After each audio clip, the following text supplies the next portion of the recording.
it can't be. I wouldn't be surprised. Nah, that's it. Why even get married? For tax purposes. I don't know the answer to that Oh, question. okay. Who knows? But I'm saying, even though he's in favor of like being in an open relationship, I would be curious because I don't think he would even buy these ridiculous arguments, even though he's engaging in a similar behavior. Oh, yeah, Destiny's far more knowledgeable about what's actually happening with him and in these situations.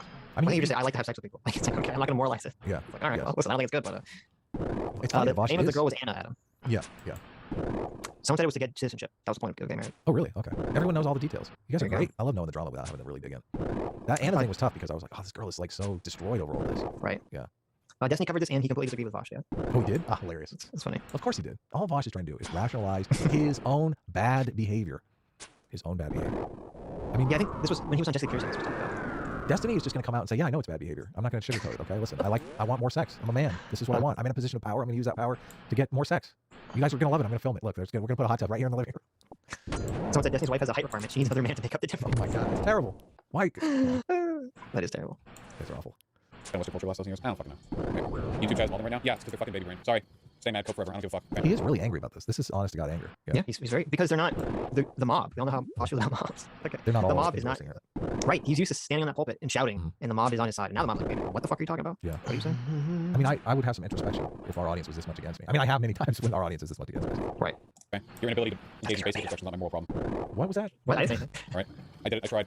It is you who's coping. Most people feel differently from you. Don't think I won't ban you either. Oh my God. It's you. It's you that's coping. He just cuts right through the heart. I got to tell you, Vosh, it does seem like you're coping. The cope is coming from inside the house. It does feel like it. We're having a little scream scene here. I think most people can conceptualize the distinction between love and sex, at the very least. All men can. Okay. Sure. You also, I mean, like, sure, everyone can. That's not really what we're talking about, though. Right. Yes. Yeah. Well, I would say just on average, like most men can, some women can, but a lot of women are like more interested in an honest relationship for obvious reasons. Sure. You have to be able to trust someone to carry a fucking child in your body for 9 months. Yeah. Women don't have access to the sexual reproductive pump and dump strategy that men have access to. Yes. Yeah. They just don't. They're sitting there worried that, they're going to be 3 months pregnant and someone's going to decide, hey, I'm not into this anymore. Yeah. What? Get a job? Support you? No. I'm sorry. I'm a free spirit. Don't be so insecure. I know. Why do you want me to oppress you like this? You get to work. Yeah. Like they can understand that they're not the same thing. That sex is not something just done to people that you love. It's also like a fun thing you might want to do because you find someone hot. Yeah, like plenty of people have had one night stands. Don't fucking know. Your opinion is the basis of ace people being able to have fulfilling relationships. Well, don't mind ace people, okay? Chad is on a rampage right now trying to prove how all their preferences are completely normal and have nothing to do with social biases whatsoever. Aces. I don't know what aces means. So he's casting in all his social biases. I mean, Yeah. Well, he made his declared statement repeatedly that the natural order of things. Here's arguments. A, the natural order of things is promiscuity. Okay. And that monogamy is based on insecurity and it's socially destructive and it's clingy. And cringe. He's not saying and it's bad. Right. So he's not using naturalistic fallacy and he's not saying it's bad. But these are the arguments he's given for why monogamy is something that we should avoid. It's preposterous. Imagine being ace-phobic in chat and we're chanting right now. Just pop in if you talk about how many monogamous people cheat on partners. Yeah. Oh, Tempest, what an excellent way to break this dunlop by talking about the fact that you so-called principled monogamous fucks are constantly cheating on each other because you're so desperate for a social norm that allows you more freedom before you get the fuck. No, that would definitely fix the problems with the stream right now. No. That's okay. We're fine. Any thoughts on one-sided non-monogamy? I don't know. I have no fucking idea, Vermin. I don't like one-sided non-monogamy. That shit always seems to be super fucking imbalanced. There's a big meme about that where it's like the girl is like, I want non-monogamy. We can both. The problem is there's never going to be equality in an open relationship. There will never, unless the only time that the relationship is open is when you're like one of those weird elderly couples that goes to that weird swinger party somewhere in like Kentucky or someplace with a bunch of old weird people. Okay, if that's the only time that you partake, then maybe you're still not going to be equal because the one that you're going to hook up with might be slightly less attractive than the one that right. you're That's the closest you're going to get. It's the closest you're going to get. Okay, but if you're not doing that and you're just having an open relationship, there's no fucking way in hell it's going to be equal. There's no way it's going to be equal. There's always going to be a huge imbalance, and that's always going to be a very big source of tension, whether you want to address it or not. Yeah, you're going to have to eventually address it. Of course. Ostracy for $50. Thank you so much. It says, great show. In the spirit of Vosh, I pick both S-Class and A-Team. Oh, nice. No, you got to be monogamous for one of us. No. Listen, the only thing that will allow you to be polygamous is on S-Class and A-Team. That's right. Okay, you convinced me. Kubomi for $20 says the best outcome for society is for Vosh to get a waifu robot and have Tamagotchi children in the metaverse. Oh my golly, that would be great. There you go. Cyborg for $50. Thanks so much, Cyborg. Says, welcome back, Adam. Glad you're live and well. That being said, S-Class is S-Class. Can someone point out that the government and systems are social constructs like gender, so systemic racism is a social construct? It isn't real. That's true. Listen, I think people who think, minorities who feel like they're being oppressed should just get over their insecurities. Oh my God, imagine if Vosh ever said that. Just get over your insecurities, okay? Could Vosh say that and actually retain any shred of credibility? I don't think so. It's funny though, the same exact argument applies here. He's basically saying the same thing. Super Swaggin for 2 Canadians says, hello, my sister's pregnant. I'm going to be a dad. Wait a minute. What? That doesn't, Wait a minute. When I first read that out loud, I thought like it was legitimate. Don't you mean uncle? Don't you mean you're going to be an uncle? Wait, what's going on here? Oh no. So wrong. The Cooper fellow for $20 says, Sitch, I'm listening for the back and Vosh is making an appeal to what I call the Murphy law. If I don't let other guys do my girlfriend, then nobody will be my friend. Oh, please. That's so sad. That is sad. That's very sad. You deserve better than that. You do. Yeah. The Murphy law, I like it. Daniel Bruce for $20 says it's all based on insecurity. Someone who is so insecure in his beliefs he's ideologically opposed to debating or disagreeing with someone else, someone who shames them over fear, it'll look bad for his side. That's right. That's right. Weekend Warrior. Hey, Weekend Warrior. For 500 PPs. Thank you for the PPs. Appreciate your PP. Says, I stopped doing my chores because Vosh is dancing around language. Quote, oh my god, I'm not saying explicitly. Why are you concluding that based on me saying it's disgusting? Oh my god. It was so funny. I had literally the same experience. I had to listen to this video over the course of a week because I would hear something, Vosh would say something, and I had to stop whatever he was doing and just start ranting in my mind to myself. Like, it was so infuriating listening to this. You understand? These streams are like a form of therapy. Okay. They are. A lot of people I don't. I get it. You don't want to watch this. You don't want to listen to this on your own. It's just too infuriating. Yeah. Yeah, right. It's like watching a bad movie on your own. It's boring. It's terrible. It's like it's a slog. Right. You're like, why am I here? Why am I subjecting myself? Why am I here? Just to suffer. Yes. Red for $20 says claiming everything is socially constructed is a gateway to justifying conversion therapy. True. Gender identity, sexuality, monogamy, these are all preferences which are inherent to oneself and cannot be changed. Vosh is dumb. That's so fucking true. So true. They say they're against conversion therapy, and they say conversion therapy is scientifically impossible. I mean, I agree, but when you're making a social constructionist argument, I don't necessarily know how you square that. Yeah, you can't. And it's yeah, whatever. I got distracted. Lost my train of thought. That's okay. Sword and Scale for $20. Thank you so much, Sword. Says, please give me the honor of being the first to be banned from the Stitch and Adam show. Should I use a forbidden word or something? No, we can just ban you. Ban him. Ban him. You don't want that honor. Listen. There's other people that have been banned. Okay. Yeah, Some we people got that some been odds. There might have been someone who was banned in this very show. Okay. Since before I get rid of my COVID, I want to Yes. do an experiment. Okay. I want to see if I can cough in an envelope and mail it to you. Are you willing to participate? I want to see how good these. If I get any packages or envelopes from California, I'm immediately throwing them in the trash can. I just want to see how good these vaccines really are. I feel like we owe it to our audience to do this test. No, What do you guys no, think? Do you guys want this test or what? No. Listen, you already did this test with your wife. You don't need to do it with me. Okay. It's different though. I want to see if we can make it across the United States. I want to see how infectious the Omicron really is. Come on, it's for science. Don't you want to do things for science? This could be good. We could make it on the news. Can you imagine what if we actually did this and like you died from it? Remember the time that Adam Holy actually killed shit. Stitch as like a joke? Holy shit. Oh god, never mind. Forget I brought this up. Oh, I don't want to tempt fate. Never mind. If you get anything in the mail, just throw it away. I've been throwing away my mail for 2 years. I just COVID starts. No mail. It's all goes in trash. You better play safe. Super Swag and for another 5 Canadian continues saying, if I were dating my sister, it would make perfect sense to have a newborn baby boy with. There you go, mystery solved. Ouch. Do it, right? And the guy's like, no, okay, you have your fun. And then the girl gets like fucking absolutely made airtight by the fucking big meaty chads. And then the guy gets like nothing. I don't know. That shit can be pretty weird, I think. Some people I feel like we missed something. We might need to back the story up.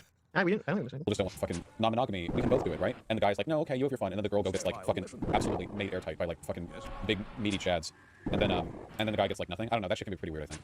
Some people just don't want to bother. I think. So he's saying if the one-way monogamy situation is like the girl's getting laid all the time. Right. Yeah, he's saying he's not going to support that. But my response to that is, okay, but you're saying that's like all, not, that's all open relationships. So it's going to be a giant imbalance. Yeah, exactly. Overwhelmingly, those arrangements are the person who's remaining monogamous or just desperate to stay with a partner who they hope will be satiated by non-monogamy, but usually isn't. That I think can be pretty bad. Being non-monogamous doesn't mean you have a right to be like fucked up with monogamous people or whatever. Right? It doesn't give you a right to be like invalidating or disrespectful or like to abuse or exploit their biases or anything like that. Jordan H says, I wouldn't have a problem. Well, I mean, I have some problem. I would have a significantly less of a problem if I was just like, listen, I want to be in a monogamous relationship. I like to fuck lots of people, and I'm just going to tell people that if you want to be in a relationship with me, I'm just going to tell you. You know, it's your choice to be in a relationship with me, but I'm going to fuck other people. Okay? Yeah. I'm not saying, I don't think that's healthy. I don't think that's necessarily moral. But if you're upfront with it, like people can make their own individual choices about that. I agree. Yeah. Right, but he's not doing that. He's like, let me construct this moral framework about how it's actually more ethical and moral for me to fuck around. Like, no, fuck you. That's when we're like, hold on, bump the brakes. This is bullshit. Yeah, totally.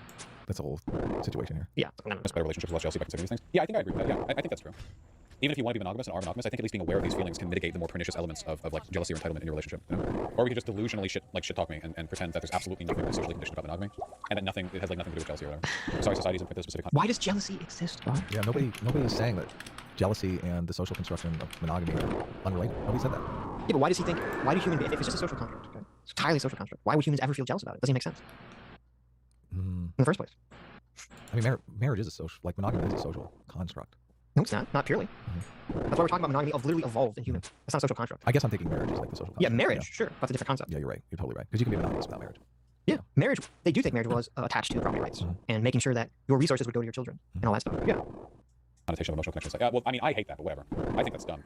People like associating sex with love has definitely I think made things more complicated for me. I think that the social construction of marriage is basically to put cheaters and Flanders on blast. Because it's the monogamous people that are really fighting against the cheaters. I don't think it is because a lot of early societies where there was marriage was created were poly societies where one husband would have multiple wives. Polygynous. Yeah, okay. polygynous. Right. Yeah, but even in those situations, the male that had the females was jealous and would also kill rivals and whatnot. I mean, of course. But that was because like there was this idea since property was being passed because of this property was being passed down the male line, and that's why when someone would get married, they would pay the family for the wife. Well, I'm saying these institutions were developed to basically make it okay to kill the cheaters. I'm saying I don't agree with that. I think killing cheaters was probably always acceptable in human society. You're like, you didn't need the. Well, sure, you didn't think need about the institution. Yeah, listen, you're living in a hunter-gatherer society of 100 people, 50 people. Well, first of all, I think it'd be very difficult to cheat successfully in these situations anyway, because everyone knows everyone. There's a lot of time either spent where everyone's together or people are separated by gender, doing gender role like that. So I think it'd be very difficult, significantly more difficult for hunter-gatherer tribes to cheat than in like modern society where everyone has a car, everyone has separate jobs, and kind of just do whatever. But I wouldn't be surprised that if in those societies people would literally just murder cheaters. I don't think it was like a big deal. I think that this was in one of the David Buss books, but he talked about an institution. Well, he talked about a society that was polygynous, but they had this law, I guess you'd call it, where if a male had like 5 or 10 wives and someone was caught cheating with one of his wives, they had this ceremony that they had to participate in, where the guy would basically get to throw projectile weapons at the adulterer until he hit him. And the rule was once the person was hit, you had to lay off. Okay, so the guy is trying to get hit without being killed. Like she's basically trying to get winged, right? Without but the guy is really trying to fucking kill him. He's like, I'm gonna get you in the heart, like motherfucker. Right, exactly. So they're playing this weird fucking game that's like it basically salvages the man's honor because the guy fucked his wife. Right. So, but I guess in that situation, like if the woman ends up pregnant, he's going to be responsible for the kid anyway. So you might as well take try and get the guy in the ding dong or whatever. At least try to salvage some of your dignity. Right. I want Vosh to opine on this situation. Who's the insecure party here? Is it the guy throwing the spears or the guy dodging them? For a lot of other people. But monogamous people would disagree, so I don't know. It's not a conscious decision. Never wait, he said something crazy. I think made things more complicated, emotional connections. Well, I mean, I hate that, but whatever. I think that's dumb. People like associating sex with love has definitely, I think, made things more complicated for me and for a lot of other people. He said, people associating sex with love has made things more complicated for me. Yeah, exactly. Talk about self-report. I know. Talk about self-report. I feel so bad. After the whole, listen, you can be in open relationships as long as people understand it, as long as your partner understands it, and then it's like the self-report. Well, people are associating sex with love, and it's made things more complicated for me. Yeah, don't you wish that that everything was socially constructed and they really don't you wish they fell for this being monogamous with me is oppression line that you've given them, and they don't have these things called feelings. These feelings that tell them, Vosh, I love you, you're the one for me. Why are you screwing around? Right. And since it's so ridiculous too, because even if it was purely social, a pure social construction that love and sex were ever tied together, that would be a very beneficial social construction, because that definitely goes into that you're going to have both people in a relationship are going to be far more invested in raising the child together and trying to make sure that the child is healthy and happy and gets their own family in the future. Yeah. That's why you experience love. You experience love to protect your lineage. Yes. It's the motivation to protect your kids. We're so lucky that our species has evolved to a point where men can even feel love, because a lot of species, the pair bond is just between the mother and the offspring. Right, exactly. Like you don't have grizzly bears going around loving their sons, right? They're like, it's all about mama grizzly bear. That's it. Yeah, and that's what's so crazy, because I was using that same example. Say, like, male bears do not feel love for their children at all. Yeah. They're the pump and dump strategy. Okay. 100%. Right. The mom does. The female bear does. Isn't it better that we live like, Vosh, think back to all the male feminist videos that you made about how men need to have more empathy and men need to like open up and experience, Why does Vosh feeling. think love even exists? Yeah. Love exists for women to take advantage of men. That's what Vosh thinks. Love, like literally, animals evolved the emotion of love so that they would take care of their children. Yes, mammals. Okay, that's the only reason. Yes, that's the only reason. Yeah, yes. Men evolved love for their offspring for the same reason, so they would care for them, take care of them, worry about them. Yeah. That's not, because think about it this way. Think about it from a very cold, calculating perspective. If we removed emotions from everything, it's okay. You're an animal, and you're walking around, and you're eating food, and you're spending your energy gaining more mass and avoiding predators. Okay. Why the fuck would you waste so much time and so much energy and your own safety in making sure that your children survive? Why does that matter to you at all? On a logical level, it makes no difference to you. Your only concern is to live and not to die. Yeah. And so then you have, wait a minute, so that's when you have all these emotions, all these biochemical emotions, these evolutionary pressures that have evolved over time that make animals feel ways to promote specific behaviors, like giving a fuck about their children. Yeah. And one of those things is called love. It's beautiful. Okay. Love always wins. Love always wins. Yeah. Vosh needs to get some love. He does. I thought the left was about empathy. I feel like Vosh is not having a lot of empathy here. Vosh has never had very much empathy for anyone. I thought the left was driven by guilt. No. Vosh has no guilt here. Well, no, the left is driven by a sense of unfairness. Unfairness that he can't fuck as many girls as he can get his There you hands go. on. That's true. Nicholas P. Cage for $20 says, insecurity is bad because it's possessive. Monogamy is bad because it causes insecurity. I'm not saying it's bad to be insecure, guys. You guys are acting insecure. Get banned, nerd. I'm being really clear about my position here. True. Yes, that's exactly what Get banned, nerd. Get banned, nerd. Duper Dot for $20 says, so wait, what happens when polyamory is the normal social constructive institution? What happens when gender being a meaningless gray blob of an idea is a norm? Do prods turn around and say, those are problematic? That's a great point. Evidently they have to by Vosh's metric. By his conception. Basically, if the leftists get their way and we deconstruct everything, then under Vosh's conception, the new leftists will have to actually be strong advocates for strict gender roles. Yeah. Okay.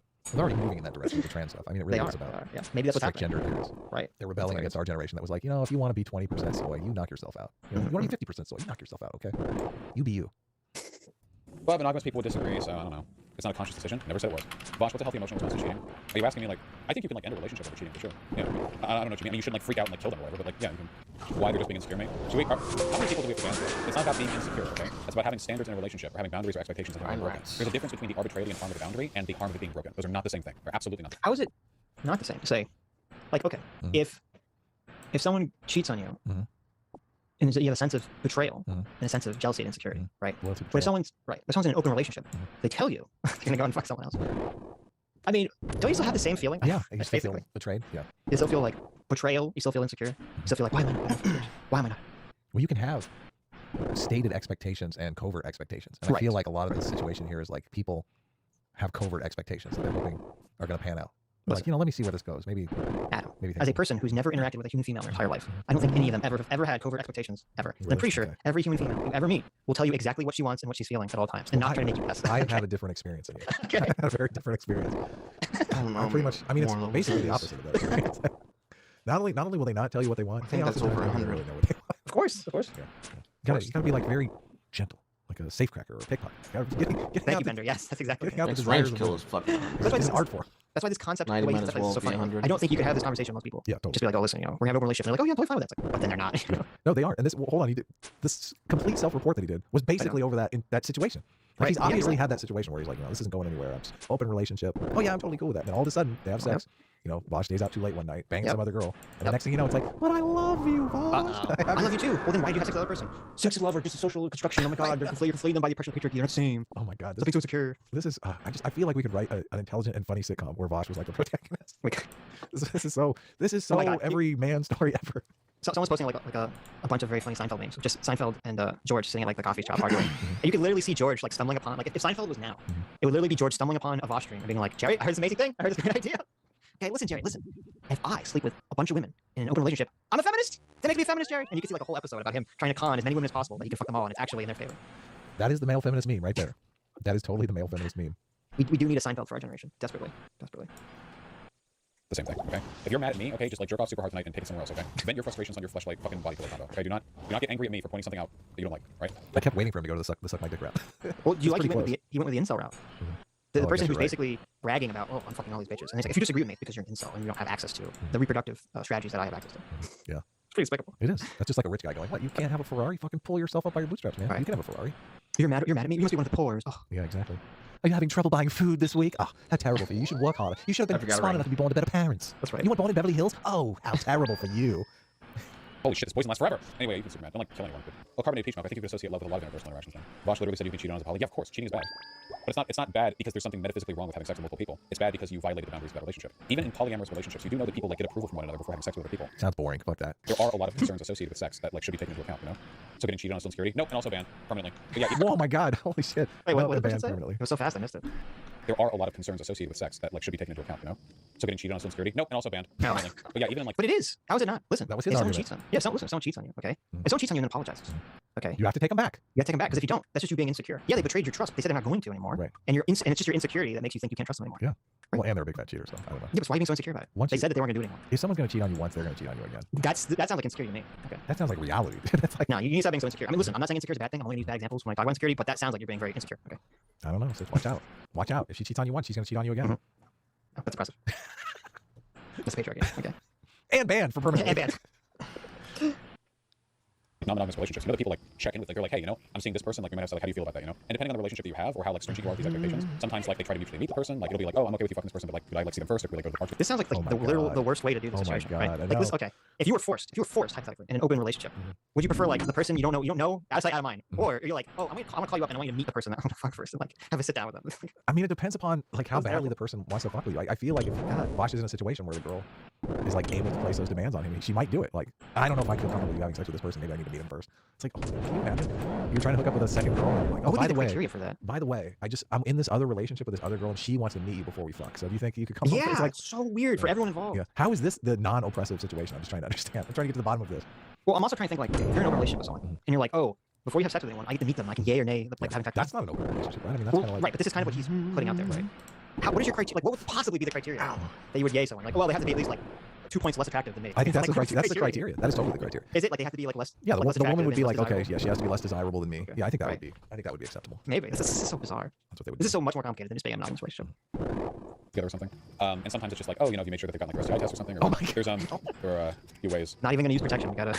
Can you imagine that conversation? Listen, hey, I really want to have sex with you, but my girlfriend wants me to make sure that you get a fucking STD test. Okay, so Oh my! I can't. I'm imagining like, okay, I'm like talking to some chick. We're like flirting, hitting it off. I'm going on a date with her, and like, we put the moves on. He's like, wait a minute, I want to have sex with you. Before we do, I need to call my boyfriend. I'm like, wait, what? Oh my You have God. a boyfriend. She's like, no, it's cool. We're in an open relationship. I'm like, what do you mean it's not fucking cool? What are you talking about? Yeah. It's like, they're like, okay, Stitch, my boyfriend said that we could fuck. What? You have to get your STD test first. I'm like, what? No, I'm out of here. What is this? It's okay. My boyfriend just thinks that jealousy is based on complete insecurity. So he's fine with us. He's fine with you railing me. Right. Oh, this is, I'd be highly sus of anyone who's so desperate for sex that they're like, oh, before we have sex, you have to meet my actual relationship partner and get a STD test first. I know what. Why are you That is continuing to have any kind of relationship with this person? I know. Normally, guys ask girls, "Do you have a boyfriend?" And that's like the end of it. It's Right, like, yeah, yay or very nay. simple. Yeah. Right. As soon as a girl says, "Yes, I have a boyfriend," you're like, "Okay." But can you imagine asking and her being like, "Well," If you ask someone that you're interested in hooking up with, like, oh, have you seen anyone? They go, Yeah. That's when you're like, So you, time to get out of here. exactly. Time to So get what out you're of saying is you've been sex trafficked? Where's I've this really been going? that. I've really been in that situation where I was like flirt with this girl, and then it's like, and I'm like, oh, you're seeing one? And she's like, well, kind of. I'm like, oh no. Really? Yeah, she's like, oh yes, but I'm thinking about breaking up with them. I'm like, okay, what the fuck? So wait, you want to make sure you have like a side? Am I supposed to be available first before you make the decision? I don't want to be that relationship. What the fuck? Yeah, what That's a if- bad sign. Like, why would I want to be involved with someone who is not willing to break up with someone, even if they don't want to be with them until they find someone else? I'm not gonna invest that much. And neither should anyone else. Don't worry, Sitch. He is the jealous type, but I think he'll be fine. I think he'll be safe. Well, look, it's always like, He likes to collect guns. well, no, it's not. No, I wasn't worried about like the stage or anything. But it's what you were saying earlier about how, oh, if it's foolish, generally foolish, for you to like to be the cheater, okay, or to be the cheatee. Like when you're banging some girl and you know that she has, you know, a boyfriend or husband or something, and then thinking that she's gonna like have a positive non-cheating relationship with you. It's foolish to think that. There's a term for this. It's called mate poachers. Right. They literally have a term for it in the book. Yeah. Well, and this is true not just with, like fucking. This is true of any relationship. If you are friends with someone who will tell you about how they like con other people or how they treat other people like shit, and you laugh about it, if you're an idiot if you think they're not doing the same thing to you. Oh, totally. You're Yeah. totally idiot if that's not happening to you. This whole like love and sex have gone badly for Vosh. I think is the biggest admission that we've got. You don't want to mess with love. Few ways to handle. You don't want to mess with that shit. Don't mess with Feels love. like I'm sorry. Fucking Excuse me, hell. I What are we the gonna do insecurity together? bullet. Leave your wife. What? Sitch, I didn't say I don't anything. feel it. Listen, you're my work wife, okay? Listen, you're my work It's wife. purely platonic. Listen, we can be work lesbians together. We okay? are That's work the- lesbians. It's perfect. Okay. We're both fair in enough. lesbian. We're lesbians with each other. You want me to show you a picture? Here, let me get the girls up. There are a few ways to handle that. Feels like I'm sorry. It's just the insecurity bullet is the bullet. It's the real bullet. I don't know what to say. That doesn't mean that you're doing something uniquely bad or wrong. That's just how it is. I'm sorry. I don't know what to say. I've already been there. Loser. He's basically saying you're a loser guy. Listen, if you're taking this argument from Bosch about how you're an insecure loser, you know, you need to take that to heart. There's no winning for you. Listen, I don't say you're just a loser. You're just a loser. Okay. One If you don't sexual want, partner loser. listen, Yeah. if you don't find it okay that your girlfriend's getting railed by every guy with a penis out there, because you're a loser. Yeah, Okay. yeah. That's my explanation. Socially conditioned insecurity. What's socially conditioned insecurity? That's what they call it. There you go. Yeah. Normally, normal people call it jealousy, but There are other strong emotions that can be conflated with love. I can't think of anything seriously. You're jumping the shark a little bit there. You didn't say strong emotions. You know when like, you know how like the male buck grows those giant antlers, oh yeah, and the sole, like the literal sole purpose of the giant antlers is so they can fight other male bucks Yeah. to protect their harem. yep, Yeah, that's just to insecurity. fuck them up. Yeah, That's just insecurity. Those bucks should just get over it. Okay. Yeah. I don't understand why they can't get over their insecurity. Just swap wives. Okay. Listen. I think Bosch should read that book, The Murder Next Door. I think that book would really change his mind about a lot of things. Yeah, Bosch being on the receiving end of a jealous ex-boyfriend would really open his eyes up to human nature pretty quickly. I think. He probably maybe he was. Maybe that was his sophomore. Love and sex. Who knows? I don't think so. I don't think he really is. I think he's staying away from the jealous ex-boyfriends. One Abaddon for $20. Thanks so much. Hey guys, glad you still live. Adam. Just want to say I started reading the Righteous Mind last week, and I finally get the elephant thing. There you go. Hallelujah. Wonderful. Yeah, you've officially been inducted into our tribe. Thank That's you. right. The tribe of the writer. Mr. Rich Low Pitch for $20 says, I wonder how many men ISIS threw off buildings because they caught them bowling with another man. Oh yeah, yeah. No, that's a common thing. That's a common thing. Yeah, I don't know if you knew that. They're like, how dare you do a 7-10 split with another man? I mean, you can't even in Muslim countries you can't even leave without your brother or husband as a Right. chaperone. Right. Yeah. That's how jealously mate guarded. But see, that's his argument. See, those people are so insecure. So why is it not the same? They don't want her to fuck someone. I think they're probably very secure in the fact that their women are not screwing around. Satoshi was a Reploid. For 200 knock knock says postmodernism is arbitrary. Arbitrary is postmodernism. He's suffering from postmodern brain fog. True. There you Yes. go. Yeah. There you go. Everything's arbitrary. Vosh's argument's arbitrary. That is actually true. That is 100% true. Actually, that's not true, because they're very carefully constructed to lead to a place he already wants to go. Casual Gaming Sofa for $20 says, hi. Hi. Hello. That's offensive. Confused Movefish Why is that for 20 offensive? Canadian. You know why. Hello. Says, Hello. I just want to say how much I appreciate Vosh and Hassan existing. Whenever my friends are at risk of catching socialism, I inoculate them with controlled exposure of these types of intellect. Oh, this is a Works like a charm. This is a good You know, video for that, for sure. That's, you know what? That's a great point in Confused Movefish. Anyone out there who's worried about their friends becoming too woke or too socialist, just show them this video. Yeah. Just show them this Vosh video. Man, who wants this? Who's desirous of this? Bum numbers. That's their desires. Yeah, but that's such a small group of people. I mean, I like to think most people want to have You just hope. a normal relationship. You would hope. You would hope. Yeah. It's these narcissists that get in a situation where like, No, it's these people who are afraid or insecure about commitment. That's who. where- I'm afraid to get weighed down, Adam. way down. Yeah, calm it down. Conflated with love. You said that sex is Are you saying they're insecure? Maybe I'm saying that Vosh and all these other people, these open relationships, Insecure. maybe they're insecure. I could be saying that. I could be. experience which releases hormones that affect bonding. But sex is not the only experience that can do that. There are lots of things that can do that. Being together in really hard situations, like really difficult, adverse situations, experience together, you know, like potentially fighting other people, like through competition in sport, that can be like an incredibly strong bond that people form. People literally talk about like the bond of brothers or whatever between like, you know, soldiers. There's like So I don't know if Vosh has ever participated in a group sport. I've participated in many group sports. I played soccer, street hockey. Okay. And yeah, I was in the Boy Scouts. I felt lots of camaraderie, okay, with males and on my team and in my Boy Scout troop and all this other stuff. I didn't feel like fucking them though. How I felt very, homophobic of you. maybe. I felt my relationship, my camaraderie I had with my male friends who I engaged in these activities with, felt very different than the emotional feeling I felt with women who I was dating and having sex. It felt very different. After that, Maybe it's just me. I don't know. rough tennis game with your girlfriend. I've never played tennis. That's actually. much different Right. competitive energy there. That's true. You don't want to be playing sport with your girlfriend. You don't want to like smash her in the fucking ground. Yeah. Destroy her.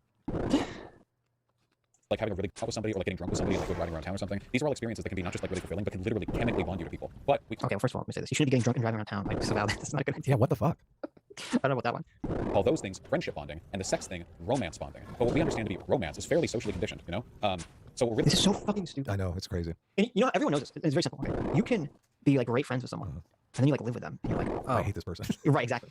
It's because your a romantic relationship and a friend relationship are incredibly different, Totally. Yeah. and they're incredibly different evolutionarily. Because your friend relationship would often be around, like from a hunter-gatherer perspective, a naturalistic perspective. Yeah. Your friend relationship would often be around trying to achieve like a joint goal of Yeah. killing the mammoth, Both finding monogamous mates. or helping each other find mates, protecting each other and each other's mates from the enemy tribe, Yeah. okay, or interlopers, Or for cheaters.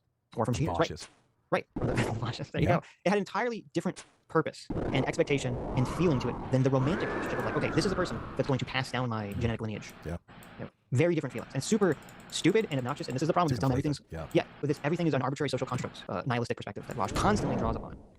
It's just the same thing. If you're in a car with a person, it's just the same kind of interaction. It's like, how can someone be this stupid? I mean, I do feel like it's gaslighting. I mean, he can't be this stupid. This is like massive levels of Yeah. stupidity. I mean, well, I don't know. Maybe Vosh is just fucked in the head. And this is his experience of social relationships is so bizarre. And he Right. just doesn't realize that he's out there alone in this. He's never had a friend relation. I mean, we've all had friends that like as soon as they get a girlfriend, it's like you never see them again. It's like it's gone. It's like, oh, Todd, I thought we were friends. You haven't called me for 7 months. Oh, you Right, got a right. girlfriend. I see. It's like it's just there's the dynamic between friend relationships, and even we've all had friends that are the opposite sex, which is like a Sure. like a platonic relationship. You don't have sexual feelings for them. Right. I mean, there's And such different you know dynamics that- between all of them. Right, and we all know this intuitively because you can be friends with someone of the same or opposite sex, and they'll have often they'll have behaviors that are negative, Mhm. and you're just like, it doesn't bother you. Like, okay, Oh, whatever. of course. it doesn't influence, it doesn't like have an impact on you. Of course. Yeah. But then if you're in a relationship with someone and they have some negative behavior, it like impacts you so much more. Like, oh, it's a big problem. This person's acting this way. Yeah. Like it's even more so like you can have friends who have like sort of quote unquote negative behaviors that you think are funny because it doesn't impact you Of negatively. course. You're like, Yeah. oh, it's so hilarious when Johnny gets totally wasted and stays out till 3 in the Right. morning, shouting at people on the street corner, right? Yeah. But if you're dating Johnny, that's not so funny. It isn't. It's very disturbing. Yeah, exactly. Oh God. The dynamics here. Has Vosh never experienced these dynamics? Has Vosh don't never know. had these kind of relationships? I mean, I think you're right. I think it's more likely that this is just dishonest gaslighting. Like, I mean, I've had close friends all my life that I've never had any romantic or sexual feelings for. It's a completely different feeling, completely different sensation. Okay, Just Yes. I've had. it's so bizarre. We've all had situations where Double we don't like, have as romantic feelings opposed for them. to- They have romantic feelings for Right, you, and you have sure. to like have the conversation. That's like okay. Right. Or You're- you're very you're- slowly like, hey, let me find you a boyfriend. Yeah, you're deluding yourself, and you need. But we've all. I mean, I've been delusional about girls who obviously I was like, no, I'm going to change her mind. She's going to. Sure, right. She's the one for me, and I'm gonna Yep. convince her. And that doesn't really work out very well. There's just so many interesting dynamics, but all of that is being brushed over. No, it's all the same. It's all arbitrary. No. This is the most fascinating stuff in life. It really is. Interpersonal relationships. Like all stories based on these interpersonal relationships. really talking about is which types of bonding we socially normalize to be associated with love and which ones less so. Now there's going to be some varying extent to which these affect. I'm not saying that sex isn't like a big component of like a relationship because it totally can be. But the fact remains that delineating the line right there is fairly arbitrary. I mean, again, like if sex was the only thing that could do this, then there would be no asexual relationships, but there definitely are. So They're no, Are those It's like not. friendships he's talking about? I know. Yeah, really, they're called friendships, Wash. We all experience them. Okay, we know what you're talking about. People don't generally have asexual marriages. Okay, that they want. Maybe the marriage becomes an asexual marriage. It's generally seen as a negative thing. That can happen. Yeah. Right. It's not arbitrary. The basis of biological life, Wash, is not arbitrary. You fuck. Yeah. Please stop saying this. Pigeon, stop knocking that thing over. I think so many people get really emotional over this issue because they hate Who's pigeon? Maybe he is an animal. Oh, Something the game house. the idea of their partner suddenly becoming non-monogamy or something. Yeah, that sounds like insecurity. But I agree. I think a lot of people are defensive of this because they don't want their partner to become non-monogamy. Which, me hey, too. I'm probably not changing their mind right Section now. is This that is my arguments. I'm not fucking stealing people away from me. But if I don't want my partner to sleep around because they suck at sex, I'm afraid people think I'm bad at sex too. Like I have But what if you were, Vosh? Would it be immoral for you to be making these arguments if you were changing people's minds? Ooh, that's a great question. That's a great question. Would it be immoral for him to use these arguments on the people in chat that are insecure about their relationship to their girlfriends? Or would it be immoral to try to convince anyone of this? Ever? In this case, why even talking about it? Yeah. I don't know. the surprise information. Doing right. Yeah, like you're a trainer or something. You're like, gotta make, hey, if my girl's fucking people, okay, she's gotta be putting on a good rep. I don't want my reputation being staked on her influence. Kratos Sal, the goal is never to change people's minds. I'm not gonna make any of your fucks non-monogamous. Though if you're on the border of things, I'd suggest being open to it. Like if you're kind of impartial, you don't have any strong feelings about it one way or another. I'd suggest maybe trying it. He's literally trying to convince him to do it. After all of this, I'm not trying to convince anyone of anything. I'm not trying to convince anyone of anything. What? Listen, you have strong feelings on it. You should totally do what I'm saying. Totally try it. Okay? I'm not trying to convince anyone of anything. Listen, you should try it. It's definitely better. And listen, it's better. It's anti-aggression. It's not socially destructive. If you're in a position to take advantage of women, you should totally do it. Is basically what he's saying. Errands. Oh god. Yeah. Not a real good Terrible. boy. I know. Is Bosch unironically evil? I'm curious. I'm curious what your fucking take is. Humor. Where's I do humor? not. Yeah, it's unfortunate that this came out after Humor's videos. I feel like this would be its own section. He's gonna have to make an addendum. Oh man, this is Los Angeles. In Los Angeles, people just fucking lie to each other indiscriminately. It's so bad. God, It's it so sounds bad. terrible. Yeah. I mean, it is. It's bad. I mean, I think isn't. I thought Bosch is like from Los Angeles too. He knows. He knows. Why he is. This is it. That's what I'm talking about. I know. Living around trustworthy people is so much better than living Yeah. around a bunch of untrustworthy dupes trying to steal your girlfriend away at every turn. Mhm. Ugh. Not like have a relationship and then go like sit at home jerking off while she fucks 27 other people or whatever. But like sleeping around a little bit can at least be a good way of understanding what you like and reference to other people. Yeah, but Okay. So he says very clearly, don't you stay at home while your girlfriend fucks 27 other guys. But you can screw around a little just to figure out if your girlfriend's worthy or not. Well, he's saying he's trying to do like this. He's trying to do the cut the baby. Okay, I'm not saying you should just have indiscriminate sex with dozens of people. But maybe if you fuck around a little bit, it'll actually strengthen your relationship. You'll know what you want. Listen, I read what's that guy's name? The Jack article. Jack Murphy. I read the Jack Murphy article. He says that it strengthens his relationship. Oh yeah. It seemed like it did. He seemed like a really strong relationship. It's no, like listen. I think the reason that he got so incredibly upset and angry when it was brought up that he wrote this cut article is because it strengthens his relationship with his significant other. Yeah, that makes sense. Seemed like a really stable relationship. But Hunger Master, there's no reason why you couldn't do that with multiple people too. We're talking about monogamy after all, right? Like, you can bond with multiple people. What if I just can't get laid? The feels. Drop some names. Brother, if you want to really strong love, What was that? Someone said, "What if I can't get laid?" And he said, "The feels, brother." So yeah, he's like, "I feel you, but that's not my problem." He's empathizing. And it's funny because if society was open relationships like this, that's the thing. There'd be a lot less men getting laid. Yeah, let me work the math out for you guys. Okay, Wash here, he's got like 6-7 bitches. Hassan, he's got like 10-20. It's like sooner or later you run out of women. Yeah. Why are women gonna waste their time with quote low status males if they can all just be part of the harem of some higher status male? Yeah, exactly. When they could be strung Makes along by sense. Vosh, who tells them Right. love is really just a social construction that Yeah. you should avoid. So Listen, it doesn't make me listen. feel uncomfortable. I know you think I say this to all the women, but you're my favorite. You're the one I'm gonna dedicate my resources to. Okay. Just don't fall in love, baby. That's right. Now see you next Tuesday. I got 6 more bitches this week. I know. to point out how many straight men are okay with their wife fucking other women. Oh, that's totally true. Hey, yeah, why are so many straight dudes okay with their girlfriend or wife making out with girls at the bar, but they get furious if it was a guy, Yeah. Let me think about this. Oh, this is so difficult. I'm gonna have to put all my neurons on display here. Let me think. Why would a male not feel threatened necessarily by his significant other by a biological organism that cannot impregnate her. Yes. Why would a husband not care so much about his wife kissing another woman who's incapable of reproducing together? Yeah, who's incapable. Why does that not bother him? But he does. He is bothered and threatened by the male who can sexually reproduce his wife. Right. Yeah. Who can leave him in a situation where his wife is pregnant with another man's child? Let me think about this. Yeah. Let me think about what the reason for this. Yeah. Oh, I got it. I know. It's because it's arbitrary social contract. Oh yeah, okay. you It's insecurity. You totally got me, Sitch. Yep, that's the only reason. Listen, it's because of the patriarchy and oppression, and it says that women being bisexual is good, but you have to make guard against the evil men. Okay, it's just all society, social pressure. Yeah, that's the only reason. The only reason. It's oppression. Yeah, it's all arbitrary. It's all unfair. It's totally unfair. You should be just as jealous of the woman as you should of the man. Right. Yeah. How dare society socially construct something that doesn't work? That dynamic doesn't really make much sense unless insecurity was the driving force, right? Right? His argument doesn't even make sense So wrong. Yeah. because he's not explaining. insecurity, dumbass. Why would the guy not be insecure about the women kissing, but he is insecure about the woman kissing a guy? Yeah. Vosh, you have to explain that. Otherwise, you're not saying fucking anything. Yep. They're insecure because if another man fucks their wife, that's an attack on their masculine entitlement. But if a girl fucks their wife, it's not. Right? Okay, so he does explain it, and the explanation is even worse. The explanation Oh is my just God. weird. This is how can he? Oh my God, it's Remember- worse than the non-explanation. Remember Vosh saying how he's intellectually outpaced Destiny? I Oh can't imagine my Destiny. God. I can't imagine Destiny being this stupid about this stuff. The reason you don't want your wife kissing a dude, but you're fine with your wife kissing another woman, is because of your male entitlement, and that it's an attack on your masculinity. Yeah. Oh my fucking God. Yeah. That's the reason, Vosh? Yeah. Wait a minute, Vosh. Let me do this. I'll grant you that could be the reason. Okay. Why does that feel like an attack on a man's masculinity? Yeah. Exactly. Tell me. Does it have to do with the word cock? Does that have to do with sexual There's reproduction? doorbell. Huh? We haven't even mentioned. We've said this before, but just to make it clear, cuck is actually like a term that means something. Yes. Cuck actually comes. There's a bird called the cuckoo bird, which its entire reproductive strategy is tricking other birds into parenting their offspring. Basically, the female bird sneaks into another bird's nest, lays her egg, and then kills the actual offspring of the bird, and the bird basically raises a completely different species. It's crazy if you want to look up videos on YouTube, because the bird, I mean, some of the birds that they parasitize, they're like a tiny bird. They're like this big, and the cuckoo bird is giant. Right. And the parent birds are like busily feeding this monster that they have absolutely no genetic stake in. So that's where the term cuck comes from. You're basically raising an offspring that you have no genetic stake in. You're the evolutionary dupe. Yeah. Well, it's fine. Listen, Vosh is a science denier. Okay. He doesn't believe in science. Okay. He doesn't trust the science. Doesn't trust the scientists. Just a denier of science. It's that simple. Yeah. Man, do not get a sociology degree. Okay. Stay away. Stay away.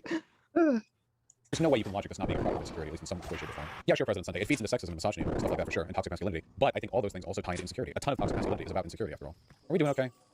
Chat, you gotta let me know if you're doing okay, okay? I'm afraid you personally will fuck with me. Yeah. Maybe Jason Hickel had that point down, Maybe the Vosh straddles up to your girl in the bar analogy was a real fear of his. Imagine the dude who allows his GF to fuck other girls thinking that she'll let him come back to him every time only have his girl stolen by another girl. That shit happens, dude. Any advice on how to start non-monogamous relationships with a potential partner? I've only been monogamous before. If you want to try it, just tell them. I don't know. Just talk with them, right? Okay. Oh, that is the worst advice ever. That is totally the worst advice Yep. ever. Right. Oh, yeah. The guy goes and tells her, and she's like, oh, that's great. Next thing you know, she's like, I fucked this other guy this weekend. It's like your relationship is completely over. I just told you, women fuck other guys to get out of a relationship with you. Yep. So when you're pitching them the idea that, oh, I have this great idea, let's be non-monogamous. The next thing you know, they're like screwing some other guy, and you're like, oh, now what am I gonna do? Now I'm roommates with fucking Brian. I'm kind of curious as to what I'm kind of curious as to what Hassan's take on monogamy is. Do you think he's gonna try to peddle You this never bullshit? know. Throw your relationship away because Vosh said it was a good idea. Like, Right. yeah. I mean, guys, definitely. I mean, guys want to play around. Guys want to have a variety of partners. I mean, this is not rocket science. I mean, this is definitely a study. This isn't all the David Buss books. But I mean, you got to consider your situation. You got to consider your situation, guys. And girls. Yeah, obviously. Sad. Hey, Chad, I can tell a lot of you like, deliberately change the subject, but it's okay. It's okay. Let the new subject find us naturally. You know? Let it arise to us with minimal issue. Listen, they're desperate to change the subject. How funny.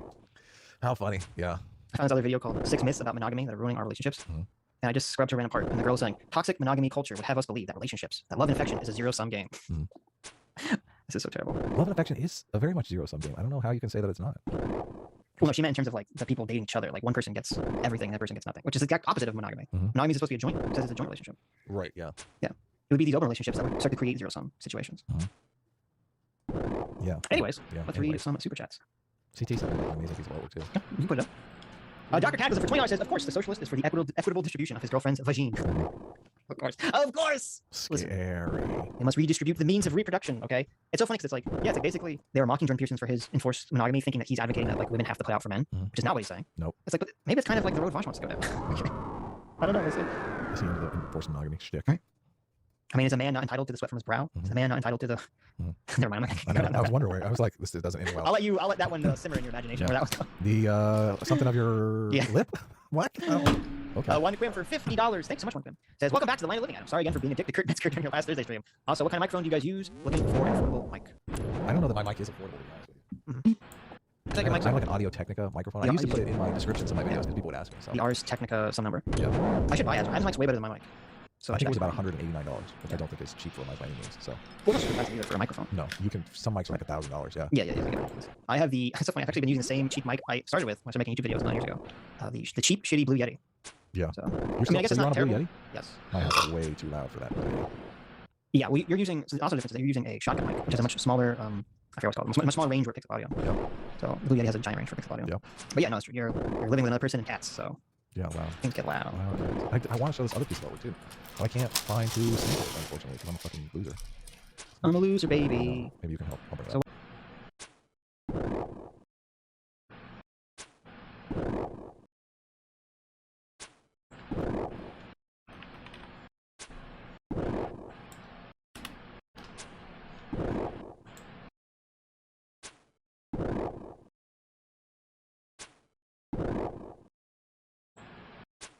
It feels like sometimes people want to argue that problems that exist today in American politics are artifacts of our system, whereas I would say that the problems that exist today in the American system are features of the system. I think it's fine to teach critical race theory. I think the problem is that Did you ever see a lot of the letters that you...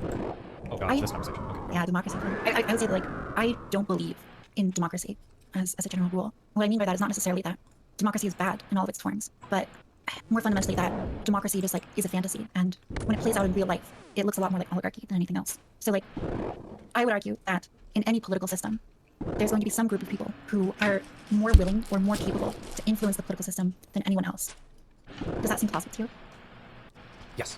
Excellent. I'm glad you agree, because I think everything's sort of built out in this. But it's a fundamental critique to like someone like Vosh, who thinks democracy should be used for anything. If you create like a worker co-op where everyone has like democratic control and everything is equal, right? Wait, so, like, wait. eliminated. Can I respond a little bit more to your last thing? Because I don't want to feel like I'm copying everything you're saying. Okay? Okay. I think that in all forms of democracy, there's going to be some forms of like power that are going to be gotten in certain ways. So like a capitalist country with democracy could argue that people with more money might be able to exert more or direct influence, and that wealthy people are more likely to vote, or indirect influence, and that they are more likely to have more prominent voices in society to influence people. But even in an idealized Vosh world where we would like eliminate all forms of like capitalist democracy, even like a worker co-op, there's going to be people that are, we can say, have like more social currency than others. Like maybe a very charismatic leader is able to sway the votes of other people, or maybe somebody there's never in any conceivable system will there be like a one-to-one. Every single person has exactly equal power through the whole strata of society. Depending on the type of society, there's always going to be some people that have more influence on other people, basically. Right. And I think it's a fantastic point about social capital, but it's deeper than that, and that there's going to be a great number of people who just are unwilling or, not interested in exercising democratic power. Yeah. So like we can only get something like 60% of people out to vote in a presidential election. It's much less for many state elections. And so most people are totally happy to just delegate that power control to outside forces, to representatives, and so on. So the idea that we like have worker or, the public deciding on things is just, it's a fantasy because people on average are not interested in deciding these things. But Or another way to say this might be more harshly, people always criticize workers are dumb. And I think that might be a hyperbolic way to say it, but like realistically, like most people don't want to learn the minutiae of all the policies, even of their own workplace. A lot of people just want to show up, do their work, go home, have fun with family, go out drinking Friday, whatever, and show up and do it again. And that's kind of what you do. I don't think everybody wants to be like this ultra empowered worker that is like making all these like I'm super motivated and interested to know like where the hamburger patties are coming from my restaurant, and maybe we can make an environment. Like I don't think many people engage with it that way or care. I think this is one problem with like a lot of the co-op or cooperative model discourse, is that if you create like a co-op where people are working together and they're all voting collectively and they're all sharing like power over the company, chances are that kind of organization of a company is already selecting for people who are really engaged Of course. in wanting to do that. And if you were to like ever, impose that on people in general, most people would not be interested in that. So, I mean, I think we agree that like in any democratic system, there's going to be like a small people who are really exercising power. I think you're one of these people, right? Like when you go Very to, powerful. Absolutely.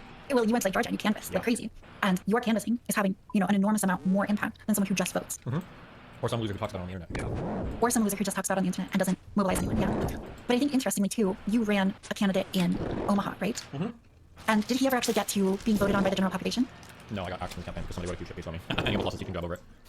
Well, I think this is like a perfect example because there's some people. In Well, I mean, the hold on. culture- He made it to the election, but I mean, like, yeah, he didn't win anything. but But, yeah. he didn't win. He didn't have your support. So, like, despite your relative wealth and influence, like, journalists and the press are able to like exert enormous control on the political movings and dealings of our culture. I think this is like problematic because the press is able to influence so much power, and the press is like, in many ways, beholden to like the university system, which is like producing journalists. And so you have like a very left-wing university system. It creates think tanks, right? Special interest groups. It creates a lot of the most economically elite people in our society. So, the high-level business interests, and it creates like journalists. It does. I And- argue that I think that's good. I mean, like, the idea that the press can serve as a check on the capital, I think is not bad. I think that's not a good thing. Yeah, I would say so too. I think the problematic part is that Americans have really bought their own hype. They're drinking their own Kool-Aid. Just when it comes recently, to or democracy. I mean, this is part of Yeah, the over tradition. time for sure. But like Americans certainly seem to believe in this like conception of democracy as free and open and like the power stemming from the people. But I don't know if you're familiar with this. There's a study that comes out of Princeton. It looks at almost 2,000 policy polls over I think about a 20-year period. And what it finds is that the average voter's opinion on a specific position has almost no relevance to whether or not that position gets implemented in policy. And I feel like yeah. we can go back and forth on those types of things, but okay, go for it. well, I would disagree with where we're going with that, but I don't know how relevant it's going to be your next point. So I mean, I'll elaborate. That's not to say that the average voter's opinion doesn't get implemented. It's to say that their position doesn't have weight on whether it does or doesn't. So when the average voter, when their position on a policy decision coincides with the position of specifically special interest groups, so like NRA or the AARP or so on, when it coincides with these groups or coincides with the interests of economic elites, that's when it gets implemented. And so the paper finds that like, consistently the average, voters' policy preferences do get implemented, but it doesn't matter if 30% of voters believe in it or 90%. It's about the same rate as far as whether or not it's going to get implemented or not. And what really matters is whether it has backing from economic elites and special interest groups. that might be the case, but I feel like the interplay between those two groups are very important. Okay. Are we talking? Is this the Gillenton page study? I believe so, yes. Do you know who Stockton Left is? I Him, and there are yes. other people that made responses to this, kind of like breaking down why maybe it's not quite as dire as the study points to. But fuck, I don't know how much we want to dig into all of that. I think that whether or not groups support certain things and whether or not people support certain things and what gets passed as policy, I think is really complicated because of how complicated our system is. And I don't think it's as easy to say like there's a one-to-one draw on like there's a one-to-one comparison like this is the Republican, this happens for a variety of reasons. We can say one is because population desire doesn't matter because we have like 50 individual states, right? So say 60% of the population wants something, but that's overrepresented in blue states, and then the Senate doesn't resemble that desire. It's obviously not going to happen. Now whether that's a good or bad thing is a discussion, but it's not just because like the elites are against it, it's because of the population split and how we got the Senate set up. Another thing might be that a lot of people are in favor of a certain thing, but there are other issues that are more important, so that thing doesn't get passed. So for instance, it might be the case today that the majority of Americans are supporting legalization, I think, of at least marijuana, but like there might be other issues, especially conservatives, that are more important to vote on, so they'll vote for like anti-marijuana because it's more important to them, and like certain things get passed related to the economy or tax cuts or something. The biggest challenge that I usually try to think of, so like if I'm reading research or something or studies or something, usually I try to back up and I try to think of a macro level. Like, can I think of stories, or can I think of like, does this seem to be true, or am I like getting lost in the weeds? When I think about like whether or not the average voter is represented in the in like the government, I try to think like, are there huge policies that the government passes that everybody's against, but for some reason either special interests or corporations or manage to pass Congress? I can't really find examples of this ever happening. I can find examples of policies on the edges where there's not a lot of like public fervor, there's not a lot of public interest, where maybe you'll find like here where special interest can really work their magic. So like let's say for instance we're talking about should we ban the ability to drill oil from surfaces in the ocean that are between 5,000, like something like that. Like okay, now special interest can work in Congress and lobby and do this, and most people don't know or care, so maybe they can get some headway. But in terms of like every American really wants this thing, we just can't get it passed through Congress. I think that's largely a fabrication of polling data, but asking questions in a specific way, and then people run with that and they go like, oh look, we can see that like, the government doesn't represent the will of people. The most salient example I can think of is Medicare for all, where like if you ask somebody like should the government provide healthcare to everybody or free healthcare, it pulls at like 74%. But if you ask at the other extreme, it's like should the government ban all private insurance and make government insurance mandatory? It's like 24%. So yeah, I think I'm not as dire on like does the government represent the will of the people. I don't know how important this point is for the rest of our argument. I can assume that it's more or what we want. Yeah, I mean, just to, like clarify a little bit, the polling data used in the study is careful not to include polling data that use like strong hypotheticals. So like an example with like Medicare would be like, would you support a government option if it meant you could never use private insurance again? Right, that polls like quite negatively, and so this specific study was careful not to use like those sort of hypotheticals in the polls that they include. But I've also seen criticism of the study, and usually the criticism breaks down to saying something like, it'll say something like, well, if you look at wealthy Americans and their positions, they also weren't highly represented in the government policy decisions, which is also true, right? But I think it's missing the point of the paper, right? And the point of the paper is not that wealthy people have their policy positions implemented. In fact, the point of the paper is specifically that that's not the case, right? It's only like in the specific alignment of like economic elites and special interest groups. And so like you're also right that special interest groups, they're not passing legislation that is like broadly unpopular. It's also, that's not their job, right? Like if there's a special interest group for like farm subsidies, that's not relevant to most Americans. it's relevant to farmers and it's relevant to like voters in Kansas, but not really relevant elsewhere. So I mean, your point is like correct. The special interest groups tend to represent like sort of niche issues, but like that's by definition, their job is to represent these like sort of niche border issues. There's a guy that does. He's a data mention. I don't argue against the fact he's right about everything else. You can argue with him too. One of the problems that he's pointing out. I didn't even say that as if like he's not going to argue, but this guy seems to do a lot of this kind of stuff. He says, my criticism of studies of the model in the paper has an R squared of 0.07, meaning the variance of variables is associated with 7% of the variance in outcomes. So simply the evidence is insufficient to support the claim, and then you're looking at the paper. I don't want to dig too hard into this. I don't know how true or untrue this is. Or Yeah, I'm not exactly sure. okay, let's move past that. We don't have to worry about that. For the broader claim, I guess. Oh, okay. For the broader claim of what you're saying, do you think, or can you think of just to work it grounded, I guess, in policy? Can you think of some stuff where it's like this is legislation that should have passed, obviously, but didn't? Or this is legislation that definitely shouldn't have passed, but somehow did? That would show like, well, look, I think that the elites or some ruling body is kind of like corrupting the government here. Do you have any examples? Can you think of anything like that? I mean, I think if you want to broaden it out to like, so we're not like in the weeds with.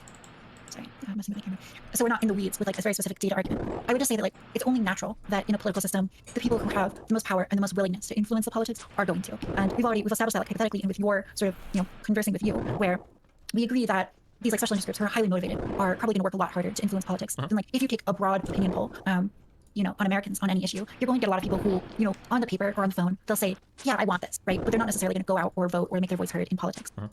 So I think this understanding of like America and democracy as a whole is something that is in large part influenced by like the interests of people who are highly motivated and highly capable. I think it's an important thing to recognize because do you think, or do you worry that like when you see somebody like Donald Trump get elected, this is somebody who I think was opposed like by literally everybody in the establishment. The media hated him, both parties hated him, but the people, at least the Republican Party, seem to like be super obsessed with him. Hello. Listen to a podcast in the background while I'm AFK. That was enough for him to break through all the processes. Yeah, and look at like what the people wanted, right? So like the people who voted for Trying to combine my research and study with RuneScape. Because I have to keep doing this until I'm done with this fucking Slayer task.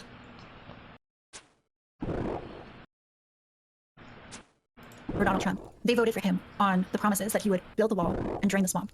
And what did we get? And probably also like withdraw from Afghanistan, stop being so interventionist, which he started the process of. Give him credit for that. But he didn't drain the swamp. He didn't like crack down on corruption, and he didn't build the wall. So these are like broadly popular things, which people are voting for him on, which didn't get implemented. And of course, you know, he can't do that without the allyship of a great number of people in the Senate and in the House. And that allyship comes with the allyship of broader establishment, right? Broader establishment that's able to create canvassing groups to get politicians who are supportive elected. I agree with that. But I think that the thing that so this is going to be the broader kind of argument I make. I agree that what you're saying is true. I don't agree that those things are like their own kind of thing that exists as kind of like these like political vampires. I would say that these things exist because they draw so much power from the groups that tend to support them. So like we hate the fact that like McConnell has so much power, or that whatever politicians we hate them mentioning cinema. But the reality is they're not there as just like a foil to the system to show us how the illusion of democracy we live under. They're there because they draw their power in real part from people that actually do support these politicians. Yeah, I mean, I think you're right. And what you're getting at is this like understanding of American politics as something that's like highly regionalized and highly like fractured and like pushed to the local level. So like voters in West Virginia who elected Joe Manchin and like Joe Manchin because he's this moderate guy, their positions in politics are, I mean, those voters probably feel highly represented right now. You know, they can look at the political system and say, wow, yeah, my positions, glad I voted for this guy. Like he's stopping bills, he's like representing my interests. But if you're a voter in California, of which there are many more, or a voter in New York, right, these voters are less represented. Sure, because it's structured by Senate, and even the electoral college do argue later. And so I agree that like you're pointing out that the structure encourages this kind of political fracturing. And I would say that the end result of that political fracturing is that the interests of special interest groups and economic elites are more represented in the data. Okay, let's go to the next part of this. We'll see if we agree to this, I guess. Well, I guess, or maybe this is where we... So I believe that my broader narrative is I believe that the American system is actually highly effective. I think that it does what it wants to do exceedingly well. And I think that all the problems that we're seeing aren't... It feels like sometimes people want to argue that the problems that exist today in American politics are artifacts of our system, whereas I would say that the problems that exist today in the American system are features of the system. So for instance, like when you say that like we have a Congress that can't pass any legislation, I would say that that's true, and that probably should be the case because we have a historically divided America. Yeah, so I think a lot of what I'm going to say is like I'll agree like yeah there are problems, but I would argue that the problems come from the people, not the system, and that the only way to be able to rectify those problems is to like fundamentally change like how we weight different people's voices, which some people argue we already do weight them a little bit differently because of the Senate and the presidency. And I can talk about that more specifically if you want, but yeah. Okay. Well, if I can take this in a little bit of a different direction, I don't necessarily think it's a problem that the average voter is not being represented in Congress or in the policies that are implemented, right? If we agree that like on balance, there's like some voters who are going to be more represented, some voters that aren't, and yeah, I probably would agree with that. Yeah. Yeah. Anyways, you know, we agree that there's like not this like overwhelming representation of like majority will. I don't necessarily think that that's a bad thing, but what I think we need to do is recognize that and recognize the influences on American politics as real. So like I talked about this a little bit earlier, but like the university system and like elite universities, which produce think tanks, journalists, you know, economic elites, and so on. These universities and the beliefs taught in them have enormous impact on the kind of bills that end up getting written and debated. And so I think if you want to understand, you know, how bills are really created, you have to first understand like the influence of these elite educational institutions. And when we look at America and its history of, I know this is contentious, but like, you know, leftward positioning, where like if you were to take a conservative from 60 years ago who, you know, 60 years ago, or I guess like 80 years ago, who's opposing like segregation, you know, they're going to or is opposing desegregation, take them, put them in today, they're going to be on the extreme like fringe far right. Yeah. And in general, I think 20 years ago, when they're opposing gay marriage, even liberals like Obama are not explicitly for gay marriage. If you were to take a liberal who's like against gay marriage, put them in the same time, they're going to be again on like the weird far right, or they're going to be in like the weird Fuck me. excluded part of their party. And so I think that we need to understand that like this leftward shift is really it's coming from the universities, and I think that produces like a number of problems. So I don't know if you saw there's like Jordan Peterson video that was released where he talks about like diversity, equity, and inclusion policies. Okay. Things like affirmative action, right? And committees that say that we need X amount of black or brown representation in our schooling. Those kind of committees and those kind of requirements, which place skin color as a more important quality or an important quality that can sometimes take precedence over test scores or aptitude, is the kind of thing that I think undermines the meritocracy and the legitimacy of the kinds of policies that are coming down from educational institutions. And so when you have like a massive replication crisis in social sciences, and these social sciences are also having a massive impact on American policy, I think that's when you have like some issue. Yeah, so there's a couple parts. So I think there are legitimate conversations to have about affirmative action. I don't know if I would say that it's always like it's just like on its own principle like a bad thing. That might be some conversation we could have. I do think that some of the diversity and equitable things are a little bit cringe when you're trying specifically. So I think in California, they're trying to say like every company board should have at least one woman on it or something like that. So it's all weird. There's that, and then oh god, fuck, what was the second part of what you said? What did you end with? It's a little bit scary to me that it's like eroding the sort of meritocracy. And I don't think it's a problem if like elites and special interest groups are having a huge impact on politics, as long as those elites and special interest groups are, demonstrated to be highly educated and effective at delivering good policy. And so when you have like an erosion of institutions as credible sources of knowledge, that's when I think it becomes problematic for these areas to have, an outsized influence. Does that seem plausible to you? A lot to think about. So reforming it, the idea is that society's moving more left, and you believe that the reason why society's moving more left is because policymakers are overrepresented from places of educational institutions. That are very left wing, yeah. Don't there exist like pretty right wing like think tanks and things like I think the Heritage Foundation or like the Cato Institute, like run like educated bodies. Also in schools, Yeah. then usually the meme is usually said that like your econ department or your business department tends to be a bit more conservative than like the rest of the school. Yeah, I mean, these are both true things. I guess like one of the scary things is that like I think I can agree with you a little bit on principle. I guess I would one question, or I could agree a little bit in what you're saying, but then one question would be like, is it my fault or should I care if it's overrepresented on the left or it seems to be so batshit fucking insane? So like for instance, I think it's really important to have two strong opposition forces to figure out good agreement in the middle. I think that's incredibly important, but I don't think the Republicans offer a sane alternative to the left at the moment. I think there's good conversations to be had about like, okay, climate change is real, but we need to be mindful of the economic harm, or there does exist some level of like racial disparity in the United States, but maybe the answer isn't like massive affirmative action and like riding all over the place. Like I think that these things are important to think about, but it feels like sometimes I don't get good alternatives on the right because it's just like climate change is totally fake and it's a hoax by China and the Wuhan virus was made by China and like it's like, okay, well fuck, where's my opposition party here that I can that I feel like represents a good pull against the left in the United States at the moment. Yeah, this is a good point. I think you have to be like, in a way, sort of crazy or weird to be on the right. Yeah, fortunately. Not conservative, to be Republican. Yeah. Sure, but also, I mean, to be like someone who seriously questions democratic institutions, you have to be already a little bit weird to do that, or very willing to search for the truth if it might contradict, what you've been told. Because, you grow up, you're in elementary school, and you get this like nice little prepackaged understanding of the American Revolution and democracy and how our system works, and that perception of like power flowing from the people is something that gets reinforced over and over. And to question that at all, I think already puts you probably in a camp of maybe being a little bit weird. And so it's not surprising to me that also like a lot of these people believe, other very strange things. But I mean, just because like it may be a little bit weird, I don't think we need to necessarily like throw the baby out with the bathwater. What we really need is like a serious intellectual movement from the right. Yeah. And I would love if right wingers could work together to model a way of intellectually conceptualizing the world that is able to paint a compelling narrative to contend with the left wing. And the left wing, like they have a lot of intellectuals and people who are very smart and very good at analyzing data and people who are producing studies and left wingers who are peer reviewing studies and publishing them and so on. And so there's certainly a left wing intellectual movement and it grants a lot of credence to left wing ideas. So like I mentioned, like the replicability crisis in sociology. The other half of that is that like a lot of people in social sciences are starting out as people who are progressives. So the kind of questions that they're going to ask, the kind of data that they're going to search for, and the kind of data that they're going to find legitimate or not legitimate in a study is going to be biased, I think, in some way towards the left wing. Sure. And Well, something that I'll challenge real quick before we get too far on this one, though. I feel like the replication crisis is wielded a little bit too much by people on the right as a way to discourage the social sciences. When I think the replication crisis, what it's supposed to point to, is an issue with potentially the peer review process. Everybody likes to point to the social sciences having a lot of issues with replicating studies, but that was ubiquitous among all sciences, even like physics and chemistry. Percentages weren't as high, but they were scary. It was still like I think 20, 30, 40, 50% for like. It's like an order of magnitude difference, but yeah, there is a problem in both. There might be like a clean Wikipedia page on this, but I thought it was like in some of the social sciences it was like 50 or 60%. But I think like in some harder sciences it was still like 20 or 30%. So there was a big difference in social sciences, but it was shockingly high for the harder sciences as well. And I think the problem was just that I feel like the replication crisis, everybody uses it to text sociology, but I feel like the bigger problem is just that publishing like verifying experiment results is not really sexy. There's not a lot of like money in like verifying the results of certain experiments. There's not a lot of excitement in doing that. So like that's like a critique of how we raise money and do grant funding for our system. It's not necessarily like the slam dunk like look, sociology is garbage that I feel like a lot of people represent the replication crisis as being. You have a source here, like on that where I'm totally wrong. Correct me, but I don't know the exact numbers, but you're absolutely right that there's like a problem with the peer review process in this way, and also in this incentive structure. So like another example that I've heard given is that like if you are getting grants for a study that's going to show that like chocolate is really good for you, that's like great, exciting news. It's going to be published everywhere. So there's like a massive incentive for that. And so sort of like you see this a lot in like health sciences where you go back and forth on like publishing that this food is like really great or this food or that, and it makes headlines. It's good for getting money. People like it, right? So there's this like incentive structure in place to sort of look for results that are going to look good. And so like they talk about like p-hacking, right? Or maybe like getting lots of different variables and just seeing like which one you throw them at the wall until something works, and so on. And so I mean like there's a study about like names and whether or not you're more or less likely to get hired based off of a job application, based on like whether your name is traditionally associated with this racial group or that racial group. Now, I think these studies have been proven to have a pretty consistent effect, but it's very easy to imagine a world where you just like throw lots of names at the wall, you know, send in lots and lots of applications, and eventually you're going to get a really black sounding name. And just by chance, it's going to get far fewer, you know, application requests or interview requests. And you compare that then to your like whitest sounding name that also got the most interview requests. And you draw this conclusion that like, wow, we sent this to like so many people, and you know, the p-value is so low, the chance of this happening randomly is so low. But then you admit the fact that you like also included so many other names that didn't have relevant factors. Now, this is like a hypothetical scenario because I think that this evidence has been suggested to be like pretty firm and like pretty good. But you know, it's an example of how you can test many variables and search for the kind of result that you want. So I mean, when you look at like the political bias of these institutions, I think it's again problematic because there's this peer review process that people are going to be more incentivized to know, well, my peers, they tend to be more progressive people, and so if I want my study to be published, I know that, you know, in some small way, and it might be very, there's going to be an edge given to papers that are validating progressive worldviews. Yeah, that definitely could potentially be an issue. I agree that it is. It's hard to find a solution to that sometimes when the mainstream Republican views are so detached from reality. Like, it's refreshing and fun to have intelligent conversations with conservatives sometimes, but take for instance like the idea behind like trickle down wealth for like a strategy for getting money to poor people. It's just Yes, so you're purely- listening and to even high case speed by case, right if you've ever had any experience running a business, you know that I there's a ridiculous way was to do finishing wealth. It's never something that gonna I happen. was watching before, which was the rest of the Vosh meltdown debate that he had over polygamy, non-monogamy, and how he should be allowed to fuck as many women as he wants. This one is just a speed read of Destiny's debate with Taftacha? I don't know how to pronounce that name. About Democracy, Black Bill, CRT dilemma, and supposed Republican weirdness.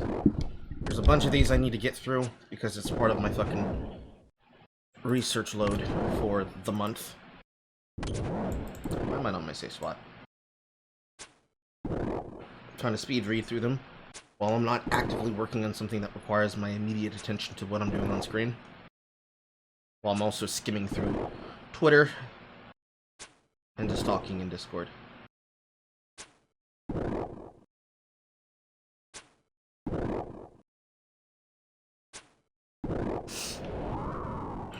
And trying not to choke to death. Business as an employer, you just wouldn't do that. So many Republicans still buy into this, or anything related to so many of the sciences and everything too. We run into these issues of like, just the Republican Party is so anti-intellectual, anti-institution, anti-university. I don't know what the solution is to that, or how you break through that to like establish a healthy Republican mindset where it's like, hey, it's okay to, you know, engage with science and not be like a crazy reality denier. Like, there are conservative answers to some of these questions, they can exist, but you have to do the work to find them. I don't know what the answer to that is. Yeah, I mean, I think that I would say the answer is just making sure that universities are very neutral spaces. So Yeah, that shit is fucked now. I mean, think about like there's been lots of discourse about critical race theory, and I'll say as someone who's like more right leaning that I don't necessarily think that critical race theory should be banned in schools. I think it's fine to teach critical race theory. I think the problem is that the professors who teach critical race theory are true believers in critical race theory, and you'll rarely find a professor who is teaching critical race theory who is not, as part of the theory, engaging in something called praxis, right? Like theory and action mixed. It'd be And like, so like we would say that like learning about Catholicism in college is probably a good thing. We should learn about religions, but people would probably feel a little bit differently about it if it was like Catholic priests teaching about Catholicism, or like imams coming in and teaching about Islam. Or like, wait, hold on a second, I don't know. Now it feels a little bit different. There's a different character.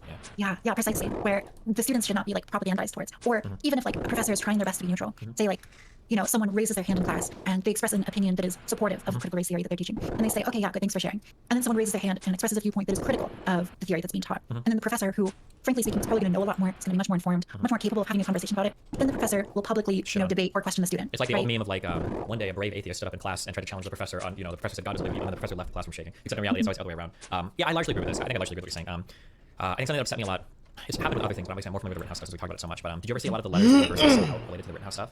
I didn't. It was incredibly disappointing. So like a good college letter might be something like, there was a very challenging verdict that came out of a court case. You know, like we invite everybody to discuss and share their feelings on it, make sure that the debate is healthy, make sure whatever, like make sure you'd say, you know, as dispassionate as possible because we are intellectually blah, blah, blah. That wasn't the case at all. It was like people were sending emails where it's like a very troubling and upsetting verdict came out of the white supremacist justice systems of the United States today. We understand that many students are going to be traumatized by this. Health counselors are standing by. And I'm like, bro, are you fucking serious? I think even my college, my alma mater, whatever. I don't know if I said that before. Even my college, like the letter that they sent, I was like, are you actually serious? It was basically everybody was saying that like Rittenhouse was like this white supremacist Nazi murder, and it was the worst verdict ever in all of human history, and there was no room for conversation. Like that was it. Like they sent the letters out, and that's it. Boom. And rather than having like college be a place where we can explore and debate ideas, it's become like way more. This is the narrative. This is what everybody's believe. If you don't, then fuck you, or you're gonna get canceled, or you're gonna get whatever. Yeah. Similar thing is unfortunately happening inside the ACLU in the United States today. I would say, but the ACLU is coming out and making statements about stuff that, quite frankly, they just have no business talking about. I don't give a fuck about the ACLU's like place on like racial equality or whatever. That's not what the ACLU was originally ever designed to deal with. But now they seem way more concerned with like social justice than what they were originally for, which was really the defense of the First Amendment and kind of the Second Amendment. Yeah, I mean, part of it too is just universities are trying to attract students, and students tend to be young. Young people tend to be very progressive, and so if you're at a university that is neutral, is challenging or just neutral on these sorts of issues, that's going to like ultimately hurt your bottom line. And so the incentive is always for universities to take these like more left-wing stances. And again, like I think understanding that relationship between universities and the most successful, powerful people in society, I mean, just like on the basis of your average college graduate's going to earn more, right, and be more likely to engage in politics, have much more influence in politics than another person who's not college educated. And then when you understand that, like, well, there are these incentive structures in place for universities to be very left wing, I think you start to understand and to validate left wing beliefs right through studies. I think you start to understand how we've gotten to this point where it just seems like so crazy to be conservative, and we've got this like cultural force that is so supportive of the progressive movement. But I mean, like, more than that, I think in regards to choosing politicians, it seems to me there's like, if I were to hire for a company, right, and I wanted my CEO to deliver like good results for the company, I would not go to the general public, the American public, and like do a poll on who should be our CEO. I'd probably like create a committee, and I would do interviews for people, look at their qualified, past experience, and I'd hire based on that, and I would create like a high degree of financial incentivization to do well in the company, and I would fire them easily if they were not able to deliver. Yeah. So Have you ever seen the movie Sunshine? I have not. Oh fuck! There's a really funny moment in this movie. It's an interesting movie. But it's reminding me of what you're saying. There's a funny moment where they have to decide whether or not they want to embark. It's a really risky part of their like space mission. And at one point, one of the characters says, "All right, well, we're gonna take a vote on this." And then another character shuts it down. And it's like, "We're not gonna fucking vote on this. Like, we're a group of highly trained scientists. We're gonna make the most informed decision we can. I'm gonna go with that." So it kind of playing into what you're saying. Like, if we wanted to figure out what the best thing for business, we wouldn't just like throw it up to a vote. Like, we would have a committee of specially trained people that would be evaluating based on known metrics or whatever for what decision you want to make moving forward. Yeah. Yeah, totally. And I think we've got like a system in America where sort of there are like intellectual powerhouses in the universities that try to give like the best kinds of policy based on data to politicians and to think tanks and so on. But the erosion of meritocracy in these institutions, I think is probably a serious problem for the legitimacy of that. Potentially, yeah. I think there's a balancing act for all of it, but like, I don't think there are times where forcing some level of diversity. I think there are times where forcing some level of diversity can produce positive outcomes. Because markets sometimes can be slow to react to things. Like there's a lot of studies showing that you can fudge the minimum wage a bit higher than it is and have almost no downside on any of the workers. There's a popular one that was looking at restaurants between, I want to say it was New Jersey and New York or something. There was like two neighboring cities, so like there was so much in the controls that were the same for both. And I think the minimum wage bumped up like $2 or $3 higher, or it might have been New Jersey, Pennsylvania. Yeah, that minimum wage bumped up higher for one state, and there was almost no negative impact on unemployment at all. So that's like an example of like maybe the markets aren't always as steadfastly rational as we'd like them to be, and they get a little slow. So a nudge in one direction is good. But I mean, I definitely agree that it goes a bit too far in the other direction sometimes for sure. I wouldn't argue that, where it has gone incredibly far in one direction right now. Yeah. And again, like I wouldn't necessarily say that democracy is bad per se, but that people need to be really cognizant of how democracy is actually working in practice, and the understanding of like democracy as a system that inherently tends towards oligarchy. I think can help deconstruct people's views that like democracy is some principal goal of which society needs to be oriented towards, and maybe introduce people to new lines of thinking that, well, maybe we can create systems that are less democratic but might have ultimately similar outcomes, provided there are still checks and balances on the kind of oligarchic power which is putting policy into place. Yeah, I mean, I don't think I would necessarily understand. I fight with a lot of people sometimes who don't understand how our system works, and then sometimes people can get distraught with the system without even knowing how it works. So, for instance, we might have a federal election and people are upset about why criminal justice or policing policies haven't changed at all. And the federal government has nothing to do with how cities and states run their individual police forces. Yeah, it's all local. And then understanding who votes is very important. So, white, affluent people, white, affluent, educated people tend to be like most represented voters. So, like when you're looking at a city and you see only like 24% of people voted in the last election, well, we can guess that it's going to be heavily weighted towards a certain population. Oh, white, affluent, and older people. That was the thing I was looking for. And then when we start to see like who's voting in these elections, what we actually see is not very surprising that nothing's being done about like say criminal justice, because old white people don't get arrested, they don't give a fuck about the criminal justice system. So yeah, it's good to have like a realistic understanding of what the system is actually doing, so that you can either engage with it in a way to change it, or I guess like at least hate it for the right reasons. Yeah. I read a book a while back, actually, on I think your suggestion or your community's suggestion called Politics is Your Power. And in the book, That's but in the credit for my shit. Okay. your shit. In the book, they talk about this like case of this union guy, and in the city that he's in, like the ability to get elected or to get policy passed is like massively dependent on him, and getting him to like get his community to rally behind you. I think this is like another. I mean, that book is just like full of examples of how necessary it is to have like the influential people in your local district, supporting you if you want to get anything done. Oh, was this the older guy that was like Foreign Born, where they talked about how like the mayor would send people to like shovel this dude's driveway because yeah, totally. It's just like it's so striking how like single individuals can have so much impact. power. And he started, I think, it's been a while since I read it, but I think that guy started from like when he immigrated over 20 or 30 years ago. I think he was just helping people fill out like mail-in forms or something. He just like so people around the community sort of know him. I think they called him the boss. So people would, like go to him for help with small things. But eventually he wielded a significant amount of local power, such that there were local politicians that would skirt him or that's what try to like appease him for like favors and shit. Yeah. Yeah, totally. And like I've done some like local politics stuff as well. I think anyone who's worked in these like areas knows like just how much power like single individuals can have, or like small groups. Like the city council might be elected and like might have their positions because of only like 10% of the city. Yeah. And it's just like in a sense it's like democratic because everyone can vote. But realistically that is not what happens. And when you're talking about like a city and it's 10% of the city is voting, and then you only need like 40% theoretically depending on how the parameters of that. Like one person that's like connected to 200 or 300 people can represent like a huge voter block. Yeah. Whereas federally we're so obsessed with the, like winning by 100,000 votes or 300,000 votes. Like in a city level, it's the elections are way fucking closer. Yeah.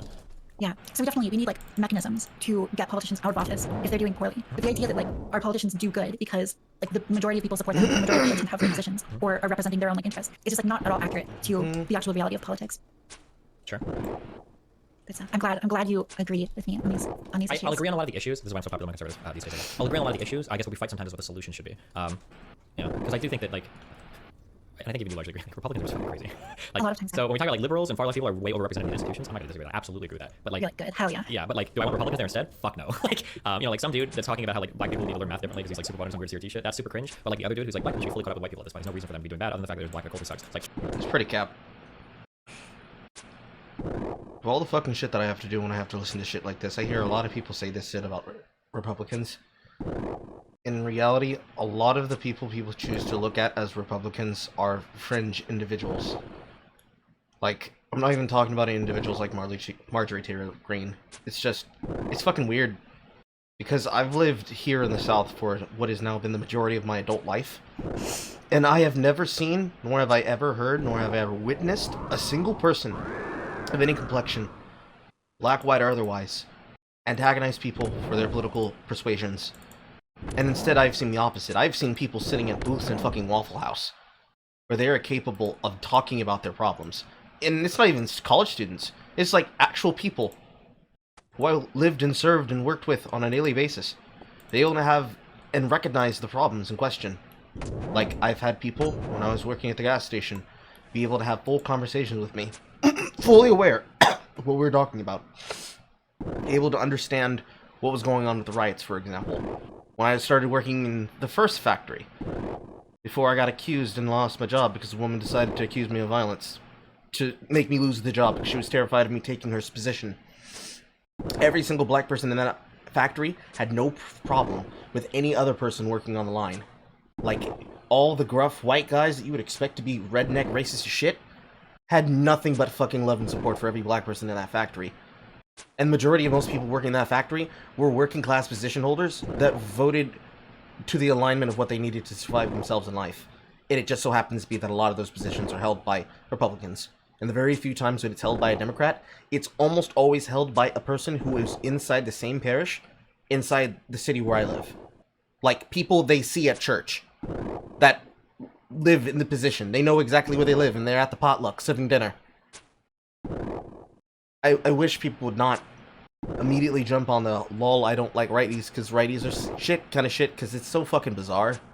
I feel like a lot of people do that because that's just how things are, and it makes for a really good way to serve red meat to an audience. We see more of the crazy left shit because there's so many of them that are sitting in prominent positions and they never get pushed back for any of the dumb shit they say. But I think if they were to realize that many people shitpost on these individuals, they would realize that people don't actually agree with their positions. It's more like a situation with people like Ian Miles Chungus.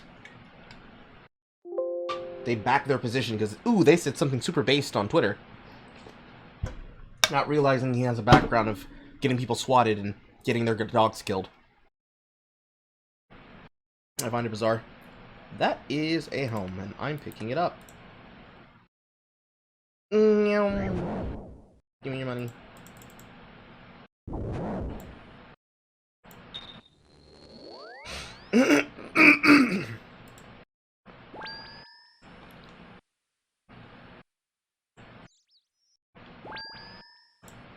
I don't know about that one either, Chief. Yeah, the lack of sane alternative like really drives me fucking crazy. It's really bad. It really upsets me because we shouldn't be as fucked as we are today politically, but we are because the right has no good answers and it was garbage. Trump was fucking insane. Like, the guy didn't believe in climate change. He lied up until he couldn't anymore. That like the virus was fake. That nobody was actually sick in America. Just like it's just so horrible. Yeah, I don't know. It drives me crazy. That's cap in Destiny. That's high cap. If what he means when he says right in this sentence is establishment positions along with Trump, that's cap. That's highly cap. Things are worse now than they were under Trump because there are so many people willing to try and cap to the fact that they weren't getting what they wanted. Like, Destiny's been based as of recently, but this is one of those situations that I just literally explained. Like, that's cap. Highly. 4 years of opposition in every single point of industry and entertainment and journalism, culminating in the honk fortification of an election, and now us getting to experience what a banana republic is like. I don't know if he'll ever debate somebody about that.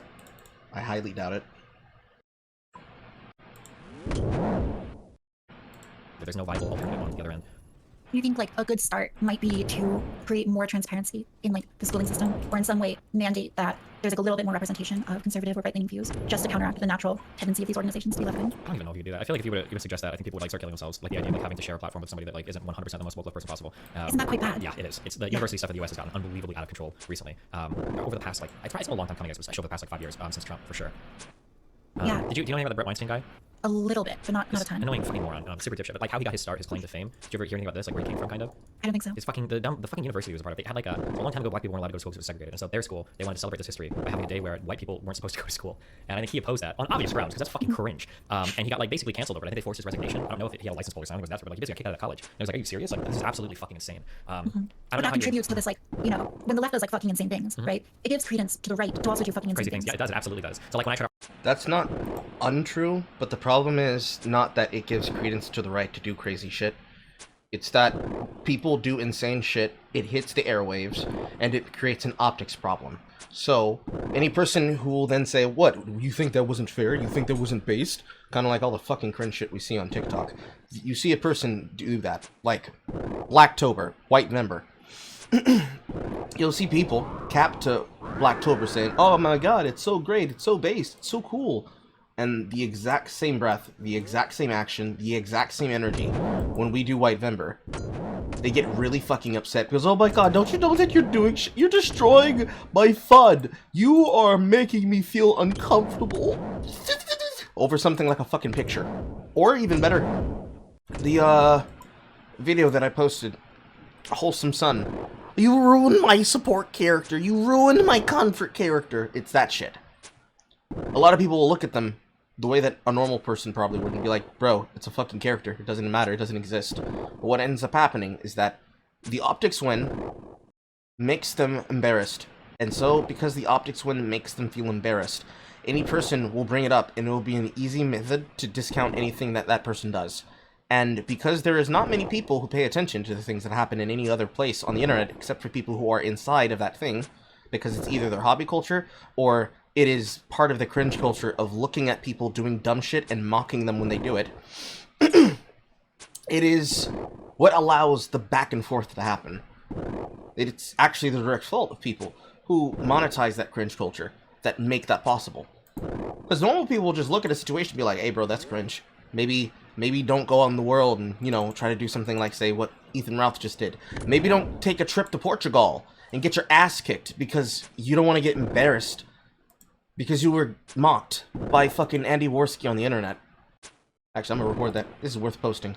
So, like, a key example of what Destiny just said here, being that something that the left does will then give credence to the right to do something, and then they'll do something stupid, and then the right does something stupid, so the left does something stupid, because they're both going back and forth with optics wins, is basically the idea of what allowed people like Vosh to get to where he is.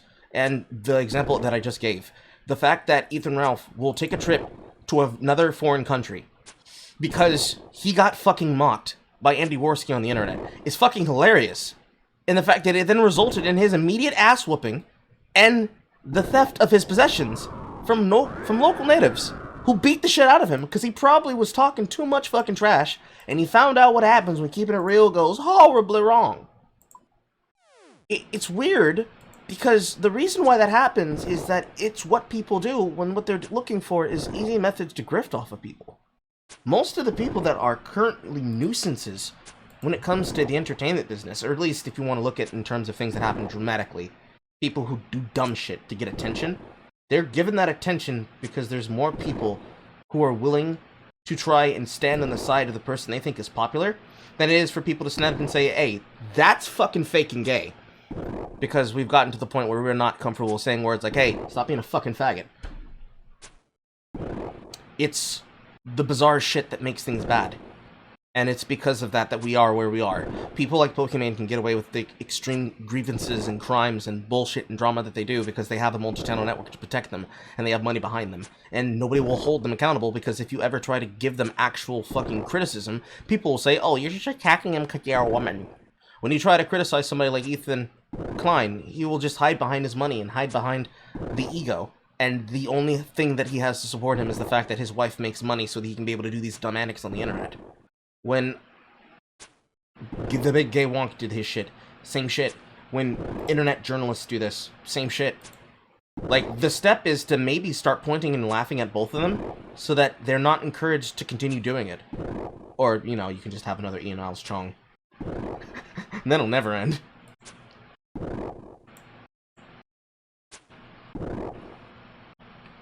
Argue that like BLM is important, and then people on the left are saying things like when some other shooting happens, and it's like obviously the guy fucked up and the cops probably did what they needed to do, and then people want to like Nakia girl that tried to stab the other fucking girl, and be like, oh, another pig cop. Okay, fuck. Like the What most, is she supposed to do? yeah. Let her stab her? yeah, the most annoying thing is that like I have to fight on both ends. I've done this argument with my mom where any conversation I have with my mom, I have to immediately concede like 15 crazy things the left has done before trying to convince her that the right is also crazy. And you already like lost it. You look horrible. But I remember there was a huge one with my mom that took a while for her to go. Was the high school students that were demonized by CNN about up near it was like the Indian protesters or whatever. Yeah. And they tried to shoot this video that made it look like they were being unbelievably antagonistic. And it basically was Like the those exact, cartoon kids? yeah. And this kid was like fucking 16 or some shit. I was like, are you serious? I don't know. Yeah, it's very, very, very fucking annoying. It's hard to explain to people like you're doing an actual damage to your movement when you act like fucking lunatics. You're actually destroying your movement by acting this way. It's very irritating. So try to make people understand it.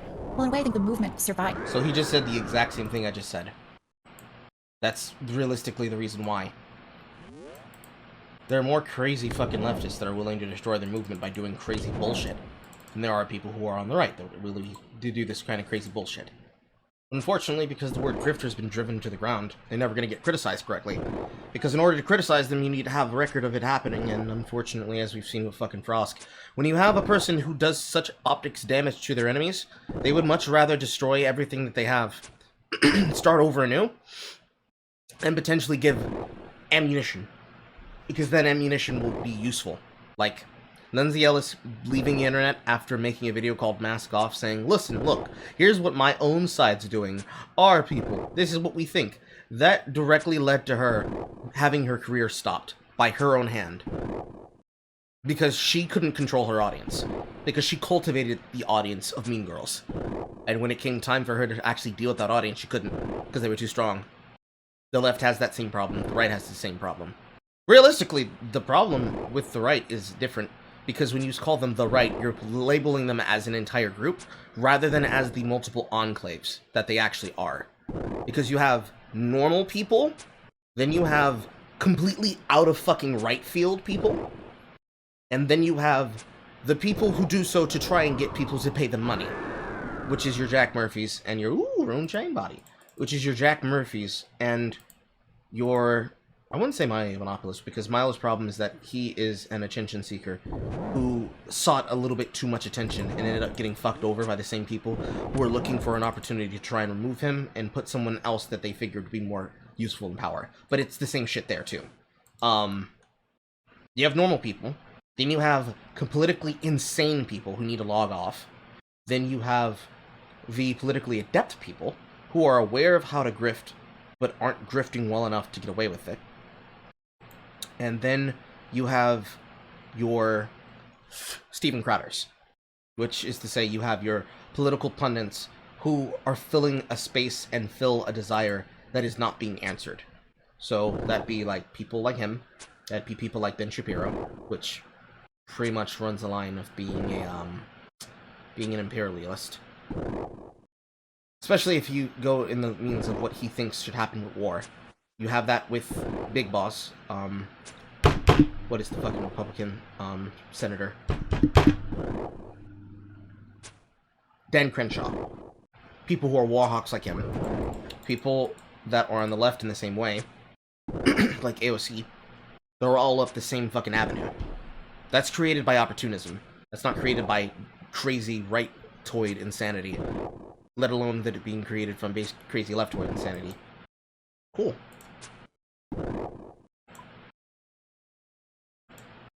I just walked over and started DPSing my fucking stack. Another one. That's what causes that stupidity, and that's what causes that insanity. The only way that it gets fixed from a standpoint that causes actual change is for a person to recognize why they got lulled into that group in the first place. So with Jack Murphy, and I guess Fresh and Fit go into the same thing too, but they're not even politically bound. That has more to do with clout than it does politics. He's doing it again.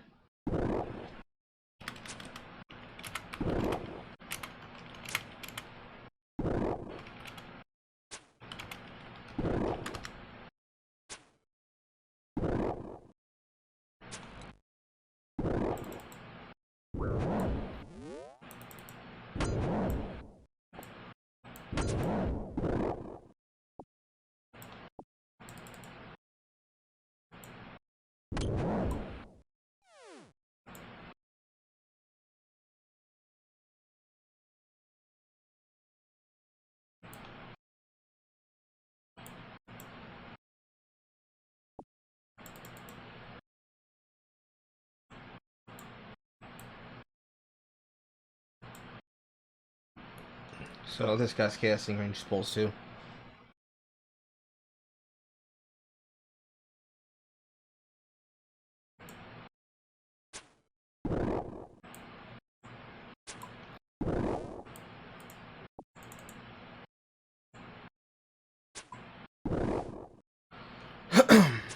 I forgot I was even saying. Fuck me. But yeah, the left and right problem with that is it has to do with clout chasing and people falling into something because being on the team that's winning is more convenient than being on the side that's losing, but staying on that side because of principle. The ultimate answer is they don't have principles, and they're willing to sell out their side if it means they can be able to win an optics war and be able to get clout from it. Because the people who have done that kind of grifting are the people who now are responsible for making everything political. All the people who would have called themselves atheists in 2016, 2014, literally all are leftoids that have sold themselves out now. Because they put profits over people, and they put clout over principle. And now that's all they are. And they get easily mocked because of the fact more people are willing to laugh at them for how cringe they are.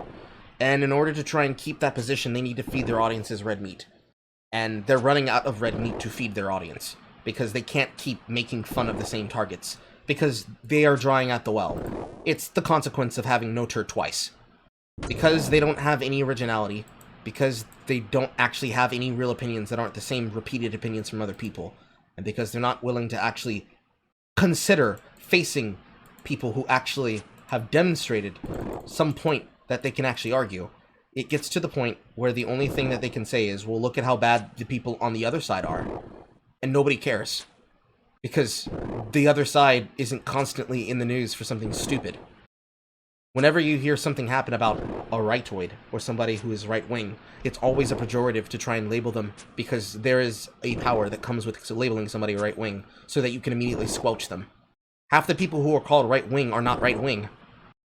Like, the tweet that happened literally this week with everyone's known internet LARPist coming and returning and doing ban evasion on another account and labeling people like myself, labeling people like Sophia Norwitz, labeling people like Christina Tasty, and labeling people like Respect Elves as fucking right people, right-wing or otherwise, right-wing grifter or otherwise, is quite literally the insane sycophantic behavior that pretty much everybody has started to roll their fucking eyes at.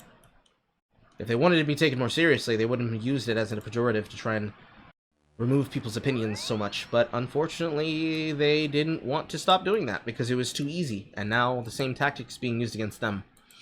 Same thing happened with Ian Miles Strong, same thing happened with Amos E, same thing's gonna happen to Vosh, same things that's happened for a lot of these people who have gone fucking off the goddamn deep end.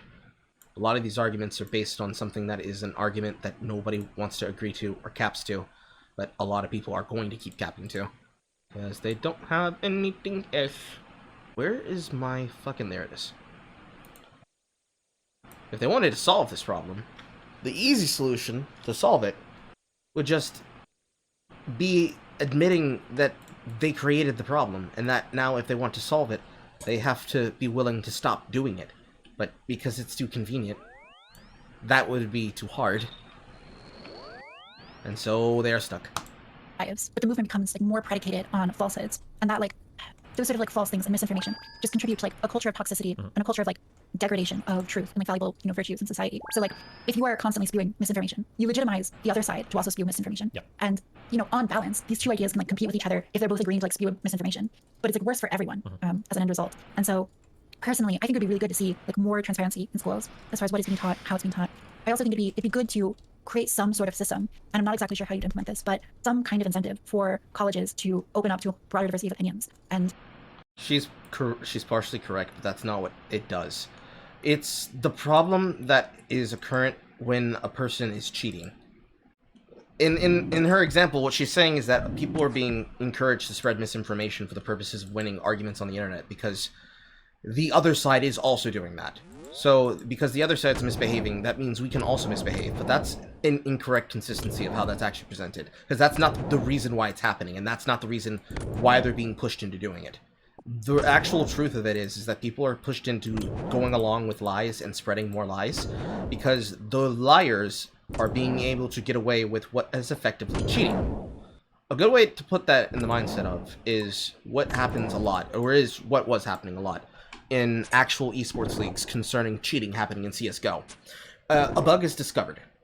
This really works for anything where you're talking about competitive balance, because you want things to be fair. You want people to have the exact same reach, the exact same opportunity, and the exact same chance to try to do something that everyone else is doing. So you have a situation where you have two sides in a competition, but it is discovered that there is a bug that one of the other teams was abusing in the tournament to be able to win. And this bug has been categorized and has been documented for years on end.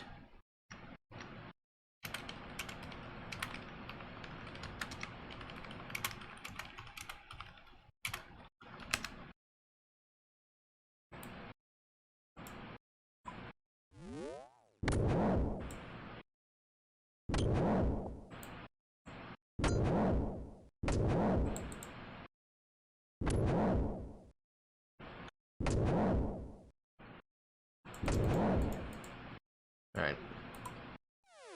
Just gonna record this too. Different channel, same person. This guy right here continues to keep trying to fucking DPS everybody else's pulls here at the Black Dragons. He's hopped around the server and he's hopped around this area attacking the mobs of both myself and this other guy. And he literally won't stop. He just keeps doing it on cooldown to fuck us over and try to force us to hop from the channel. I'll post that in a second. But back to my point. Two sides. We are competing in a tournament.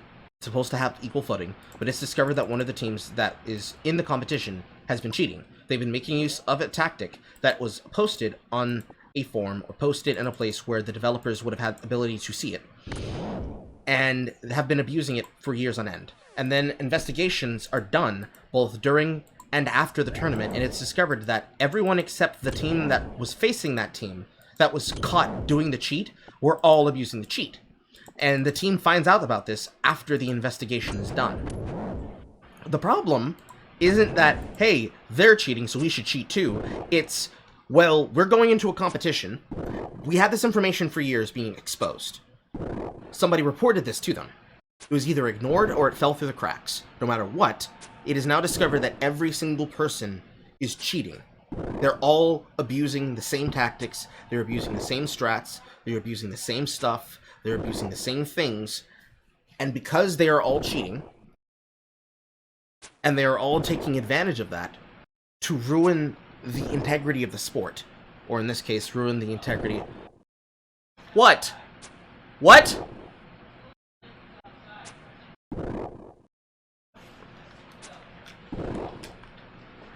The food delivery people have already come away. What are you talking about?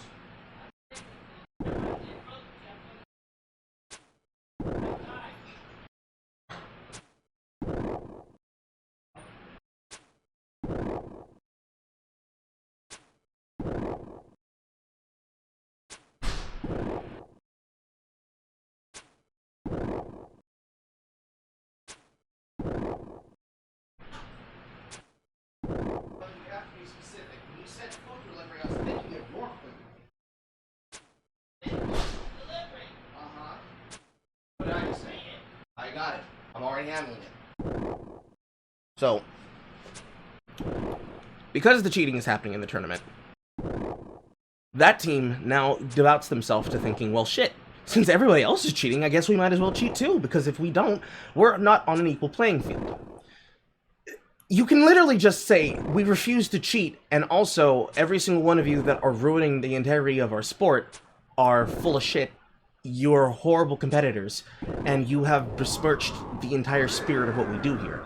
That is the actual response and answer that you should have if what you discover is that your enemies are cheating. You don't start cheating too, you say this is a disgrace and a mockery of the system that we have in place. It is a insult to the integrity of the sport, and every single one of you should be ashamed. And any monies that has been awarded or earned during this cheating needs to be returned or donated to those who have shown the integrity to not cheat. If you want to stop the thing from happening, you need to actually have principles. Because nobody's willing to stand on principles because it's all about winning a war, optically or not, or rhetoric or not. Because there are people who are unwilling to do that, because it's much easier to just convince people with lies, half-truths, and misinformation, while also silencing the opinion of your rival by getting them banned on platforms. We have come to where we are now. That is literally the left's fault. The left has spent so much time squelching the opinions of people that just wanted to be heard, that now you have political crazies who are willing to take advantage of this on both sides, and any other political affiliation, regardless of whether or not it's a meaningful one or not, that are willing to get any person to cap to what they're doing, because it's easier and better than actually telling the truth. It's the reason why Frosk tried to demand that people confront her and debate her about how actually, I want to see what bullshit they'll say to my face when they can't hide behind it and they don't have anonymity. And everybody, including myself, came out and said, yeah, you're full of shit, and of course we'll talk to you. No problem. And she erased every single thing that she had posted there. Not only because of what I already said before, which is she has to now deal with people who are going to take her optical failure and say, well, you see, we're not going to actually listen to her because she's one of those crazy ones. We're not like her. They fucked themselves over so badly that they have to discount her, because if they don't discount her, they're not going to have the ability to stand in a room. Because that's literally shooting the messenger, which is what's happened to so many other people. You've had so many people come along, try to present themselves and try to establish themselves, being shot down because it was easier to insult them, mock them, and say, you're not legitimate because look where your information came from, than it was to legitimize and say, listen, you might have the wrong information, but that's not your fault. It's the fault of blank. Whether that be the media, whether it be misinformation from people who were taking advantage of them or otherwise. But that's not what happens. So, it ends up being a never-ending cyclical vehicle where everybody's trying to ride it till the wheels fall off. And instead of saying, hey, maybe we should stop allowing these people to ride it till the wheels fall off, instead what most people then adjudicate their time and their energy and resources to is, man, we can't let that guy get power. And they end up seeding the ground for the next grifter to come along and do the exact same thing, but upgrade the technique and standard. The reason why there's people like Vosh is because there were people like, formerly, Jake and Hugo, now Hannah and Hugo, or excuse me, Hannah and Jake, and these leftist individuals that started out in 2014, 2015, 2016, doing the same thing that Schuenhead has done. Where they went from saying, hey, I'm just like you, I'm just like me, look at me, I'm a girl on the internet, I'm a guy on the internet, I'm a shitposter on the internet, taking that audience and flipping it on their head once they believe they gathered enough social power to then try to take a position for themselves and enrich themselves while screwing over everybody else that didn't fall in line. That's how that happened. That's how we got here. Any interpretation outside of that one is one that is based in cap. The hardest to fucking cap. Because it's an actual point of how somebody like Obama got elected. Because of somebody's infidelity, and because that actor being tied to somebody who was infidelitous like that, Jack Ryan. Because of Jerry Ryan's husband, Jack Ryan, having a gay relationship and thus cheating on his wife, led to him signing down from his position, and with that, Obama got into office. Or, if you look at it in terms of BreadTube, because a BreadTuber lost favor with their audience and now is looked at as a villain, it seeded the ground for another BreadTuber to take over their position and become preferential and a preferred source of information as accosted to literally anybody else in that position. And because they were convenient for telling the lie, they will continue to be convenient for telling the lie until they're no longer convenient. Which is exactly what happened to people like Lindsay Ellis. Because she didn't want to be known as a nostalgia chick. She didn't want to be underneath the shadow and coattails of the Walker brothers. And what she ended up doing is creating the environment where, sure, all of the rest of the left-leaning individuals on the website could be able to have an audience. Joe Barrett and the rest of them. But ultimately, in the niches that they've now settled into, they don't realistically have any relevant power outside of that echo chamber. and they can't expand their ground further because it requires lying to people to do so. And there's more people who are now aware of what she did publicly than there were people who were not aware of what she did publicly. But that's just the nature of shitposting and the nature of clout. To counteract Actually, I need to get the rest of the groceries.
That's the rest of the groceries. Okay. Fucking guy decided to come in and try to crash. Jesus Christ, mother.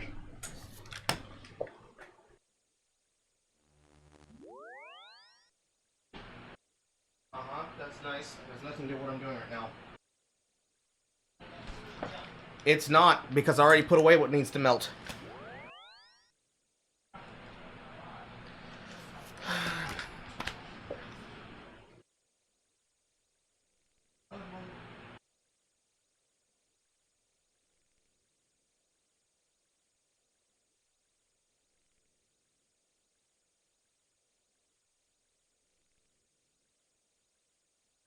I didn't look at what was in the bags.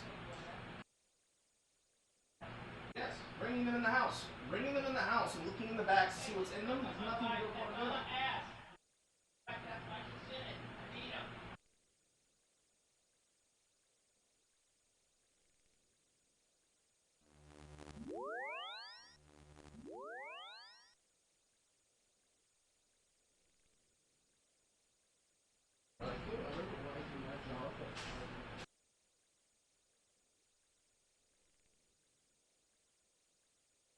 Already dead. It's not going to burn. It's not going to go on fire. Why do you need the water right now? You already have water in your room.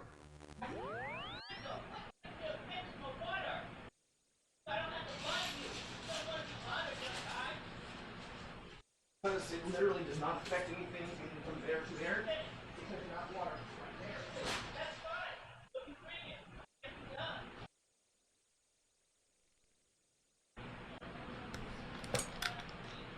It's because it's annoying, mother.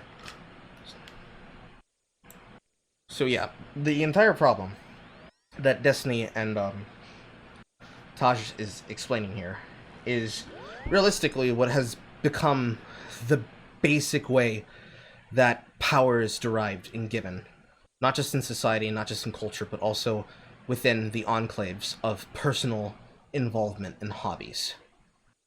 It flows down from politics, but it's not because of politics. It's because of sociability and socialization. People have taken what we consider to be socialized to be things that should be used to get power from other people, and using things like cringe culture as a way to profiteer that, rather than actually having arguments about why somebody is not wise in what they're doing, or presenting examples of what they're talking about, or just confronting the fact that the people who have the ability to inform the public are directly lying to the public. It's instead, lol, you're a cuck, also not base, also L plus ratio.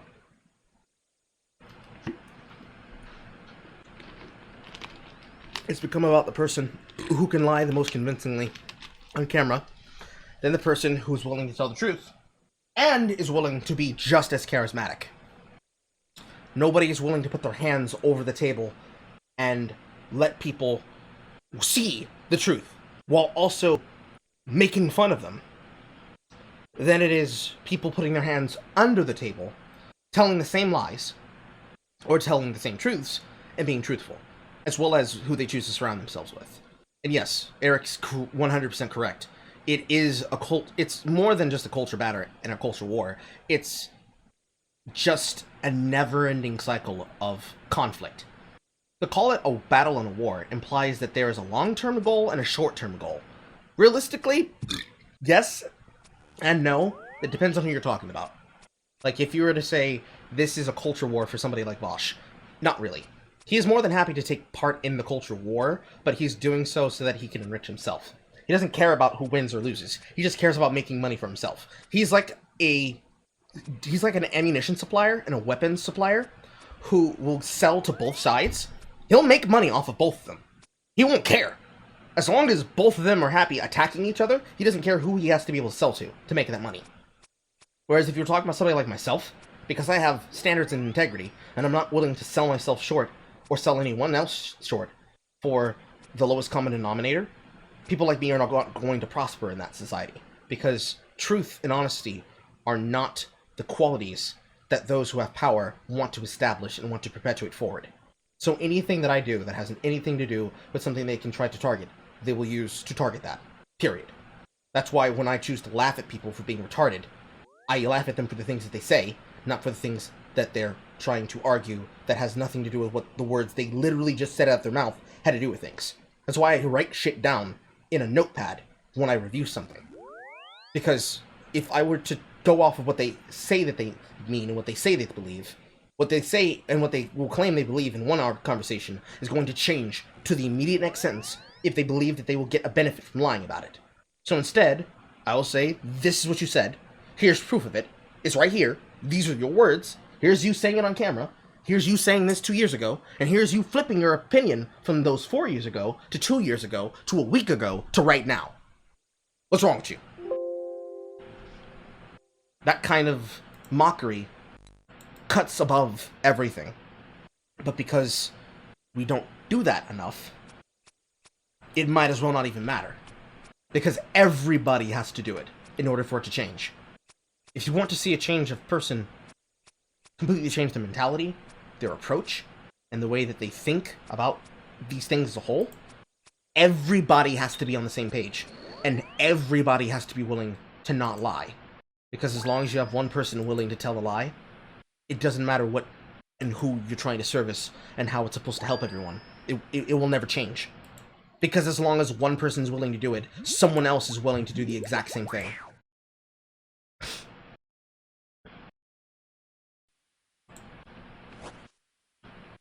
Way some of that progressive shift in universities. I think the issue is that I think the issue is capitalism and democracy.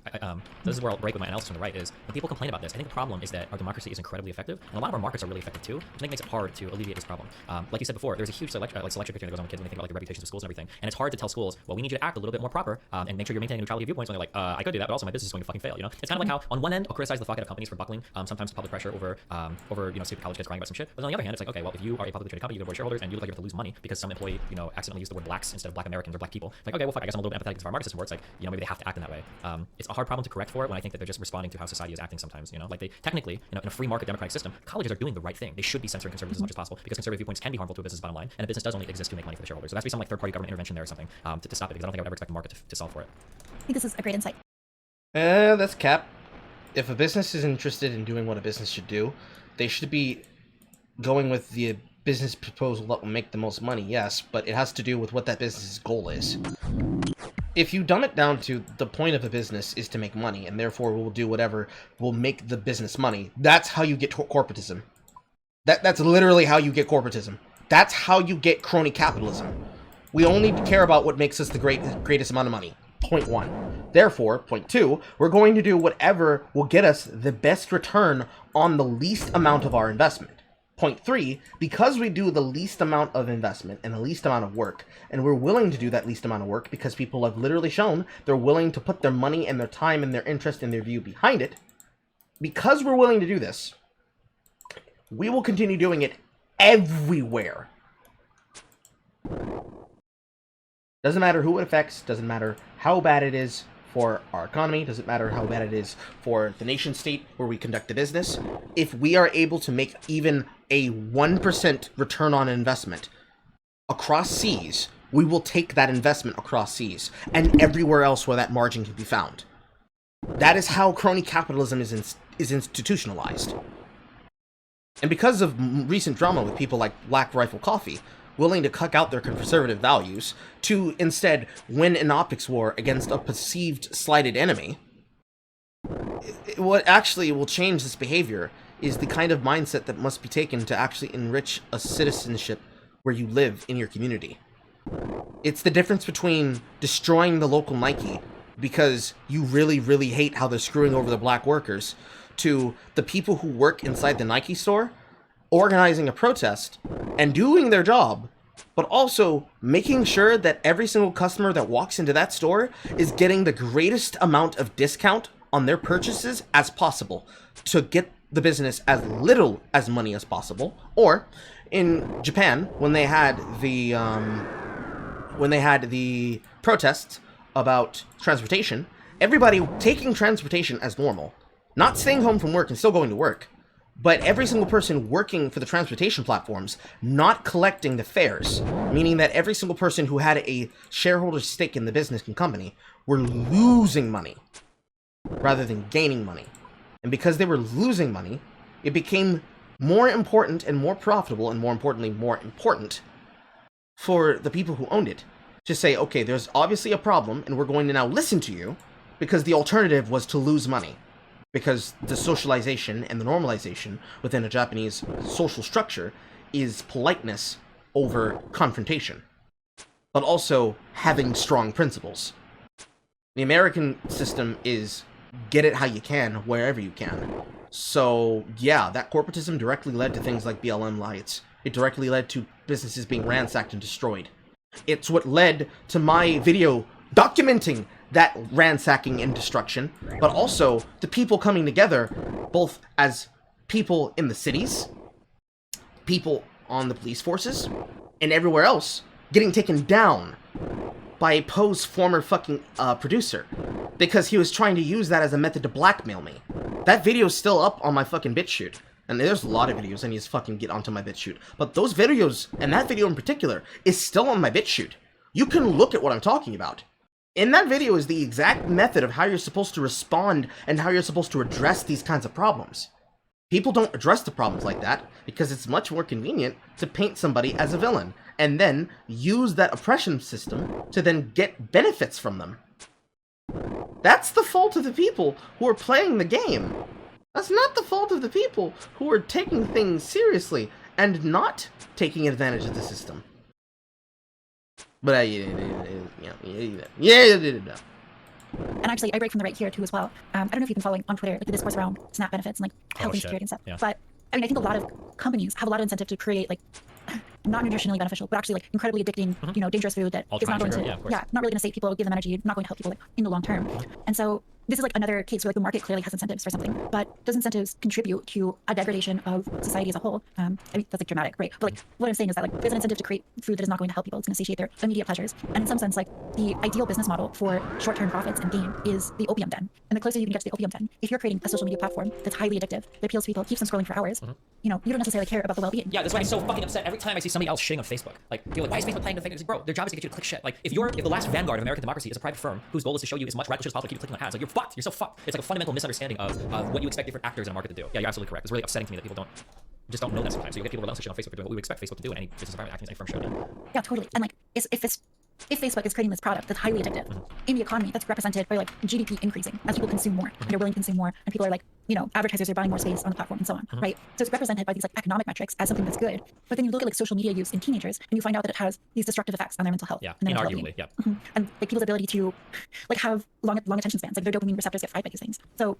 I think a lot of culture and policy and governmental action is really about like keeping people from engaging in these like short-term destructive things, keeping businesses from like pursuing short-term destructive profits. Yeah, we could call them, like, broadly speaking, I think it's fair to call these externalities. These are all negative externalities of Yeah. a business that aren't directly accounted for in the profit or loss or whatever of any given business. And this is literally the reason why government exists, as a check on private industry sometimes. It should be able to deal with these types of problems. Like environmental damages. Companies don't pay anything for environmental damages, so maybe cap and trade is a good way to deal with it, or something, or carbon tax, you know? Just something to make there be some actual cost of harming society, because right now you don't usually pay costs for it. And oftentimes, unfortunately, you'll be rewarded for it, yeah. Yeah, and this is why I'm not like on the super libertarian side where they don't believe in like any restrictions, because I think we can clearly see how private companies are incentivized to sometimes create these business models that are really destructive. Like you said, you know, they're externalizing those costs onto broader society rather than having them incorporated. Have you read anything about the SNAP benefit discourse? All I've seen are people basically wondering. I'm gonna be honest. I'm gonna just do when I walk by certain stores. Like, or maybe maybe this isn't what right now, but it has to be like how people can basically use Snap on like fast food or like candy and shit, right? Yeah. Somebody did you follow Bloomberg at all? The guy that ran. Yeah, a little bit. Okay. He seems like a really smart guy when I've listened to him talk. He Doing says a lot of it stuff. again? It's like, this guy's really smart. I don't know why none of that translated to anything he said on the campaign trail, because oh my god, was he a fucking buffoon. But I heard him talk once about a sugar tax before. He brought up something. He said something. You know what I'm talking about? No, but I'm He sugar basically tax. he was arguing with somebody, yeah, and somebody brought up like, well, I don't know, Bloomberg, like, I don't know how I feel about sugar taxes. They're very regressive. And Bloomberg was like, good, they should be. There should be some kinds of regressive things on society because like poor people are adversely hurt by these way more than anybody else. Rich people aren't hurt as much by sugary foods and shit. They tend to have healthier lifestyles, they have healthier diets, and stress. Like these things do hurt poor people. It's okay if some taxation is regressive if we're trying to demotivate certain individuals from engaging in behavior. I know that was interesting, but most people aren't willing to like stake out a position and say something like that. Well, we talked a little bit about Sockdom left earlier. But, like I was talking to him on Twitter, just in like a group DM, and one of the points that he made, which I thought was quite insightful, was that if you are creating these like taxes on ingredients that are nutritional, or creating like tax incentives for nutritional food, then you might be able to, you know, allow SNAP benefits to apply to any kind of food. But on the other end, you're increasing their price through taxes, or creating an incentive for these health food companies to just like modify their ingredient list to be more healthy and more beneficial for people. I think that's okay though. The second part, I bring this example up a lot. I remember it was really funny that in my high school, a long time ago, we were having debates over whether or not fast food should be served in schools or not. I'm 33. I don't know if this is settled debate or it was settled or ever in high school or in schools in general. And I remember that in my high school, there were new guidelines I think that were released across the country saying like, okay, well if you want to, we're only going to allow these types of foods to exist in schools anymore. We're not going to let like these fast food schools. And then people got really ass mad because all of like the fast food people, they basically slightly modified their stuff to make their food a little more healthy, so they could sell fast food in schools. And people got really mad at that they were still sharing with schools. But I was like, well, I thought that was the point. Like, isn't it better now that they made their stuff more healthy so that now people can buy them? Like, if we make a hoop you can jump through, and you're willing to jump through the hoop, and I think that should be considered a success. Like, it's a policy success, right? Yeah, totally. And I think it would be more important to address the fact that the reason why fast foods are served in school and the certain kind of breakfast foods and just general lunch stuffs that were served to people like myself in high school and in middle school, and for some of the kids especially that actually suffer the biggest detrimental cost of that in elementary school, is because of none other than the kind of dumb shit that's put through on something like Michelle Obama's health care plan. Yeah, we made things healthy, but some of these kids literally refuse to eat the shit. Because for some of them, it's giving them allergies. For the rest of them, it's literally inconsumable. You're causing more pain for the parents that have to try to feed their children, because on top of that, you're not giving them the ability to send them to a place that will probably give them what they would probably better have. They'd be better served with homeschooling than they would with going to school. But foregoing that problem, you have people effectively being ruined because they can't get the sustenance they need for their nutritional value, because someone decided that the best nutritional value to do was to try to push this onto kids without actually taking the steps to involve them in the process.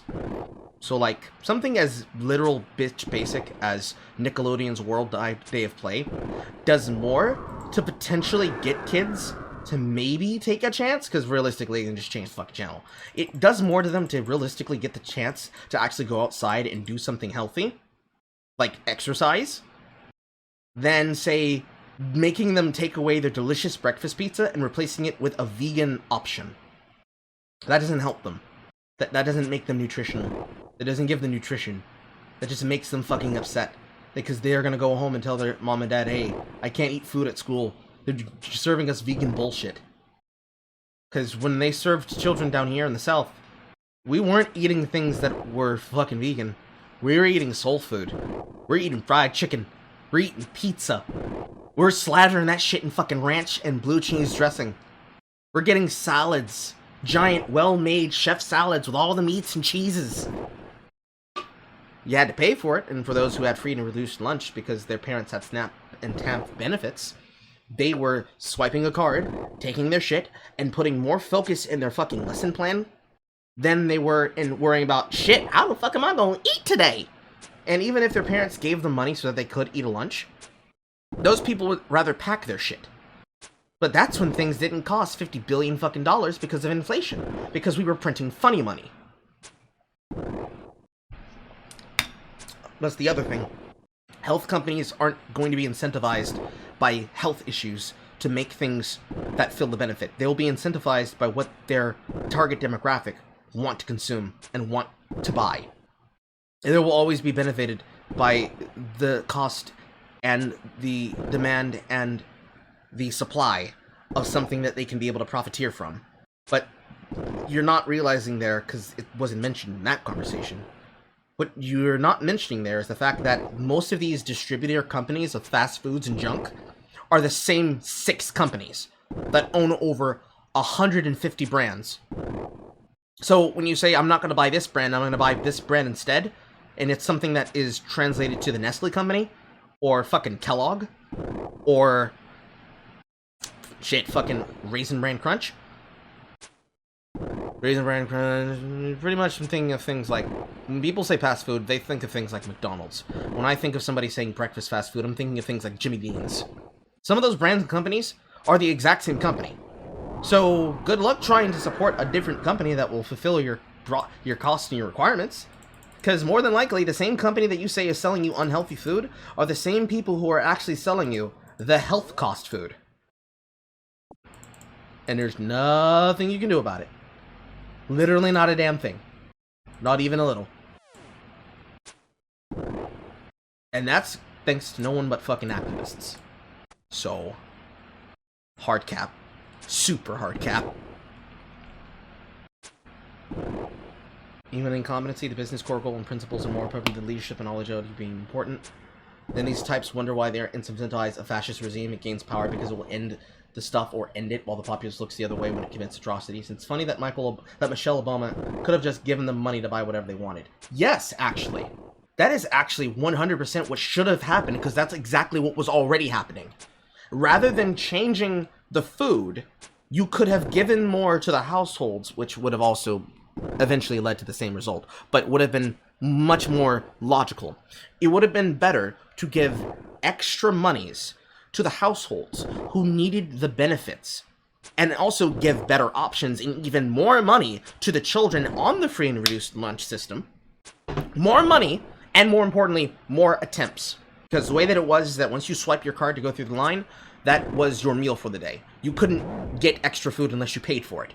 It would be better that if what you wanted to do was ensure that these kids didn't go hungry, because if the kid puts it in his mouth, that sounds lewd. If the kid puts the food in their mouth, then that's because they are gluttonous. But if what you're going to say is, we don't want kids to go hungry, we don't want kids to have to starve, okay, no problem. Let the kid get the food, feed them, give them 2 goes to the line. Full meal, everything. 2 pass-throughs. Breakfast, lunch, dinner. Doesn't matter when they get it. If they have to get there early to eat breakfast, which is exactly what already is supposed to fucking happen, they get to have 2 breakfasts, they get to have 2 lunches, and at special events where they're able to go through for dessert, they can get 2 desserts. It would be beneficial to give them 2 opportunities to eat food, and the same time that they have to eat food, because trust me, kids gonna eat real fucking quick. It'd be better to give them the ability to eat than it would to try to take the ability for them to pay for the shit out of their mouth. Because by limiting their options, you have done nothing but make the supposed health crisis even worse as an epidemic. Especially when you're not willing to confront the parents that have no options and say to them, what can we do to help your child eat more healthy? And if you were to do that, what you would actually end up finding out is, oh, the reason he can't eat is because he's allergic to it. The reason we send him to food for breakfast for this is because we actually looked at the options, and it is for us to try and keep a roof over our heads and try to spread as much money around as possible for us to find methods to save cash. And this is one of those methods, because we're already struggling. Because at the end of the day, what you're really saying when you do shit like that is, we don't like poor people. Because the people who won't suffer from that, but the people in the upper middle class who can afford it. It's like the idea of being a vegan in the first place. If you're a vegan that says, come on, you can just switch out shit in your fucking food and it'll be healthier for you if you do so. Yeah, if I have the money to afford it. I can't afford the ancient and quinoa grains.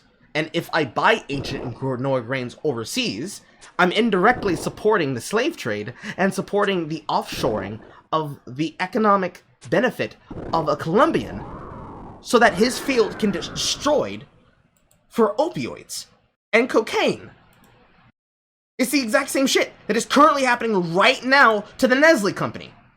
They're being exposed for the crime of children being taken advantage of and not having the ability to live because they're being traded like slave labor to ensure that they can keep up the produce. And the response to that wasn't to say, oh man, that's a fucked up thing to happen, let's correct this problem. The response that the company had was to immediately set a class action lawsuit against the people who exposed them for this actual behavior. You didn't change anything by doing the idea that you're going to call them out and get them to hold themselves accountable. They don't want to be held accountable.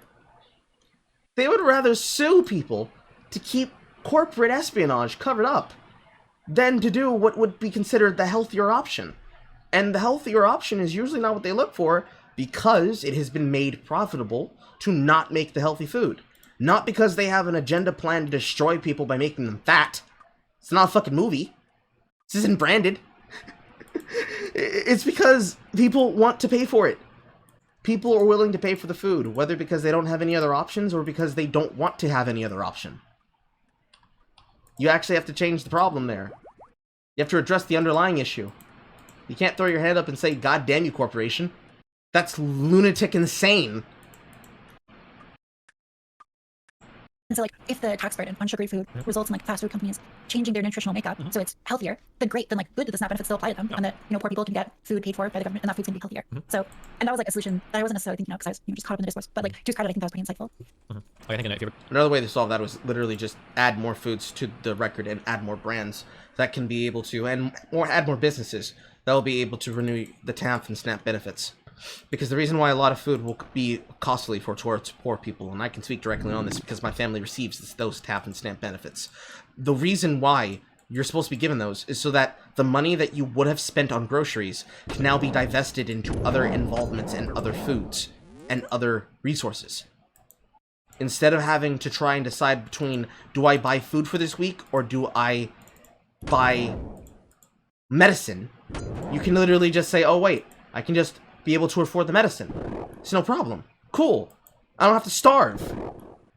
If you added more options and you added more businesses where you can have those renewed, instead of at Dollar Tree and Dollar General, and for places down here, Publix, Winn-Dixie, if you had more options than outside of that, if I could go into the Aldis and be able to do that with my meats, that would be great.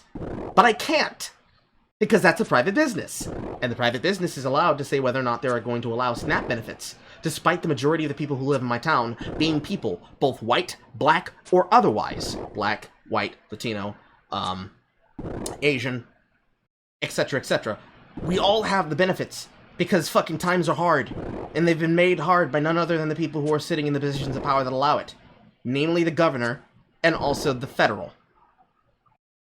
That's the other solution. That requires people in the business to actually sign up for it, though. They're not going to do that of their own volition. I don't see nobody making them. I don't see nobody convincing them either. So... go to the UK, and I can't do this because I'm American, but if you go to the UK and you drink a Coke, holy shit, they taste like ass, okay? Because Coke is modified its formula in the UK to not have as much sugar. I think it's like 10 or 15 grams in a bottle of Coke versus like 40 or 50 in the West. It's dramatically different. But I'm sure that like people in the UK would somehow probably don't understand. Like, okay, whatever, just a Coke. So I think I would say that like a positive thing. But yeah, I mean, I think that's good because I think some things you need to sacrifice sometimes, some course, pleasure in life you have to. for benefit. And one of my problems with like the left is this constant consistent that like people just should have access to like whatever pleasure Every they want. person should have everything in life they want. I mean, hopefully let them know. Yeah, no, yeah, because I think there's like someone on Twitter was saying that like it's oppression for the government to like not pay for fast food for people to eat, and that is like shocking to me because like only in America, like or only in this like modern age, can it be considered like oppression to like not have food paid for you of like a specific kind that is somewhat unhealthy. Everything is oppression. Everything is white supremacy. It's a little tirade. It was called authoritarianism. To be Oh, clear. gotcha. But yeah, well, good talking, Steven. You're gonna be on the Dylan panel, right? Is that tonight? No, Yeah, it's like okay. in a few days. Are you like doing politics now on Twitch? I'm trying to get into it. Okay, good. Do you have any advice for me? Yeah, keep going. Okay, I'm Keep going. growing my new community of master debate people. Okay, they're more center right. I don't know if you're center right or not, but I would say so. debating it with communist shit is so fucking boring. I hate it so much. So having more grounded discussions about shit, I think is infinitely more entertaining. I'm a little bit shocked. I don't know. I expected you to have a different sort of outlook on democracy a little bit. I think that I thought I was gonna fight with you a lot more. I think what needs to happen more is I think that we have to match our descriptive realities because people are totally disagreeing there, and then once you match that, then you go off into another direction prescriptively. But the I agree with you. That's actually a really great idea, man. The idea with property tax and income tax has to be abolished. That would probably be one of the better things. And that's not even a hard cap take to make. That's basic for any person who actually has to pay taxes with a private business. If you ever make money on your own, and you have ever had to report said income, or you've made money that is above a certain weight class, let's say, and you've had to report that income, you're not going to be seeing that shit because somebody else decided, you need to be taxed on things you're already being taxed for. Because you were taxed once for earning it, and then it was taken out of the dividends so that you could have health insurance. And then they tax you again, and you will only ever see that on your returns. Maybe, if you're lucky. Otherwise, everything else is dead profit. If you took away the property tax and the income tax, and just left the sales tax, and depending on what you're buying, you remove the sales tax entirely, don't tax medicine, don't tax feminine hygiene, don't tax foods, depending on what kind of food it is. The shitty candy, dollar store candy, don't tax that either. Don't tax basic necessities, but do tax video games, luxury items basically. Video games, expensive designer clothes, etc, etc, etc. Expensive designer clothes, certain brackets of, let's say, transportation. That's going to be a little bit harder to enforce, because not taxing cars, but I'm thinking like things like expensive fucking cars, like luxury brand vehicles that nobody realistically needs to need, like expensive motorcycles, expensive cars, expensive mopeds and shit. Things like that. Not things like a Vespa. Put those taxes on the luxury items, and remove them from the items that are basic necessities, you will see an increase of about 20% in the lower middle class, the upper middle class, and about a 50% increase on the line of poverty. Because the Negronomics will then allow you to save more money. Because people buy shitty food, because the shitty food is cheap. Because the cheap food is shitty, their health goes down, because they more than likely don't have the time to take extra time in the week, or in the day, or in the year, to exercise. So, they can't eat not shitty food, and they can't take time to do things like work a side hustle, or a business, because they're already on the line of poverty. Or they are lower middle class, or middle class, but they're getting the suffrage of what happens when people decide to vote with their feelings, rather than voting with their brains. Like what happens in California. So everything's expensive, and everything's got this leisure and this pleasure, but nobody's willing to actually answer the reason why it's like that. And they subsist on that. For years. Whereas, the opposite of this is that if they were to be smart, like we are down here in the South, if they were to be smart, and to look for deals where they can find them, and to take advantage of those deals when they can. Like, unironically, the fucking, the TikTok that I recorded, like, a couple of months ago, about, what the fuck, girl, what the fuck you mean? This is like $70 in Burger King coupons. I was literally holding $140 in Burger King coupons. Look, the fuck do you mean people don't want to be given shit that can be used as a replacement for money? That's how most people are able to afford eating. People don't eat Burger King because, oh man, I really just want a fucking burger. It's because, damn, I'll only have $50, and if I were to buy a normal meal anywhere else, $50 would only last me a week. But if I take these coupons, and I go to a Burger King that's willing to take these coupons, and there are employees that are willing to let me use them multiple times, I could turn a payment of like $20 for some burgers into enough food to be able to feed me during my work week. And then if I don't have to pay for food at work, I don't have to pay the extremely high tax of the convenience for what's there. This is literally what happened to me when I was working at the place that I was employed at before I had to leave it. Working there on the factory floor, going from cutting the cards to fucking putting the jobs together, there was a convenience place from 5 Star, which is replenished by R-Marks, the convenience food company that puts all their fucking machines in all of these factory environments. All of the food and all the candy that was there was upcharged. Significantly so. They made a fucking killing on the dividends. Because if we're stuck there for 8 to 12 hours at a time, of course they're going to make money off of that. Why wouldn't they?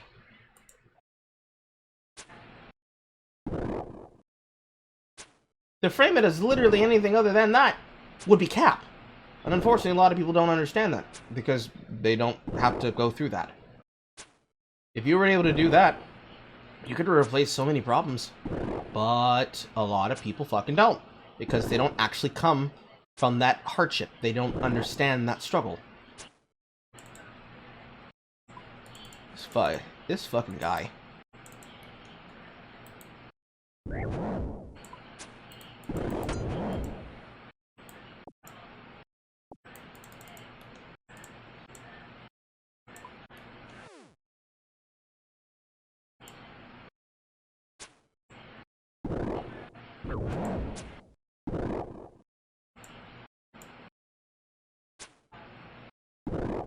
I was about to turn around and start hitting my target.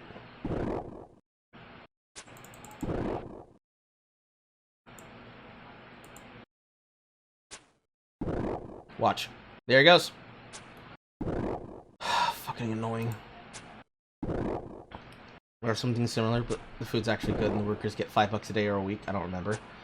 For some places that are fast food, they have a meal plan system. For a Waffle House, for example, there is a static cost that is taken out of your check every single week, because your check's not that much. You get like 75 something dollars as a server, and your wage actually goes up if you're cross-trained as a cook. But cooks make more money because they're actually working a proper multi-shift position that is not insured with the tips of the customers. So that's private business design of the Waffle House company down here in Georgia. But for most places, like Winn-Dixie, pretty much any southeastern grocer, any western grocer, any northwest grocer, and any northeast grocer, Burger King, McDonald's, individual chicken places from the Carolinas, like Bojangles, or otherwise, any fast food joint, basically. If not written into the bylaws of your contract and written into how they will be able to afford paying you, it is written directly into the internal fiber of the people you work with on the shift, and is employed and is upkept by the managers working there. You will be able to work at the business, and they will say, okay, here's this amount of food that we have left over after this shift rush. They either pay for it all, or they write it off as waste, and they say, okay, everybody, get something to eat. And they do that every 8 hours, including the food that is left over at close. Because they have to track it as waste. But even though it has to be tracked as waste, that doesn't mean that you just throw it the fuck away. Like, it's the time tell argument of, there's all this food that the people have, and they're just throwing it away. But this isn't like the food that is being thrown away because it's moldy, and it will be a health hazard if they allow people to eat that. It's literally, this is food that we just freshly cooked, and now it's closing time, and we need to get rid of it. So we're gonna take it home. Cause like, I just dropped 20 pieces of chicken. I'm not about to throw these 20 pieces of chicken into the fucking trash. What are you fucking crazy? Shit like that.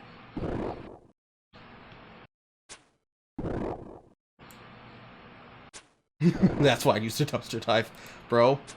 I'm not even gonna cap. I've eaten from the trash before. Deadass. I've eaten fucking chicken from the trash before.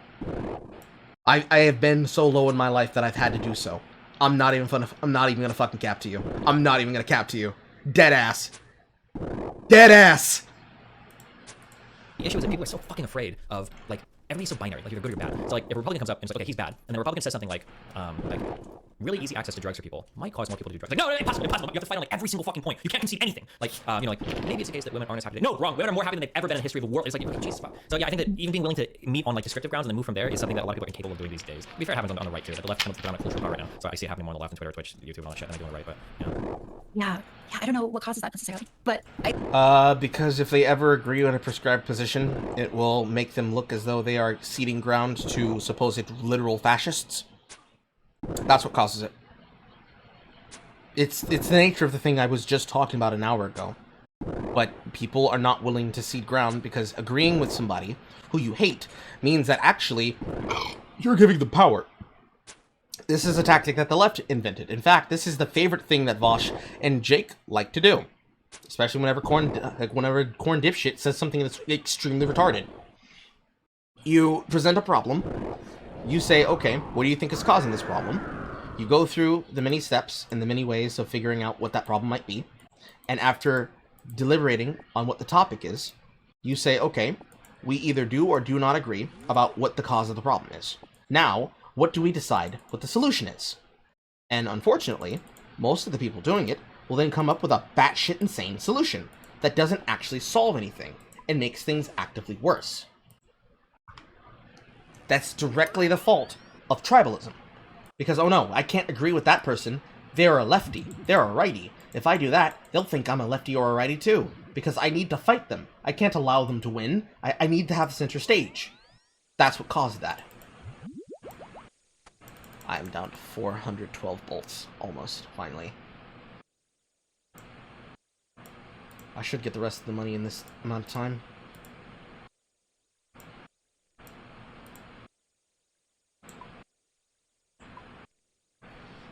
What are we at? 22, 21k. And then a bunch of sellables and alcohols. We're almost there, chat. And then I got 3 brimstone keys for almost all of this.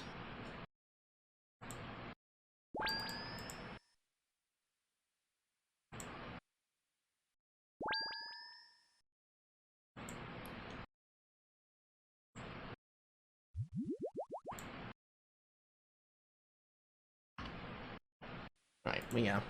The reality of what causes so much argumentation on the internet is basically people being unwilling to say, you know what, they're right about this. That's really what a lot of it comes from. People aren't willing to give other people credit, and they would rather try to discount everything that someone says if it didn't come from the mouth of a supposed ally. If people could just stop that, things would change for the better. Even in the most minuscule ways, it would change for the better.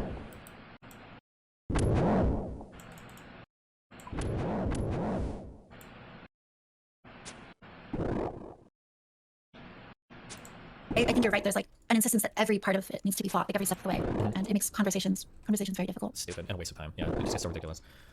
I can't believe, Destiny, you're grooming me to be a center-right debater. Wait, The how old fight are about you? these.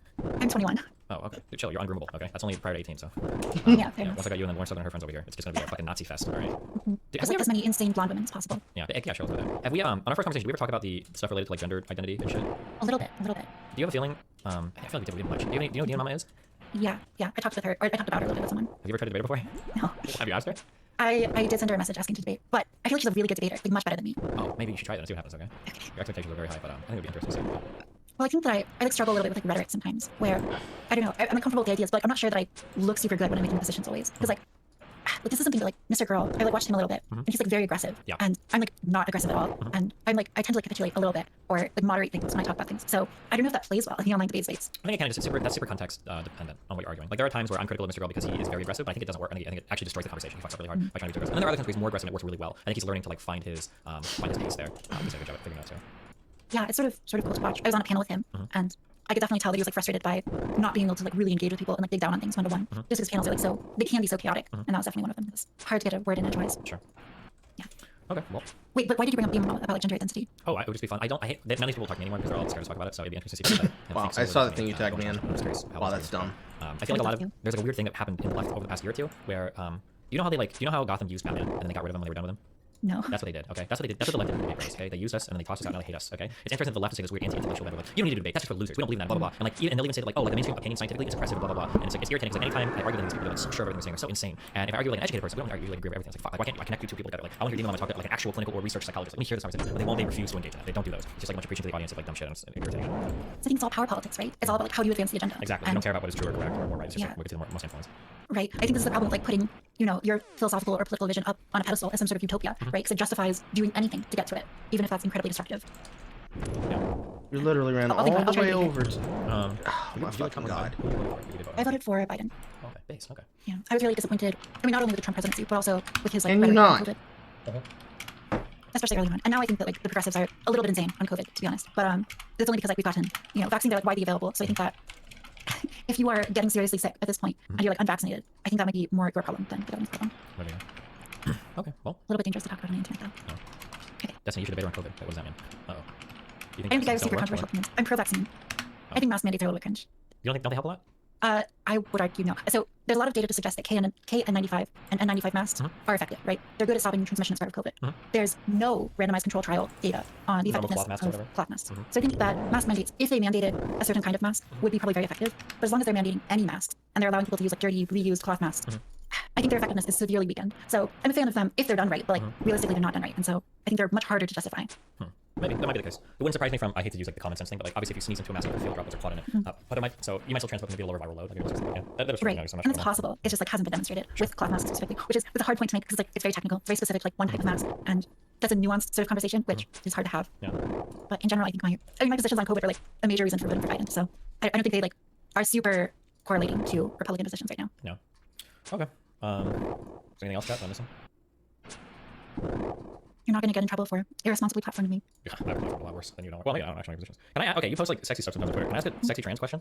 Yeah. I'm curious. I've never looked this up before, and you don't have to answer this personally or not. But I'm curious in general. For male to female trans women that have boobers, the majority of the time, do those result from taking hormones, or is it usually hormones plus top surgery? Mine are just hormones, but a lot Wait, of what did you people just say? get top surgery Minor can be hormones? as well. Mine are just hormones. Oh, okay. But like, I mean, so you can get them from hormones. Usually they're not like super big if you get them from hormones, but yeah, so you can get them from hormones. Gotcha. Okay. All right, that's all sounds good. All right. Anything else? Sexy trans question. Okay, no, that's it. Thank you so much for talking, Stephen. Yep. Have fun. Be careful. Stay safe, and good luck in your Thank you.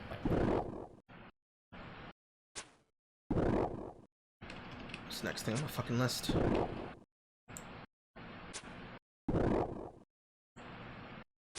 I have with me.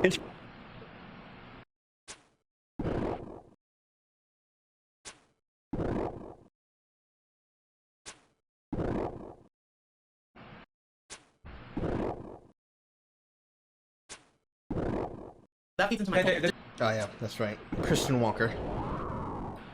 Just because you look that way doesn't mean you're actually that. So just 'cause Yeah, you look- Hassan, you're making the you're accidentally arguing the other point. What are you doing? Yeah, because people keep linking this, people want you to know that Hassan has a mustache now, and so does Hassan 2.0. I don't know if it's related or not. That you're assigned at birth is the most important thing. For a man, you get fucking a certain set of toys. If you're a boy, you get a certain set of toys. If you're a girl, you get a certain set of toys. And that's unchanging. And you have to fit that rigid binary, right? So when someone comes along and says, actually, everything you knew about yourself and everything you knew about how the world operates is fucking wrong, actually, this is how it works, then that breaks your fucking brain. That's precisely why so many trans people themselves are often experiencing internalized transphobia. Like, they themselves are fucking transphobic, and then they realize, like, oh shit, maybe I'm trans. Like, it's normal because it's normalized. It's normative. It's a normative position to be, like, kind of transphobic. And that's precisely why I'm understanding to a certain degree of people, and they're, like, questioning these sorts of things. But I was watching this shit the other day, and I couldn't believe what I was fucking watching.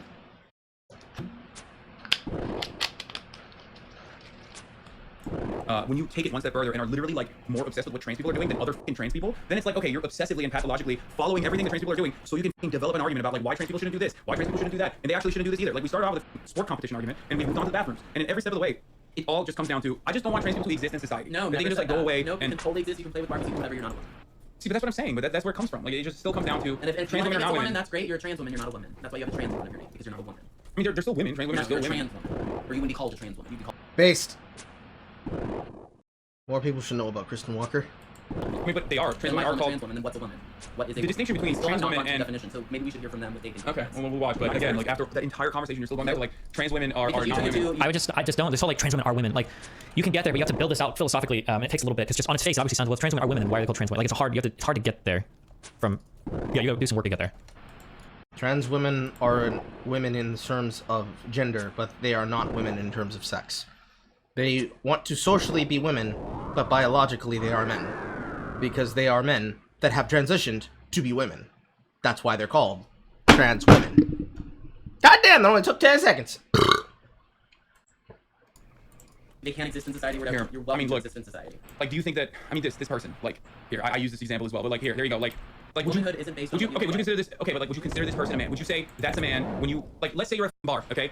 Looks like a woman. This person- I'm sure we have so. How, dude, I don't understand how it's not spent any time refining his argument. Well, because he doesn't argue with anybody. Oh my god, just don't argue with people. It's that easy. Like, you have your job of like watching TV or whatever, and like just do that. Why would you pretend to try to argue with somebody? Especially TikToker. Isn't this guy a TikToker? Like, don't these guys cut their teeth on like screaming at each other through comment sections and like debating back and forth? Or at least like the small TikTok political communities I've been in, I've seen to do that.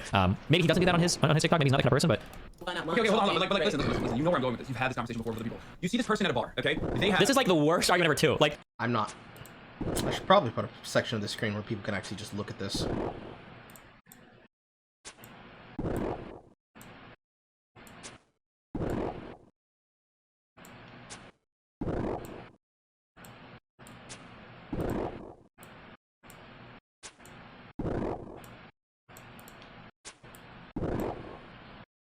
That's not what I want. Filter size.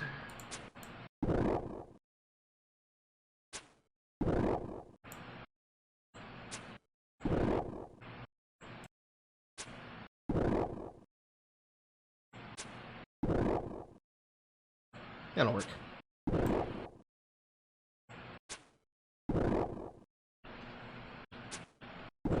what if you see somebody and they're obviously a trans person? It's like, you kind of look like a guy. Well, you know, I'm gonna call them a man, or like this isn't even. It's not the best. This isn't the best argument for saying trans women are women. This is a decent argument towards getting at kind of a deconstruction of how we view gender and sex as inseparable. It gets there, but it's a different argument. Jesus, this is, oh god. A yellow jacket on, okay? You need to point them out to your friend. Do you say that man with a yellow jacket? But I call trans people. I call them she, her. I don't go into the neo-pronouns, whatever. But I'll either call them their name, their chosen name, or I mean, I call her a she. Like, I'm not. Okay, so you get it. I would say that. But So you get it. I don't think you're a real woman. So you don't think she's a real woman, No, this person? No, I don't. Okay. And the reason for that is what? Because like the gender that they were assigned at Yeah, birth? yeah. Okay. Okay, I mean, I don't know what to tell you then. Like, We haven't told him anything. You understand that the positions that this TikToker is giving is like what 99% of people on planet Earth is like. Yeah, I can tell by looking. Duh, obviously, right? If you want to argue for something different, you're gonna have to make a real effort towards actually building a different argument. You're just like, well, look, duh, Jesus.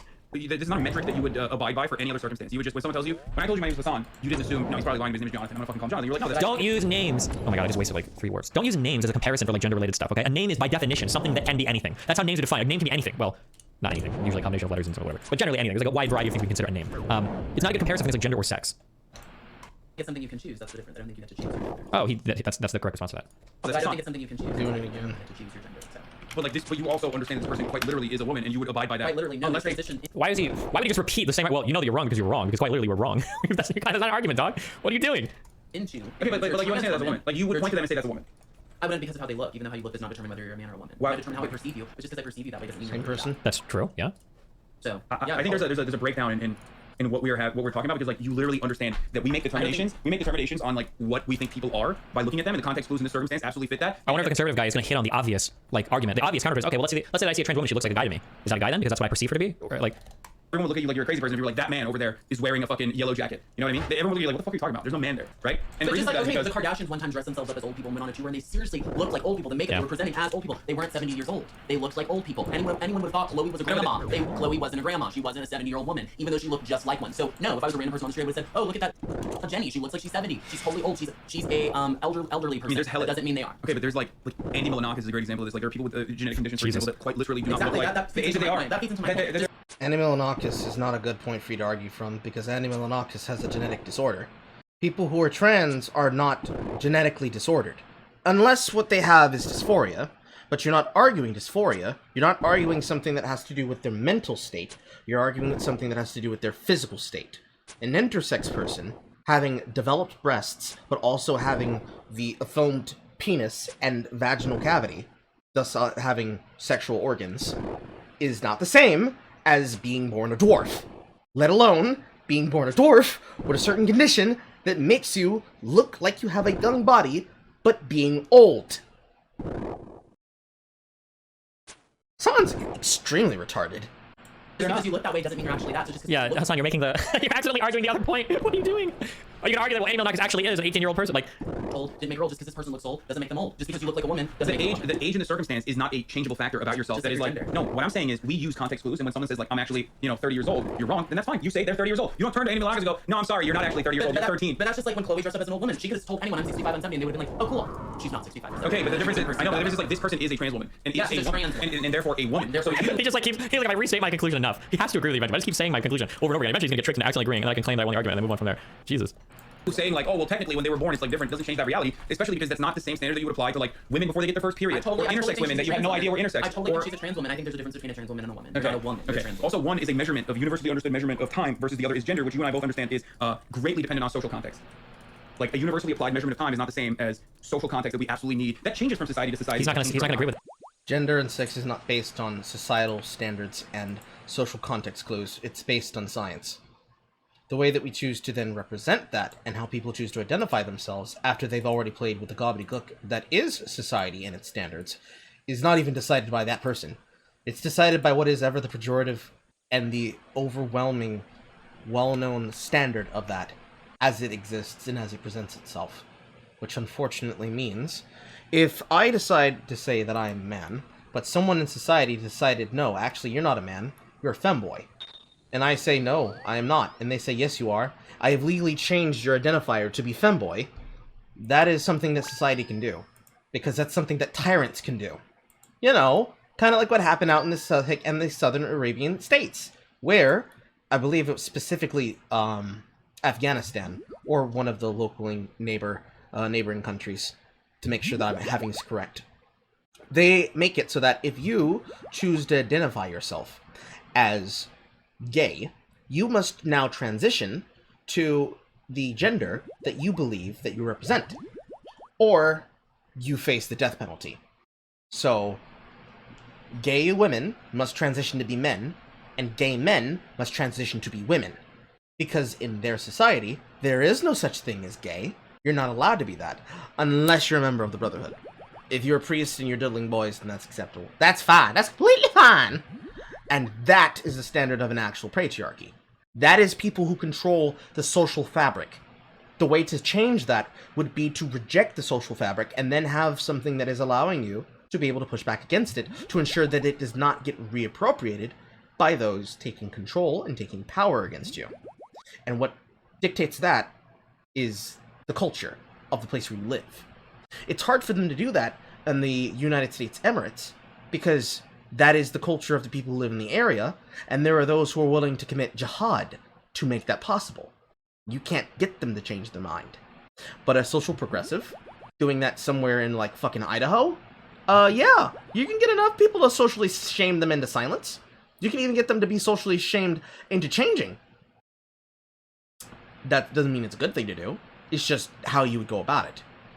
A person who has a cult that has control of multiple forms of industry. This is something they were literally just mentioned in their last fucking debate.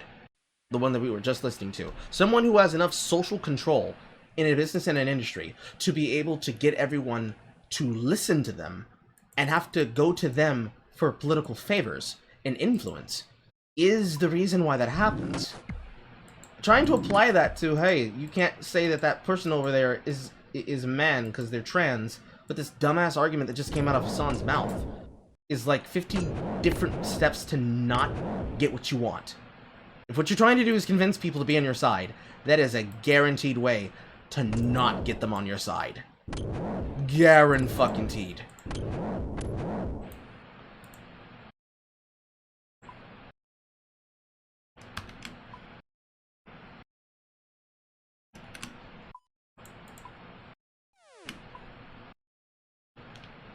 Switch fucking worlds again. Did that though. That's the difference. Like, anyway, Anyway. ultimately, I think you and I still agree that Do they now? that like this person is still a trans woman and therefore a woman. Oh no. But like the trans woman. Yes. So like what? When your mom goes through menopause, like she's not a woman, you're gonna call her something No, different? because he would argue that going through menopause is a natural process that biological women go through. Damn, he's never made these arguments before ever. Like she no Would you longer debate this person? If they wanted to. I don't know if I'm like big enough though for this person to care about. the reproductive capability. Women that have like conditions where they can't have where they can't reproduce are not women. No, like that's not you Women never that period you don't control comes people's like first. I think pussies. period. Well, we're Has talking about nothing to do reproductive with capabilities. Like No, it has nothing to do. There's lots of women that can't reproduce. No. okay, They still have so certain so wait, chromosomes, are they trans still- people then trans people that actually got bottom surgery then they're women or no? They're Wait, trans women that get bottom surgery can't have children. Pain! Pain! Why Maybe he didn't mean that. I don't think he meant that. I don't think he meant that. I don't think he meant that. I don't think he meant that. That's not what he meant. I'm being uncharitable a little bit, I think. No, that's it's a fake vagina, so no, it's not. Okay. Again, I guess I'm failing to understand Nate this Glory because, made a you are video not on the applying subject. you are Good. applying universal standards that you yourself claim to admit exist, or that you claim exist Like what? on womanhood. I You actually say- define you women. say- I never I define mean, women. it's like kind of It's the same because I said it's a trans woman and y'all are demanding that that's Y'all Y'all are demanding that It's like- it's it's the like- same as a biological woman. It's not the same. Right. Well, it's impossible to like get to like to make a logical proof. Yeah. One or the other that would like. So I know, but there's not. That would get you. Because like the only reason you would say Hassan's this obtuse is for just, clout. This could be like purely antagonist. Because like it truly doesn't. Because It doesn't. hold on. Because it doesn't apply to anything. You're like, what? You like? Are you were going to knock a woman up if you're going to get fooled by a trans woman? No, it's just about it has no biological application. truth. It has no It's about application. standing for It straight up goes back to the fucking literally just women's competition shit. Yeah, exactly. Right. It's It's like no logical I'm proof so that lost, can man. get you along the other way. Like you're just going to say that because that's just the position you're at. Nothing else can make you like not say that. It's the same thing with like why you. Yay, another like, Slayer there's no level. application to your life, but it just. Now it's we're just at society 48. you'd like to say as like part of a performance. No. Okay. How can you criticize me ever for platforming Lauren Southern when like the largest politics person on Twitch is basically letting arguably transphobic arguments just completely steamroll him? I mean, isn't this kind of like irresponsible platforming because he's completely lost the argument, right? He doesn't understand anything about trans arguments or trans people. Like, why would you have this argument? Even 2v1, they're losing. And he's losing like the easiest parts of the argument too. He hasn't even begun the actual like work to get to the argument, to what he's supposed to say. But Like people getting bombed in other countries doesn't affect me, but I don't want to bomb people in other countries. Yeah, So when- it's- how would you defend this point? If you want to defend the concept that trans women are women, then we have to expand the category of what is a woman. So the first thing you can do is you can start to appeal to some fuzzy edges. You can say, well, there's not as rigid an XY-XX distinction as you might think. For instance, you can have XY chromosome person with androgen sensitivity that basically, for all intents and purposes, looks like a woman, and you never know until you start getting tested for it. I don't think these people are fully XY chromosomes, but they're clearly insensitive to testosterone. So they never develop as men. They look like women. Everything about them would scream women. They've got functioning sexual systems, everything, like, vaginas everywhere. And then I think from there, the next step is like, okay, well, women and men in terms of gender roles are pretty socially defined, right? Like having long hair or smooth skin is arguably like a socially enforced thing. Women don't have naturally hairless legs or whatever. So if you can build out the category of how we see men or women, I think eventually you can get to the point where we can say like, well, trans women can belong to the subset of category where trans women are, for all intents and purposes, socially speaking, women. Now, biologically, you can agree, you can cross or extend a hand or an olive branch. I can agree that cis women and cis women and trans women are biologically distinct things, obviously, but it's possible we can expand the category of women to include trans women and cisgender women together. And then you can make a further biological distinction down the road if you need to for some reason, but there doesn't seem to be any social harms by expanding the category of women to include both. Something like this, depending on how you respond to the arguments you go this way. One is stopping additional harm from occurring, whereas this one you can't really pinpoint a singular piece of harm that has actually happened, which is precisely why you rely No, on just like standing for you truth. rely on It's not- no, but not a hold woman. on. You rely on media reports that are completely bastardized to develop a narrative that trans people existing are somehow a negative to society or they're a burden to Never society. said that. Just said they weren't. Trans people existing is not a negative to society. In fact, some of the most positive influenced people in society right now, and not even talking about the people in our circle, some of the most influential people inside of the systems that they live in happen to be people who are trans. There are people right now in the South, literally in my city, who are probably one of the biggest people that help those with Christian outreach, especially towards one of the many people who are in my parish. Some of the people who live around me that have now transitioned from male or female to male, are very big in activism. Even the people who live over on fucking 2nd Avenue that run the CommuMed service, of which I am registered to, they are the biggest fucking producers of most of the groceries for vegetables that are being sold inside of the fucking supermarkets, because they're selling them directly to the farmer markets at trade value. They're not getting much of anything over top of it, because they're not willing to make more than the profit is willing to stand than if they were to be willing to buy it inside of the marketplace. So they're selling giant bushels of cabbage and celery and greens that they're growing out in the fields in front of the fucking doctor's office for literally pennies on the fucking pound. And they all do that while being communtrons. Not to mention the white women that are a part of it. All of that is being done by people who are trans. All over the fucking globe. And not only in the places where it matters, in places that are conservative, but also in the places where it matters, where it's liberal. For what liberal shit that they do that is actually meaningful, a lot of that activism is being done by the trans activists. However, a lot of that happens to be because the trans activists will then be able to silence any person who goes against them. So then it's more like they happen to be the face and the actual head and spokesperson, because being trans will give you a leg up versus somebody who's straight or someone who's gay. If trans is the top of the fucking hierarchy, black trans is above that, and then beneath that is gay male, and then above that slightly is black gay male. You know what I'm saying? Progressive stack. It goes up and down. It's like position number 2 before you start mixing intersectional identities. Even then, people don't give a shit. People literally don't give a fuck. Literally don't give a fuck.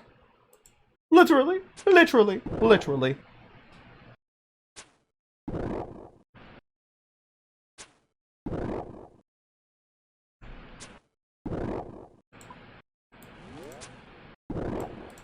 Women. I know, but you brought up the fucking Loudon County example. Yeah, 'cause that it's was an example, complete- but but it wasn't an example as we found That out. was an example for what I was saying, but it's still It's an example of stands what? that a trans woman Okay, But it wasn't according all I'm to that simply article. asking for you is to examine why you constantly are seeking out this sort of information to form a particular narrative and whether or not that is like in any meaningful capacity like doing something good on the planet. I personally don't think so. Again, I think like seeking out this kind of information, like you will hear this all the time from the Daily Wire, from all sorts of conservative outlets. They will constantly fucking tell you, no, that doesn't matter. Here's a trans person that did something evil. Here's a trans person that did something evil. Like ultimately, it doesn't matter. The It's Daily just, Wire had Blair White on, a trans woman, to come speak and tell her story. They're Yeah. clearly not trying to demonize all trans people. yeah, that is yet another goalpost. Oh, movement. so when they have someone on, it's just a No. goalpost. It's just that. No, they had someone on to tell her. That's funny. Well, they had Blair White on to move the goalposts. How is it moving the goalposts platforming somebody who they claim is evil and hatred? If they hate them, and thus don't want their position to be told from a position that will actually lead to them being listened to, then they wouldn't present them.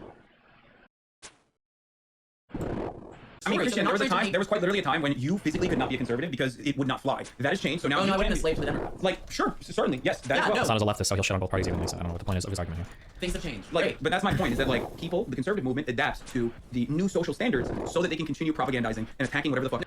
That's bullshit, because you're describing what leftists do, and what Destiny just said is exactly true. He's a leftist, so he'll shit on both parties in order to try and earn ground on a position. So he doesn't actually have a basis for what he's saying. Remember, kids, once you've gotten to the top of the ladder, push the ladder down. No, you just Hey, that's good, by the way, right? When parties are adapting to new standards, there's nothing wrong about that. Saying like, well, now you can be a trans person and be a conservative just because the conservative parties adapt to new social standards. That's good. That means that the political parties are working. You want them to adapt to new social standards at the time. It reminds me a long time ago of an article I read where people were really mad that I think the USDA set new health standards for food in high schools that they had to meet like certain health requirements, and everybody in the comment section was all asking, like, oh, well, all they did was the fast food companies just slightly changed some of their formulas, and now they're selling fast food again in schools. And it's like, okay, so you put a health requirement there. The fast food companies met the health requirement, and now they're selling schools. Isn't this a good thing? Like, why are you upset, right? I feel like sometimes people get mad about things. They don't realize what they're saying. But Daily Wire was demonizing and trying to make all trans They people seem are. like they're They're bad. They're literally- literally platforming a trans woman to tell her story because they got so many fans from that interview. So no, not true. Yeah, because okay, conservatives And then also they're just conservatives use using Candace Owens to quite literally say every fucking racist thing they ever Yeah, want no, about black people. No, that would be using sock puppets, which is exactly what the left does. Both sides do it, however, there's less cases of it happening on the right, because whenever somebody on the right says it, the left will then call them a sock puppet even when they're not a sock puppet. In the case of Candace Owens, in the past, like during the time that she was putting together that social media website that was basically going to be used for the same purpose like 10 different websites are being used for now, including things like Shinigami Eyes to label people as transphobes and whether or not they are or are not trans allies, same cap. But since then, you can't say that without actually fleshing out what you're saying when you say that. So that's cap. It's not going to agree. So let's watch. Like we're not even. Okay, I'm not trying to like get Candace into it. Owens I'm just trying to show you the flaws in the way that you're. so condescending. It doesn't prop up to be racism. Okay. I mean, come on. Candace Oh Owens. my god, did he never talk to a person who disagrees with him? He's like, I'm so glad that's not serious. I need to save you guys from like the incel arguments, because generally I only make these arguments about attractive women, where it's like I can tell that you're used to every single person agreeing with you all the time in your life. You've never met somebody who disagrees with you. You can't handle any amount of pushback or adversity. I'm so glad that it's not exists. So I can point this out that it happens to pretty men as well. Yeah, you can tell it. Like, he has no foundation or no lived experience. He's had conversations with somebody like disagrees with him. He just doesn't exist. Like whenever he's like stubbornly, you know she's right. Oh well, you know she's not. Oh well. No, he doesn't. You're talking about fucking conservative. Of course they're not going to say that fucking Candace Owens is racist. What are you thinking? It's a vehicle to say the most racist fucking shit Like what? that Like white what's people want to racist that say. she said? Oh god, he's not gonna have any examples. Oh no, maybe he will. Please have just one, Hassan. Just one. She regularly says things like black people that are victims of police brutality fucking deserved it. She will Oh, point if to you like shoot she a will cop or point try to to stab a cop, yeah, you do deserve it. she will point to instances like even George Floyd to villainize and vilify George Floyd's Just talking background about his in an past. effort.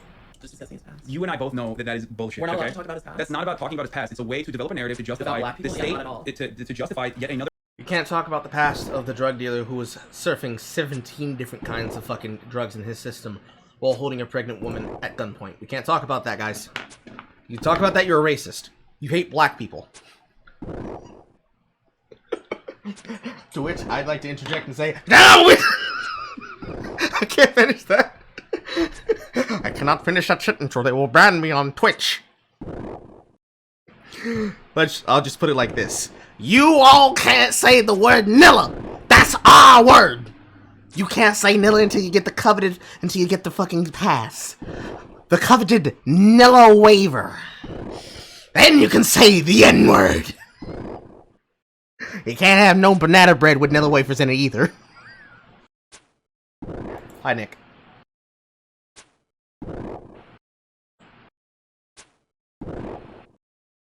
One of these days you could check out RuneScape. Yes, but I will tell you, with my own words, for the love of God, buy members. Use your money to buy members directly so that you can skip the free-to-play process.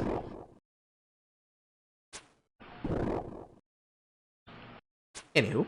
Their state execution Okay, yet another state execution of a black person in broad fucking daylight. Watch trans activists respond to allegations of inappropriate contact with minor, branches legal weapon. That's not. She was interviewing another trans woman. That's what I'm saying. I know they're using. First of all, I don't even know who the fuck that other person is, but she's like a fucking psycho, woman. right? It's like a psycho. It's like a. well-known thing like in Canada that you need is like a fucking psycho. Yeah, this is like the fucking person that they use. Blair White and Jessica Yaniv are literally two sides of the exact same coin. Where like Jessica Yaniv and like all the psychotic shit. If you want to talk Jessica Yaniv is an example of what happens when you allow for people who will take advantage of a social system that you have now created for whatever reason you created it for, to have a cap out so that they will never be confronted because of the crime and the consequences that will come with it.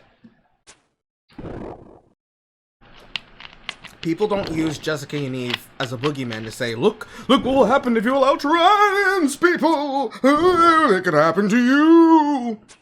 What happened was, and this is unfortunate because the exact thing that happened with the woman and her daughter at the spa is directly considerate to that of Jessica Yaniv and the fucking backyard pool party with no parent supervision with all fucking girls.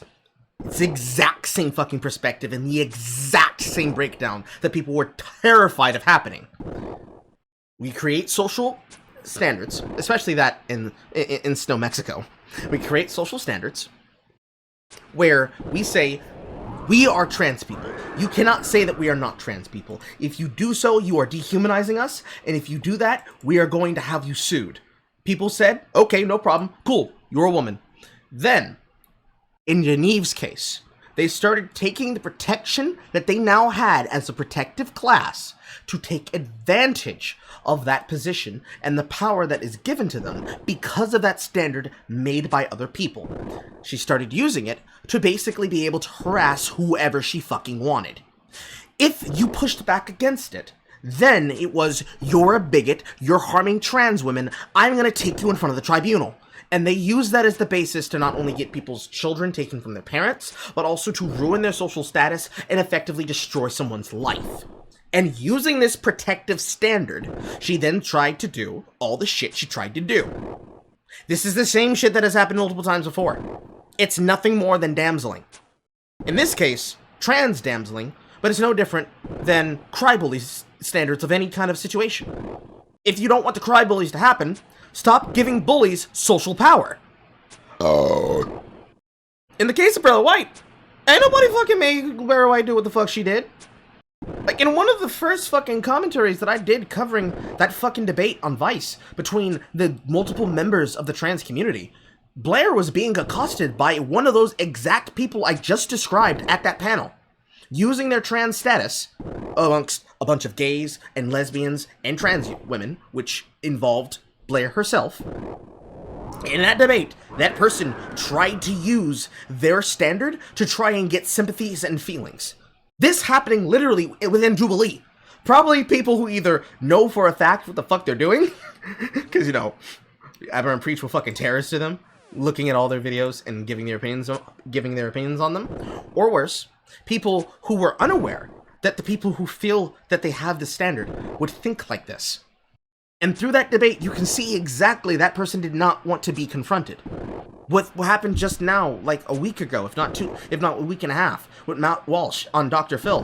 Perfect case example of the exact same thing. They didn't expect to get pushback. They didn't expect someone to start arguing with them on the basis and the merits of their points and start breaking down sensibly what the fuck they're saying.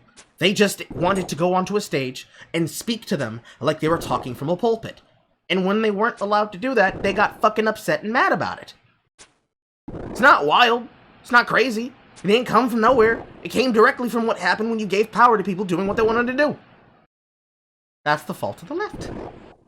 We spoke for the minority. We didn't think the minority would take power when we gave it to them. Talk about tokens that exist that empower people to be hateful towards people. I think it's a real thing. I think it does exist, and I would argue Candace Owens definitely satisfies that. I would argue that Blair White does as well. But you're gonna have to argue that out by you're gonna have to build that idea of there's a lot of work here. He's not willing to do any of the work in this argument to actually establish any of his points. He's just if the person doesn't start off with a green button, he's fucked. He's just completely lost. He lives in such an echo chamber. That she does is utilizes a weapon against trans people, and Blair White is the trans person, the token trans that will say the transphobic things. Trans just has her own thoughts in his interview about her thoughts. Oh my god, yeah, it's just so strange that always all of the unique individual opinion transfolk or people like Candace Owens are just paid professional media operatives. It's so interesting. Well, she's not a paid professional media operative. She created a business over time, and then people started to identify with that. And then corporate bands recognized that they could be able to put money into it. The same way that they did with all of the people who did so, including with Hassan. It's kind of like what happened with all of the detransitioners the first time that I put the concept to merit when we talked about it on Digital Blackface with Poe. All those examples, from Desmond Naples to Ryan Barnes, who now goes by the handle Salty Alty after deciding to change it, as she became more associated from going from being a male to female back to being a female to male back to female detransitioner, and telling her story along with the story of Elle and all the other detransitioners that have gone from female to male and male to female. They weren't given the support that mainstream political pundits have been. In the case of Blair White, because she's adjacent to social issues, that would give you the ability to claim that they're a token. But that would be the same argument somebody would claim as, oh, the reason why you support Sydney Watson is because she's a fucking token to be able to talk against people like Jack Murphy. But you wouldn't say that about that, because you'd be against Jack Murphy and you'd be against Sydney Watson, especially the way that he's against Tim Pool. You would say the same thing about Tim Pool that you would say about Andy No, that you would say about people at Project Veritas, if not also the leader of Project Veritas himself. It's Cap. It's fucking Cap. Hard Cap. You have to be dishonest as shit in order to even approach that lie. Interesting how that works, you know? Okay, hold on. Hassan, you are a paid professional media operator, are you not? Like, don't you get paid a certain amount of money to come online and talk a certain political opinion? Like, what? It's just, look, it's a lady in the bag, okay? That's just how No, it is. but so when people on your side do it, it's not paid operative. So y'all are allowed to platform anyone. No, we have It's paid not- operatives. We have paid operatives on the fucking, on the, what do you call it, on the fucking liberal side too, even on the leftist side probably. Maybe not as much on the leftist side because it's not like, it's not super, it's not exactly a way to make a lot of money. There's like a couple people like myself. He says that he is literally one of the highest paid streamers on the platform. Okay, dude. Okay, dude. Maybe like 10 fucking people that have actually been super successful, being able to reach a gigantic audience. But we don't have the same media infrastructure that you admit exists on the Republican side. But yes, there are certainly Oh, liberals y'all who have do this shit. way more media than we have. Maybe not news media. What do you mean? We have way more media? Liberal, maybe not progressives. But Yeah, what are you talking media about? I'm specifying. Yes, there are certainly liberals who make a lot of money. The reason I say you should pay for members is because the amount of this money, or rather the amount of time, I think of time as money in this game, the amount of time that I've put into these stats to get to where I am, a lot of that didn't happen inside of members. It happened outside of members. There are a lot more access to quests and activities that give you the ability to level these up than there is in free-to-play. Some of these skills they're not even active in free-to-play. So you'd be better off starting off with all of the opportunity to unlock and train all of these at once, rather than being in members, try to get the money in members by doing skilling activities and mercantilism to build up the original cash stack for your first bond. Like what I've had to do twice now. Then from there, you can be able to sustain it, and then after you spend that time working on it, you can be able to go from there. But it's going to be difficult when you first start out, because you're not going to have much help to do anything.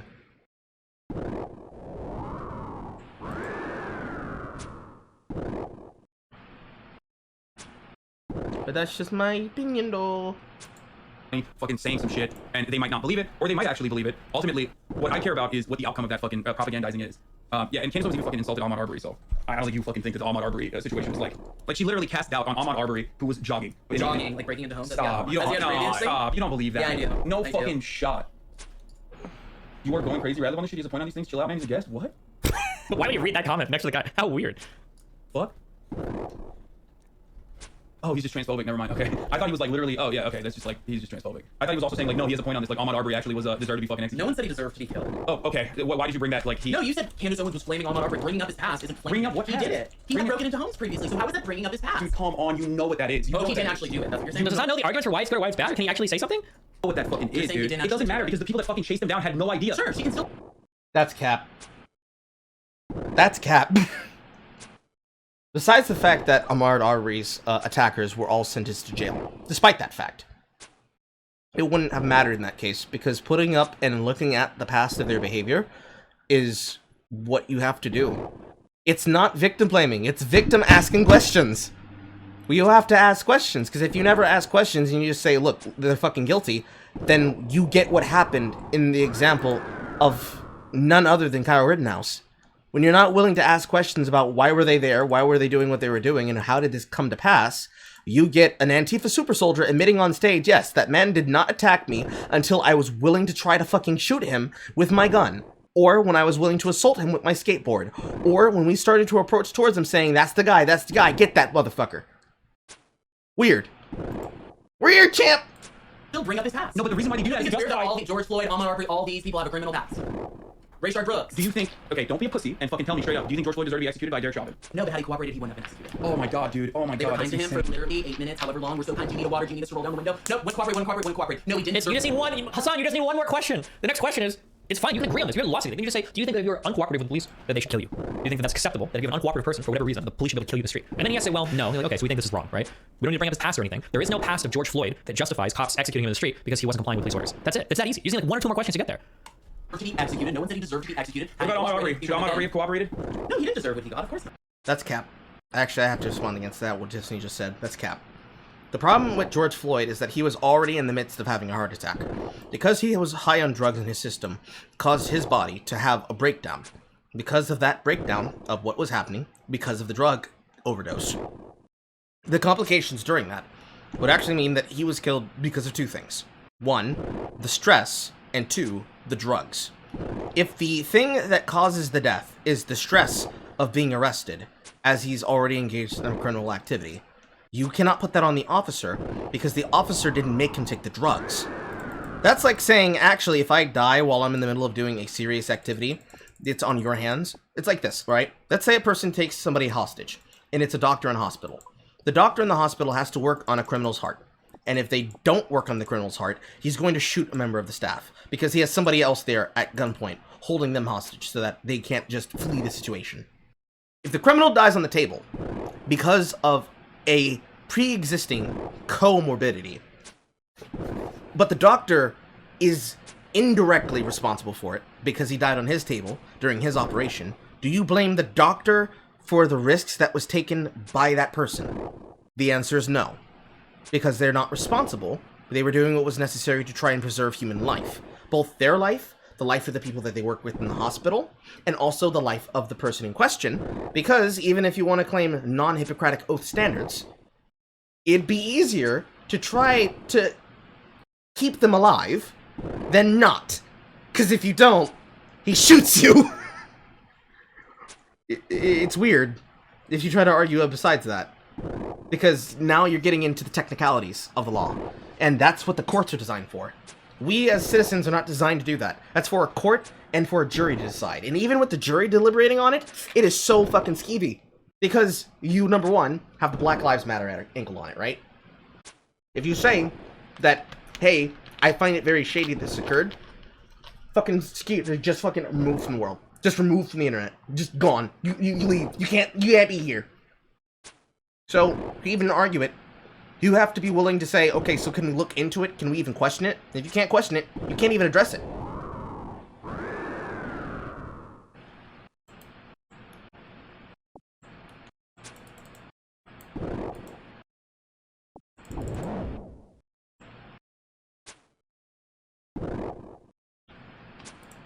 So you say, are you saying George Floyd deserved what he got? Because it seems like you're saying there's a distinguished. No, but there was no opportunity for Ahmaud. It's a completely different circumstance. Had George Floyd cooperated, he wouldn't have been executed. Ahmaud Arbery, no. I mean, There's no way out in the Ahmaud Arbery situation. So why would you bring up potentially what Ahmaud Arbery could have done in the past, and then also tie it back to the same narrative that is it an accident that because at the black time person gets killed? when she was bringing that up, there were rumors that he had broken into a house. So she looked into his criminal past, brought that up.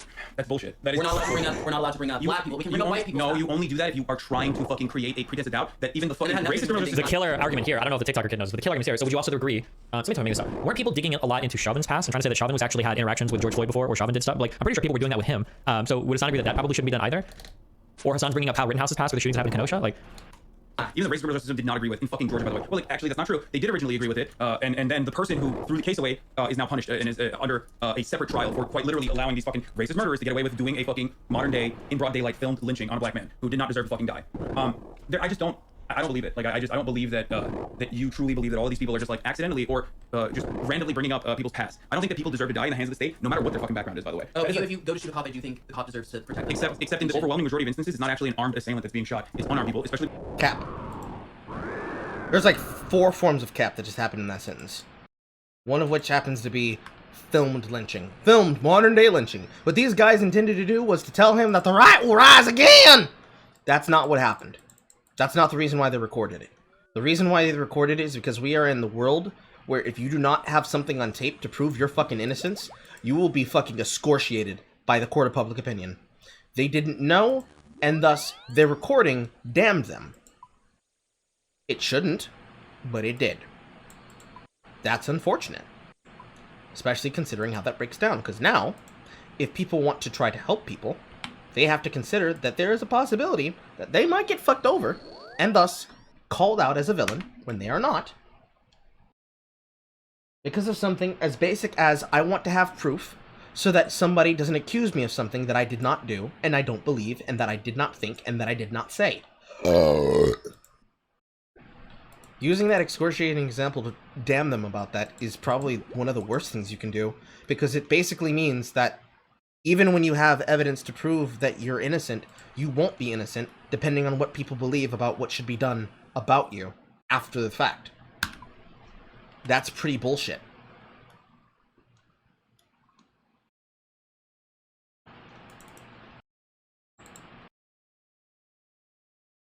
That's just me, though. When we're talking about black people, 21 times more likely that they are unarmed and being killed by police officers. And the attitude that we have in American society about why that's justifiable is exactly the same attitude that Candace Owens is advocating for whenever she does that white supremacist agitprop in a way that, like, we would literally cringe if a white person was doing it because we would understand that that person is being racist. But she gets away with it because she's a black woman. That's it. That is literally the same exact fucking narrative that, like, black people are violent, black people are inherently, like, dangerous. No one said they're that. aggressive. Never No, heard that. because they're. He's just like running down like every talking point that he remembers, like to hope he can get enough shit out of here. But yeah. Much of a pussy to fucking say it out loud. No, maybe that's what you think. She's never. No, even, because she's never edged that way. no, So because maybe white you people believe know black you people can't are say aggressive and that. violent. No, white people, you know for a fact that if So you bring bringing that, up crime everyone is statistics and bringing up someone's past isn't trying to say all black people. bringing up are crime violent. statistics in an effort to justify over policing the black community Not is literally fucking not just Ouroboros. It is a cyclical argument. It's not a cyclical argument. Bringing up the crime statistics in a neighborhood about why they're not being able to do anything possible to change their mind and how to change the problems will solve the problem if you're able to have an honest conversation. It's like bringing up the crime statistics about domestic violence. Lesbians commit more domestic violence per capita, per relationship, and per any fucking study that's been done, of which there have been 27 of them, that have shown gay men, gay women, and then heterosexual women have varying forms of domestic violence that correlate directly to the rates of divorce. If you look at them, gay males have the lowest amount of domestic violence and the highest success rate of marriages. Beneath them, lesbians have the second most successful relationships, but the highest domestic violence. And then heterosexual relationships have about a median prop. But when it comes to the divorce rate, extremely fucking low. Whereas the actual domestic violence rate, well, we can't even address on it properly. Because from what data has been reported, we can only confirm that maybe, let's be fair and say 10%. 10% of any reported domestic violence, which can also then be recorded as rape, is confirmed as true. And then the rest of it is something that we can only presume to be false. If we take that number of what we know is false, of which a majority of it tends to be like, say, 20%, and we can say that maybe 10% of it happened, the rest of it, if you look at those numbers and you say, oh, well, if we can only be able to confirm that it potentially happened, but that it is untrue or unfalse, you would have to investigate the claims. Otherwise, you'd have to assume that it is either true or not true. And what most people do is they look at that number and they say, well, obviously the things that are unsubstantiated and unproven, that must be true rape. You're willing to say that 80% of the people who are in these horrible domestic violence situations are victims of rape? 80% of the time? All the time? Cap!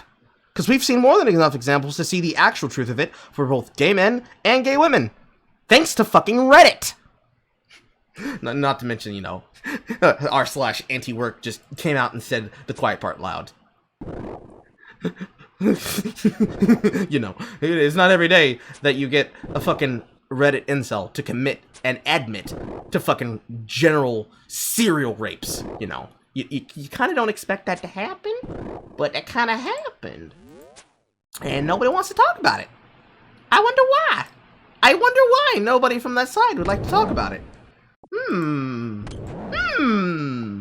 But then if you do that, then you're using a straw man argument. You're taking advantage of people. That's not representative reality, bro. It's not true. No, it's not true. No. And the cyclical argument. Finish the video. Like, I mean, at this point, it's like it doesn't even. you don't want to watch it now? He's so mad. Watch it. No, I can guess what it is. Yeah, He's so mad. I think I can guess. Like, say I'm a walrus doesn't mean I'm actually a walrus. I'm a human Well, let's hear what being. he has to say. And maybe the trans couple has a good I do have to. I do have to go. Like, Oh, the conservative guys are trying to throw us on a bone. Maybe somebody else on the stream can make the argument for you, since you clearly aren't able to do it. okay. But I can kind of guess. I can kind of guess. Well, Dr. Phil's been doing a lot of this. Let's cheer on the trans couple. Didn't he have the CRT guy on too? He had the CRT guy on. Yeah. And every hot button social issue. And having like. Jesus. Apparently, Assange's community was like in full fucking revolt over this debate. A trans chatter's thoughts on the stream. Assange's response to criticism. Kim Potter, yeah. Kim Potter's a very good example. Many trans chatters were made to feel like their existence was a debate. Then, like, the criticism wasn't valid when Assange yelled at those chatters, and that it was all okay because it was just for memes and it was good content. CW gained a bunch of followers from this. Assange said, whatever, I don't care. I understand why Assange said that after a long debate, with the criticism being ignored, almost at insult to injury. 280 comments. This is like a smaller subreddit, I think, too. Oh, 80,000 people, 400 active users. So this is like a pretty big thread for a subreddit this size.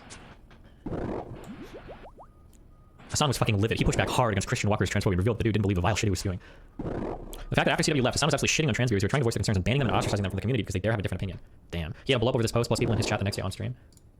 Assange was just really upset after the whole thing and just wanted to be done with it for the night. Imagine getting that you invited dude into your $3 million West Hollywood mansion, and you get another fucking friend from one of the most popular podcasts on the internet there to debate a guy 2-on-1. What is this kid, like fucking 20 years old? I could be wrong. Oh yeah, that's the other thing about this. The other person who's there in this debate between him and Christian Walker is a member of El Chapo Trap House.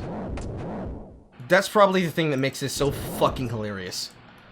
Two well-known political left-wing grifters literally cannot fucking beat a conservative gay man in a debate. Man alive!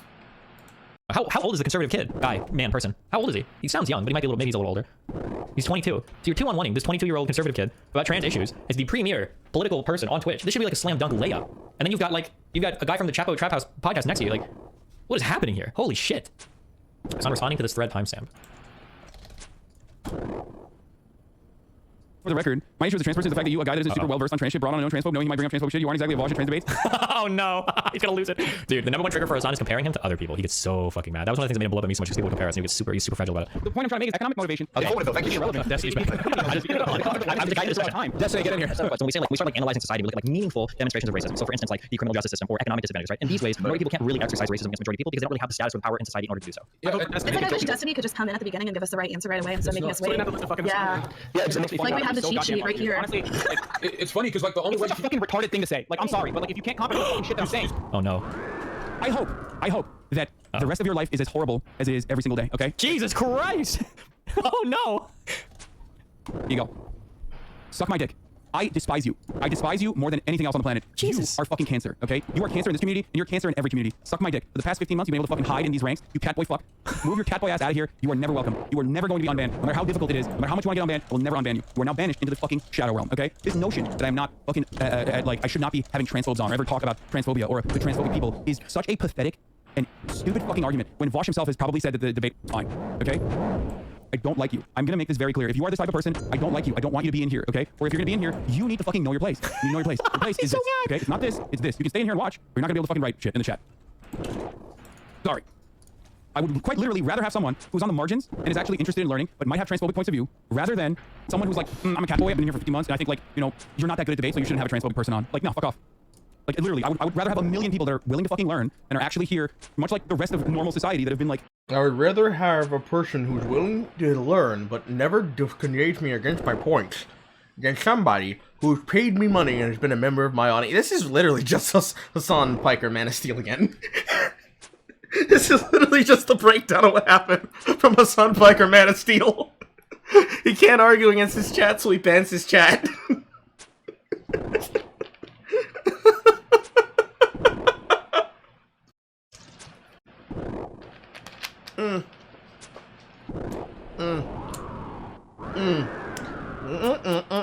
Finger licking good. Fucking Christ.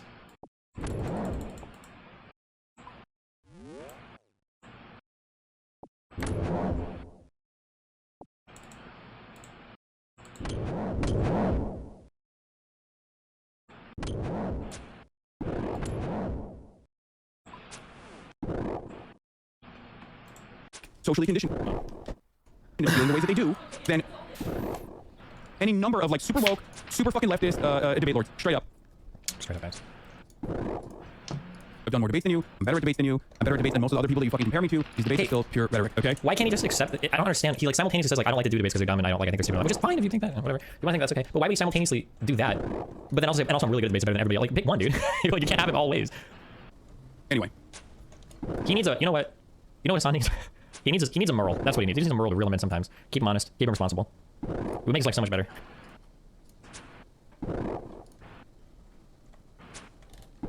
Oh, by the way, mods, clap that person that is definitely in the Discord too. If they're crying in the Discord right now, 100% clap that person's ass cheeks. Clap their ass cheeks. Damn.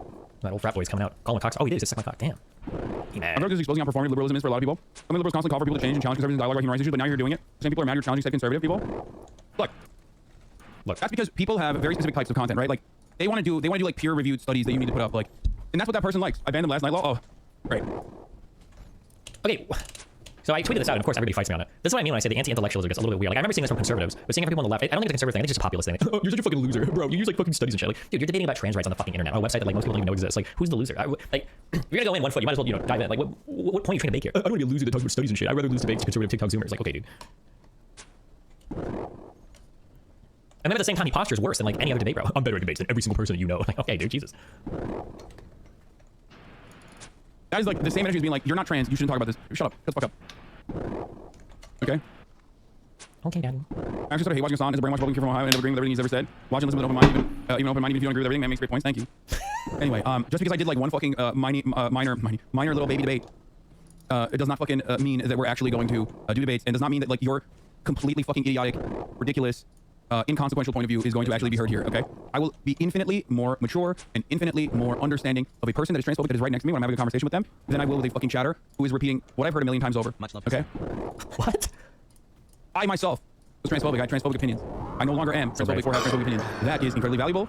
And that is, I think, the reason why I am relatively successful at converting people from their transphobia into not having transphobic opinions. You are just a trans person. Sorry, you don't know what the fuck you're talking about. Oh my god, dude. This is actually so much more brutal than I thought it would be. Holy shit. Bro, chill. How many of these arguments do you even do? The trans person responds, like, if you're a trans person on the internet, you probably spent like every fucking waking minute justifying your existence, right? Because people are constantly arguing with you. We're showing you like pronouns in bio, fucking loser, or fighting with people in real life, like friends and family and shit. That's a pretty presumptuous position as like a cis white male to be like, oh yeah, well, you know, like not to say that it's impossible, right? I mean, I would say similar things that I was saying. I think I can argue trans stuff better than most trans people, but that's because I do these arguments all the fucking time. It sounds like doesn't seem to ever do this style of content. So I don't know from what position of authority he thinks he can speak from in terms of like, oh well, I can do these arguments so well. Like clearly you can't. You fucking 2-on-1 some Zoomer dude. You got creamed. You know more than me about like what the trans existence looks like. I will never understand that. Pathetic. Okay, but I know better than you about changing fucking. That means you're laughing at him because okay? they don't And you're actually telling me think that like, he's you know useful, better, and you they know would better. rather see You him just don't. fucking seize. I'm sorry, it's just Which the truth. is, It's not what I'm doing. oh man, that's worse than I thought. I can never communicate that. Okay, this is the unfortunate fucking reality. Okay, I am a cisgender, heterosexual, white-passing, conveniently attractive man who's 6'4". Okay, that gives me a profound amount of privilege. I try to use that privilege for good. This is the archetype of a person that is convincing to a lot of other people that want to look like this. That is just the reality. Okay, sorry, it's just the fucking truth. Did I say conveniently? I meant conventionally. It's just the truth. You can say it's a flex or whatever, but like there's no, it doesn't matter. It literally doesn't matter. It's just I have the fucking prototype of a person that you listen to, okay? So I'm gonna use that for good instead of just fucking, watching MasterChef all the goddamn time. I'm gonna use that for good sometimes. And the moment that I use it I have a prototype of a person that you listen to. I am the prototype of a person that you listen to, and therefore that is why I'm big, and that's why also I'm a better person than you. Get fucked, suck my dick, suck my cock. Oh. This man looks like he has a fucking pedo mustache going on right now. As though he deserves to belong in a fucking remake of Magnum P.I. But listen, he is what the left considers sexy, okay? We have to listen to him. Gag me. Please, fucking gag me. Gag me! for fucking good. You lose your shit. You're like, why would you have me on? Shut the fuck up! Shut up! Those fucking psychos are gonna listen to you? No! Those psychos will listen to you when they get to a point where they're no longer fucking transphobic, okay? It's so annoying. Like, people just like are like, no. Okay, why is it that, okay, I'm gonna be honest, I hate watching Hassan sometimes, but why used to? But it's so boring. Every time I turn to Hassan, it's boring as fuck. He's like, there's two people in the background, they're barely paying attention to YouTube videos, and then he's like eating and they're on their phone. Why is it that when I'm gone, these are like some 9 out of 10 premium Hassan memes? Why don't I even get to see these types of streams? What the fuck? I have caught watch streams whatever and everything. Every time I turn on Hassan, it's so fucking boring. Me on, I'm a cat boy. Yeah, I'm sure like your transphobic dad is gonna listen to cat boy with the fucking ears and shit. I wanna have a conversation about xenogender, like immediately, or not xenogender, fucking neo-pronouns. We need to do that right now. No, shut the fuck up. You think that guy even believes like in neo-pronouns and shit? If he's a Vosh fan, I don't think so, right? And then like you literally fucking you enjoy it. You enjoy the benefits of it. You reap the rewards of it, okay? You reap the rewards of it when there are people in here who are no longer transphobic and you can like have fun. They can like you can have fun side by side with like 40,000 other people without fear that these people want to fucking murder you. You know what I mean?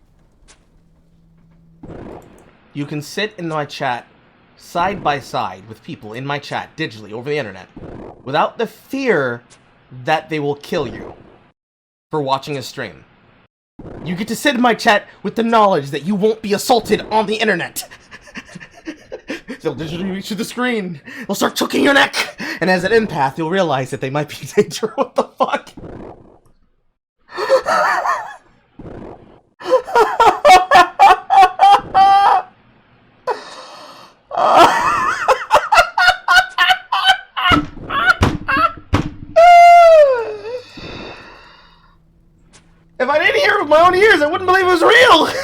that I just Anyway. wish you a great rest of your stream. Heart.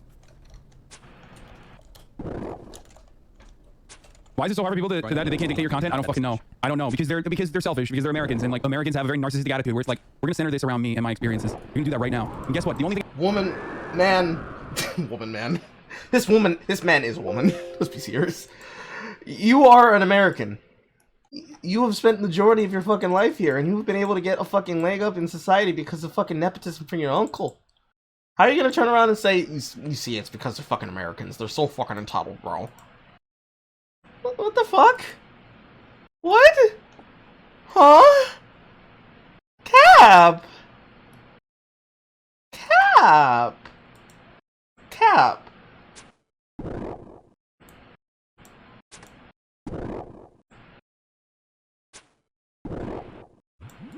I'm centering right now is the top of the hour ad break, bitch.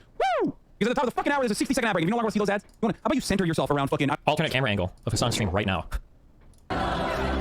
Thank you. Thank you so much. You're the exact type of person that we need, please, to save us in these arguments. Only you can do it, Daddy Hassan. Thank you so much for creating a safe place for us to be, as long as we don't speak out against you. I don't know, financial security, so you got $5 that you fucking use as a form of subscription. Or if you don't have $5, which is understandable, do not fucking use your money here if you don't have enough money. You can use the Twitch Prime, steal someone else's Amazon Prime account, connect it to your Twitch account, and therefore you'll have one free Prime subscription a month. Or maybe if you're lucky, you will get fucking gifted a sub, because that is the only way that you can fucking, avoid the ad breaks. Here is the ad break now. Thank you to Crunchy Onion for the 5 subs. You don't even avoid the ad breaks by being able to add due to this donation to the stream. It's forced through anyway. You have to be a member of fucking Twitch Turbo. That's not even true, bro. Thank you, Jake Sub, for the 5 subs, and Zenna Rain for the 10 subs. Struggling for the 5 subs. What an exhausting guy. Like, so, from what you have told me, considering that the majority of his chat is there to watch him mauled, that means the majority of almost all of his subs are gifted from his hardest fucking ardent supporters. They are literally paying money. Oh, fuck me. Oh, man. Wow, I have to actually record that and post that. I have to post that. Okay. Hold on. Alright. Okay, so Moon and my chat, while we're fucking going through this shit, and now we're looking over fucking Hassan and TikTok's on Kristen Walker's agonizing debate on stream. My chat member tells me that the majority of most of Hassan's audience is watching him to mauled, right? And this shit right here. Like, it's just so funny because there's like so many people that used to be transphobic as fuck in here that are no longer transphobic. And like everybody recognizes it once they've like been in the community for a long enough time, but they still fucking forget every single time. Even though they're trans left saying this was fine, trans shadows were made to feel like there was a debate. Is him mauling at people in his chat and saying after this, if you want to be able to learn things here, you should connect your money to your account and give me donated subs, and then him reading out the subs. If this is true, and somebody can look into this and confirm this, this means the majority of Hassan's audience is made up of people who literally only watch him to watch him fucking mauled. And the reason why so many people are subbed to him is because his most ardent supporters are literally paying people for the direct privilege to watch him fucking lose arguments IRL in real time.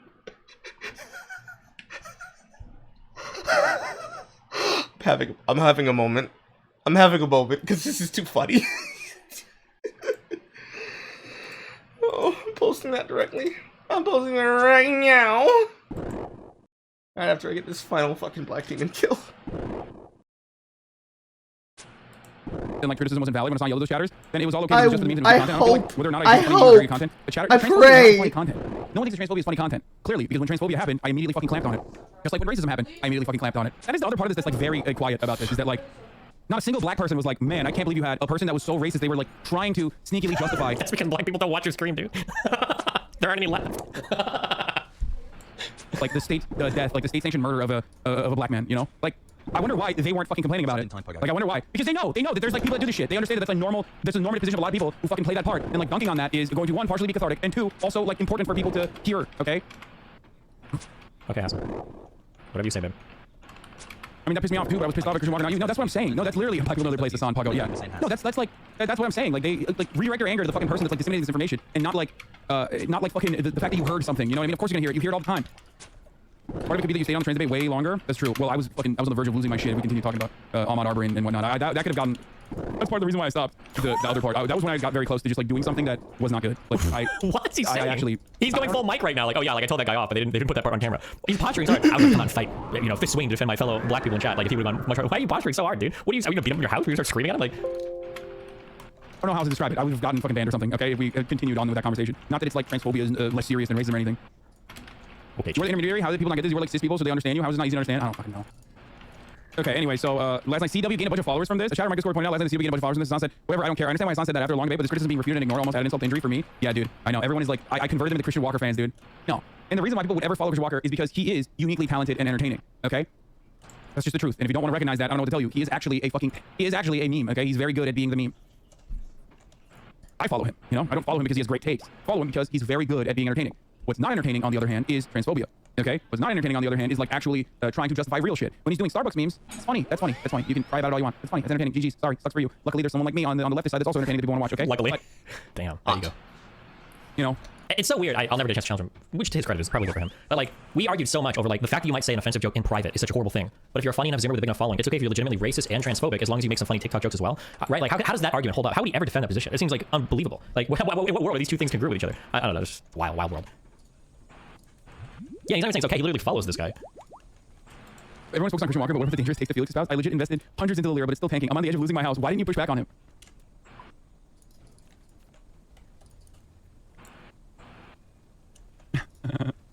Oh, hold on. Real quick. Let me reiterate this. Damn. I finally found a group of people bullying on Twitter that gets ultra ass mad when you do it. And it's fucking crypto nerds. Okay? Holy shit, they get ass mad when you call them out. Or when you say anything about them. Nobody gives a fuck what your takes are on central banking, geopolitics, on macroecon, just because you made a little bit of money buying and selling fucking cryptocurrency, okay? You got lucky, you're probably a loser, and if you continue to trade, you're probably gonna lose all of your fucking money, okay? What's up, everybody? It's the Kami Crypto Gentleman, and this is an open invitation to Stephen Bonnell, goes by the online moniker of Destiny, to a debate. Because frankly, I don't think you know the first thing when it comes to communism, and I know you don't know anything about crypto, because Stalin would have loved Bitcoin. Stalin would have killed all the kulaks for not holding Doge. I'm here with my crew. We're gonna take the yacht out tomorrow. Welcome to come for a ride, have a little debate. This dude loves NFT. Facts, comrade. What are you working on? Castro coin, baby. How's it coming along? These fucking libs keep forking my blockchain, dude. Liberals, stay mad, stay mad. The commies are... I don't know what the fuck's happening. Whatever is happening right now is fucking dumb as shit. Apparently, he got challenged by a crypto commie, and I don't care. It's not part of what I was looking for studying, so I'm going to move to the next thing on the fucking queue. August, you're fired. You have to post this video. You have to post a video of this, or you're fired. I actually, I don't know why you would talk about. I don't know why you would talk about any of this shit. I have no idea what you're talking about. There's like, And it's the beginning of tax time. And if you have to do taxes, guys, taxes suck. Do you know how much? Like, I know there's like, oh, taxes. It's like a meme from 100. It's like the most boomer meme of all time, where you're like, it's tax season, and The Simpsons made fun of it, and all of that shit. But taxes suck. Oh my god, it's so shitty. Oh, it blows. Every bit of it blows. Every day I go, there's another thing I have to do for my taxes. It's terrible. Okay, it's terrible. Yeah, listen. Okay, wait a second. Hold on. We're gonna have a moment here, okay, everybody? All right, we're gonna have a little bit of Alex Jones moment here. You know, I just there's some things I really want to address with my audience. Okay. Taxes, you know, they kind of are theft, you know. Okay, but Alex Jones aside, the Alex Jones mama aside, doesn't it kind of wait, hold on a second. You want to know something that I hate? Wait, this is just her. Is that What do I care would about love to agree with all of the sock dems and all of the liberals that raising your taxes, oh, everybody, you just gotta fucking pay. You just gotta pay your taxes so that we can get our nice government benefits. But let me ask you something. You're paying taxes. Have you seen any help from the government through this pandemic crisis? Yes. What? The United States, I think, pay out more than any other country in the world when it came to financial aid. The American Rescue Plan was like $1.9 trillion. The $2,000 stimulus checks from Trump. The massive UI increase for like 2 years or whatever. I mean, it was long. What are you talking about? No. Bullshit. Yeah. Nobody. So what the fuck are you getting for your taxes? You know what's funny? The people who say taxes equals theft are usually memer, anarcho-capitalists. But I want you to think about this for a second and realize that sometimes taxes actually are theft, especially if you're paying taxes and you're not getting what you were promised. Remember when Joe Biden was promising you pandemic relief? Remember when Joe Biden was promising you student debt relief? No, he never promised. Wait, dude, okay, first of all, there has been a lot of student debt relief. The payments were deferred, and I think interest was suspended for like over a year. I think there have been a lot of different sectors of workers that have gotten specific relief. How can you say there's been no? How can you come on and just lie, dude? This is actually so irritating. Like, how can you come on and just like totally make shit up? You're like not even trying to be even remotely factually accurate. Promising you like free testing and free vaccines. Do you remember when Joe Biden? Wait, we got I don't know free testing. Like, some people we got free vaccines. What are you talking about?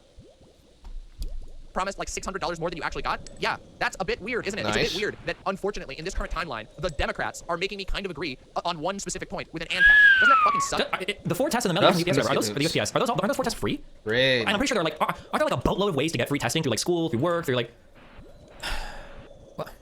Why even talk about politics? Why not just talk about something else? Isn't that a horrible fucking feeling when you have to go, yeah, actually, I completely understand why everyone feels like taxes are theft right now. Because you pay out the ass for the taxes. You pay some fucking 50. That's not true. The bottom 50% of earners in the United States don't even contribute to the tax pool at all. That's actually not even true. You have no idea what the fuck you're talking about. Unless maybe you want to get into like sales taxes or gas taxes or whatever, but. Into 30% of your income or more, depending. Who's giving 30% of their income to your viewer base? Maybe their parents are. What are you talking about? Or it's people that aren't complaining because they don't need shit from the government. What are you talking about? on what you do, and then maybe you get 4 instant tests for free in the mail, and you have to pay for everything else, and you get no pandemic relief. What is the no sense? What is the no pandemic relief? Fuck. I guess I'm just selling his mystic goods. Yeah, and they're telling you, if you're a student, they're telling you that you're gonna have to pay back your student loans in like 2 months. 2 fucking months, they want you to start paying back your student loans when nobody has any money. No one is actually. Oh, she's actually just so wrong. She's actually just so wrong about how much money was given out. Like, American spending money is one of the biggest reasons why our economy is so fucking overheated at the moment. It's one of the reasons why we have so much inflation on so many goods right now. Like we are spending money. We do it. A lot of people make money. Now, there have been a small sector of American jobs that have been hurt for service workers. That's absolutely true. But overwhelmingly, everything I'm saying still stands. It's because she doesn't know anybody. This is a major self-report. She doesn't know a single motherfucker. What she's telling me in this video, she doesn't know a single person in her entire life that's on unemployment. She must not know a single person. That's the only way that she can make this statement so uninformed. She doesn't know anybody that needed government relief. Maybe because all her friends are rich streamer friends. Maybe because it's all just like whatever party shit she's doing and whatever crazy fucking the insane mental illness house that she's in or whatever. Like, I don't know. She doesn't know anybody that's on unemployment. How didn't they boost unemployment by like $400 a week? Like, what the fuck? Able to learn anything in school. They were going to do it this month. They barely passed the delay. Barely. The Democrats were going to activate student loan repayment this month, and it didn't happen. Xander Hall, Dylan got COVID, most certainly in Texas, and I was there too, so I may possibly have it as well. Go get tested, Xander Hall. Get tested and take good care of yourself. Don't fucking agitate it. Stop smoking until you're done with the infection, okay? Don't get long COVID, buddy.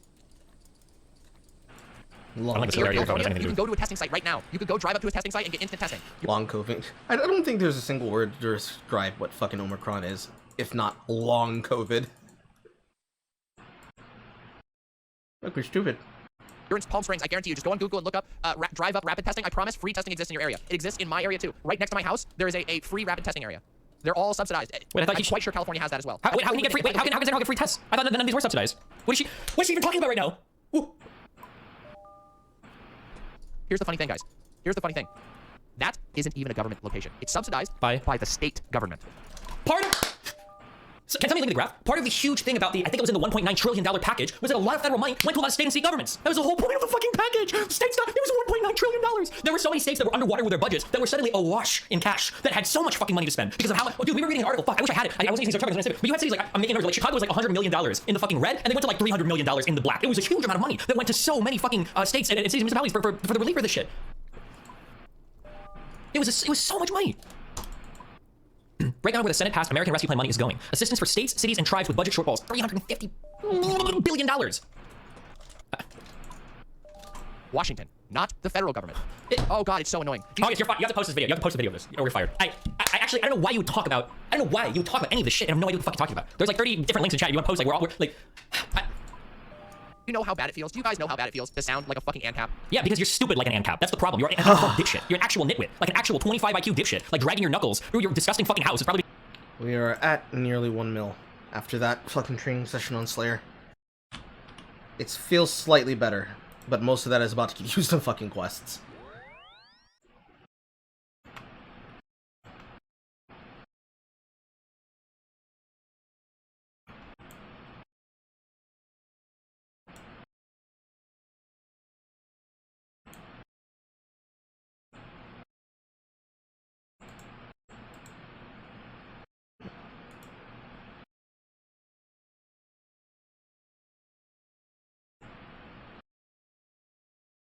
I have to actually ask myself what do I want to fucking start training next.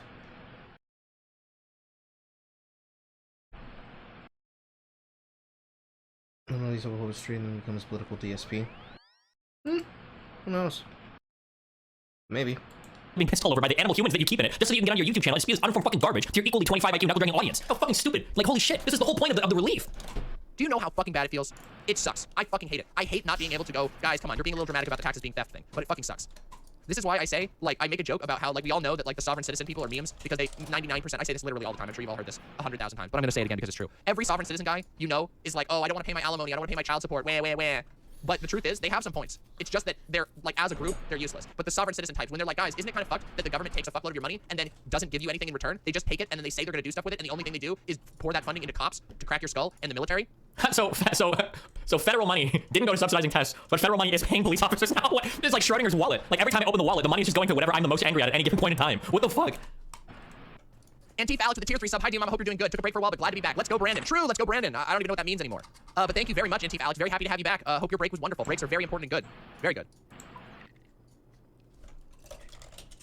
Yeah, I agree, Sound Judgment. Sound Judgment says, there's a reason right libertarianism appeals to a lot of people. They recognize problems exist, but they have the wrong solutions because they don't think outside the box of capitalism. It's very difficult to escape the box of capitalism, especially if you've bought into the kind of like end of history narratives that are very popular at the current moment. The idea that like capitalism is the How many viewers does she got? I think she has like 500 or 600, I think, on YouTube. existence, which is horrible to think about. Oh, that's amazing, Vermin. What a good reason to stay up until 5 a.m. I stayed up until 5 a.m. I actually can't, under TOS, tell you why I was up till 5 a.m. I may have been up. I, too, was enjoying some furry stuff. It was good. I can't say that you were masturbating porn because of Twitch TOS? What? Half this website is like fucking softcore porn right now. What does it even mean? That's why I'm so tired today. Part of it. Yeah, it was nice. It was fun, okay? I meant, there's no way out of this. There's no way out of this corner. I was, whatever.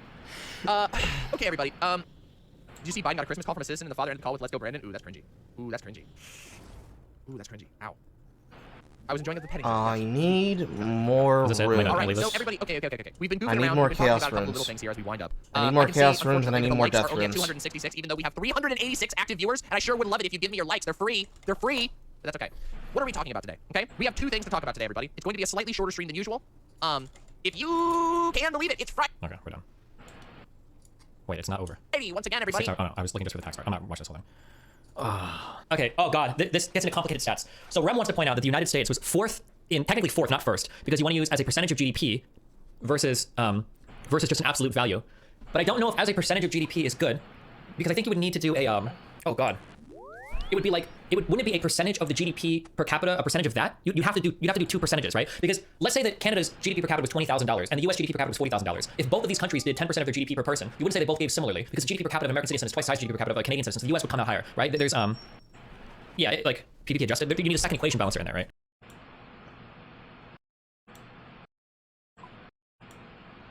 Nice. 1.43. We're gonna need more.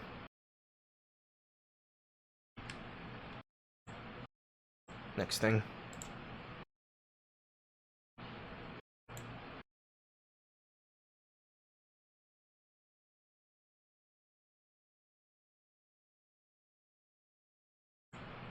You're literally saying things on stream about how like I forced you out of a condom usage, or how I'm like spreading STDs to people. Okay, I never said forced or pressured. But like, this isn't fair because he's the one that was like This one is fucking Destiny facing Anna. I have to assume that this is his girlfriend. I think.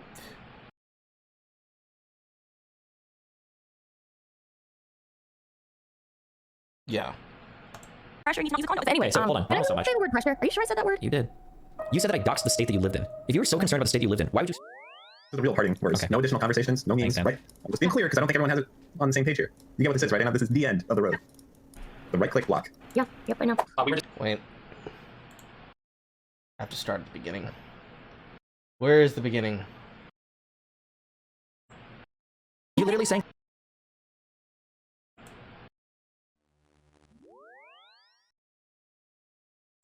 Lived in. Why would you? Videos aren't in order.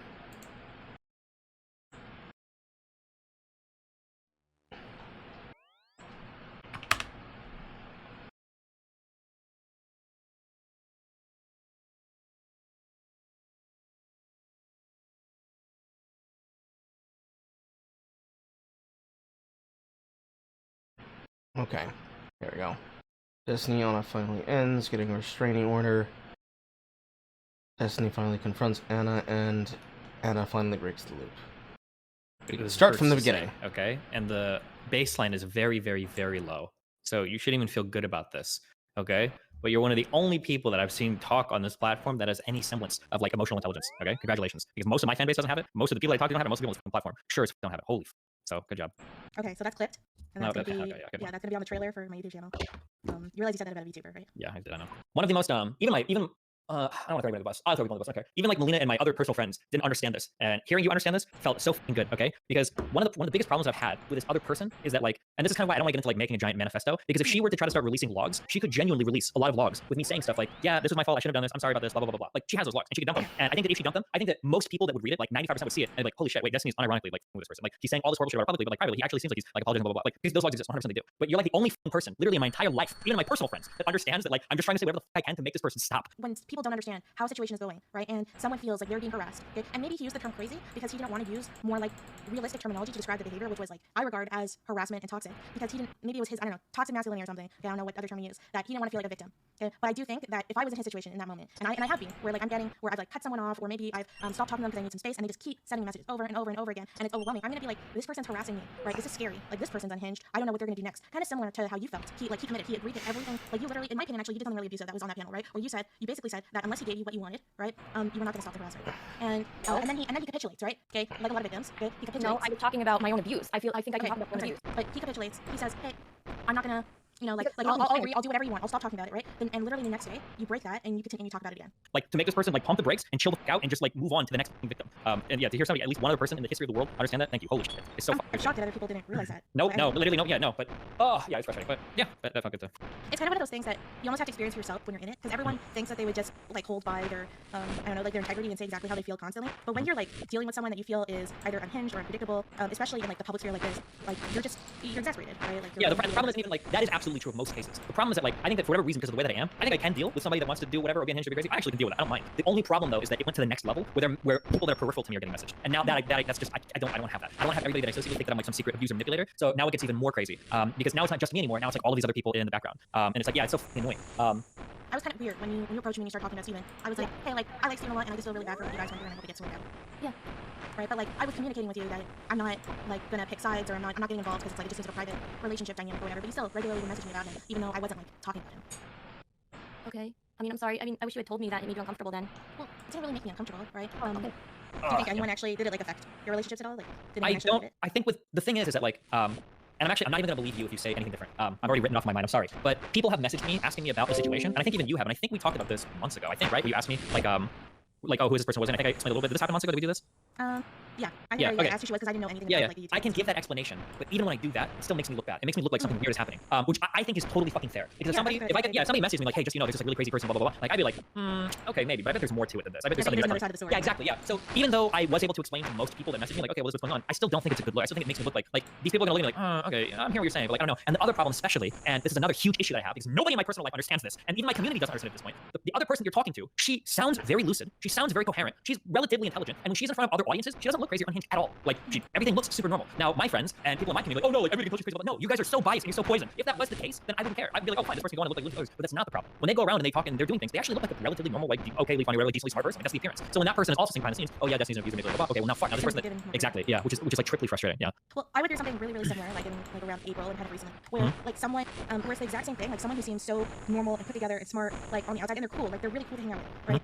And it's only when an attachment forms, like when you get almost too close to them, that something switches and they become like a totally different person. Like suddenly they're not this like cool person like who's like relaxed and cares about your boundaries and all this shit. Like all that shit goes out the window. And there's another really frustrating thing that nobody in my personal life and nobody in my family understands is that this other person was exactly the opposite in every single way, right up until the day that I left after we hooked up. And it was the most unbelievable 180 that I have ever seen in my entire life. From me being able, and I even said this to Melina earlier, where I was like, oh yeah, like I know this person is chill. The way that I know if a girl is chill or not is if I can DM you and you take like a day response time, or you can DM me and I can take like a day to respond, and I know that doesn't like that's like my number one litmus test to know if the person is crazy or not. Like that is absolutely, and this person was totally chill. I was like, okay, cool, this person's not like an alternately altered, but it was like right after like the physical attachment or whatever. Holy shit, everything 180, like insanely. And then it's so irritating because like not only do I have my friends and fucking Melina and my whole fan base, like all saying like, oh, it was so obvious, oh, it was so obvious. I also have Zerka piling on too, and then his whole fan base who's like, oh my god, it was so obvious. No, it's not obvious, motherfuckers. Like I hook up with tons of fucking people. Okay, I know generally like what a crazy person looks like, what a crazy person does. Like yeah, you see like a couple crazy blow-ups on stream, and those are funny, but like one, very rarely is it over like some crazy obsessive attachment, and two, you don't see all of the other like interactions that don't blow up on stream. There's plenty of those that don't like have these crazy outcomes. So like to act like this is like, oh, that's so obvious, like it's absolutely fucking up. I would have bet my fucking life. It's kind of victim blaming too, right? Like but I'm saying like I do know what abuse is, and just because chat doesn't understand what psychological abuse is with like the hostile withdrawal psychological abuse, because they probably do it themselves and they don't like that it's called abuse, like they don't like that it's abusive, like.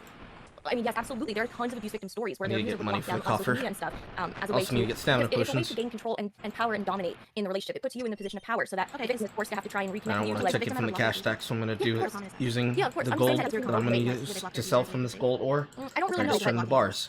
Yeah, sure. But I'm just saying that abusers. Realistically, I probably should have just sold the ore directly. It would have been worth more money. But I wanted the experience. Hostile withdrawal is like the emotional abuse that's stonewalling, that includes stonewalling and the silent treatment. Okay. The stonewalling thing, like stonewalling is a minor toxic like tactic. I talked to a few psychologists, like because I was like researching and stuff, and they were listening to you talk about stonewalling, and they felt that you misrepresented what stonewalling was. Right? It's a total legit thing. Like John Dirk was wrong. I know psychologists though, and they said I'm right about it. Like I've talked to them. So we'll call that a tie.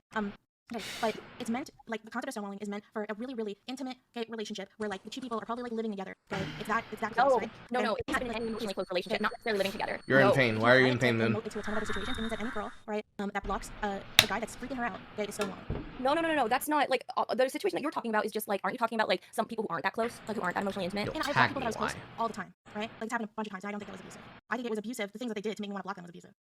Okay, I mean... It's like a tactic that's needed, particularly for women to feel safe and sometimes for men. And the fact that you didn't respect that block, and then you went and started messaging on Twitter, and he blocked you on Twitter, and then you don't respect that block, and then you started messaging somewhere else. Like, Jordan Peele adapted Gargoyles. Yeah, I don't that's care shit. because whatever, it absolutely is 100%. But I'm not even gonna argue from that perspective. It's just annoying when like communities that have like 75% virgins are like, oh yeah, like 100%, bro. Like this is the whole time I knew everything was going on. It's like motherfucker, like shut the fuck up. Okay, you're no shit. Yeah, no, I think that's really because I know you don't care about like the victim blaming shit. But I don't know. I think it's bullshit. Like because when you're like in that kind of dynamic, people, it's very easy to look from like the outside and make judgments about like, oh, you should have picked up on this red flag and this red flag and all that stuff. But when you're like in the midst of that dynamic, it's very hard to see from the inside. It just is. And also like a lot of people are just really good at putting on a mask until that attachment forms, and once that forms, it's like shit just goes out the window. Yeah, holy shit. And I've never in my life have I had a person like this before. And then on the extra level, I've never had a person that is so like unassailable, that is like so like there's nothing to attack and I have nothing to lose. And it's like, okay, well, fuck me. I guess this person's just here to do this forever. Because unless I go absolutely nuclear, there's like nothing that I can do to like get this person like off of me or away from me or not like, yeah. So it's pretty fucking irritating. But has this ever happened to you before? Never like this. Never in my time. Like I've had people that get like too clingy or obsessed or looking for something or whatever. But like generally these situations resolve in like a month or so. Like usually they get pissed off and they're upset for like a couple weeks and then stop talking anyway. But like very like to this level, never in my entire life. Like now I joke with Melina that like even other people that we send the past like, oh, this person's kind of crazy. We can't even use that word anymore because nothing in my life in the past like 10 years has come to this level even close. It's not even remotely close. Yeah. Did it ever like affect you too? Because that's a lot for two people to go through. Yeah, a little bit because the problem is that the problem is that every single person that's trying to advise me on this is only looking at it through their perspective and they're just trying to tell me what they want to do because they think it would look better for them. So like okay, fuck, I love Melina. This is not good because I feel like I'm throwing the bus live when I'm coming back to streaming the first day. Okay, I love Melina. She's really cool. She's been great with this. But like so Melina's always been big on like, hey, like why don't you just make manifesto trash, blah blah blah. And I have other personal like, oh, yeah, just make manifesto trash, blah, blah, blah, or just do this or just do that. And it's like it's really hard to explain to them that it's like it's not this simple. Like, oh, well, just stop talking. I did this for like 6 months and they still mess me for the whole time navigating to like my other friends. It's like, oh, well, just like explain everything that happens. I can do that, but one, it still doesn't look good, and two, it's like such a personal issue and you have to dig through so much that it's not gonna like there is no like, oh, here's like the golden manifesto that I released like because still at the end of the day it's always gonna have the impression of like, oh, like really popular male streamer like fucks with like Gray and of like poor family. That's how it's always gonna look, no matter what the fuck I do. And yeah, I don't know, it's just a really aggravating situation to be in because I've never had to deal with somebody that was like had nothing to lose for so much of my life. You don't think that you're trying to destroy his reputation? No. I'm talking about the abuse that I have every right to talk about. The horrific like, stonewalling and like the silent treatment and how damaging that is. Say the same thing, like you just, you know, that you had every right to show those DMs to talk about the abuse that you experienced? That's not abuse. Yeah, messaging someone when like they clearly do not want messages and barraging them and attacking them constantly with messages, that's definitely not an attack. It's not an attack. It's literally was me trying to make peace and trying to understand why he was doing the horrible things to me he was doing. It was so hurtful. I couldn't understand why he was doing. What happened when he blocked you on Twitter? Sorry, when he blocked you on Discord. Remember, I went and messaged him on another platform because I was freaking out. Again, he was leaking my DMs. Doing that because it's self-defense. No, doing that is harassment. Okay, well, I mean, like you would get fired for that. You don't care about self-defense at all? Like, you don't think that like someone can like? Okay, self-defense is not where you go to someone's house. Okay. And so I don't know, you're at work, right? And they shut the door on you, and then you go to their house, okay, to defend yourself. That's not like defend yourself if you're going to their house. Right? Yeah, it's defending myself by trying to make peace with a person who clearly is like so angry at me and like trying to like call me. See that someone and stuff. That like any person, any like what am I supposed to do? And I just asked you to like apply that logic with any of the creepy guys, and I know you and I both get creeped on tons of times because we both have adorable bangs. Okay, so like there will be guys will creep on us all the time. Okay, and just imagine if they could say, well, like they have the wrong impression of me. They've got the wrong impression of me. Like I have every right to like I'm trying to defend my reputation. They think I'm some creep, right? But I just want to let them know that I'm not. No, so I'm trying to defend my reputation from having fucking nudes leaked and having private information leaked. How am I supposed to know if he's leaking my freaking private DMs? What else he's gonna leak? How do you not understand this? How terrifying that is. That could have been surmised in like one sentence, right? And when he didn't respond, you needed to just respect it. Okay, that doesn't give you, just because you have a fear of him doing something really abusive, it doesn't give you a right to do something abusive. And I was worried that he was going to keep doing it. Did he ever leak your nudes? No, but he could have. Okay, so my point is, you're having a fear of him doing something abusive, okay? Because not give you a right to do something abusive. Like, do you not see, like, okay, he leaked my DMs. That's terrifying and threatening behavior. That's literally threatening. Okay, but you could understand why he leaked those. First of all, he didn't leak all the DMs. He linked, okay, I think like a few pages to demonstrate. 34 minutes of fucking crafting content, guys. No, like, I will cut off contact if you want me to cut off contact. I just ask you to not leak anything else, okay? And then that, boom, solved. Wait, what? All you had to say, right? In those last messages before he blocks you on Discord, was just simple. You could have said this literally in one sentence, okay? Steven, I will cut off contact if that's what you want. I will respect your decision. I just ask that you never leak anything. And then he responds, I promise I won't, okay? And that's that. But he already promised that he wouldn't leak my DMs. So there's nothing he could have said. So then what were you? So there's nothing that he could have said to make you feel better about it. Then what was the point of messaging him? I wanted to know why he was doing these things. Like I thought he cared. Like I wanted to understand why. I just wanted to try to make peace. Like I didn't understand like why he seemed so angry at me and seemed like incapable of understanding why I was panicking. Like I just don't deal well with like you know. You're not entitled to care about those things. No one's entitled to that. Well, I wanted to know why. But you're not entitled to them. Sure, yeah, I know, but I mean, I was just asking. You weren't just asking though, right? Because he expressed that he wasn't interested in the conversation. He blocks you, and then you start messaging him on Twitter. Yeah, no, I don't blame you. Like, I think it's just it's a tough situation. And I'm surprised it hasn't happened more often. Like, I would assume it happens to male public figures. Like, a Well, lot. like the thing is that generally, and I don't know if this other person legitimately has borderline or not. It's hard for me to tell because I truly don't know them well enough that I can't like diagnose. I really truly know. But generally, there are a lot of people I talk to, and I pick up on like, okay, this is like an unhealthy interaction, especially now in my 30s. Like, I can tell. But for those people, like, it'll never escalate to the physical interaction. I just won't do that because I know that if I actually meet this person, I'm going like shit is about to get crazy. So that's why like this type of stuff has never happened before. Not to anything like this because usually you can see like those types of red flags, and it's like okay, something like really unhealthy is over here, and then you just kind of pull back, and then it goes away. Yeah, no, that makes sense. So like, why does Freedom want you to write like a manifesto? I think it's because I just don't think people understand like the I think that people just don't understand how it's. I think the biggest problem is a lot of people are capable of like removing themselves from their own kind of like context and or perspective and then trying to view it like externally. Because for people in my community or my personal friends, they all know like okay, yeah, this person is fucking insane. Like, here's like a manifesto gonna be obvious. Like this person is gonna be obvious, right? But they can't take a step back like okay, well, it's not like just think 1 second, okay? Imagine if a famous YouTuber released a manifesto about how he met some fan and fucked them and they got too obsessed and now he's trying to like silence her. Like it looks so horrible. It just that always looks bad. Now if I was a woman and they were a guy, I could make it look easy. But with the roles reversed, to pull the 2016 anti-SJW card, you always look bad and you just look horrible. You just look horrible. It's not a public fight that you ever want to have. You know.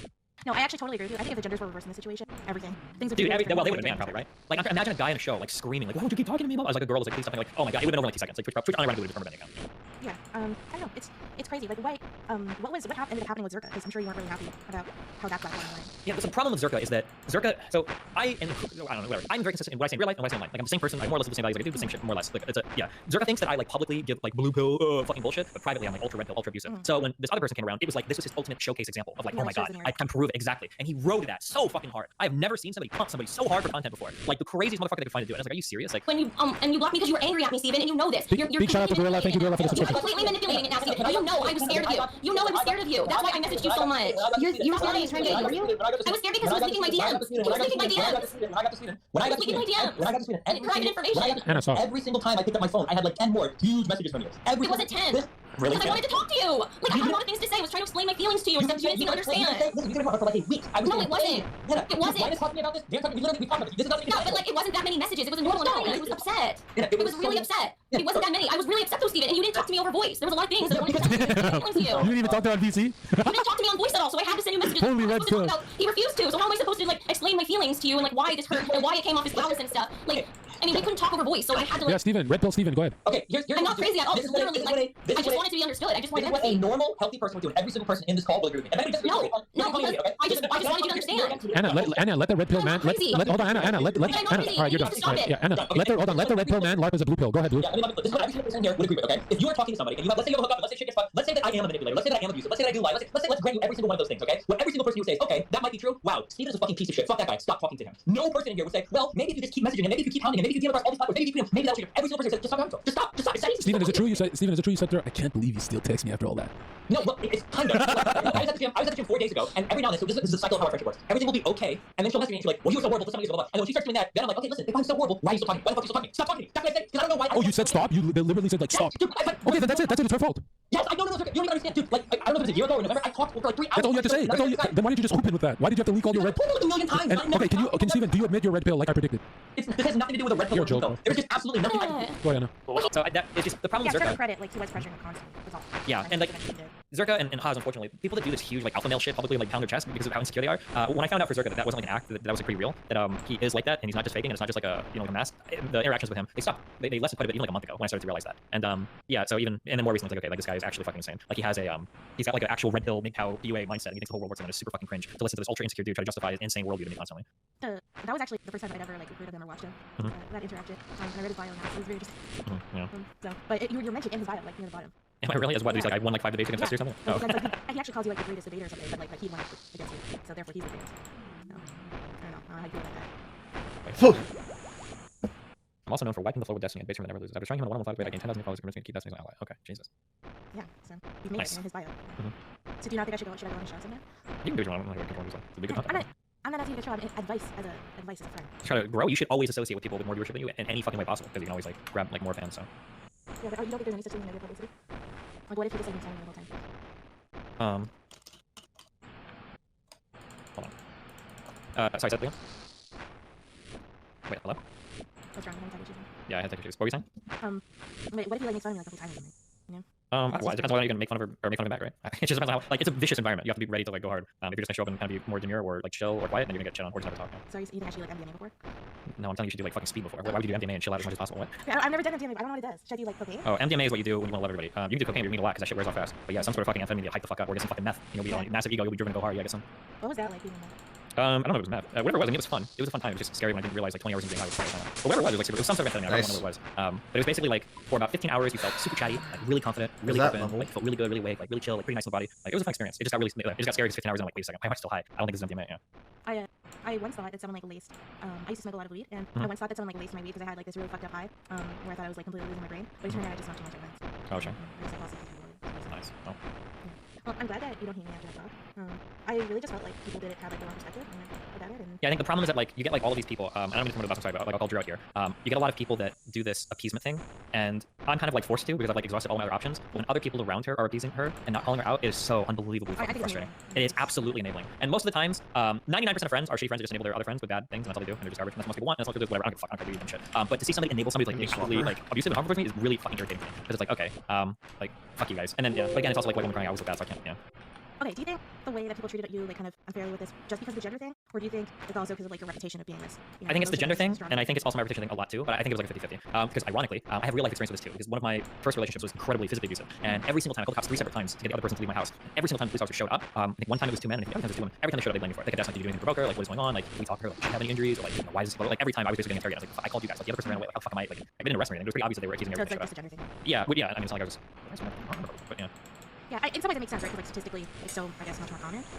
I think it's the severity and damage. Like chances are, a woman being physically abusive to a guy is probably not gonna kill a guy. That's pretty rare, unless there's certain weapons involved. But a guy can only be physically abusive to a woman so many times before she's like dead or battered to fuck. So like women can get away with a lot more. But it's just irritating. Yeah, no, I mean, so are you an MRI now? No. Why are you not an MRI? Because MRIs just fucking hate women. So you don't hate women? Not all of them, just most of them. Okay. Well, do you have any questions for me, or do you want to end the chat? I don't know. Do we have any questions for her? I actually wrote stuff down when I was listening to you, but I think we're almost done. I was saying, I was proud of you for understanding like the appeasement thing. That one was important, number 1. Oh, number 2. You got into so many things like so quickly. One of the other things this person does is like so fascinating to me is like the weaponizing of their boundaries.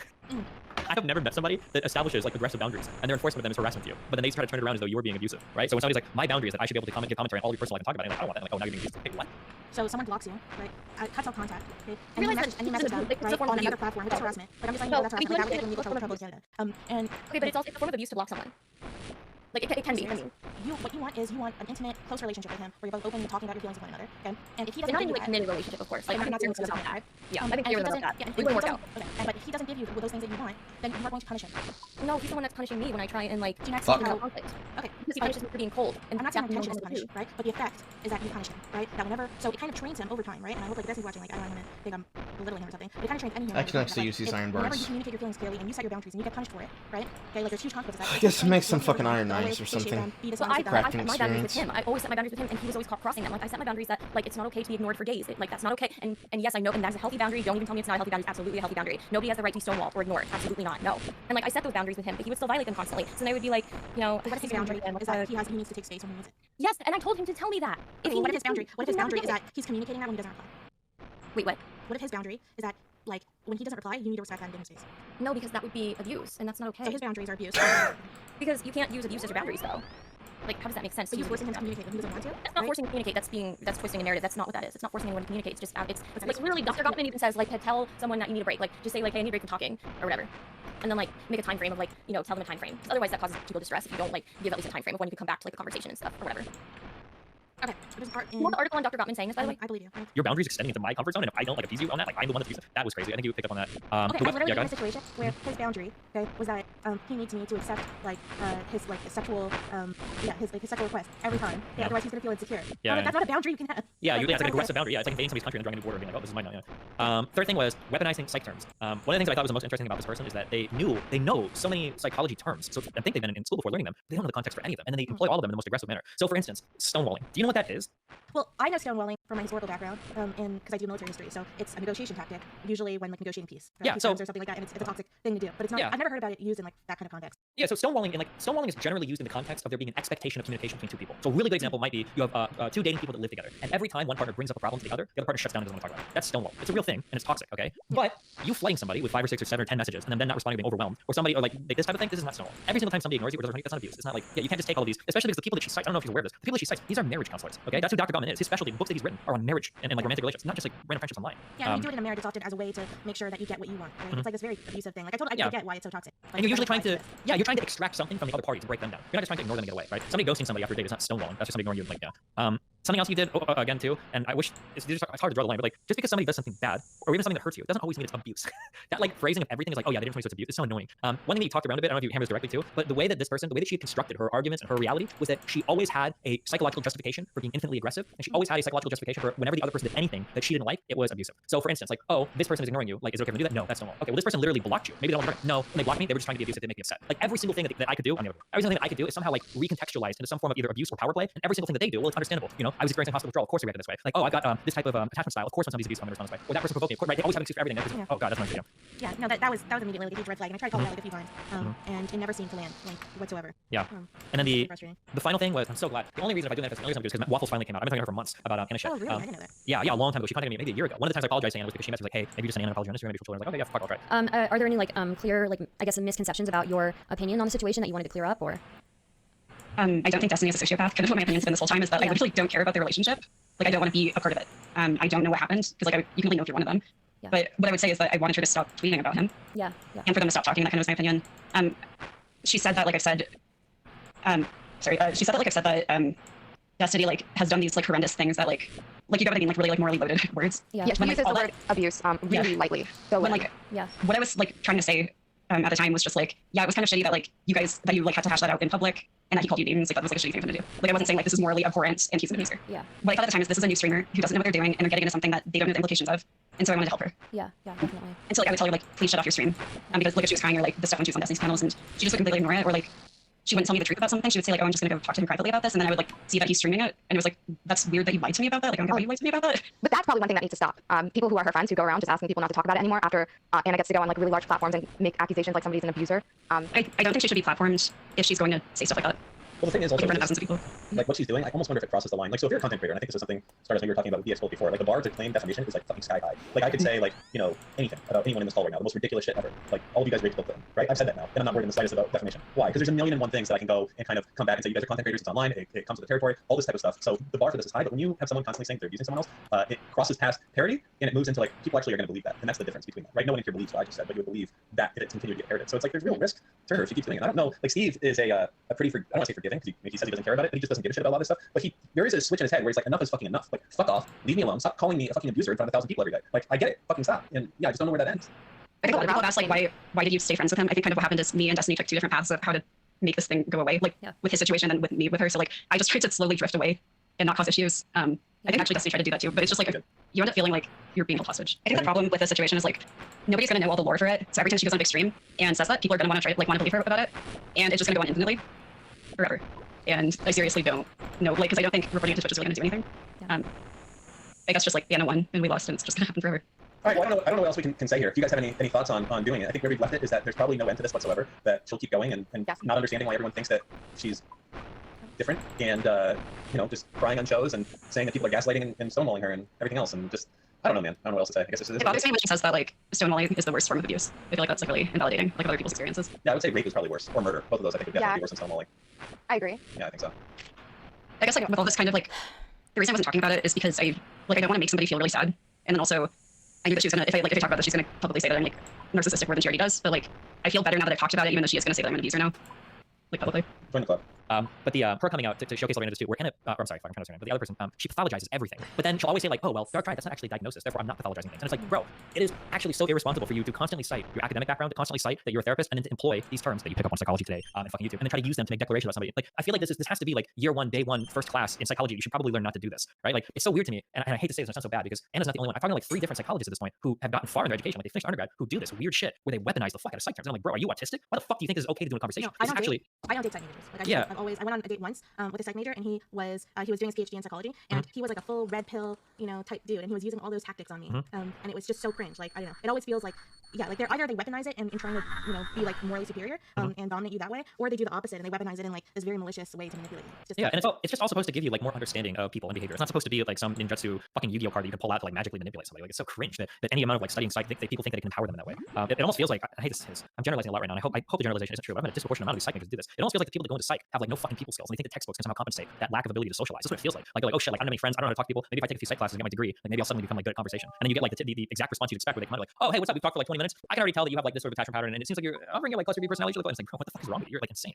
Yeah, I don't know. What's so hard too is that like I've talked to a lot of working psychologists and stuff like 1.1, especially when it comes to personality disorders, or even things like DID, right? Like DID personality disorders, like a lot of this stuff is so up in the air. Actually, I need to like walk. they don't even know if BPD is technically a thing, right, in and of itself, and so they're kind of moving BPD out of like the personality disorder category and into the PTSD category, right? And then renaming it, and they want to rename it like B, like and like all these things. Like this is constantly in flux, but people treat it. Go to like the next bank. Like as firm facts, as like the sky is blue, when it is like this long learning process. And I respect some elements of psychology. Then like, unbank the bars. Like, not like completely distancing all of it. Like a lot of it's really useful. But the way people treat it, like it's just so firm, is I don't know. It's just really, really strange. Yeah, it's just so not true. That's not what psychology is, right? Like everything now, like things exist on spectrums and shit, and it's not just this hard line of like you are this thing and I can understand this or whatever. It's like God, I mean, I was abused. I showed you the like you're ignoring all the things I showed you. A guy not responding to your messages, right? And sometimes being a dick is not emotional abuse. Okay, well, I mean, you're gonna have to explain to me how that is then. That all these therapists are saying that it is. It's stonewalling. It's the silent treatment. That is abuse. Why is it that the multidimensional measure of emotional abuse, which I took, it's the survey that is used even by the CDC to measure emotional abuse. Why is it that it's like the part that's called hostile withdrawal? I mean, you see the survey. It literally says like, where's the question? Hold on, let me find it. Like in my document, I took screenshots of this, and it clearly says psychological emotional victimization. Refuse to acknowledge a problem the other person felt was important. So to refuse to talk about an issue. Like, I mean. First time I actually looked at the screen to look at this girl. Pretty women. Pretty women. Remember, guys, it can happen to anyone.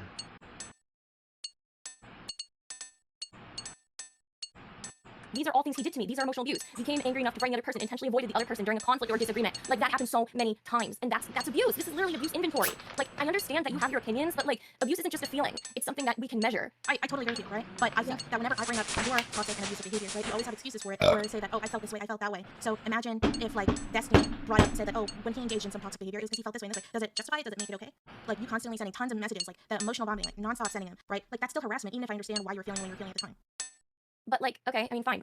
I mean, like, yeah, I mean, I've even said to him in private, like, I know I haven't dealt with this well, and like, I've apologized. We've apologized to each other in private over like all these things. But I mean, the main thing that we have been arguing about is the fact that like, I mean, all the horrible things that he said about me on his stream. Like, I mean, he's literally said that like I'm gonna end up like he's literally said on his stream. And keep in mind, like, he gets way more viewers than me. Like, I mean, so like it has a lot more, it's a lot more horrible. But at the same time, he has more to lose, right? Like this is his job. Okay, but like still his job. This is where he makes his money and everything. It's someone that's constantly. Sorry, it's my job too. Okay. Now, I mean, he's ruining my reputation by literally going on stream and saying like he speculated that I'm lying about being in my master's clinical psychology program. He's literally said that like I'm bad at like psychology, and he's also said there's that take out like, 159. But I think like, the disagreement is you think that like the stuff that is just a normal like dick behavior, right? Or normal cold behavior. You see that as abusive. Leave the middle in the bank and use this to fund the next question. I have all the articles here. Starting with. I know what stonewalling is. I can read the definition right here for you. I can disagree with you, and it doesn't have to be gaslighting. Let's start with Ghost Ahoy.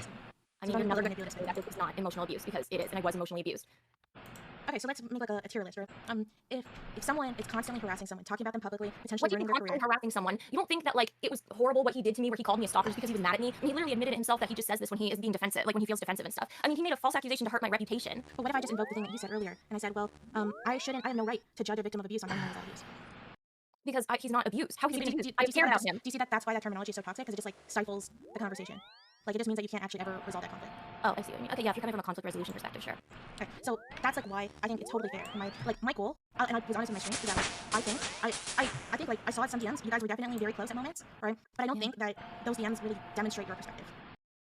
Yeah, I wish like I could use my my education, my career to weaponize it in relationships. Like it's just not useful. Like all I have are like military strategies, and they're not very good. Like oh, like it's not cool that you just did an envelopment tactic. It's not cool. Wow.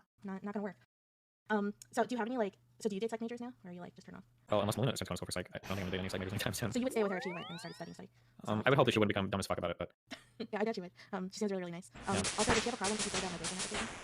I'd have to check the application, okay? Okay, and if she has a problem with you filling it out, could she fill it out? Because I accept all genders. Why is it the boyfriend application and not like a person friend? Okay, because it gets the most views that way. Or oh, okay, gotcha. All right. Yeah, so can I send you the link? It's like very important to me. Yeah, you can send it to me, okay? I'll check it out. 100% serious. Gotcha, okay. Let me send that over. Could you do it live on stream sometime? What? Then I get exposure. And then I got other shit to do, okay? You are not high on my list of priorities. You just got an hour of Destiny time, okay? Your meter should be high for months, okay? So stop being so greedy, alright? Calm the fuck down. Chill out. I'm just saying it's a stereotype that VTubers are greedy, so you're like playing into cartoon phobic stereotypes, and it's not cool. Oh, I wasn't gonna greedy because you're a VTuber, but okay. Is there anything else I should about? No, that's it. Okay, cool. I'm just glad that you've acknowledged that VTubers. Tinderbox, gloves, yeah, they're worth something. That's right. Metals, old water. Have fun together. Yeah, bye. But I'm saying like I do know what abuse is, and just because chat doesn't understand what psychological abuse is with like the hostile withdrawal psychological abuse, because they probably do it themselves and they don't like that it's called abuse, like they don't like that it's abusive, like I mean, yes, absolutely. There are tons of abuse victim stories where their abuser would block them on social media and stuff as a way to, because it's a way to gain control and power and dominate in the relationship. It puts you in a position of power so that the business is forced to have to try and reconnect with you. Okay, To like, does a victim ever block their abuser? Yeah, of Like, how course. common is that? Yeah, of course. I'm just saying that That's very it's common, both right? ways. Like, where they block their abuser as a way to feel safe. I don't That's really kind of know. the reason why But, blocking exists. 'Cause it's yeah, so sure. hard. But I'm just saying that abusers do it too. So But it's very, I would say that is like a more rare situation. The more common situation is Okay, blocking well, exists, right? to hostile prevent withdrawal is harassment. really common. Sorry? Hostile withdrawal is extremely common, though, according to research. Hostile withdrawal is like the emotional abuse that's stonewalling, that includes stonewalling and the silent treatment. Okay.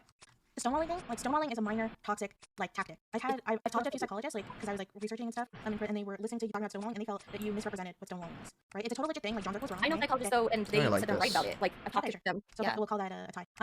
Okay, but it's meant, like, the concept of No. stonewalling is meant for a really, really I have to use intimate, normal gay logs. relationship where like the two people are probably like living together. Okay, it's that close, No, right? no, Okay? no. It can happen in any emotionally close relationship, Okay. not necessarily living together. No, No. because if you apply it to a ton of other situations, it means that any girl, right, that blocks a guy that's freaking her out, okay, is stonewalling. No. That's not like the situation that you're talking about is just like, aren't you talking about like some people who aren't that close, like who aren't that emotionally intimate? And I've blocked people that I was close all the time, right? Like, it's happened a bunch of times, and I don't think that was abusive. I think it was abusive. The things that they did to make me want to block them was abusive. Okay. I mean, It's like a tactic that's needed, particularly for women, to feel safe and sometimes for men. And the fact that you didn't respect that block, and then you went and started messaging on Twitter, and then he blocks you on Twitter, okay, and then you don't respect that block, and then you start messaging somewhere else. Like, that's abusive behavior, and I know that that's abusive because I told you that someone did that once to me. He apologized right there. Listen, I'm sorry for making everything public and attacking you so much over everything. I don't think there's anything left to be said over the topic. March 16th, 18th, 20th, 21st. Gloves, nettles. Blocked on, I assume, March 22nd. April 18th, 19th. And that's as far as we can see. My friends, this is harassment. Draenor Gel. This is harassment. South of Port Phasmus. What else do I need? Bowl of water.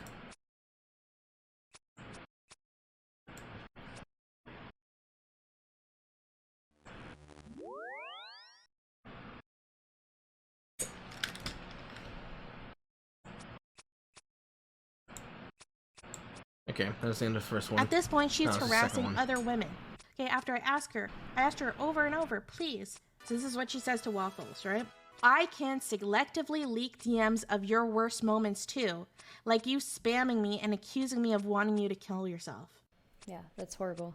But then she'll tell me, like, I just said that out of anger. I don't want to argue with you over your perception of me. I'm contacting you to see if you are willing to remove your claim. On my channel, the VOD stream claimed was deleted. If the roles were reversed on this situation, if I was a female, she was a male, like she would already be banned from the website. And these are the real parting words. Okay. No additional conversations, no memes, Thanks, Dan. right? I'm just being clear because I don't think everyone has it on the same page here. You get what this is, right, Anna? This is the end of the road. The right-click block. Yeah. Yep, I know. We were just saying that she's agreed that she's going to respect the boundaries of no private and public communication and moderation of her community. I'm really like, I'm still like, I don't like the no contact thing. She's still doing it, Drew. Do you understand? Okay. What? You don't like it. So when you say you don't like it, but you're still willing to commit to it, correct? Kind of. I mean, I. We cannot. Anna, we Why cannot. are you do it either. This laughing? is what It's you because do, it's man. frustrating We've and established a okay. pattern of behavior, and we're watching it unfold in real time. Stop. Okay. What do you know? I mean, Just literally ignore no. him. No, we're not doing this again. All right. I'm we're literally ignoring it. just expressing how I feel about like the no Okay. contact Hiding behind thing. I feel statements? Oh my Stop. god, it's a rerun. Okay. All right, Anna. This I mean, is why obviously, I have to, because like I don't have a choice. Okay. It doesn't matter. I'm just expressing how I feel about it. Okay? Oh my god. Okay. I hear you. We have to have a verbal, strong commitment to it for this to work. Oh, Okay? okay. Yeah, Okay. sure. Okay, yes, Okay. yes. Yeah. So you strongly commit to no private and public communication and moderation of your community such that it honors those boundaries, correct? Yes. But Okay. That's like no, Anna. No, but Yes, I just need to ask the room. Struggler, you agree Yes. that me and Anna should never talk about each other again going forward. Everything should be done. Yes. True. I agree. Yes. Yeah. Okay, Stardust, do you agree that that's the case? 100%. No, Hey. never talk to each other Please ever again. Stop saying these things, Steven. Just please stop. What do you think? Like, stop lying, please. I think yeah, the healthiest thing would be for both of you guys to move on and probably never communicate too. Thank you. True. Inkbites, what do you think? I would have to agree. Okay, Zerka, what do you think? What I think? Let me check the viewer down here. I think at this point, Anna, you're bullying him. If you don't talk about it again, like ever again, for 1 year, right now I make a commitment publicly. I will send you $100 USD, not Canadian. Okay, Sephora gift card. Oh my Okay, god, no, you commitment. Okay, and then you can buy, I don't know, like you're very good at doing makeup, so like buy something else. I do like makeup. But no, you don't have to do that at all. It's fine. No, it's like wait, I need to be held to something. I need to be held to something. Because it's good for both of you.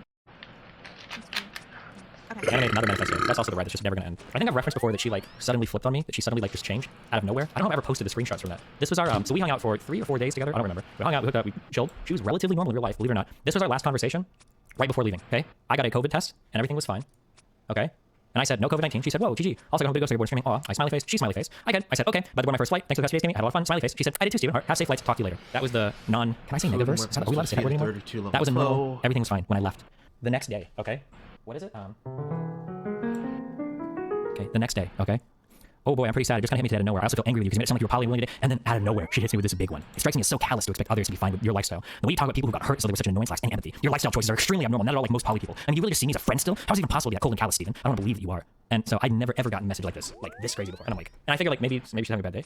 So I'm like, I mean, as a friend still, I mean, what do you mean? So something that Anna has done a lot is she'll skirt the line between, she'll constantly say like, he said that I was more than just a hookup to imply that I have like some people from my relationship. No, but like if I hook up with somebody, it's usually more than just a hookup, usually a friend too. Like I say that to everybody that I fuck. It's very, very, very rare that I just do like a one-night stand with somebody because like, I'm not usually interested. If I fuck somebody, usually I'm friends with them too. So I mean, as a friend still, I mean, what do you mean? I mean, sex stuff aside, having met you in real life and talking about random stuff, you're definitely a way closer friend than you were before for sure. And then, boom, there it is. Oh my god, out of nowhere, we just fucking drop it. Holy shit, what the fuck? Yeah, I'm glad about that. I feel close to emotion too. I don't even want to read it off. There's just like, and then it's just like the incessant quoting of like narcissism and all of this shit. And I'm just like, and my response is like, what? So I would give the O face. Again, like, what the fuck? And she's like, Steven, I'm hurt. Why do you have to do the face? Like, come on, it's really dismissive of my feelings. And I'm like, holy shit, never in my life. Okay. And then it's just like a bunch of like quoting, like calling me narcissistic over and over and over again. Can you go nuclear and just contact her school? I don't think anything will stop her. Nothing will stop this person, okay? Let's just read it all. Fuck it, okay? So the out of nowhere message was, oh boy, I'm pretty sad. It just kind of hit me today out of nowhere. I also feel angry with you because you did make it sound like you're more poly and willing to date other people when talking to Alex. She's talking about Alexandria Botez on some chat stream or some shit. I just wish you take some responsibility for your lifestyle choices that inflict emotional pain onto others because no amount of communication can change the fact that it still hurts being treated as less important to you. It just strikes me as so callous to expect others to be fine with that. And the way you talk about the people who got hurt as though they were such an annoyance lacks any empathy. For a little bit of context on this, there was there was another girl that was sending me like pages of messages out of nowhere. This is a whole other story. I swear to God, it's a whole other thing, okay? But Anna saw these messages and she was joking. She was like, oh my god, I can't believe this person was sending you like pages of text. And I'm like, yeah, you know, it's whatever it is. And she was actually laughing about it with me, okay? That's what she's referring to there, okay? Oh, she says, I know it's obvious, but can you clarify you won't leak the sexual stuff? So she's like, yeah, I'm not here to like leak like sex or nuclear. I don't care about that. I just want to go away. But I also need people to understand that I'm not like trying to ultra mindfuck her behind the scenes. The problem is that if she keeps like leaking like, you know, like 2 or 3 messages, there's gonna be a lot of points where I'm being nice to her because I'm just trying to like be chill. Because so she's been fully blocked over the past month, and I know that you guys probably haven't been watching this close, but I have like friends that follow her account. She's been tweeting incessantly over the past month, like unironically. You guys don't even see most of it because she'll go on like a 20 tweet tirade. You guys waffle. I mean, she'll go on like a 20 tweet tirade and then she'll delete them all. Like she's done this like completely for the past month. Your lifestyle choices are extremely abnormal and not at all like most poly people. I mean, do you really just see me as a friend still? How is it even possible to be that callous and cold, Steven? I don't want to believe that you are. I mean, as a friend still? I mean, what do you mean? I mean, sex stuff aside, having met you in real life and talking and going around and stuff, you're definitely a way closer friend than you were before, for sure.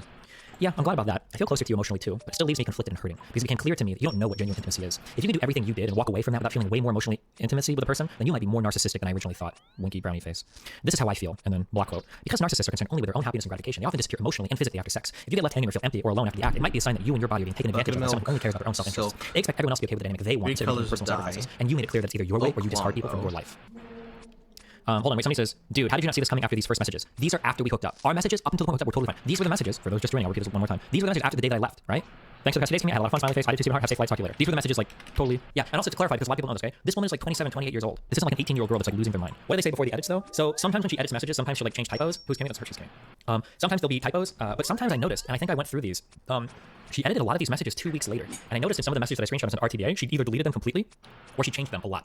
Now, I don't know why. That's up to the jury, judge, executioner, whatever it is. You guys for that, but yeah. Were you her first or something? No, she said that she had like 3 or 4 boyfriends, I think, before me. I don't know how many people she's hooked up with. I have no idea. So after her thing, you may not realize it, but having such unreasonable standards like that is being controlled and dominated. I don't want to be just another girl to cater to your own desire for sex with different people because you feel bored of partners. No healthy, secure person would be okay with such a devaluation. Most people see sex so they emotionally connect with someone who means a lot to them. I don't think you've ever described it that way. Whenever you talk about sex, you focus entirely on performance, which is disturbing. Is it really just a way to get off / have fun for you? If that's all sex is to you, then yes, that is shallow and sociopathic. That hurts people and messes them up. The fact that you feel entitled to get sex from tons of different people, but not have to meet their emotional needs, which are sexual needs, is textbook narcissism. It's extreme entitlement and selfishness that enables a person to treat other human beings the way you do. It's morally reprehensible. I feel you have shown a callous disregard for my feelings because you never even checked in with me at all. Instead, you went right to streaming. somewhere in here she calls me greedy, but I control F and I search for greedy, and it's none of our messages anymore. So I think she edited the greedy part out. I do have her apologizing for calling me greedy later on, but that's not relevant. I don't really know what the fuck. Instead, you went right to streaming. So keep in mind that me going right to streaming is like, I left on August 21st, and I literally flew to fucking Sweden, and I did a sponsor stream that night, and then she started messaging me, okay? This was my fucking timeline for not checking in. And I assumed everything was okay, because like, literally last night, I assumed it's fine, whatever, right? But anyway. I feel you've shown a callous disregard for my feelings because you've never even checked in with me at all. Instead, you went right to streaming. Also, it hurt that you didn't attempt to include me in any of your streams, and you just dismissed my feelings when I expressed this to you. You showed zero consideration for my stream schedule. It seems like you don't know how to cooperate or compromise. I don't know if she's saying she wanted to like IRL stream, but the thing was that like we had these are in-person conversations, but it went back and forth where initially. So generally, when I hook up with a girl, I usually give them the option of like, do you want it to be public that we're hooking up or not? Because a lot of girls don't want it to be public because it looks bad if you're like fucking streamers, right? People call you clap sharks, or it's just a lot of drama. I'm a lot of drama, so they want to be like publicly like known as like, oh shit, like I fuck with this guy or whatever, which is fine. I'm cool. I'm like, okay. And she kept going back and forth. And she's like, yeah, it's probably a good idea if people don't know. So I was like, okay, well, I'm just telling you that if we're walking around in another state, IRL streaming outside of my hotel, whether we fuck or not, people are going to 100% make an assumption. Nothing that I say is going to like, a lot of people think I fuck Katerina, never fuck Katerina, right? Like because she was at our apartment with me and Luna for a while. So there's like, if you're going to be here and you're going to stream together, people are going to make an assumption. So eventually we were like, let's probably not stream together because it's probably a better idea. So that's why we didn't have IRL streams together. But hold on, okay, fuck, I shouldn't do this. Bro, you said you were not going to talk about her again. This is going to open the floodgates. The floodgates have been open for like 1+ month. She's been tweeting incessantly. She put together another 36-page manifesto, and she's still messaging people telling them that like I'm a crazy abuser. She DMCA'd Cherry, who she's not even legally allowed to do because I don't even think Cherry was watching her stream. She said, there are 2 videos where you used clips from my stream. I replied. She only claimed 1 video, so this also threw me off. So I replied, you striked me for reacting to clips of you? Can you link me the stream if there is one still up? To my knowledge, you haven't striked anyone else for reacting to a clip of you. I know reacting is transformative, making it fair use, and I'd like to avoid making my life more complicated. Is there something you want from me specifically? I wanted her to be aware that I am trying to appease her, even though I know I'm in the right. I don't have to take these videos down, but I'm very much willing to, because I do want Twitch partner and I don't want to strike on my channel. She goes, I mean, I wish you weren't an abuse apologist, but I can't change that. Also, private DMs violate copyright because they are considered unpublished written works. I don't even know what the fuck she's talking about here. But I'm pretty fucking triggered. Every time this person brings up abuse to me, whether she feels like I need to be explained what abuse is, or to call me an apologist. Moving on. I don't want to argue with you over your perception of me. I'm contacting you to see if you are willing to remove your claim.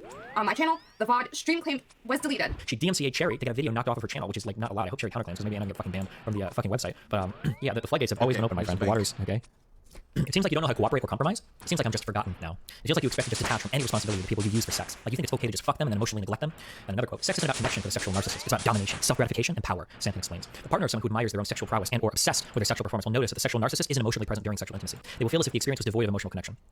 Now keep in mind that like this is 1 day after we Where do I left want to each go other. for this? And she says I've like forgotten her, okay? This isn't borderline. I need to get this is literally some 1 day extra after points August 21st and then August 22nd, right? Experience. So I dropped the ooh face because I'm just wow, okay. And she's like, Steve, I'm hurt, but face. Like, come on, let's be really sensitive with my feelings.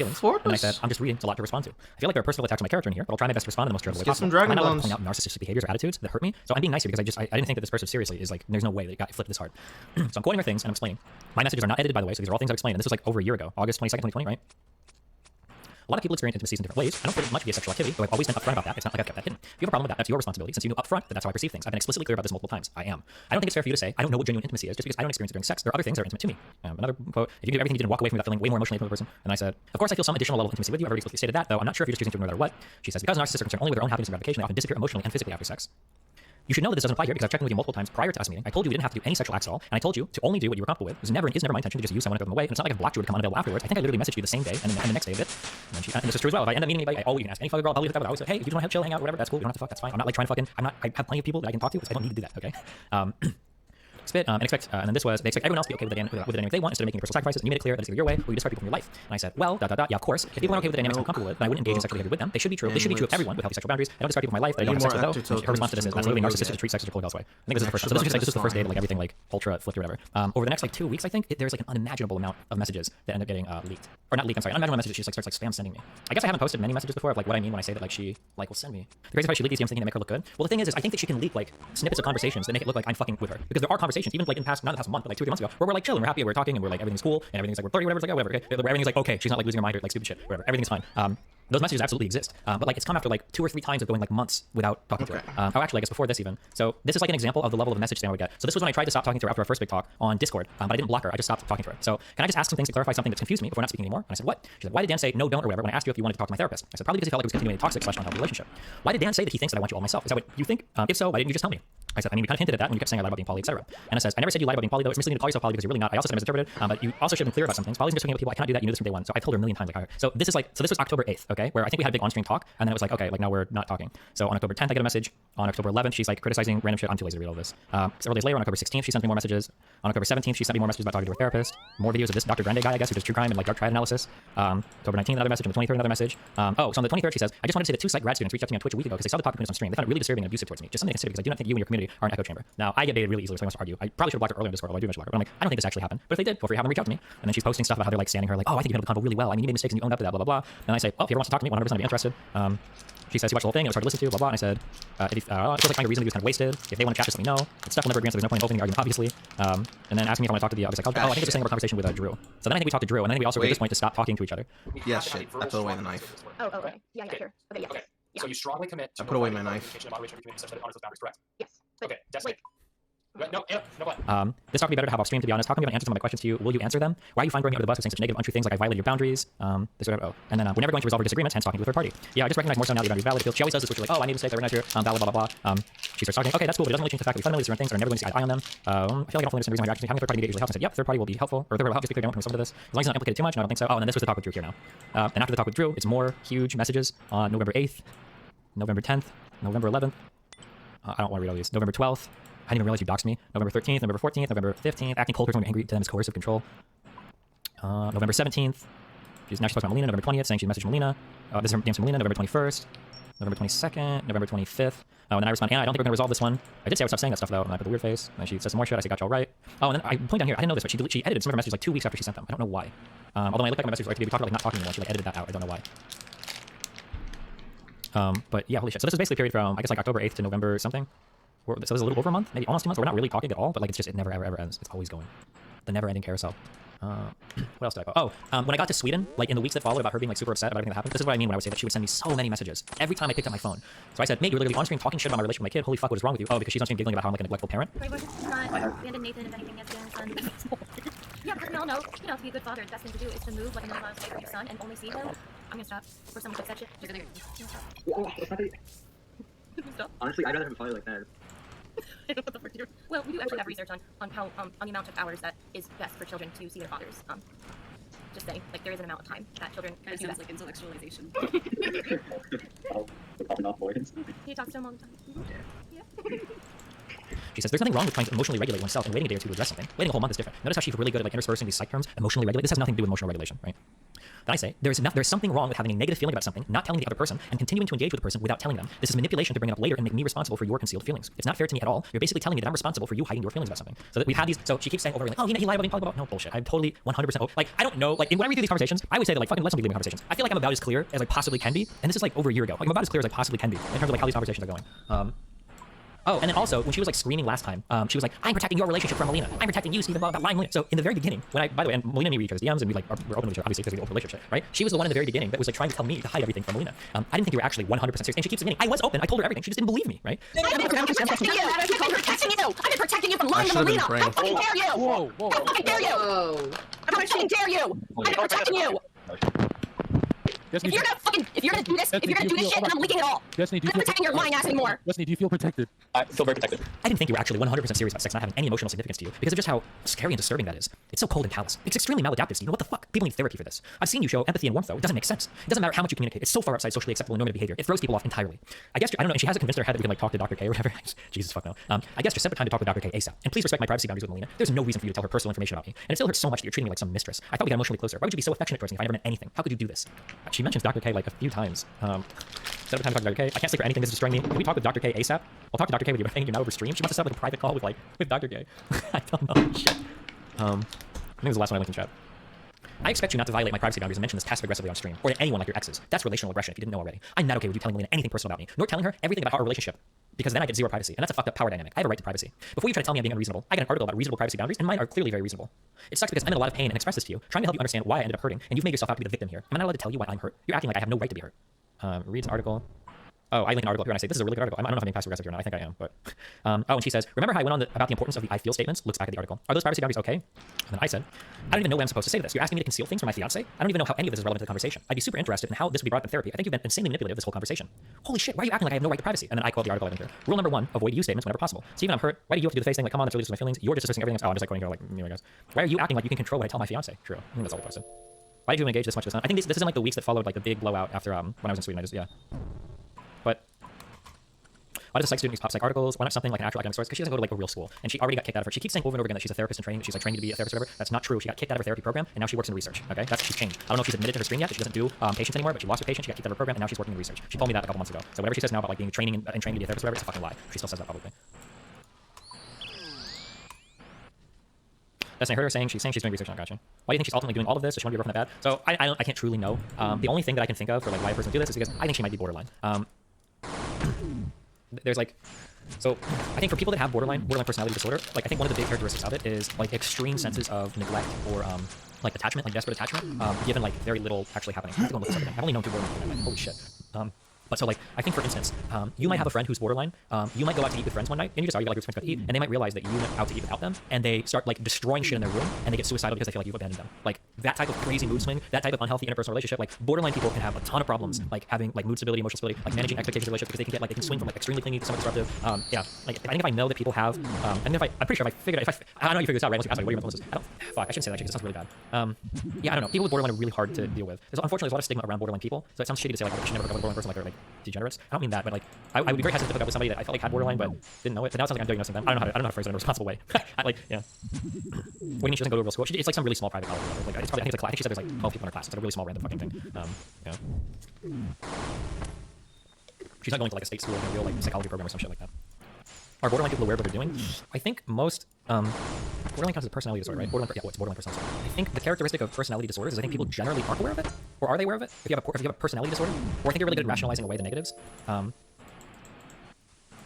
like somebody with like NPD doesn't know they're narcissistic, right? I think it's like when it comes to personality disorders, I don't think you're generally aware of it unless you have like you either become aware with a lot of therapy or after the fact, or like people eventually point it out. Yeah.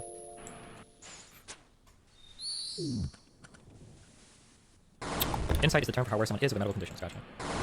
Are you familiar with the concept of favorite person with borderline personality disorder? No, but I am familiar with a concept called, I think it's called splitting, where I think people will go back and forth between being like, this is my favorite person in my life, and then this is the worst person in my life, where you really like somebody and they're really awesome and they're cool, and then the next day, or like an hour later, it's completely different. And this is like, I think this is what would always happen when we, when I think that things are going okay, so I start talking to her, everything would be chill, everything would be cool, and then out of nowhere, I think she even posted some DMs to me saying like, why are we fighting about this over again? So everything we tried to, and I know she's like, I don't know why you treated me the way that you did. This is the worst thing ever. Out of nowhere, like all of the crazy fighting things comes back again, I'm like this horrible person. So she would go back and forth between like being like super like chill, being super cool, and then into like I'm the worst person in the world, like destroying my life, or whatever.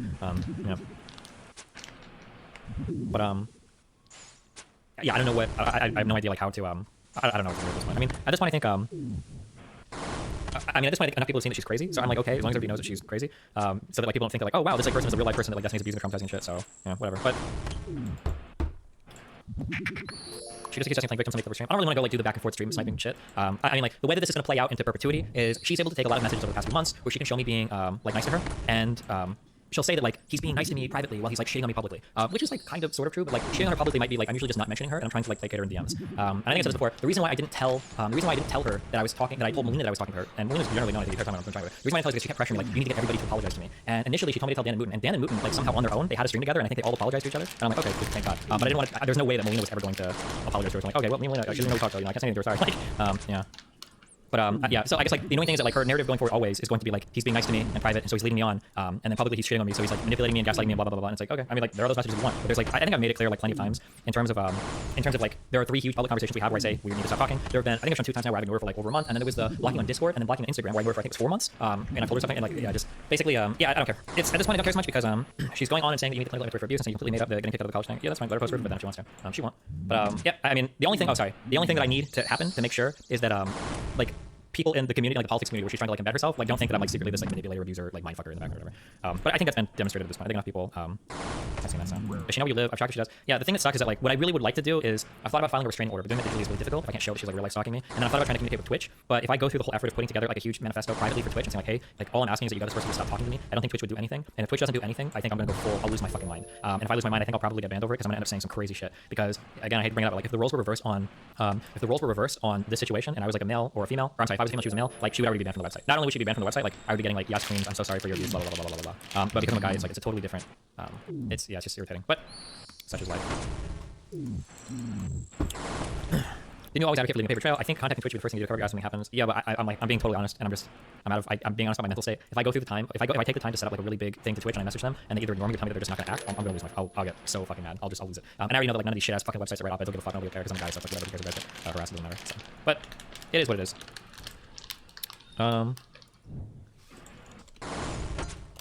Okay, are we good? You can also make a video about how Twitch ignored you. I feel like I have enough like enemy people things right now. I don't need to like rock the boat anymore on that. I really don't want to. This was wait. No, he did that for like 20 minutes. I know he's going to bed. It's like 9 o'clock for him. So what are you going to do? I can't do anything. I just have to sit here. She leaks more and more DMs, I guess, because she's like been doing that incessantly over the past like months. So I guess that'll be like fun memes. Dan will be on his like IV drip because he's born fucking life, having nothing else to do. So he can keep pasting those over and over again in our private chats. So I mean, yeah. She's not even letting her mods stop people talking about you. She says it's enjoyable and you're making up stuff. I mean, I'm sure it is enjoyable for her. She gets like if I had to guess, I'm venturing into weird speculation territory here. This may or may not be true, but like my guess is going to be that any type of interaction with me is going to feel really good for her, even if it's a hateful interaction. I think that the worst type of interaction you can have with somebody, if you're obsessed with them, is for them to have no interaction. I know this because of my prior physical abuse I've suffered in relationships. Is if I am cold or nonchalant towards somebody, they will get increasingly violent to elicit like an aggressive response out of me, because getting an aggressive response out of somebody means that they still care at least a little bit. If they're getting aggressive, they must. And having a cold response is like the worst thing because now you're super invested in something that they have no care whatsoever for. So I think that she still enjoys this attention, even if it's negative. So like I don't know. Did you address the observation that a lot of people in your circle actually find her crazy? I think most all of the public's feeling now, especially as far because she's pushing into like that aristocracy girl who's pretty unimpeachable. Like I don't think aristocracy's doing anything wrong, and she's literally saying shit like about how aristocracy is empowering abuser. I'm getting like these constant messages, and they're like it's like the long sentences, and it's always like the same thing. Like, okay, I can't believe that you took my abuser's side, right? How do you not see abuse? And then like links to psychology articles, and here's another psychology.org article about this, another psychology.org. Okay, like this is my abuser, blah blah blah. You're taking my abuser's side. Okay, and then occasional, like at one point she wanted me to take down my YouTube video of the interview. I was like, no. At this point, she's harassing other women. Okay? God knows if you are a leftist that loves identity politics, okay, I check off a lot of those depression points. Okay, please do not like. And at this point, she's treating me really, really unfairly. Like going public after harassing me over and over, sending tons of DMs. Okay, after I asked her over and over, please stop bringing this up. Please stop bringing this up. Okay, copy something up. And I knew, and I can't even block her because when you block Anna, we all know what happens when you block Anna Froze. Okay, she starts messaging you on Twitter, right? She'll start messaging you on Steam or wherever else she has you. Okay, and if you block all those areas, then she's gonna message your friends. Empowering abuse and shit. Like, the only scary thing I've heard is that like there are people that message me that have said they've also had experience with borderline people, and these people have like stayed in contact with them for years. Yeah, so it's like I don't know, maybe this is just like a whatever. It just sucks being a guy because it's so easy today as a girl to like make a guy look crazy or bad, but as a guy it's impossible to do it.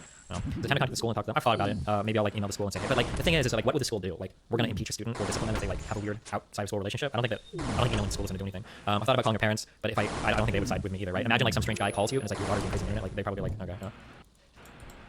The one avenue that I can hope for the most, but I can hope, is that hopefully Cherry counterfiles a DMCA claim, and then when Anna doesn't take her to court, if she won't because the DMCA claim was a false file, maybe Anna can get banned from Twitch for doing a false DMCA file. Something I'll announce today too. I guess I can say this, and it sounds bad, but I don't care. If any of like the political panel shows that people are affiliated with Anna anyway, I'm not going to show for 6 months. So Prime had her on like a month ago or whatever, I'm not going to Prime shit for like 6 months. No side against him, but I'm not going to be like affiliated or associated with any platform that's like signal boosting that shit. Because holy fuck, fuck that bullshit. That's like insane shit. Fuck that. Or maybe I'll give him like I should message him because kind of fair to like retroactive because he might not know anything about it. But, yeah. She did refile. She's waiting to hear back from Twitch. She had to get all of her personal info to do so she gets doxxed. She can't refile. There is no refile for her. The way that the process is supposed to work is that if you DMCA somebody and then they counterclaim, then the website has to say, hey, this person says they actually do own the rights to this content. If you want to get it removed, I think you have to take them to court. So Anna's next step is to go to court with Cherry. And if Cherry needs to be bankrolled for that, I will donate all of my fucking money to have that day in court. Leveraging other women to defend yourself unironically seems like a one way that works. Oh yeah, aristocracy doing that talk super helped. But also, oh that's a really good point. I think you might be reported to a school for ethics violations. She's psychoanalyzing people publicly. Maybe. The waffles thing helps a lot too. Like, okay, so the reason why other people would not be able to fight back against her is because she's got info on a lot of these people. And she has publicly said before that she will like release personal private DMs of really personal, intimate moments, right? To basically humiliate someone, okay, if they don't do what she wants. Because she's a vote. So she tweeted this. She's talking about Waffles. This is what she says to Waffles, right? Guess it confuses me why you would do that. She's talking about how Waffles released just some basic DMs just demonstrating the harassment that she gets, which I think she had every right to do. She says, guess it confused me why you would do it, that knowing how abusive he was to me and literally worrying about me to do this, normal shit we never should. Also, why blame me? You made this public. I can selectively leak DMs of your worst moments too, like you spamming me and accusing me of wanting you to kill yourself. She literally is basically threatening, like, Waffles, if you don't back down. Like, and Waffles did not show, like, any dark moments of Anna or anything like that. It was literally just, like, the normal Anna shit where, like, Justin's abusive, blah, blah, blah. I wish I had an opinion about all this shit that I'm absorbing about Destiny, but I just really don't care. That ass. Like, I have no opinion about it because white women, but at the same time, it's like I'm learning this because this is something that's been on my docket that I had to pay attention to. Because unfortunately, this is the shit that you have to do when you do my job. You have to keep up with internet drama, and it's so fucking boring. Makes for a good read, like, holy shit, that's really fucked up. In fact, for example, I didn't even know that Destiny had a child. But, like, I don't fucking care. Bro, I don't fucking care. Oh. Oh.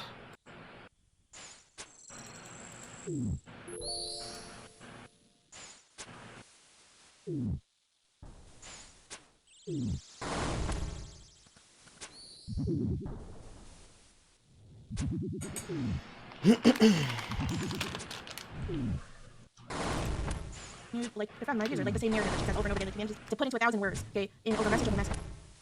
And then in response, like, and Waffle's just demonstrating, providing evidence of the harassment that she's received. But if she doesn't stop, then her most intimate moment, and it happened once, and I saw those DMs. The DMs that Waffles does not want released. She showed them to me. And I can tell you that they are not bad, right? And I don't mean they're not something that would make her look bad in the Anna Friel situation. But they're like a very private moment when someone is feeling suicidal, okay, and feeling vulnerable. Something that you just do not, like, I totally understand why, and she has every right, she does not want that moment to be public. It happened at once. And as darker, God knows, a lot of us have experienced those moments before. And Anna is just totally chill, okay? Like, with, you know, threatening to release that moment that happened once. Right? And the spamming that she's mentioning here, the spamming was just, like, the same word saying, I'm sorry, like, literally just a few times in the span of, like, a few minutes. That's it. Like, we're not talking, like, the long, messages that Anna releases here. It's not even comparable. And, like, and Waffles has every right to keep this moment. And I just, when I heard that, you don't understand how much that fucking got to me. Like, I've talked before that I have had moments like that in my past, right? Because Waffles is able to, Waffles isn't a girl. Or, I'm sorry. I just read like 4 messages. I super tripped over my words there. Waffles is a girl. So when Waffles says that, like, or a woman, whatever the fuck you say. When Waffles is saying, like, hey, Anna's harassing me and doing all these horrible things, it's like, okay, cool, now I have, look, there's a woman who's getting harassed. Now you can actually give a fuck about it. Sometimes we'd not be talking, but then publicly she still would say that we were really good friends. She would do this thing of on friends we were great and she really liked me, and then privately she just was telling me how much I sucked. Yeah. That I felt like the same thing was gonna happen to me. That I was going to get infinite subtweets and harassment. And also the other thing is I genuinely started to believe that it was all me. Because she would tell me that she would tell me that I was doing things that were completely abnormal, and I was doing them because of my personal trauma, that they were trauma symptoms. Like me saying that I wanted to take a break from talking to her, she said that, like, that was because I have a avoidant attachment and it's because of trauma, and that, like, through talking with her, I would learn to get over that, or like she would help me through it. So it was like really like hard to tell what was going on. She'll say that I'm an abusive person who has avoidant tendencies, who is narcissistic and cold and callous, and I don't care about her feelings, and that she couldn't believe that I could be as two-sided as I am. She couldn't believe I could do something as horrendous as I've done, which when she said that about me talking to my friends about having to take a break from talking to her. She said that I'm a selfish fucking person to my friends and that they should get away from me while they still can. Yeah, that's horrible. But then she'll tell me, like, I just said that out of anger, and you're holding things over my head by still being upset about it. Like, even if it was, I just mentioned it like 10 minutes later, she would say, like, you're holding things over my head, I just said that out of anger. Wait, what did Cherry say? I had names like yesterday, they're probably not to contact her schools. Oh, is she DMing you too? She's also DMing the aristocracy girl. What did she say? I wonder who else she's DMing. I shouldn't have even said that, I guess. I shouldn't say that. But yeah, aristocracy tells me that, like, Anna's been basically DMing her as well, telling her that, like, I'm abusive and I'm horrible and that she should feel horrible and all sorts of dumb shit. Yeah. I don't have any, because she's, like, spamming me with, like, links to psychology, blah, blah, blah. Right? And I told you guys, I don't have any, like, I am very educated in history. I am not educated in psychology. I mean, I'm educated in the history of psychology, which does not give me a lot of confidence in psychology, but it's neither here than there. Anyway, so I said, I don't have any training necessary to look at this with a critical lens, so it would be irresponsible. Also, unless you change your mind and want to solve the conflict, I would prefer if you don't bring up Steven. Maybe we can talk about other stuff. So, yeah, I'm leaking my own DMs, okay? This is my own message, I'm done. But it's just like message after message after message of me not talking to her for weeks. And I send this, and then again, the next day, no, it just continued. And I literally asked her, okay, can you please stop messaging me about this? And the only reason why I'm showing these two is just to demonstrate that she's not stopping messaging me. She continued. Can you please stop messaging me about this, and can we discuss something else? And then she says, I don't see how I did anything bad as a behavior, but yeah, okay. But then changes her mind. And then continues, and then she goes to Twitter. I guess it's a meme everybody memes because it's funny, because who the fuck really cares. But people keep saying, like, this is why you don't stick your dick in crazy, blah, blah, blah. I guess I'm partially responsible because I've memed about this in the past, where, like, oh, I like crazy people. I like people that are weird and abnormal, but I don't generally mess with, like, crazy people. If I see, and there have been girls that I've, like, I don't want to say, like, curved, but, like, there have been people that I've talked to, and I've realized, like, very quickly, like, holy shit, like, this is not good. And I usually, like, bail out of those situations. Because, again, like, there's no reason to, it's not worth the level of, like, craziness to get involved with somebody, like that. He still didn't read it. We went. She removed the DMCA claim when I asked her to, like, a week ago. I DM'd her yesterday. I didn't have the docs. Did she? She removed, oh, so she removed the DMCA claims. She seems normal at first. Yeah, she seems normal and even a little intelligent because she's like, oh yeah, like, I'm a psychology student in a psych program and blah, blah, blah. And then she starts, like, you know, rambling off psych terms and you don't know what the fuck she's talking about. Oh yeah, she's like a smart, like, psych girl. She's like 29, she's an adult or whatever. So, like, yeah, fuck. She's calling you a psychopath, that when she asked for help about her mom having cancer, you said that was her problem? I don't even remember what I said exactly. I thought I said that's your problem. If I had to guess what that conversation was, fuck, I don't even know where this would happen. If I had to guess what that conversation was, it was probably, like, her saying it and then, like, me putting a frowny face, and then, like, the next day, her saying some shit like, why didn't you say anything about, like, my mom having cancer or whatever? And it's like, I don't know what I don't know how, my mom's fucking dying of Alzheimer's. What the fuck do you want me to say? I wouldn't say that, like, I don't know what I can say to help you. Like, that's your problem. I don't know what I can say, right? It probably would have been something like that. It wasn't like she would say that, like, oh, like, my mom is dying of cancer. I'm like, that's your problem. But I don't remember the exact message. But not in my Discord DM, so I have to, like, scroll, like, infinitely up in fucking Twitter to do that shit. Do you think her school would care that she's threatening to release logs of me having a mental health crisis blackmail? Maybe, I don't know. These are the DMs you've leaked in April. Oh yeah, I mean, that's whole, like, I've already shown this before. This is because a lot of people say, like, oh, I never actually blocked her, I was gonna block her the whole time. There was, like, a several month period where, maybe I shouldn't say several, a few months, I think 3 or 4 months, where, like, I blocked her, but, like, even with her being blocked, it never ever ends. Oh, like, and, like, the only messages I'm saying are, like, I think we triggered each other too much, Anna. Okay. Anna, no contact, please. Is there some kind of truce or agreement we can come to? My therapist might have PTSD. Please, can we just make peace and move on? Sure, sounds good. Just Oh, so this message. Oh, I can say this publicly now. Okay. The reason why I sent this message is because Waffles started talking to me at this point because she's one of 3 people that reached out to me. Her, Drew, and then another person that I don't think is going to be public. Another one person have all reached out to me and told me like, hey, Anna is like losing her online friends because she like incessantly talks about you and everybody's blah blah blah. But Waffles was like, hey, maybe if you just try apologizing to her on Instagram, maybe she'll like maybe she'll chill and move on, you know? And I was like, okay. And then when Waffles told me that, so we must have talked sometime around March. When Waffles told me that, I messaged her. I was like, listen, Anna, I'm sorry for making an apology. Thank you so much for everything. I don't think there's anything left to be said. So I tried to send that apology to like appease her. And I was like, okay. Waffles, I feel like she has more hours in a day than other people. It really does feel that way because holy fuck, how does she go to school and still do all of this shit? But yeah, like it never. And I don't think there's anything to resolve here. Oh, so eventually after all this, I think I blocked her on Instagram, and then she started messaging me on Twitter. After I blocked her on Instagram, and I hadn't even accepted a message yet, and it just like, yeah, I mean, like, I don't know, dude. Now that I blocked on Twitter, who knows what now? Maybe she'll start emailing me. Also, Steven, you're lying. You're making me sound like I'm crazy or stalked you, and that's not it. The only time that I was messaging you all those times when you and you blocked me because you were angry at me, Steven, and you know this. You're Big shout out to Gorilla. Thank you, Gorilla, for the You're subscription. completely manipulating it now, Steven. You know I was scared of you. You know I was scared of you. That's why I messaged you so much. You were scared of me trying to ignore you? I was scared because he was leaking my DMs. He was leaking my DMs. When I got to Leaking my DMs. When I got to Sweden, Private information. every single time I picked up my phone, I had like 10 more huge messages from you. It wasn't 10. Really? Because I wanted to talk to you. Like, I had a lot of things to say. I was trying to explain my feelings to you, except you didn't seem to understand. Listen, we could have talked for like a week. No, it wasn't.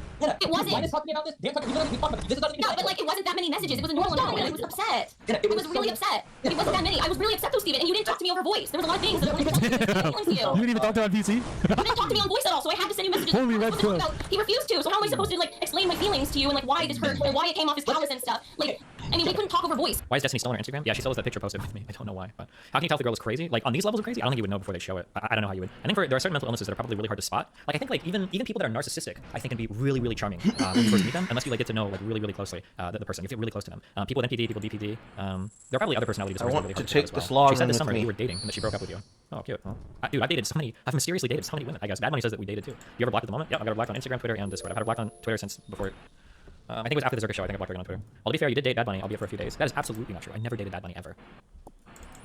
Never, ever, ever. No, I've never dated Bad Bunny. We met like 3 times in real life. Okay. No, I mean, do you think Dr. K could help with any of this shit? The problem is that she is beyond help. There's nothing that can be done. She's gonna keep going over and over again. Like she's gonna keep posting for months, like more and more shit. There's nothing I can do to yeah, I don't know. Like all I can do is ignore her until people on stream start talking about her. But she's had like enough of her like Steven battery of attention full to like go probably for like 3 or 4 or 5 more months. You know? Do you think if you unblock her, she'll start messaging you again? If I wanted to, I could visit her in a week. Guaranteed. If I unblocked her and apologized and said we start rebuilding our friendship, she would absolutely 100% go for it. She lied to all of her friends, but still contacting you after the Drew stream. Nice. Do you think there's a part of her who's doing this purely for clout and relevance? No. Like the one thing that I try to stress over and over again, and I know that like I'm old enough, so I have time to like reflect on different people that I've known and people that I've interacted with. Like she's beyond rational thought. She's not like, it's not like she's not psychotic, but her mind is not working. Like she's not doing this for clout. She hasn't been getting more viewers as a consequence of this drama. She is doing this because she wants him back, and all of this would go away immediately if he came back to her. Like we are watching the harmful and large effects of someone who is over obsessed with another human being. Okay. And it wants to bully them back. And when they can't convince them to come back, okay, after being blocked everywhere, they start mentioning them on Twitter, they get blocked there, they start mentioning them on another place, messaging them on another place, and they get blocked on all those places, then they start tweeting about it publicly, okay, going after people in their community, and then start messaging their personal friends, right? This is what she did to Destiny. Then she goes and does the same thing to Waffles. Waffles blocks her everywhere, right? It communicates that she has boundaries, of course, and never respects boundaries because all boundaries are negotiable, okay? And then when Waffles puts the firm boundary down, she starts messaging her friends everywhere. Like people have even leaked DMs. So for instance, she actually has had this manifesto that she's had this done for I think a month. Because I remember in her Discord, no, I don't want to say, she's been in other Discords posting it, talking about it, and linking it to people behind the scenes. And then she also, even when she was talking about it in her own Discord, I think even her own mods were saying, hey Anna, nobody thinks you look good here. You have to stop. Like you need to stop doing this. Nobody's on your side. And anytime somebody tells her that, she's always like, no, that's not true. Fuck you, blah, blah, blah. She always says that, like, you know. Destiny, she already made a release manifesto before the Zerka stream. No, I think she's made a second 36-page manifesto. It's another one. Oh.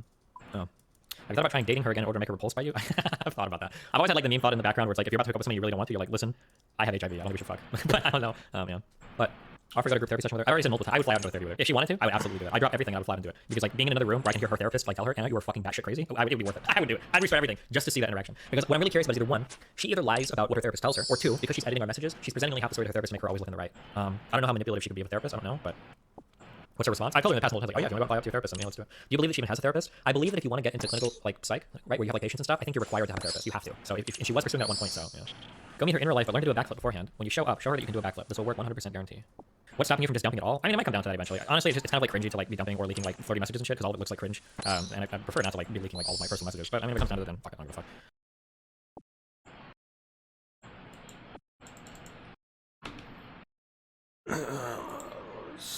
Fucking third one.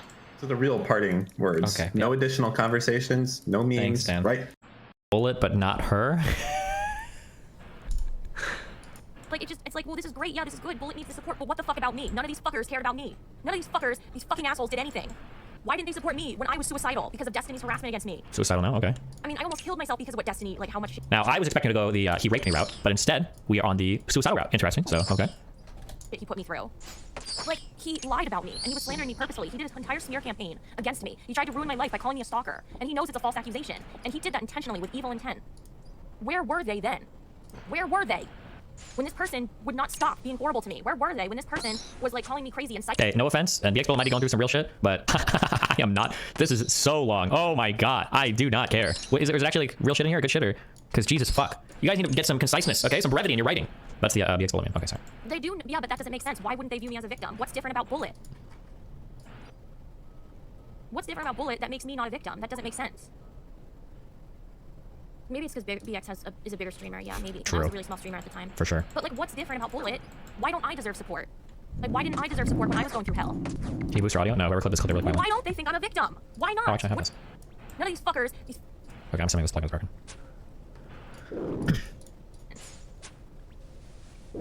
Maybe it's because BX is a bigger streamer. Yeah, maybe. And I was a really small streamer at the time. But like, what's different about Bullet? Why don't I deserve support? Like, why didn't I deserve support when I was going through hell? Well, why don't they think I'm a victim? Why not? What is different about Bullet? It's like you're basically telling me that I didn't deserve support when I was ready to kill myself because of the harassment and like horrible abuse I got from Destiny and his psychopathic community. Psychopath. She tried to DMC me? Not yet. I will Wow. the attempt though. I don't know, Duck, is because All like, the times I Bullet put in the needs the fucking support. drop rate to try and get a It's like, well, goddamn this is Mossy great, yeah, this key. is good. Bullet needs the support, When I'm but not what the fuck trying to about get a me? None of key, these it fuckers drops cared me about one. me. None of these fuckers, these fucking assholes did anything. Why didn't they support me when I was suicidal because of Destiny's harassment against me? I mean, I almost killed myself because of what Destiny, You like how much shit he fuckers. put me You through. motherfuckers. Like, he lied about me, and he God was slandering me damn purposely. it. He did his entire smear campaign against me. He tried to ruin my life by calling me a stalker. Making a recent PX Bullet situation about herself. But the wrong. Has she actually attempted suicide? No, I don't think a person like her ever would. She'd be more likely to kill somebody before killing herself. Absolutely. The goal is always like sympathy and self-victimization. Everything she talks about, everything she does, the goal is always to like try to make it so that you're sympathetic towards her and so that you see her as a victim. That's always the goal. It's why she like talks like a child sometimes, because like children can never do anything wrong, right? It's why she is constantly like trying to make everything about herself, constantly saying that she was the victim of abuse, blah blah. And now she's just like ratcheted it up to like, well, I was suicidal, you know? What's the benefit, viewers? No, I don't think it's about viewers. I really don't think so. I think she's like super mentally ill, and there's like a deeper manifestation where she needs to like, this is just like the most important thing in her life. She needs to be believed on this. It's really important. Do you think she has BPD, bipolar, or histrionic or something? I don't know, some cluster B shit. Do you think she's playing it up for money, revenue, relevance? No, I actually super don't. I don't think she plays it up for anything at all. Dan might say so, or other people didn't have no idea what the fuck they're talking about. But this person, you are seeing legitimately an insane. BPD isn't bipolar. BPD is borderline personality disorder. Did I say bipolar? You're seeing like an insane person. This person is actually crazy. Like there's no other way around it. It's not like a. It's not. This isn't like a person that's like, oh, says the guy who couldn't spot this from a mile away. I called him on day one. Dan, you call everybody crazy on day one, and every single thing you've said about Anna has been completely and totally not true. I'm You've fucking fundamentally rolling. misunderstanding Oh my her. god. Because real Why am I women getting are 2 dealing with, keys in a row? You like in Dan's mind, Anna's just like a jealous girl that's trying to like replace Melina. Like that's what you think. I wish it was that simple. It would be cool if it was, but you just have absolutely no idea like the level of insanity you're dealing with. August knows now because he's had a little bit more first-hand experience too. But yeah. People the wrong way. We tell yourselves that's someone else. Yeah, but I am supposed why people like only choose some. Bro, victims you're to telling support. me. Because, like that makes me very angry. If you offered to take her back, she would take it again. If I were to be friends with her again, absolutely she would. 1,000,000%, of course. Without even a second thought, she would. It's like I'm clearly like a very non-selfish person, but it's like why is it only some victims? Well, level crazy was not picking up anymore, and it feels like she's treading on the Yikes territory. No, she is actually super over the Yikes territory. But like she's already like kind of destroyed her own credibility enough, and she like will non-stop continue to talk about it and obsess over me. So I'm not talking about obsess over her. Like I get it's super easy content. Like why wouldn't I at this point? Get support. How do you feel about people faking suicidal thoughts to gain sympathy? And now having known 2 close friends that have committed suicide, I don't know if you say Rep was a close friend, at least one. I think it's really fucking disgusting, but you can't really have those types of conversations because every single suicide attempt, it's like like believe all suicide victims or suicidal people like automatically. It's just like a super cancerous. There's just nothing. There's no reason even going down that road. Just suicide is just it's a really great way to get attention online. You know, take some Benadryl, write a note on Twitter, get a whole bunch of people to simp for you and like, oh my god, you're so important, blah blah blah. It is what it is. I think it's really fucking. I think it's probably one of the more disgusting things that happens online, but it's just like it's such an easy way to like shield yourself from criticism and to get people supporting you and to make everything you do and say like beyond reproach. But. And it's not like I victimized Destiny or anything, you know. I mean, he was the one who was emotionally abusive to me. Do you sometimes wonder if you're exploiting her state of mind for content? If anybody's exploiting anybody here, it would be Twitch exploiting this by not fucking doing anything. But as long as you're gonna let her to literally allow her to stream with like fucking handlers that are trying to calm her down and shit, because she is so fucking like fucked out of her mind, delusional for everything. She didn't keep talking about me. I'll keep talking about her. I don't care. Just because I said some like things that were mean or something when I was angry, that doesn't count. Like I'm talking about emotional abuse. Yeah, but like it doesn't make sense. It's like this was a big streamer though who had so much power to destroy me, and like that's what he did. He did smear campaigns about me and stuff. Yeah. She does need it, but where was the support when I needed it? When I was suicidal because of Destiny's abuse? Like, why didn't these fuckers support me though? People the wrong way when you tell yourself that's support someone else. hypothetically, should you kill yourself? What would be your course of action? Like people who hate you making threats on how you're gonna kill yourself. You can't let other people make their mental illness your problem. Don't ever let anybody blackmail you into doing something that you're uncomfortable with because of their state of mind. That is a super bullshit way to manipulate people. And there are a lot of people that do this, especially the whole like, oh, if you break up with me, I'll kill myself, like that type of shit. There's no reason to let anybody control you that way, and it's not your responsibility. If you know people fucking kill themselves or some shit or whatever, that's just a whole lot more about them than anything you do to them. Unless you're literally like abusing or bullying somebody into like fucking killing themselves. So as long as Anna's gonna continue to cover my shit and have massive breakdowns and talk about me every single fucking stream, fuck her, I'll cover it all the same. It's just, like I said, it's free content for me. Like she's gotten so many deals from people, from me, from Alina, from fucking August, from other people that have talked to her, which is like, okay, I'll stop talking about it, okay, I'm moving on, blah blah blah. And she breaks these deals like literally. My hyperbolic reach was gonna say she breaks these like 2 days later, but that's not actually true. She usually goes back on these deals like 12 hours later. Well, why don't those people apologize? Why don't they apologize for not supporting me? I mean, they should apologize for not supporting me. But they're supporting Bullet, so why didn't they support me? It's hurtful. It's like, that's not how you treat victims. You can't just support some victims and not others. They do need to apologize because it's terrible. Jesus. I mean, it's terrible what they did. They didn't even support me or anything. Do you think she actually believes you abused her? Or do you think she's faking it to an extreme amount?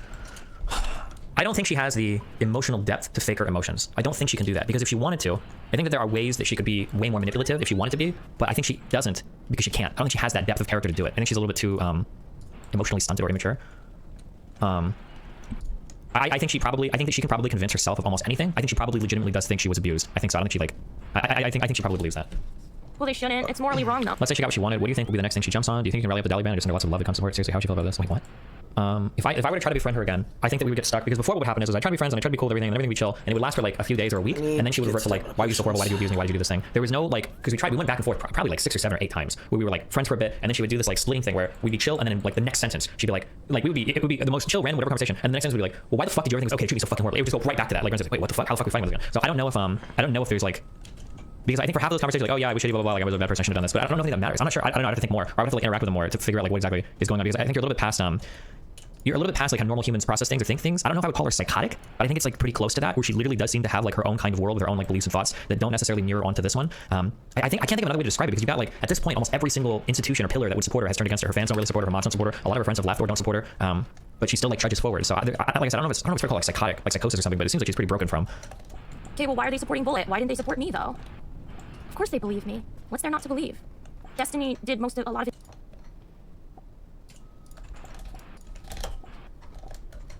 What would it take for her to actually stop? Probably medication and a lot of therapy. But I don't know if I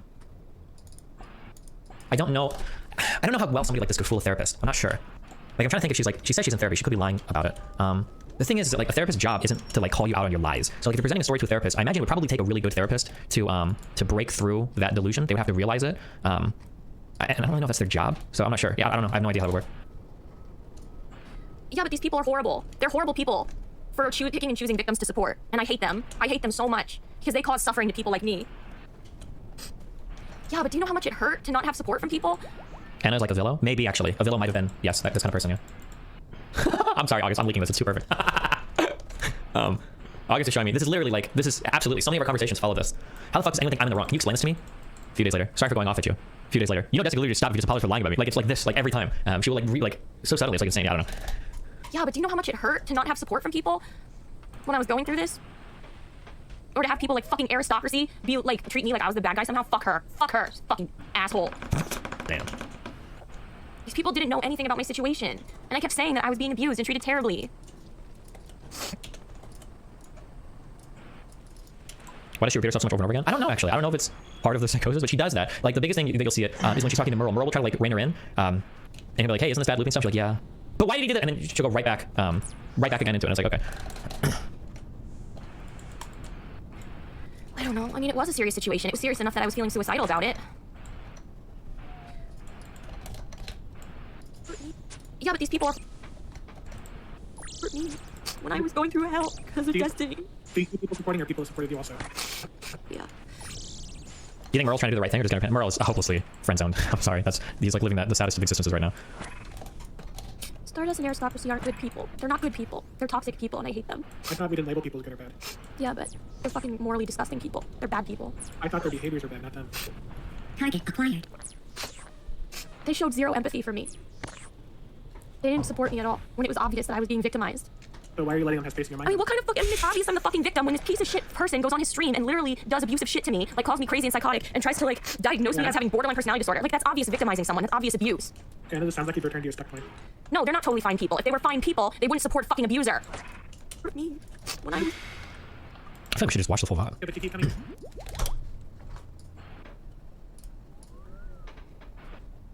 But you keep coming back to people like Stardust and Cherry and No, Paris. fuck Cherry.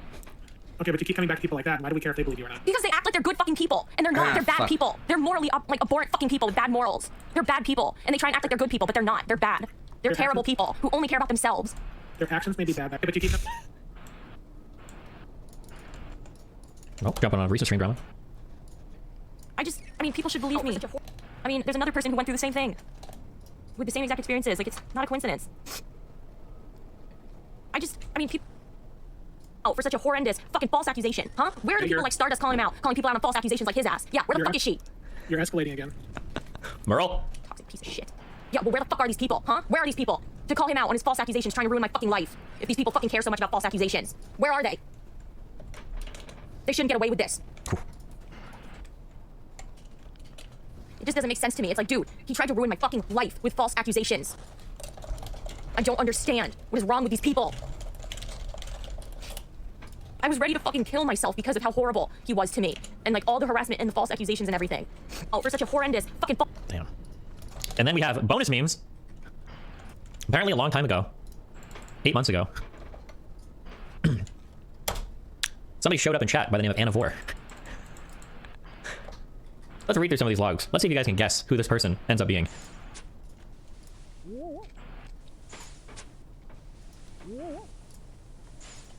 Wait, 2 more Anna clips. We'll go through these first.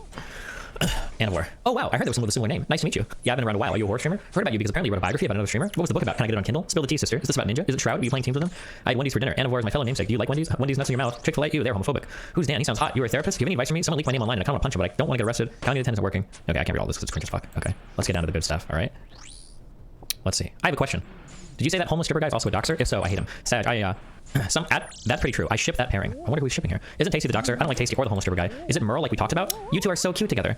The men who treat you with brotherly love are the ones that truly love you. If things don't work out with this guy, then will you consider Merle? You said Merle was moving to be near you, though. Go back and watch the streams. It looks like you two really click. He's funny. He seems smart. He seems to really care about you. He's going to be nearby. Why not? Does anyone else think they would be a cute couple? Or just me? Do one of those chat survey things about it, please. Survey time? No other options? You two are cute together. I want to see if anyone else agrees with me. Go to the beach with Merle. See? Aw. Have you thought about it more, Anavar, and realized how right I am? Favorite Anna, you're Anavar. If I win, you have to go on a date with Merle and stream it. I won. When is the date? I nominate a solution to that problem. This is what I mean. You two are so cute. I ship it. Matthew and Cheeto can double date with the other Anna and Merle. They're going to get married and I get to be the bridesmaid. At Matthew Vittorio, I have bigger problems. Anna and Merle needs to be a thing. They're so cute together. Do one of those polls. Ask everyone else if you guys are cute together. See, so cute. I don't know what's happening from here, Merle, but boycott time. I already invited myself to your wedding with Merle, though. Excuse me? What? I'm gonna go now. Okay, we're being nice to Scary tonight. The last stream, someone called me a cannibal. Why not Merle? You two are cute together. Where do I file my formal protest? At the Plant Diaries, not Merle Sag. Is the problem that Merle works fast food? This is confirmed to be. This is Merle. Oh my god. These might be some of the most down bad, cringiest logs I think I've ever seen in my entire life. And the saddest thing at all about it? Yeah, it's weird when people try and ship me and Merle because it's literally like shipping brother and sister. Like, weird. Pain. Poor Merle. In a black hole of his own architect. Rip. Not even friend zoned, but brother zoned. Pain. How'd you confirm that was Merle? I can't release how. But I mean, it's obvious that it's him. Did the bear tell you how he knows? Yes, it's confirmed by the bear, okay? Really, because? It's confirmed by the bear. And you know the bear is weird when it comes to this shit. He just knows, okay? Really, because I'm just a small streamer and like nobody gets to hear like my side of things. Well, let's experiment. Become like the biggest streamer on Twitch and then we'll know. Yeah. Just like push the get famous button. Yeah. And then talk about how Destiny tried to ruin my life. Well, and then your life will be so good you won't even care about it anymore. Oh, I think I'll still care about it. Well, if you're 100k Andy, you're not going to care about something. Oh, I'm going to care about it still. I'm going to remember all the people. I'm going to remember it all still. I'm going to remember all the people who fucked me over and sided with him. I'm going to really, because I'm just a small streamer and like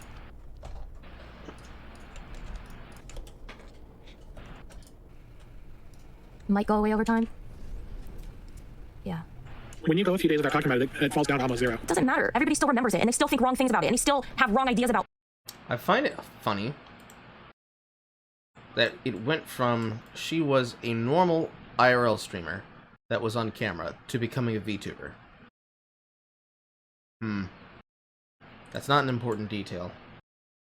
I just find that interesting.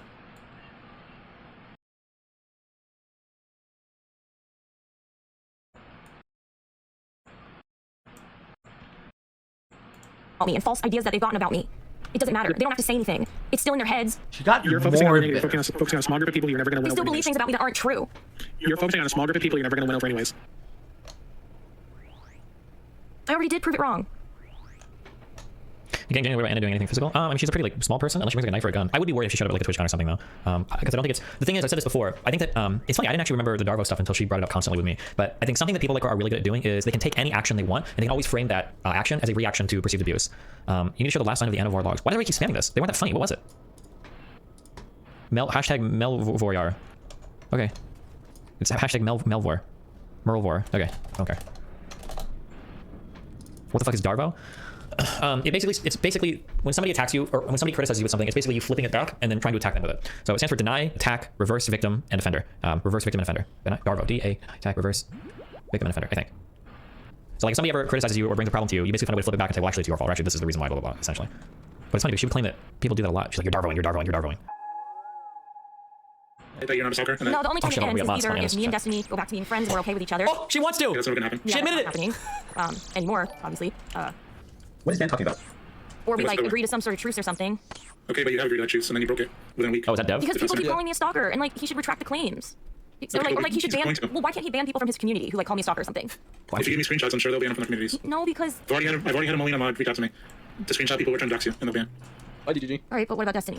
I mean, it's his I'm community sure. who are literally trying to dox me. It's literally all of them fuckers. And other mods will do it too. All right, but still, like. And you need to stop giving a shit about what these random people think about you. Okay, well, it's all over, dude. It's literally all over. And then like big streamers see like the false accusations of stalking, and they're like, oh yeah, this girl stalked Destiny. And it's like, well, what the fuck? It's like it's literally lies. Like he's the one fucking stalking me at this point. He logs my Twitch chat. He obsessively goes through my mods' chat comments. I know, it's the internet, Anna. People are shitting on the internet. Yeah, but like, why don't people call him a stalker for doing that? People call Destiny all sorts of shit. He doesn't care, obviously, right? He's a pretty thick skin. Okay, well, why does he care? This is morbidly funny. It's morbidly funny because it's the mindset of an e-girl. But it's also just generally funny because this is funny ass shit. Oh. What do I say about him then? Why can't he just ignore it? If I want to talk about my abuse, why does it bother him so fucking much then? I don't know if it does bother him, but I know that when people are attacking you, and he should talk back. He said he enjoys that, so. Yes, I know he likes the drama. He enjoys it. I know. She mad. That's bad. So you're fighting a battle you're not gonna win. No, it's not 'Cause he Merle. enjoys this shit. He has fun doing it. What kind of person And he enjoys? scream 4 times a day. What kind of person? Okay, what kind of person enjoys like hurting someone though, emotionally, like repeatedly hurting someone emotionally? Like I've said many times that it hurts me and causes me distress and pain when he goes and calls like lies about me and like calls me crazy and stuff. Like what kind of person just keeps hurting someone intentionally? Destiny. Good Chad. Oh my god, how does he have fans? Like how does this person have fans? You know what? Never mind. Ted Bundy had fans too. Serial killers have fans. Why am I even asking that question? Yeah. And I used to watch this guy named Hal Turner who would just scream out like racist obscenities and like shit talk people constantly, and he had fans. So If Mr. Boone has fans, I wouldn't anybody invite can have him to fans. Giga Chad. Yeah. Yeah. Giga Chad. Okay, well. I mean, 4chan has millions of people that go there at some point in the year. The 4chan? Yeah. Okay. Well, I guess I just have to let him keep calling me a stalker then. Thanks for all the money, guys. I'm getting a lot of money. Thanks. Yeah, at least, by the way, if you're gonna be taking TTS, at least put up like $5 and Yeah. make some money off it. Yeah. And one of Molina's mods is kept telling me that you send me the screenshots, I'll send them to them, and then they'll get banned. Okay.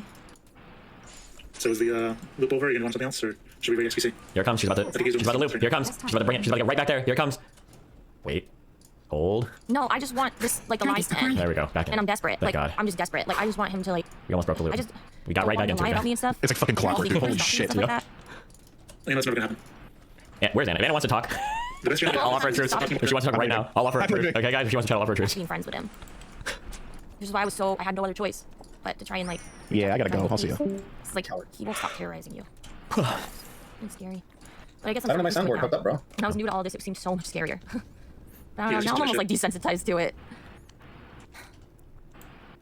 I'm not sure if that was really Bob 7. I don't know. Wait, no, that might have actually been Bob This 7. person reminds me of my ex-wife. Seriously, goddamn, she's the worst. I forgot you can actually just put any name in there. Man, why are you listening to those fucking idiots when it comes to keyboards? Only listen to me. Oh boy. I think he said that if he started talking about him, he'll start talking about you. Truce conditions. Complete ceasefire under the condition that she sleeps with Merle. Yeah, but he Hashtag won't Merle. retract his false claims. Probably not, at least for a while. Yeah. But that was like saying that I'm like trying to like make him responsible for like my mental health or. Much sense, but you're gonna go back to doing it tomorrow. He's trying to cuck us, guys. Just to make everything stop. Probably not, at least for a while. Yeah. But that was like saying that I'm like trying to like make him responsible for like my mental health or whatever. It's like, no, dude, I'm always talking about how you shouldn't like blame people like for your own mental health issues. Yeah, it does cause a lot of distress for me. The best thing to get out of this is stop talking about each other, move on, and maybe sometime down the line to get those videos removed. And maybe That's an what this apology. is for now. And maybe an apology for retracting. Go in there, invite her. On. Shit. I don't know how Yeah. to.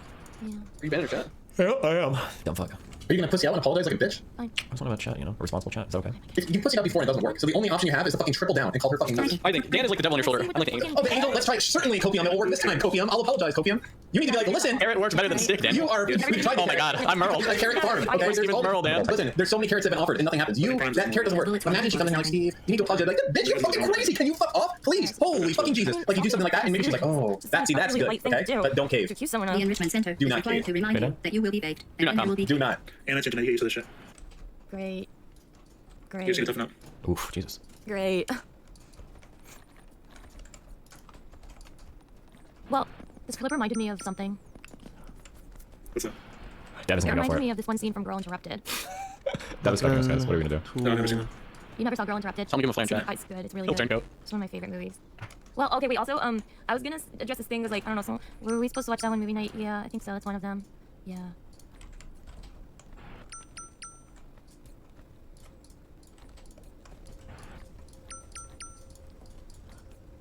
Oh yeah, this.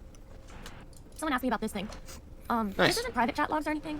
I don't know if people didn't realize that. This isn't talking about private chat logs at all. But I was like sort of panicking. Well, I was really upset with like the whole thing with Waffles because she was getting lies and stuff. Like she was saying very well, you know. Another we have talked about bucket. that already on the stream. Steve? I should have taken the money. is required to What are the odds remind of you crying that on you this will be game? baked. I pulled a Family Guy. I just see what your plans are. I just want to know what the crying barometer is at. People tried to bait me into this before, like. Destiny said he wants to. I can No, take no, the you're not boat, gonna bait me. You're not or I gonna can bait take me. the He's mystery not- I doubt box, that. because He's it could be actually trolling anything. online. Just like the whole Destiny's gonna vote. Be a boat. He's trying to trick me, so that he's trying to trick me into unblocking him, so that he can call me a fucking stalker more. Nope, no, I'm not gonna buy it. Nope, I'm not buying it. It's just. See little hobbitses. What the fuck? What And then the what's fuck? gonna happen is that Where's I believe these fucking people. I unblock him and message Oh, him, it's Gollum. and he's like, Wait, I have mental coronavirus right now. I don't know if it's in my head or my body. Yeah, do you remember when I told you there's a scatter on my head? That's what happened to me. Wait, what? I don't know. I'm feeling tired. It's in your head, He bro. actually You said gotta that, move so this isn't actually a faster. trick. He's not trying to trick me to like portray me as a stalker. I mean, I'm sure it's a trick, but. Don't worry, the COVID test is on its way. Not baiting his life. Now said he was down for one last talk. He really did say it. He legitimately is interested in ending it. He said he wants to talk to you. I don't know. This isn't a bait. Did you swap the face with a happy face? No, it's angry face. It's angry face. Wait, now it's concerned. Hold on. Now it's concerned. Yeah. Keep highlighting She wants Dev to moderate. Moderate. Dev, listen, if you're listening, Yeah, you Before fucking this goes down, can you fix your door so I can come give you the fucking test? I'm dying I don't know if I mode. want the responsibility. Hold on. That's a lot of responsibility. Alright, Dev, if you're listening out there, know that you And fucked this Haas. up for us. Someone ask Haas. I'll fuck with you, okay? Okay. He has nothing better to do, dude. I will find a way, okay? I know He has nothing to do with his life. I will fucking find a way to ruin you, okay? I will. I don't care. I don't care. Okay, the most dangerous people: resources, ability, and effort. And I have all three. Okay, so up to you, man. Okay, that's all I'm gonna say. I ain't fucking around either. What are you fucking? What is he talking about? Oh, I was just talking about these iguanas, man. Fucking cold weather's gonna get them all. Not there. Are you sure you want to do this? Yeah, I'll do it. What are you trying to get out of this? He's trying to cuck us, guys. Just to make Because everything stop. you know he's not going to apologize to you, most likely. No. He's gonna. Or retract Oh, it. he's cucking us right now. But you guys can highlight me all you fucking want, DGG. I just want this shit to stop. Highlighting you in DGG. I'm getting more highlights than fucking Destiny does. Jesus Christ. He's freedom. And they're sucking my logs in DGG. Oh, they got a poll here. Current ban dead forever. Oh If he fucks this up. no. If he fucks it up. Not to see you seriously. You didn't. Oh no.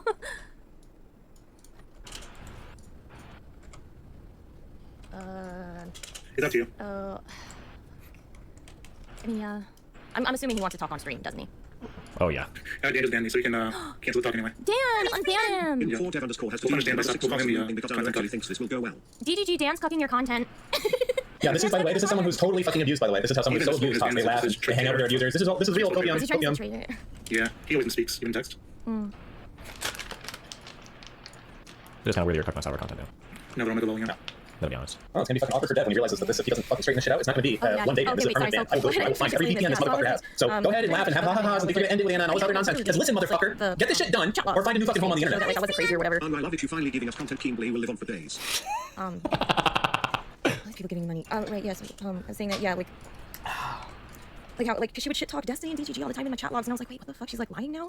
Like, she would literally say to me, like, you shouldn't, like, it's not good for your brand that you associate with controversial figures like Destiny and DGG, like, you shouldn't do that, blah, blah, it's not good for your brand. And then, it was, like, such a weird twist. She was just, like, it was so weird. And so, like, yeah, I wanted to, like, show that stuff. And also just, like, her making fun of how she would bully me and stuff, and she called me, like, a doormat and stuff because I, like, let her bully me and everything. But now I think you guys know that I don't really mind being bullied by pretty girls. Who's she talking about right now? What is she? I need another bully in my life. Any pretty girls that there want to bully me on stream and call me cringe. Coomer. It's not sexual. This is part of therapy. I miss Waffles bullying me. I need a new person. Okay, I'm sorry, I'm done now. Alright, anyway, so yeah, that's all this was about. If I subscribe, will you talk to Steven? I vote for Brittany from Politically Provoked to be the next girl bully who comes around my stream just to bully me. I vote for her or Lauren Southern. Either one is acceptable. Brittany Left Wing host. She's a race realist. I think that was the I should, last put in, I one should make an application for that. Cute girl bully. The stream cute girl bully. Alright, tell her she's not gonna do it, guys. Dev fucked us. It's okay, Dev. You got this, man. Just don't fuck it up or there will be consequences. Here's a picture to keep you in spirits, DGL. Yeah, I'm content, bitch. That's right. I'm fucking content. King Bull, you out. I'm gonna die. I'm absolutely infected. No, she's not coming. Dev and Dan fuck us. Dude, I didn't. Hold on a second, okay? Before I did that, he was like, "No, you shouldn't go on his stream. He's just gonna make fun of you. There's no point." Fuck that. He was just gonna fuck it up the longer that you went, anyways. It was fucking done. Okay? Thank you. Oh, Dan's ranting and raving. Dan's ranting? Well, that's not nothing new. Yeah, he's drunk, so. Oh no. Wait, no. What the hell is that? Woo. Dan, I can't believe you cut this this hard. This is How probably the enjoy your hardest new, ever enjoy your new home, Dev. I hope it's everything you thought it would be. Being so fucking close to the sun that you have changed for it. Enjoy life.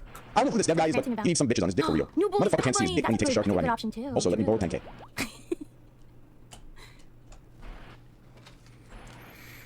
You always gotta have like one mean girlfriend around. I don't know why. But they're kind of fun to be friends with. Go. Thread. Metal 3 components. Silk and knife. Yeah. Yeah, quack.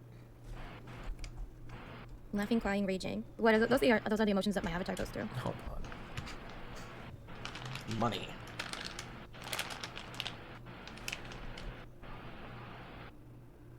Oh, Longbow. It's not Destiny's first time abusing someone. I suffer from diagnosed ventaphobia, and despite him knowing this, he is on Oh, Gappy 5. Oh shit, Merle's here? Is that from... Yeah, he has a site, MrGirl.gg. He's kind of cringe. 3 drops of water, right, Luton? What happens when I'm positive? Do I just have to stay locked up all day? I think, did I dress Oh no. Yeah, oh no. Oh, yeah. Oh no, I can't go to Key West, guys. I have to quarantine for 3 weeks. Oh my god, Luton, I'm so sorry. All the catalogs, but I decided against it anyway. Oh jeez, Mr. Moon, I see that line. Yep, that's clear as day. Ah, shucks. We got Corona bad. Oh my god, 3 lines. I didn't even think that was possible. What the F? I got 10s. So yeah, I was just like, nah. Petty, so I'm not gonna bother. Just decided to take that. What if I in one of the severe cases and I fucking die, dude? Fuck, that would suck. I thought about that too. Yeah, you're like one of the unlucky ones? Well, I'm a fucking, I get no exercise, right? I drink, I sit on my ass all day. Like, I am the guy that fucking dies in his 30s. For sure. Not a dude, right? It's like, we didn't think there's anyone out there that actually got no exercise. Like, like some people walk at least like half mile a day. Yeah, like, how did you manage to only walk to your fucking bed? Like, how does you not have to go work? Yeah, no. I think my street everywhere too, so I avoid walking there also. Be good content and have a breakdown. Yeah, messaging me for forgiveness? No, you know what you have to do, Dev, if you want back in my good graces.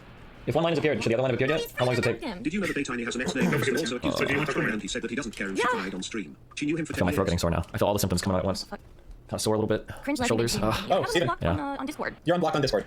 Oh boy, damn. What if I get the results in the middle of the... You're unblocked from... Yeah, in the middle of the conversation though. Yeah, that's fine. Let's just... It'll throw me off. Let's just, you know what? Let's see how you do on your feet, kid, alright? Oh god, I keep looking down waiting for it to show. I'm gonna have the worst time. It's gonna kill me, dude. I'm gonna die. Listen, just please don't cave, okay? Wait, what happened? I'm gonna die. I'm waiting for... I keep looking down at it, waiting for the second line to appear. Oh, you're fine, pussy. I'm gonna have it. Remember, caving got you nothing in the past, okay? Nothing. Might as well... What do your life changes? You need to play more League. Congratulations, dude. No, I'm... God.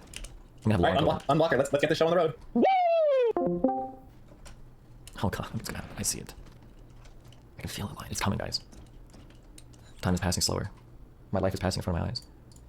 You have chest pain? No, I think it's on my head. But multiple people had it in the text event. The person I was staying with has it. Okay. Hi. Okay, Anna. Hello. Hi. Anna. Steven. You are actually insane, okay? How can you not realize this? You're driving me crazy, Steven. Anna, okay. How can you not realize this? It's not, no, the crazy was there, okay? I just uncovered it, okay? Really, the crazy was there? Okay. Okay, in your head right now, so your friends don't support you, your chat doesn't support you, your mods don't support you, nobody publicly supports you. Why do you think that you're in the right or that you have to carry on this crusade indefinitely? So, I know that already. Like, I know that. You don't think that they're always telling me to, like, just drop it, just stop, just drop it. But, like, what am I supposed to do when you literally called me a stalker and you said that then you move on. Sometimes you have a negative interaction with somebody and then you move on from it, then you're done. Like, has any of this benefited you in the past year to year and a half? Like, has any of this benefited you, that carrying it on indefinitely? No. So do you think that that's gonna magically change at some point? I don't know, because if I don't, like, I don't know, I mean, it's everywhere. Like, all these people think that what keeps causing it to happen? What keeps causing it to pop up? I mean, I get that me talking about it doesn't always help. Okay, so why not just drop it? When you haven't talked about it for a while, nobody's talking about it. Every time you bring it up on stream, that I respond to, and it happens over and over again. Why not just leave it?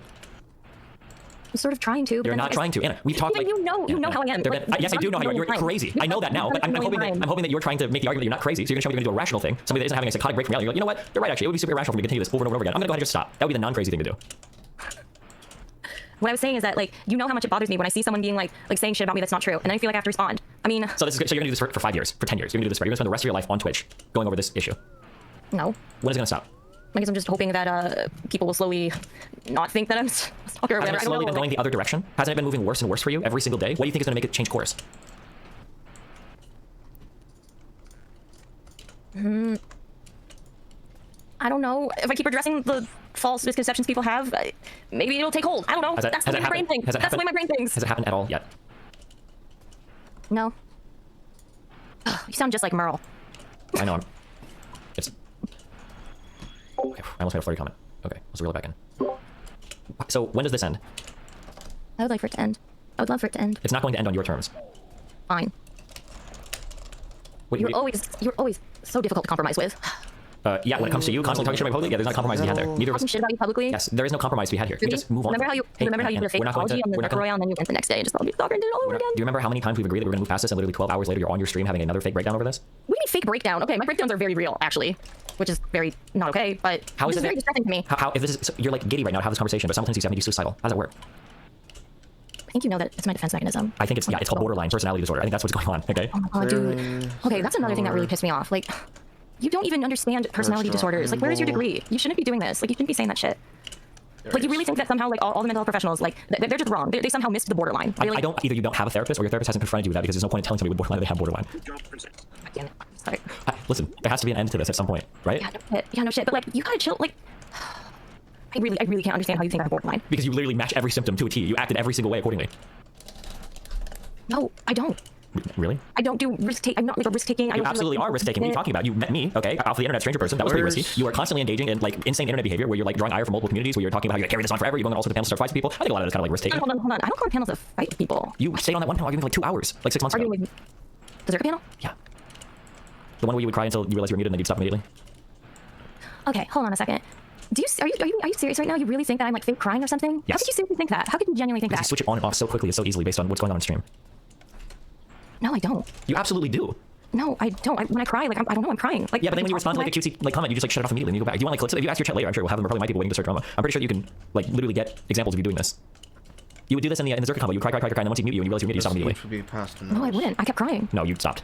I can see in the camera. I know.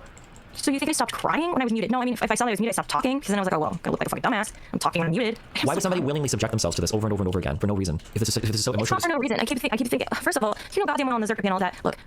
Well, not super. Okay. Well, first of all, you know goddamn well on the Zerka panel, I was extremely upset. You're always extremely upset on stream when you're talking about this.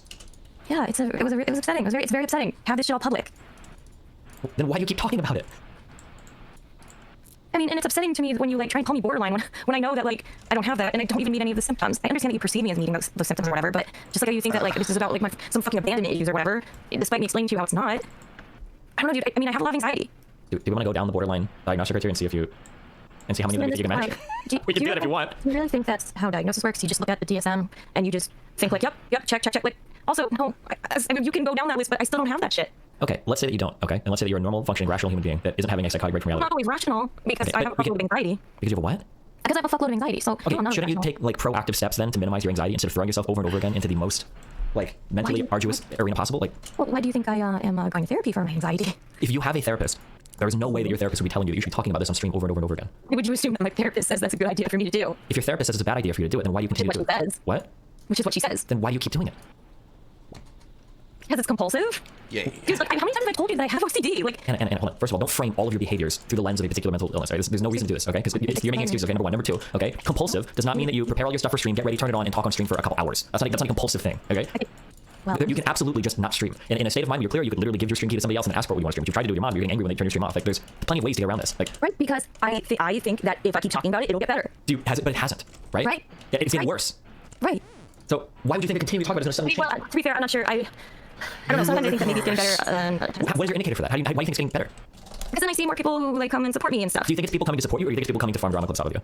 Hey, you didn't add Dev, by the way. Wait, okay. Do you understand when you say you see more people coming to support you? It also sounds like you're kind of just doing this for attention, like in a bad way. You're like, oh well, when I do this, I get viewers.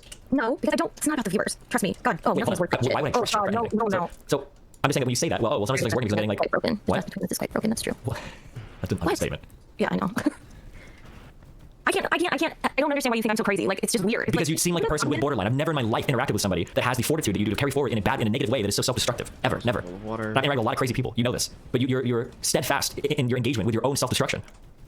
Because I can't let people think lies about me. I can't let that. Why be a person on the internet? People think lies about everybody.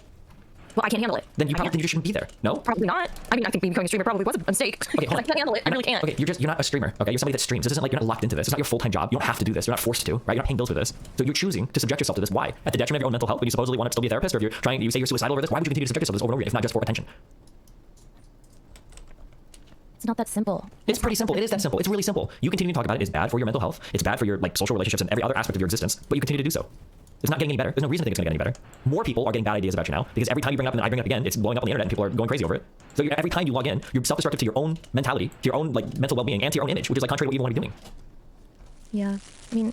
Hold on. Do you understand? Now, this is the part where I mean, if I was talking you're genuinely the craziest person I've ever talked to. Okay, I just want to understand. This is why I talk too much. Okay, because I just want to understand in your mind. Okay, you're gonna say so you do this thing, you go yeah, and then you wait like 5 or 10 seconds, and then you're like, but I need to do this thing. You've done this like a million times. I've listened to you do this on stream over and over. Did you perceive that you're doing that? That you will start to like agree with whoever's telling you, trying to talk you down, and then you'll immediately go back into the full like. Do you perceive yourself doing that? Steven, why don't you understand that? Like, yeah, I know this. Like, I can sort of know logically because I'm not sure I fully believe it, but like, I can know logically that yeah, this probably isn't the wisest thing to do, but I feel like I have to do it. Do you really not get that? Do you really not get it? No. When you're being driven to self-destruction over and over and over again by some impulse that rationally defies everything that is inside this reality, no, I don't have that push. I don't think most people do. No, because you don't have OCD, so. I don't think this is just OCD. You clearly have a type. I don't think this is just OCD. I'm just explaining that like that. Okay, let's see if we can let's externalize this a little bit, okay? Also, if there was a person that was talking about how somebody was spreading lies about them, leaking personal details about them, they threatened them to dox them, all these horrible things, and then ruining their life for a year plus, okay? But that person was still like happy to have a conversation with them. They said maybe they could be friends again. Would you think there might be some weird splitting or something going on with that person? I don't use that word, but wait. I didn't agree to be friends again. Let's just clear that up. I thought that like we could come to some kind of agreement. If we came to an agreement where we stopped fighting online and we just talked casually, like would you be okay with that type of agreement? I just want things to be civil. That's all. I just want things to be civil. Yeah. Where we can just exist without like constantly going back and forth at each other. It would be a hell of a lot less stressful. Yeah, so do you understand that most people, if they had made the claims that you made about being subjected to the constant abuse and traumatizing behavior you say that I subject you to, wouldn't feel that way? They would be like, no, I hate this person. I don't want to fucking talk to them again. And in fact, I'm going to go out of my way to avoid mentions of them or anything having to do with our interactions. That's why I go out of my way to avoid you. You don't go. What do you mean? You engage with my stuff constantly. You talk about people in my orbit. You talk about Melina. You talk about me. You talk about my chat. You do it constantly. I get linked clips of you like almost every day now. What the fuck, dude? I get linked clips of you people talking about me. I saw a clip of Melina fucking saying I shouldn't be a therapist, so I was pissed. And yeah, I'm gonna fucking like rant about that. In response to things, in response to what you're saying though, you guys literally rated. Why did you rate? Why did you on stream and lie about me and said I'm still trying to stop you and I'm trying to like bet with you? Like those are fucking lies. Like fuck that shit. You think I'm just gonna sit back and not say anything? You're literally saying things on stream about how like I forced you out of a condom usage or how I'm like spreading STDs to people. Okay, hold the fuck up. I never said forced or pressured. I said you're fucking weird about condoms, dude. And you're like trying to convince me that it's totally fine to like not wear a condom. Anna, we had the exact same position on it, and you tried to claim that I talked you out of using one. That's pressuring somebody. No, I said you tried to convince me that it's okay to not wear condoms. What do you think? You have weird views. The 99%. First of all, you agreed with me on all that, okay? So what do you think to 99% of people are going to think? When you say somebody tried to talk me out of using a condom, what does that sound like? I guess I just expect people to like use critical thinking skills and not jump to like, oh wow, he pressured me. Like, if I show you the clip, do you think there's a chance that you might have actually used the word pressure? Did I use that word? I don't think I did. I'm pretty sure I said convinced. Okay, I don't know. Let me listen. Give me a second. But like, this isn't fair because he's the one that was like pressuring me not to use condoms. Anyway, okay, so hold on. So just to be clear, you verbatim said he was the one pressuring me to not use a condom. That's a really rapey thing to say, right? So of course I'm going to respond to that. Oh, did I say pressured? Yeah, kind of like, oh, did I mention your kid? Oh, did I mention that? Oh, did I forget to tell you I was streaming in the hotel room? Oh, did I? Yeah, yes. Another one of those unfortunate slip-ups. Why do you act like I have malicious intentions? I don't think you have malicious. You're not saying you have malicious intentions. I wouldn't accuse you that. I think you're fucking insane. Two different things. Yeah, I know. You've tried to accuse me of that plenty of times. Which, by the way, hey, that's a form of emotional abuse. I'm just making an observation. I'm trying to abuse you. Not everything I say is abuse. Okay. Okay, well, I mean, trying to convince someone that they're crazy is literally textbook emotional abuse. I'm not trying to convince you of anything. If you were crazy, I don't think I'd be able to convince you of it. That's your job for your therapist or your family. That's just how I feel. I'm just telling you how I see things. Why did you guys raid into Autistic Destiny if you're not stalking me or trying to stir shit up? Somebody gifted, was it her a sub to my stream? Yeah, and I was like, oh, okay. That's the only reason why? Yeah, why else would I? I mean, someone gifted her, so I was like, okay, I don't know. I thought maybe she was like getting like shit from DGD or something. Wait, which one of those? Well, now that's a significantly different thing you're saying. What do you mean there could be two reasons for something? Why do you? Okay, it's really manipulative to do that. Why do you act like I can't have like there can't be multiple reasons why somebody does something? That's because you know what? Hold on. I usually have many reasons why. Hold on. Let's take a deep breath. Okay, let's activate the front part of our brain and think about this rationally.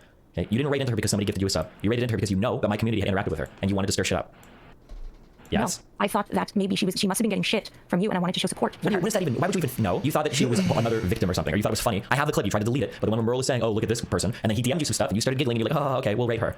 I heard that clip. Yes. Do you want me to find it? Do you want me to? Not play it because I definitely don't think I was giggling. I think I was saying like, "Wait, what?" Really? Okay, hold on. Go ahead, play it. Hey, by the way, play this. Wait, hold on. Wait. I'm muting this while I play this. Don't talk. Okay, you can just watch this. Holidays. Wake up to raid. Working on it. Raid. Let's go check this girl out because she seems to be another victim. Huh? You'll see. Okay. Don't worry, I won't. Oh, okay. We'll go check her out. Okay. Did you listen to this? Okay, yeah, so again, what is your point? I don't understand what your point is. Everything I said was right. What do you do for like a day-to-day basis? Do you go to class or anything? Like, do you wake up? Is there anything that like helps you like get around, or do you go outside on your own, or? Steven, can you please not treat me like this? Listen, what's the problem? Merle said like, oh, we're gonna like stir. I don't know, it'll piss off DGG. Why the hell wouldn't I want to piss them off? Because fuck them. They harass me all the time. Okay, that's great, but remember how we got on this track? Remember what station we left on this car? How could you seriously think that because I rated someone that I'm stalking you? Bring it back. What did I say? I said initially that you rated this person just a shitstir, and then you said, oh no, because I was good to this. And now you're saying, okay, yeah, because I knew that you rated them, and I wanted to like, you know, be a little mischievous. No, when Merle said let's do this because it'll piss off DG, I was like, okay, sure. So you lied. So can you admit then that you lied initially when you said that it was because you were gifted a sub? That's not why. No, that's not how I found out about her. Wait, no. That's not why you rated her. You rated. How is that a lie? Anna, you rated her because you wanted to shitstir, right?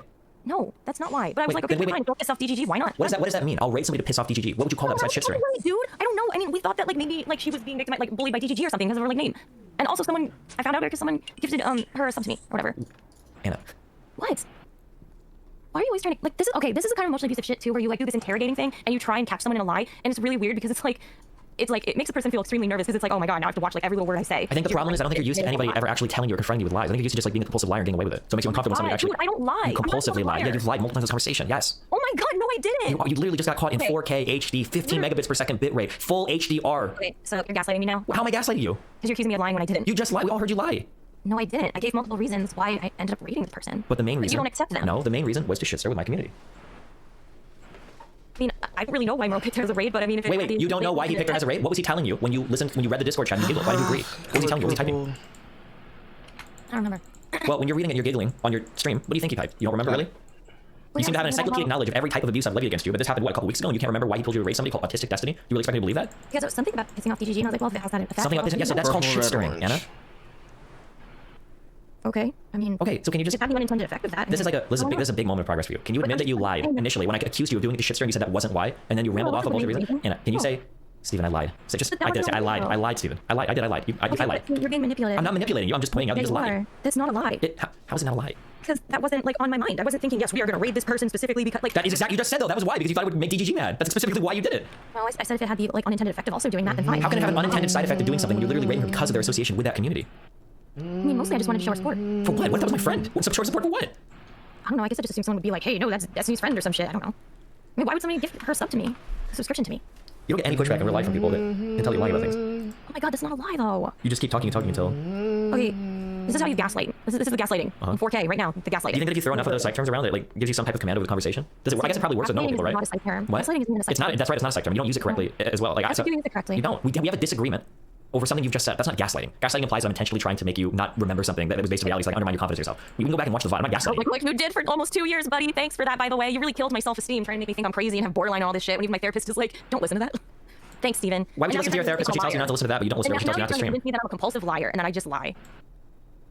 What else do you think I lie about? I would love to know. Just because I have multiple, if there's multiple reasons behind something. I don't remember what the question was. You lied about the condom thing. No, I didn't. You lied about why you hosted Autistic Destiny. Okay, I didn't lie about that. Why are you abusing Merle so much? Say the word pressure. Are you sure I said that word? You did. Why are you What? Wait, can you send the clip? You can listen to the whole thing if you want. Here you go. Prosecutor linked. Okay, thanks. Hold on. Let me know when you're ready to play it. We'll start at the same time. Ready? I was gonna just listen to it on my end. Well, let's just both listen to it. Why not? Ready? Okay, go ahead. 3, 2, 1, go. But like, it isn't fair because he's the one that was like pressuring me to not use condoms. Like, he kept on going on about like, oh no. He kept on going on about like, oh no, blah blah blah. Actually, like, you don't need to wear a condom. This is why like you don't like condoms are like, and like we literally argued about this. Like, this isn't fair. Like, I was trying to convince him that wearing a condom is the only way to have safe sex, and he was like arguing back and stuff. Oh, for real? So it's like it's not like I don't use condoms. He's making it sound. Anna. Okay, yeah, I shouldn't have said pressured. No, it's not just pressure. The characterization of your whole statement makes me sound like a fucking rapist, and you don't even believe the stuff you were saying here. No, I do. I still felt like you were weird, very especially weird about condoms. I wasn't weird at all. I literally explicitly said that we can do whatever you're comfortable with. Like, I explicitly typed that sentence out. How is that weird? Because you're always going on about how it's not necessary to like. First of all, I wasn't even. You need to go to the doctor and take a pill and like. Anna, that wasn't even. Some STDs are permanent and for life. Anna, first of all, some of the STDs are permanent, aren't protected by condoms. That was the whole point of that conversation. Firstly, secondly, this is a conversation I was having with stream, not with you. You were the one that DM'd me to get into an argument about something I was talking about on stream. I didn't just bring. I thought it was really irresponsible that you like basically talk about how it's like you don't really need to like use condoms all the time. That's great, but now we're shifting the goalpost. You can think that it was irresponsible. That's fine, but I wasn't trying to argue with you about it, and I didn't tell you that you had to act a certain way. I wasn't trying to pressure you towards using one or not using one. Every time we've talked about condoms, you're weird about condoms. I'm not. I'm incredibly straightforward. I just don't like the way they feel. That's it. But if somebody really wants me to use one, I'll use one. I'm a big boy. I'm an adult. It's not weird at all. I don't know, I guess I think it's kind of weird. But you said you yourself don't use them. How is that weird? Yeah, oh yeah, I like that too, how you were manipulative with like leaking those DMs. I wasn't manipulative, Anna. Anna, do you want I was manipulative because I was talking about in the context of a long-term relationship, I don't always use them. Because yeah, you know, when you're in a monogamous, committed relationship for a long time, you don't always use condom, yeah. That's what I was talking about. And you presented it in a manipulative way to try and be like, oh, look, she's a liar. Why would that make you a hypocrite to not use condoms in a long-term relationship? Because if I'm always saying, like, you should always use a condom, and then, like, you know, I'm not. So you tell people they should always use condoms even in long-term monogamous? There's one more fucking video where apparently this all ends. I'm trying to speed through them. This shit is fucking long. This next one that's after this is fucking 1 hour and 47 minutes. We're almost through it, chat. We're gonna make it. We can do this. As relationships? Well, no, I mean, I just say that people should always. And this is on fucking double speed. It could have been twice as long. You're lying right now. Do you understand that you're lying right now? Okay, how am I lying? Because you're trying to tell me that you tell people that they should use condoms all the time, even in long-term relationships. And when you were talking about not using condoms, you only meant in the context of a long-term relationship. Yeah, absolutely. But that's not the case, because you literally said you're content to be a hypocrite, which means that you're not talking about long-term relationships, because who would tell you that you have to use condom all the time, like your husband and wife? It was literally in the context of a long-term relationship, though. That's what I was thinking about, and that's why I was pissed at you that you made it seem like it wasn't. I mean, that's what I meant by like I'm sometimes a hypocrite. Okay. You're lying. But I don't know how else to. It's because you don't believe me. No, it's because you're clearly lying. And your characterization of this, saying that I pressured and argue about it. My last sentence to you about this was, regardless of what I've said on stream. No. You're. Can I explain real quick what your mind is doing for the audience? I don't know if you can tell, right? So instead of engaging with the whole of what I'm saying, you're trying to latch on to like one or two things so you can keep pushing the lie. This is like what a compulsive liar does, right? I might say like, Cody, you were at home last night? He's like, oh no, I was at the bar. And I'm like, well, I know you weren't at the bar, whatever, working. Maybe you were at Kmart. I was like, oh, well, maybe you were there, whatever. And then they try to latch on to like every little thing. Well, no, hold on, it was 7 o'clock. I wasn't there. You're wrong about this. Instead of like looking at the overall characterization of what I'm saying, you're like trying to grab onto every little bitty thing. It's not about whether you use the word pressure or not, right? And trying to like, oh, I shouldn't have said the word pressure. The entire characterization of what you were saying was that I was being rapey. It wasn't just one word. Even if you wouldn't have said pressure, that's fine. How on earth was that rapey, dude? What the fuck? How is that rapey? When you talk about me arguing with you about whether or not you should use a condom, that's a little bit rapey. No, it's not. How is it not? Rapey. That's not rapey. Really? No. So if two people were talking, it's like kind of shitty, but not rapey. No. Okay, let's say that it's not rapey. It would still be an incredibly sexually aggressively like inappropriate behavior. Well, then I shouldn't have like made it sound like that then. But that wasn't just one word you used. That was your entire characterization of it. The entire clip is you reinforcing that. It's not just one word. Okay. But it doesn't make sense that you would characterize it that way. Well, my last message was, regardless of what I've said on stream or anything we've talked about, I'm totally cool using condoms or any other kind of protective measure you're okay with as well, 100%. I mean, you said on stream, you made it sound like I'm just totally cool with not wearing a condom. Like, because I am, but I'm also totally cool with wearing them, depending on what my partner wants to do. No, I mean, you said that about me. I don't talk about my personal sexual relationship with somebody, ever, unless they bring it up first. You said. Well, that's what you said. No, the conversation I'm having on stream had nothing to do with you. This was like a year or two ago. You're lying again. You say you keep reaching for things to like try to make the story work? Well, wait. No, that can't be right. You had to leak that. No. Because why would I get DMs from trolls mocking me? A year and a half ago, when I was talking about condoms on stream, that had nothing to do with you. You messaged me to argue about what I was talking about on stream, which is fine. Oh, sorry, I'm not talking about that then. Sorry, I thought we were talking about something different. So the reason we're talking about it recently is because you brought up out of nowhere that I pressured you into not using condoms. That wasn't brought up out of nowhere. That was in response to you literally leaking details about. And you're reversing it in your head because you're trying to find a lie. But like, no, I'm not. I literally even said. Okay, let me just understand. So you think that I brought up out of nowhere a thing about condoms and then you responded to it? No, it's because it was about the whole STD thing. And that was another lie you said, that I spread STDs. Okay, you can't get out of this one. I saw the clip. Somebody fucking sent me that clip, and I was like, what the fuck, dude? The clip of me joking to Melina saying, I'm gonna give you syphilis and there's nothing you can do to stop me? You think that was a serious clip? No, it wasn't that. It was something else, where it sounded like you guys were definitely serious. About what? Where? You think I'm on stream having a conversation? Oh yeah, I'm spreading STDs to all sorts of people. It's so awesome. Like, what are you talking about? Well, I don't know. I mean, I heard the clip, okay? Like, Pain. I mean, so you're saying that it was a joke? I'm saying one time on a YouTube video, I think I joked to Melina that I was gonna give her syphilis and there's nothing, a joking in response to an STD question or something. But no, that's the only time I've ever made a joke like that on stream. If you have another clip of me. I remember there was someone in the chat that said something like, oh, it's so cute, you like both have STD or something in the clip or whatever. I remember. No, why would that be cute? Are you sure you're not lying? Because I know what I heard in the clip. Do you have a link to this clip by chance, or do you ask Merle or Dev to send it to? Because other people were talking about it on Twitter I had seen also, so it's not just me. People were joking on Twitter, like something you gave me an STD, something, whatever.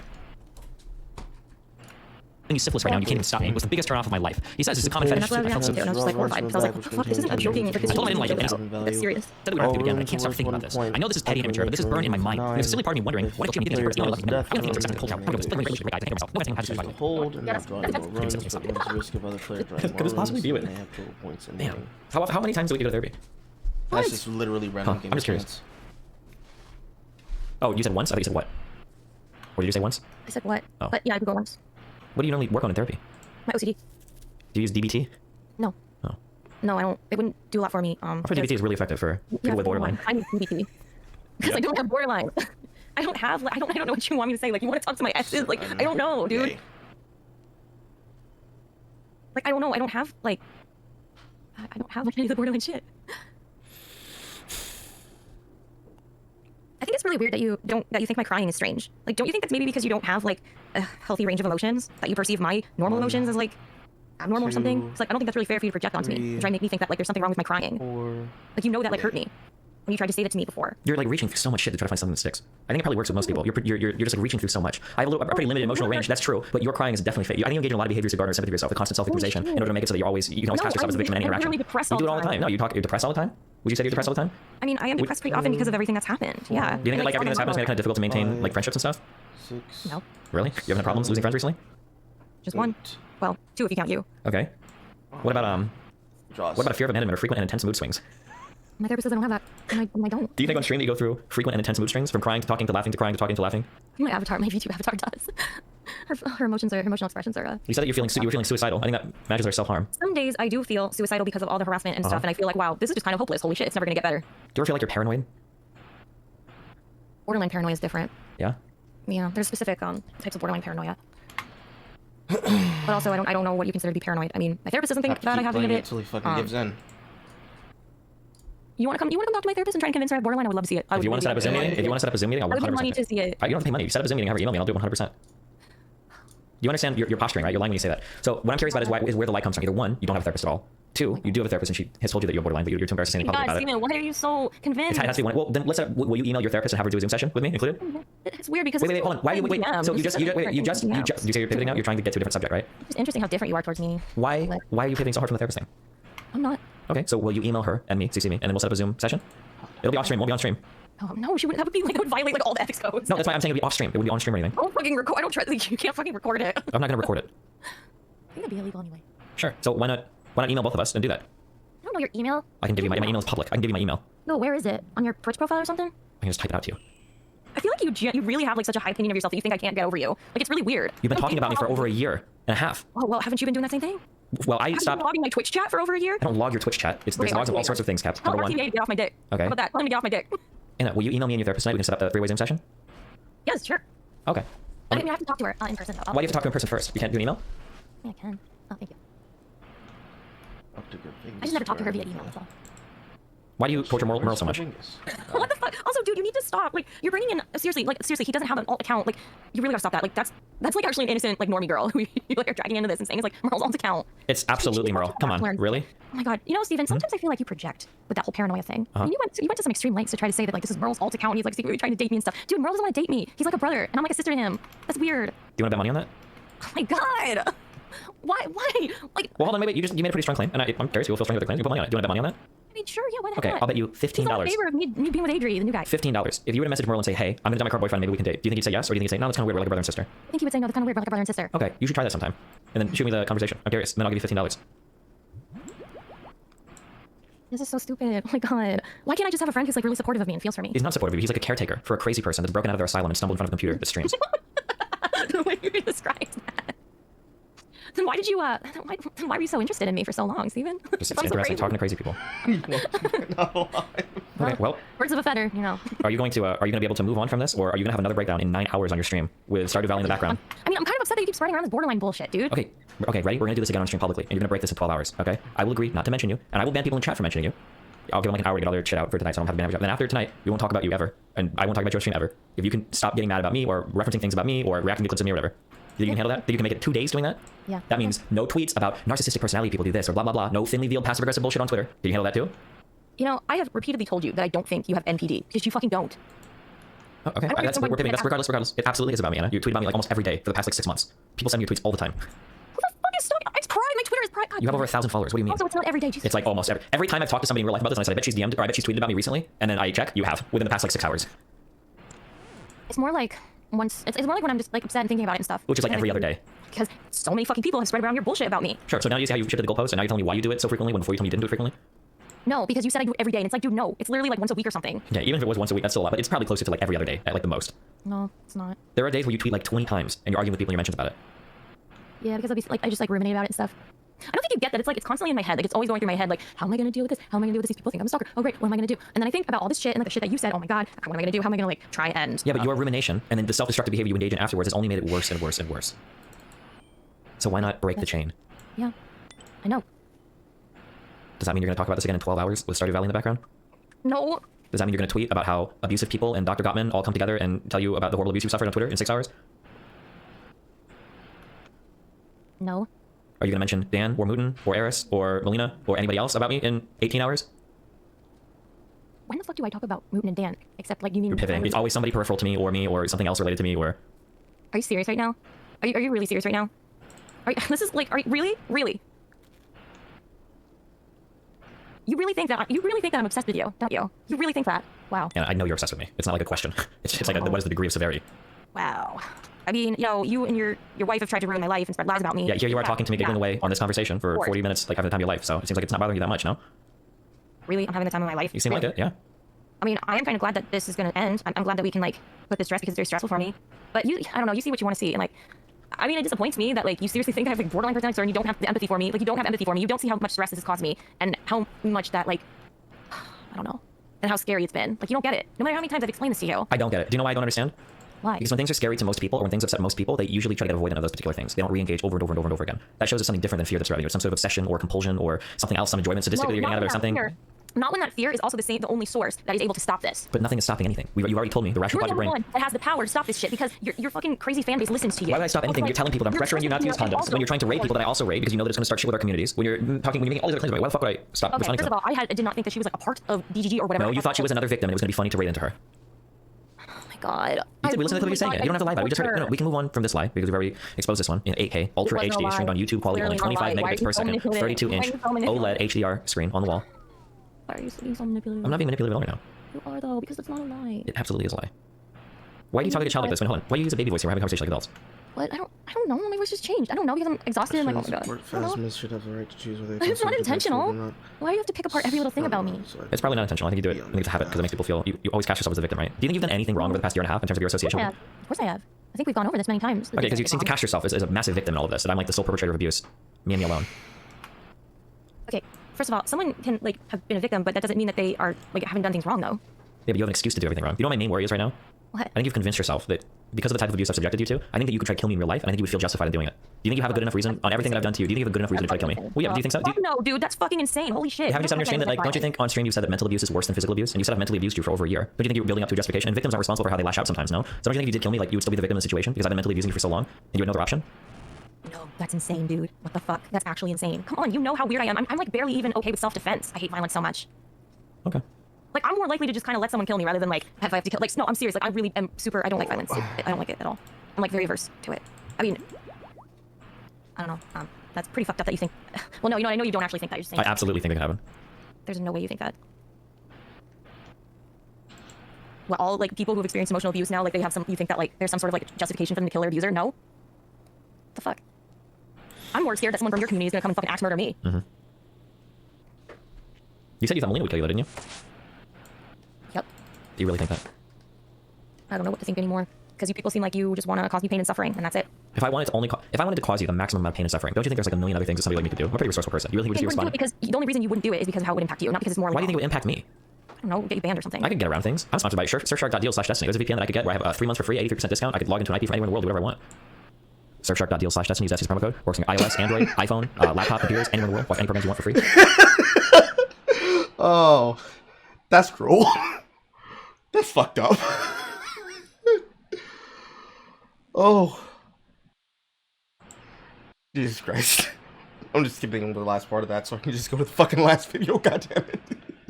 That's fucked up. That's funny as hell, but that's fucked up. Triple transition to an sponsorship.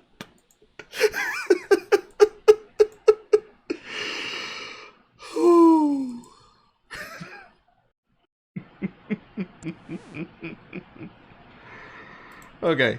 God damn it. Fucking 1 minute 47, cut that in half. That's like 45 minutes, 47 minutes. Somebody's character. It's almost over. How dare you try and dare you. That. Look, maybe Nobody I'm just agrees crazy. with you. I mean, I'm willing to accept that. Maybe I'm just fucking crazy. I don't know. That might be something you might have to accept. Oh, man. But how do you fix crazy? I don't know. I mean, look, I don't know. Therapy. I don't think it looks bad. I mean, crazy can be fixed in a few. I mean, like, for example, I did a lot of therapy in my youth. I had depression and other things I had to deal with. And I know that you say constantly that you go to therapy. Yeah, I go to therapy. Now, that's actually one thing. Before we get into any of these other things, but like, how much do you really tell your therapist about this? From what perspective have they talked about it? Is it just from you? Because you tell like your therapist constantly kind of like agrees with you. Right, of course. Right. So, I know that. Do you really think have you presented them all this information? Really? Can I pause? He's on YouTube. I presented a Therapists will always agree with you guys. Honestly, Did you tell them that what'd you tell them about the condom thing, for example?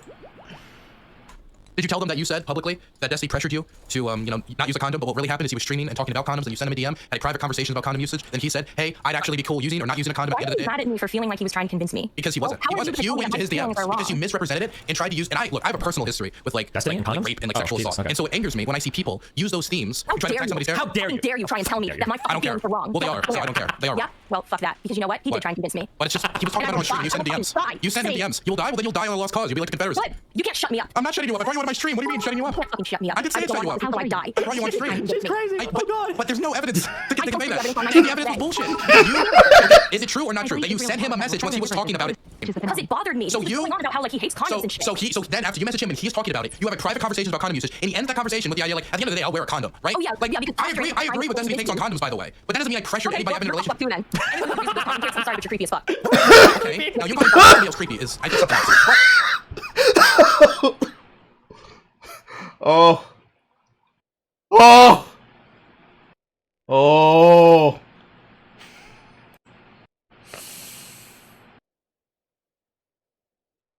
I'm trying not to fucking laugh my ass off right now. But like Really? I am allowed. Number one, my personal sex life, right, is my business when it comes to condom usage, right? Would you agree with that? Okay. Right. So Destiny, yes, the difference is Destiny talks about it on stream. He gives his opinions on it. Then you go to pursue a conversation about that in his DMs. So you pursue the conversation with him. Once you pursue a conversation with him, he then tells you his position again, and then ends the conversation with, "But I also wear condoms because I understand that."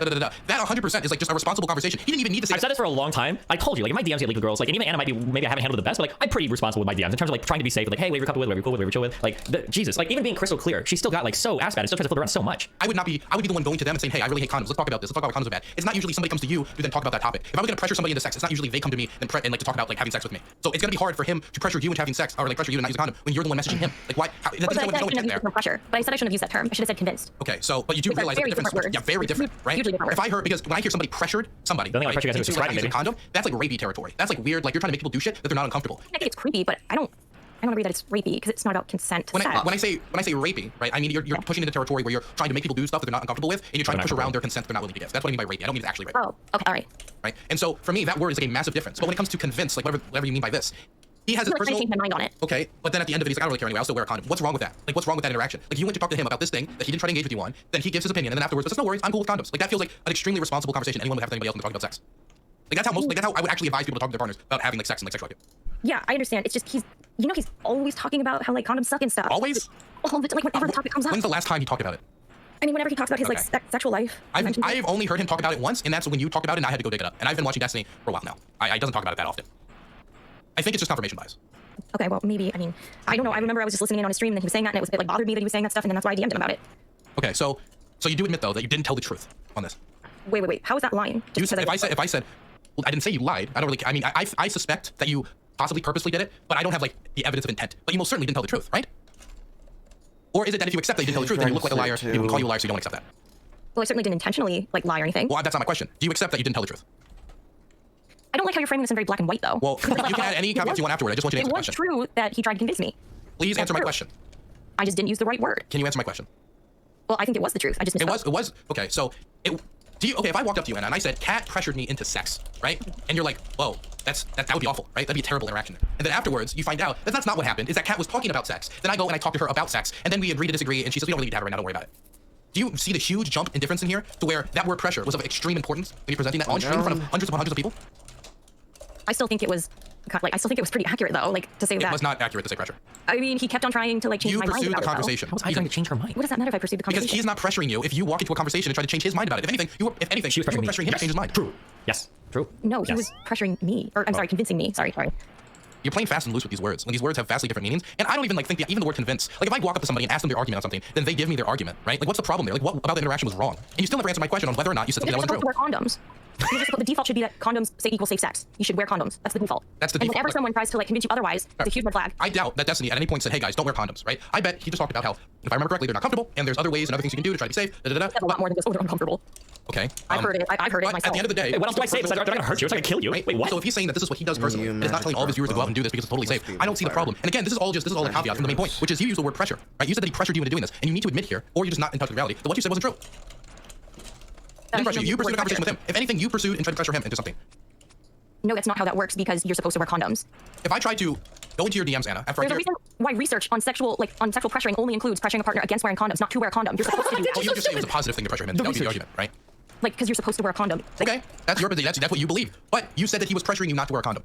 And you said that, and you said that emotionally too. You looked into the camera like, oh God, he said he pressured me to do that. And you want to know what? Like any man or any person looking at that, watching a white woman cry on stream about trying to pressure not to wear a condom. Holy shit, this scumbag piece of shit. That's what people see in that with no context in the situation would see Destiny as, right? You cry on stream doing these things, but it just wasn't true. No way. People never believe women. Are you serious? You really think? You know, there was a whole thing in Tulsa when they believed a white woman. Oh. What? Tulsa? What? She's just like, I'm not a racial history major. Okay. I don't know what you're referring to. There was a famous incident where a white woman alleged that a black man did something to her in an elevator, and it caused a lot of black people to be lynched. People believe women in a lot of scenarios, and other times they don't believe women. And the thing is, if no context, someone sees a white woman on stream just crying and going on and on, saying a bunch of things that weren't true, even if you won't admit to it, even though. Yeah, they just think she's crazy. Nobody believes her. They just think. But you admitted on the stream that you might be crazy.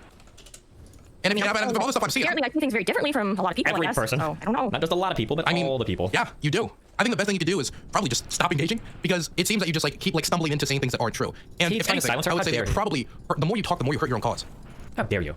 Yeah, no, come on, flip it. Flip this. Like everybody, including the people who have probably the best like opinions of you. Every time you engage in this, they tell you to stop. Oh no, she's in sad animal. Well, yeah, I know. Yeah. And you just keep going, even though you're gonna get the same result every time. Because like I can't. I'm not gonna let people believe lies about me. I'm not gonna let people believe.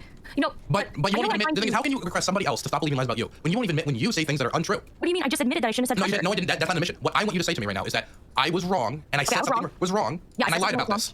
But I didn't lie because lying is intentional. Lying was intentional, so it was unintentional. So the problem for me when it comes to that, I was really fucking upset, dude. I was so upset. Destiny went on the stream and was like talking about how like I just have no problem with like not using condoms. And I was like, motherfucker, are you fucking kidding me right now? But you literally like he completely drag me in for 2 seconds if you want. Look, I love you, babe. How do you expect me to talk about any of that when you? Okay, here's the problem for me right now, Anna, is that the situation laid out. I don't understand how anybody could misinterpret that situation into I was pressured into not using a condom. When he's talking about it on stream, then you go to his DMs talking about it. He then just gives you his argument and then says afterward, but don't worry, I would always wear a condom. To me, that makes me think you are actually possibly intentionally lying here, and that's what makes me think it's a lie. Because I don't understand how anyone could read that situation. Any responsible like adult with their senses about them could read that and be like, this person's pressuring me into not using a condom. Wait, how do you get that? Like a person wouldn't want to like try and like appease their partner though.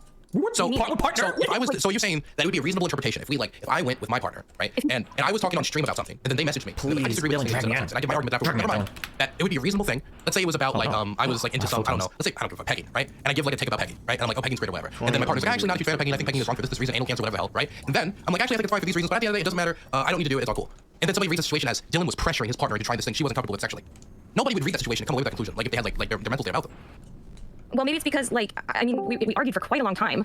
There's quite a lot of. Oh, God, I'm leaving. I'm fucking leaving. I'm fucking leaving. I'm leaving. Just a quick question. Just a quick question. I'm not even here for I'll leave in 1 minute. I mean, it seems like you're stalking me, Steven. What's up with that? Hey, why don't you tell people how I'm stalking you, by the way? I would love to know. How am I stalking you, huh? When I have you blocked everywhere. Hey, I am a stalker. I am a stalker. I love stalking people. I am a stalker. Are we good? When you never retract the false allegations. Okay. Question. Is it true or is it not true? Or I'm leaving. Is it true? Present your fucking proof or I'm leaving. Anna, you don't use condoms when you fuck people. Why would you be so mad at me for talking about this on stream? Okay, wow, you're just gonna fucking lie. Okay, you're just gonna fucking lie. Right, okay. What part of that is a lie? Because that's not what I told you. Wait, no, you told me. You said, you said, Anna, you said, you can tell me what's in my fucking head. Anna, you said, I'm a hypocrite. I don't use condoms when I fuck people. Didn't you say that? I said, I don't always use condoms. Okay, well, if you don't always use condoms, that means wow, you're such a piece of shit, just lying about me, like you know my sex life. Anna. Listen, it was in the context I was thinking about in like monogamous relationships. Then why didn't we use any condoms then? I sound like a dare person. Why didn't we use any condoms? I use prayer, ranged armor for the first part of the quest. I could be really snarky and say something back, but I'm holding it in. Be as snarky as you want. I'm literally stalking you right now. Why do you like being cucked? How do I like being cucked? What? Anna. Anna. Why is it that we didn't use condoms when we had sex? When I told you to say publicly. Why do you think that's okay to out publicly? Because you're attacking me publicly, Anna. Because you're attacking me publicly, saying that I pressured you against it. You outing private sex life details. You're pivoting so hard. I don't even. What the fuck is pivoting? Pivoting is when I. What is pivoting?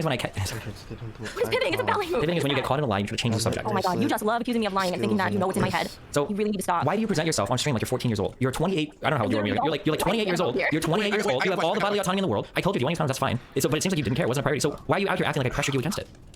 I admitted that I shouldn't have said pressuring. No, it's not about. Trying to convince me. It's not about. I wasn't trying to convince you. I was talking to my chat. You messaged me about it. You were trying to pressure me. You messaging me. Oh my god. You want to bring up the DM? Anna, I have a severe allergy to latex. Okay, I have an allergic reaction to condoms. You were trying to pressure me in DMs to suffer. Oh my god. Why do you think that's okay, Anna? You're supposed to wear condoms, okay? You're supposed to wear condoms. What do you mean you're supposed to? Like your mom and dad are gonna get mad if you don't, or? It's not safe sex. Okay, and then why didn't? We're all like, no, it's fine. You just if you get an STD, you just go to the doctor and get a shot or take a pill. Like what the fuck? First of all, Anna, for some STDs that's true. For the other STDs that you can't do that, you know you can get those even if you wear condoms, right? Yeah, that's what you were trying to convince me of, but I don't think that's true. You don't think that you can get genital herpes from somebody if you wear a condom? No, you don't need condoms. No, hold on, Anna, stop. Hey, whoa, oh my god, you're running around. Hey, slow down. Anna, slow down, Anna. Do you think you can get herpes from somebody if they wear a condom? Or do you think the condom protects you from herpes? I think condoms, don't they protect from STDs? All STDs? You're how old are you again? So, okay, so can I gotta read the end of this. Okay? This is awkward. You think it's awkward for me? You think that's what's happening right now? Oh, I'm sorry. Oh yeah. Okay, Mister. Like you just come on here and be like, you don't wear condoms when we fuck. Like wow. Because you're trying to pretend that I would pressure you into doing something you don't normally do. But you literally told me damn that you're a hypocrite. Pressure. It's not about you just using the word pressure. The whole conversation made it sound like I was fucking raping you. Oh no, I'm gonna kill you if you put a fucking condom on this dick. I'm gonna fucking stab you. Like, come on, dude. That's what it sounded like. Dylan said it. Everybody heard it that way. All right. I'm sorry. I shouldn't have framed it like that then. But I still that felt like you're trying to convince me of it. Why would you feel that way? Wait, let me read the end of this. Also, this is what Destiny says. Also, regardless of what I've said on stream or anything we've talked about. By the way, Anna, you're echoing a bit. Also, regardless of what I've said on stream or anything we've talked about, I'm totally cool using condoms or any other contraceptive measure you're okay with as well, 100%. And then you say, oh, of course, I figured. Generally, I'm content to be a hypocrite though and telling other people use condom. Meanwhile, I don't always lamau. So not you. At the end here, you acknowledge you don't always use condoms. Condoms are a hypocrite. But then you acknowledge here that he's not trying to move you or like make you do this or that. You went into his DMs. You acknowledge it here. How can you acknowledge it here and then like months later when you do a stream about it, then like say he was trying to pressure you or trying to convince you and you're the one going to his DMs and he's telling you like, don't worry about it though. Like I will use condoms. And you say, oh, and you acknowledge it right here. Because he was still trying to convince me. What is so hard to understand about this? I feel like it's super clear cut. And how do we convince you that you're crazy? Okay, or make you realize because you're insane. Anna, you laugh. Okay, this is called gaslighting, Destiny. Thank you for abusing me in 4K right now. Why don't you just like? Anna, when we talked, Anna, you said you weren't going to be on in 12 hours, and you were. 6 hours later, you were back. How do we break the chain? Listen, I have no excuse for that. Okay, I have no excuse for that. But you've done it like 6 times. Yeah, I know. I don't have an excuse for it. Okay, I'm not saying you're trying to defend it. Anna, why are you not on medication for your OCD? If it's this severe and it's inhibiting your daily life so much, why are you not being medicated for it? I just needed to do one more stream, okay? Oh, so you're done with it now? That was the one. Haven't you done like 3 more streams since our last talk? There were things I do. Well, you did one today. You did like 2. You did like 3 or 4 things. Because why do you the only reason I'm covered? And why do you mod keep force rating? Is it Merle or Dub doing it? Which one? I don't know. There's also Duck, so. Why do you give them mod if they force raid and that pisses you off? I mean, because it's for my own good. Because it's like when I'm in like my right frame of mind, I'm like, okay, guys, force raid. But then when I'm like looping, I'm like, fuck you, don't force raid, fuck you. Okay, but then why do you just come back an hour later anyway? Because I still feel like I haven't finished. Anna, can I just say, like, I've never had a relationship with any mod at any point where they will force raid and I won't like be like, oh, this is for my own good that they're forcing raid. The fact that you have that relationship in the first place shows you're probably streaming in a way that's extremely damaging to yourself and others. Which is why I give them that power over me. No, it's why you should probably either A, stop streaming, or B, stop streaming about Destiny. That shouldn't be a thing. That shouldn't be a thing, though. You should either A, stop streaming, or B, stop streaming like this, which is constantly talking about Destiny, constantly going on about this stuff. Like, you shouldn't even be in the situation in the first place. You shouldn't have people have to force raid. Or maybe even like, why are we not on medication for OCD? What's going on here? Why did you make false accusations against me? How have you been in therapy for OCD and you're not on medication for it? Look, what I'm getting is I don't think you actually have a therapist. I think you're lying about that. Yeah, just like you thought I was lying about having my undergraduate degree in psychology, and then I had to show you proof of that. And now you've accused me of lying of being my graduate program, and then for years, and then for like a year, I got people being like, "Isn't she a fraud? Isn't she lying?" And then I had to show you proof of that, and it turned out to be true. It's like why is it that every time I ask you to do a 3-way session with your therapist, why do you keep ducking that? Wait, what? Why is it every time I ask for a 3-way session with your therapist, you keep ducking? I'm not ducking. I have to set it up. No, that's not what you told your stream. You just lied, Anna. You just caught another lie in 4K HD Blu-ray. I said I have to set it up. No, I'm stalking you. Remember? I heard what you said. You said my therapist would never agree to let my abuser come to a therapy session. That's what you said. I'm worried about that. Yes, I'm worried about that. You didn't just say you were worried about it. You said it wouldn't be possible. So he's been trying to do this for a decent amount of time. You haven't even asked them yet? Wait, what? Have you even asked the therapist about this yet? No, I have to talk with her about it. How many times have you both? How long have you asked about this, Destiny? Over a year. Okay, then it's never happening. Because he dodges it. Wait, you just said wait. So Destiny's the one dodging. Yeah, I. So you haven't asked the therapist, and now he's dodging it. No, he was dodging it, but now it seems like he's actually willing to do it, which is good. And I have to talk to my therapist about it. I have to set it up somehow and convince her, pressure her, to do it. Wait, why would you pressure her? Isn't that violating her consent? I was joking. It was a dark joke. Okay. Jesus fucking Christ. This shit took 5 videos to put together. I wonder if his editor did this, then it would make more sense why it's so fucking long and elongated. 1 video, I feel. Like, 1 video to get through all the drama. Why don't you just email both of us and CC me or whatever, and then I can send it. You never emailed with her, though. You've never emailed with her? How do you communicate with her? Do you call her on the phone? Fast forwarding. forwarding. You never communicate via email? What if she says it's not a good idea, though? And then you're not going to believe me. And you're going to just be like, oh, see, you're lying. But, like, I mean, I guess I could just have her, like... I get proof somehow. Like an email? Wouldn't it be easier to email? I guarantee you if you have a real therapist, they have an email that they probably use to communicate with their patients. Yes, of course. Let's see here. Joanna breaks a truce in less than a day with help of Dylan. Get in and break the loop by giving her best deal to date, which includes a retraction. We kept Anna's content off the main channel for more than 1 year, but going forward, it'll be uploaded without hesitation. This approach combined with editing converting whenever possible yield results if Dylan's truce happens to fall through, though.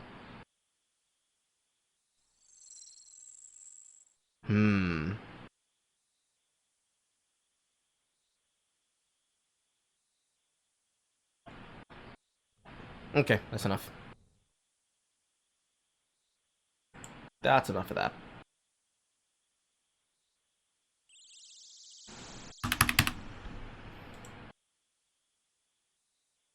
Now it's just a bit back to normal dumb shit. Mr. Girl interviews Destiny. My problem with that is that I think it's unethical. Really?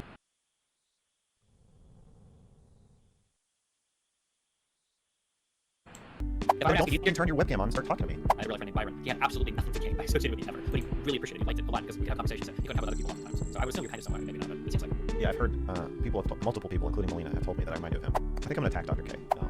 Okay, I think that it might be that the conversation is going to break here, or because you're convinced of something that is not true, but I don't know if I can move you off it, and I understand why. So, wait, I engage. Are you waiting for me to say something, or am I waiting for you to say something? Look, I'm waiting. Wait, what are you waiting for? Oh, what am I? Okay, I know, that's crazy. kind of... Alright, what's your problem with that? I think that you start off assuming people are being dishonest, and then it kind of just derails them for the rest of the conversation. Because people are really off-put when you tell somebody, hey, I think you're lying, or something. Yeah, do you think I'm wrong? It doesn't matter if you're right or wrong. It destroys the rest of the conversation because you already put the person on the defensive or whatever. I think that if you have the impression that somebody is lying, I think it's good to work your way around through to that, so that you kind of both can arrive at that together, and then give them an opportunity to be more forthcoming, rather than accusing them of lying. Do you see why I think that's a bit manipulative? Yeah, but conversation is all about manipulation. Yeah, I know you think that, but I don't like to do it that way. Okay, that's fine. Although I understand that you're going to make people very defensive, right? Yes, I know. Well, that's very clear, but I think, ironically, I'm getting a reputation for being very manipulative. Yeah. And you have a reputation for being very not manipulative, and yet you're telling me to be more manipulative. Yeah. So what do you think about that? So let's say I'm having a conversation with somebody and they say, I really fucking hate X, okay? And I know they don't hate X. They're either saying it because they feel like they have to or because they're right. So there's two approaches I can take. Instantly I can go, I know you're lying about hating X. You actually love X. This is going to, now we've established a conflict where I'm telling them they're lying about something and we're going to fight about that. Now, people intrinsically don't view themselves as liars, so they're never going to believe you, right? But let's say instead they say, I hate X. I might say something like, okay, that's fair. I really enjoy doing Y in my life. I think I had a lot of fun with it. You know anybody that does it? Okay, yeah, cool. Kind of like X reminds you of that, you know, I think it's like kind of cool. I think it's pretty chill. And like, yeah, you know, I can kind of see that, sure. Yeah, actually, you know, it's okay. And now we've gotten to the place that I wanted to be by being less direct. Because when I'm more direct, it puts them on a, we're going to fight over our character. When I'm less direct, we've externalized it to like an idea that now we're kind of arriving at together. And it feels like we kind of walked together through a garden and we got to the end of the path, rather than I showed up with my sword and shield ready to fight them over their assessment of themselves. That makes sense. You've created the path. We agree on that. That's what makes it more manipulative. Is that you? Sure, it might be manipulative if you want to call it that, but it's. I'm just saying that. Well, I don't call that to explain why I don't want to do it. Okay. It all depends at the end of the day what your goal is, but all I'm saying is that all you're gonna do is you're gonna run into. I think sometimes you can get bogged down in fights that you don't want to have because they're not very productive. And they don't well, I don't want to have them, but I don't think the ends justify the means. Okay. Well, I mean, you can. And you think they do. Yeah, I'm fighting with you right now. True. And ironically, you are not doing what you're suggesting that I do in this conversation. You're coming out with your sword and shield head on. Because I think that we think a little bit more similarly. So I think if we have an issue with each other, I would just tell you stop doing this dumb shit, right? Now, if you were somebody different, I would approach the conversation in a much different way. Right. I think I want to. I don't want to change how I only change how I communicate depending on who I'm talking to. But I think I don't want to change this. I would rather just crash. Sure. I mean, it just depends on where you want the fighting to be. I don't want to try to control where it is. I think that's what I'm saying. Is I want to just say what I think is happening. Here's my problem. If I don't talk about what's happening in a conversation with you, or in our relationship, or in a conversation with Booksmarts, that's the prime example, then it becomes, because there is always some meta interaction happening, whether you talk about it or not. And what you're saying is, I should only acknowledge the topical surface part, and then also just win the meta conversation. Like win the meta. If they start trying to push me around in subtle ways, don't talk about it. Just win that fight that's unspoken, and then also participate in the main topic. And yeah, as soon as I sense that happening, I just want to call it out. Yeah, I understand, but there are ways that it's like a psychology thing. There are ways we can talk to people so that they feel like they have more agency over the conversation, even if they don't. They feel like they have more, but they actually have less. True. But that's good. You want them to have that feeling because it makes them feel more involved in the conversation and less attacked, right? I know you told me to treat Lauren Southern like a cat. The way that I would say it is, and this sounds even more condescending than how you're acting, but I would say sometimes you need to treat. I meant the first time we talked. Yeah, sure. You need to treat people like cats a little bit. What you're trying to do is, if I have a cat that I know and I love and I trust, I can run right up to that cat. I can give it a big hug and I can play like really crazy games with it, and the cat will be excited to play along. But if I see a cat on the street, I have to do a lot to earn that cat's trust before it's going to play with me, and I feel like I'm going to try to kill it. And I think what you're doing when you approach some people in conversations, especially people like Lauren, who have been attacked a lot, you're asking for you want to rub her belly right off the bat. You want to roll her rubber belly, a stray cat, with just immediately, and that is totally impossible for 99% of people to do. It's just not going to happen, right? Yeah. You said, don't just run up and start rubbing your belly, which is what I did. But my problem with that is that I think it's unethical. Really? Yeah, especially if I'm talking to somebody who may like end up saying something about themselves, possibly being radicalized and killing people or trying to kill migrants, like anything where they might, because she's not a cat. Like, if the shit I talk about with people can be very heavy and dark. When Destiny says what you should do is you should try to rub their belly like a cat, what he's saying is that you need to placate people to get them to drop their guard. Because if what they expect is a loud, bombastic argument from somebody who's just going to shout and yell at them, if instead you start off small and go big, or you just simply do neither, and you just act like a normal human being, it's going to be more productive than if you walk in and you're like, "Aye, bitch, let's have a fight." It's not smart to do, no matter what kind of debate you're facing, no matter what kind of opponent you're going towards. You always want to start out from a position of neutrality, because it depends on what it is that you're there for, right? Like, perfect case example, shit we just were fucking listening to for hours on end that I thought was never gonna fucking end, because I thought there was 50 billion videos about it. If confronting someone like Ana could be faced and solved by just simply talking to them and placating them in whatever way possible to get them to stop doing whatever it is they're doing. If the way to go about that is to tell them, yep, you're right, yep, absolutely, then you can be able to at least get to a point where they stop yelling. Or better, if you just don't want to fight with people, you just tell them, yep, you're right, absolutely. Like what Destiny was doing while he was banning people from, well, not Destiny, excuse me. What Vosh was doing when he was banning people from his chat, saying, yep, you're right, yes. He's doing that because he is, number one, he can't face his audience. But number two, it doesn't serve purpose to fucking argue with them anymore. Because he can't convince them of anything. His own position to try to claim that he would convince somebody of something, but also he just can't do that. It wouldn't be effective. But this is Mr. Goro we're talking about. This is a man who started out with his entire appearance being, well, see, I just think girls are hot. The underrated girl, man, they're just fucking hot. Like, what do you want me to do? That's what we started from. So, like, anything past that, it doesn't matter. It just doesn't matter. You can say and we'll do literally anything, potentially for clout, so it doesn't matter.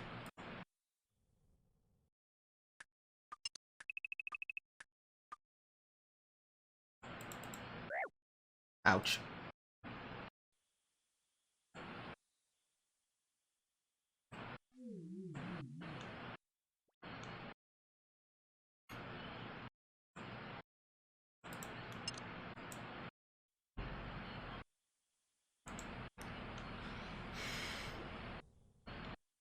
I'm going to go heal.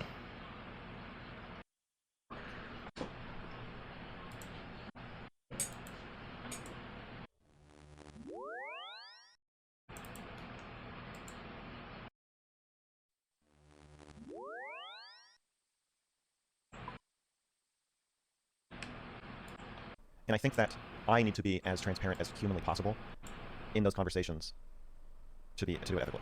I think it would be wrong to give Lauren Southern a false sense of security that I'm not going to judge you. You know, we're just talking, and can you just kind of see how we get here? And then when she looks back at the path and she realizes, oh, you've led me down this. I mean, that's basically what Booksmarts did to me. He got me to show him my belly, but I was wrong to do so. He tricked me. That's why I got so mad at him. Because then afterward he stuck a knife in it. And if he had come at me with a sword and shield, then I would have been like, okay, great, he's going to come with a sword and shield. I know that he's going to attack me after this conversation, blah, blah. But he came at me with the trying to get me to roll over, and then he knifed me. That's your fault for being fucking retardedly stupid.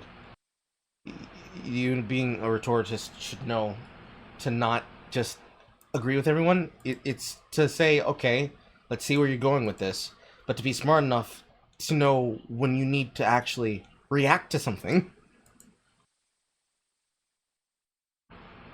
You have to be stupid to think otherwise. Like, dead ass. That's not to trick people, that's just basic fucking common sense.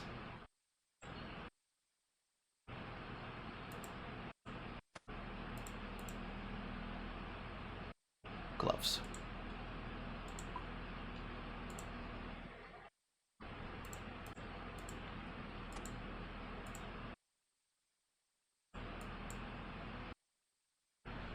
And dueling ring.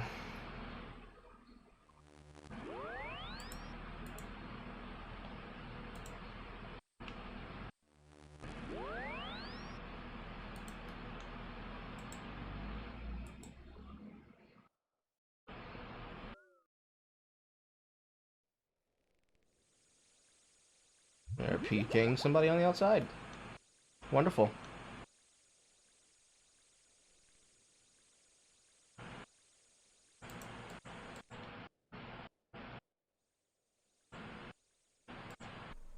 Okay, I don't want to do that. Sometimes Nathan would engage in behavior that I think is bad. So let's say that Nathan takes something from somebody. He's not sharing a toy, or he's not sharing a game well. Okay. I might with Is Nathan. Nathan your son? Yes, sorry, Okay. my son. So I might with Nathan kind of talk him through like, hey, if I would come in every time you're playing the game, I would take it from you. You probably wouldn't enjoy that very much, right? And I might try to have a conversation with him. I'm trying to get him to live the experience of like, well, if somebody took all of my stuff, it wouldn't be very fun, and nobody would want to play with you, nobody would want to play with me. If I'm constantly taking your stuff, and people wouldn't have a good time, then you wouldn't have a good time. And I might try to get him to experience that, like, okay, so maybe it's better to share and not be taking things from people because it'll make sure everybody has a better experience. Or I could just say, Nathan, you need to share something to do. I can be more direct. Now, I don't think it's unethical to go through the experiential route where I'm kind of like demonstrating, you know, hey, like, let's think about these experiences so that we can evoke something in mind that gets us closer to what I want, which is to share your toys more. I don't think it's an unethical thing, right? Well, no, but you're his father. I mean, the relationship is he knows that you're his father. He knows that you, first of all, you are. It's not about me being his father. That doesn't make you. I could be a teacher. I could be a caretaker. I'm not. But that's what I'm saying is I don't want to tell Lauren Southern that I'm her caretaker or her teacher because I'm not. But I'm engaging in And- an and- intimate interview, but it's also exploitative. And It's not an, yeah, so we gotta be clear with the goal. It wasn't an interview. It was a confrontation. We were trying to get a concession. So that gives you the power in that conversation. I don't agree. I don't agree. Okay, you're absolutely wrong. You disagree with me because you have nothing to lose in that conversation. You have nothing at stake. In You're that part not, of the conversation, yeah. we're talking about cuties too.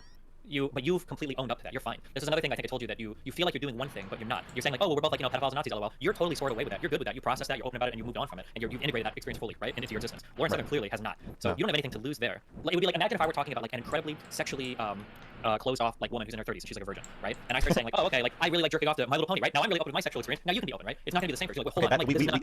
Okay, I may be in a better place to have a conversation about my controversies than she is, but that does not change the fact that the conversation was not set up as an interview, and it was not set up as a confrontation. Sure, it might not be. It became a confrontation, but yeah, I don't care what it was set up as, but what it became was Lauren Southern was essentially on trial for something that she's done historically, and you were kind of like judge, jury, and executioner running that trial, where you were trying to get a concession from her, like, hey, I need you to admit that in part of your life you were a fucking atrocious human being. So I don't think that's what I said. I think I said I want you to answer these questions. And if the answer is you don't think you're an atrocious human being, that's fine. I just want you to have an answer, or say that you don't want to talk about it.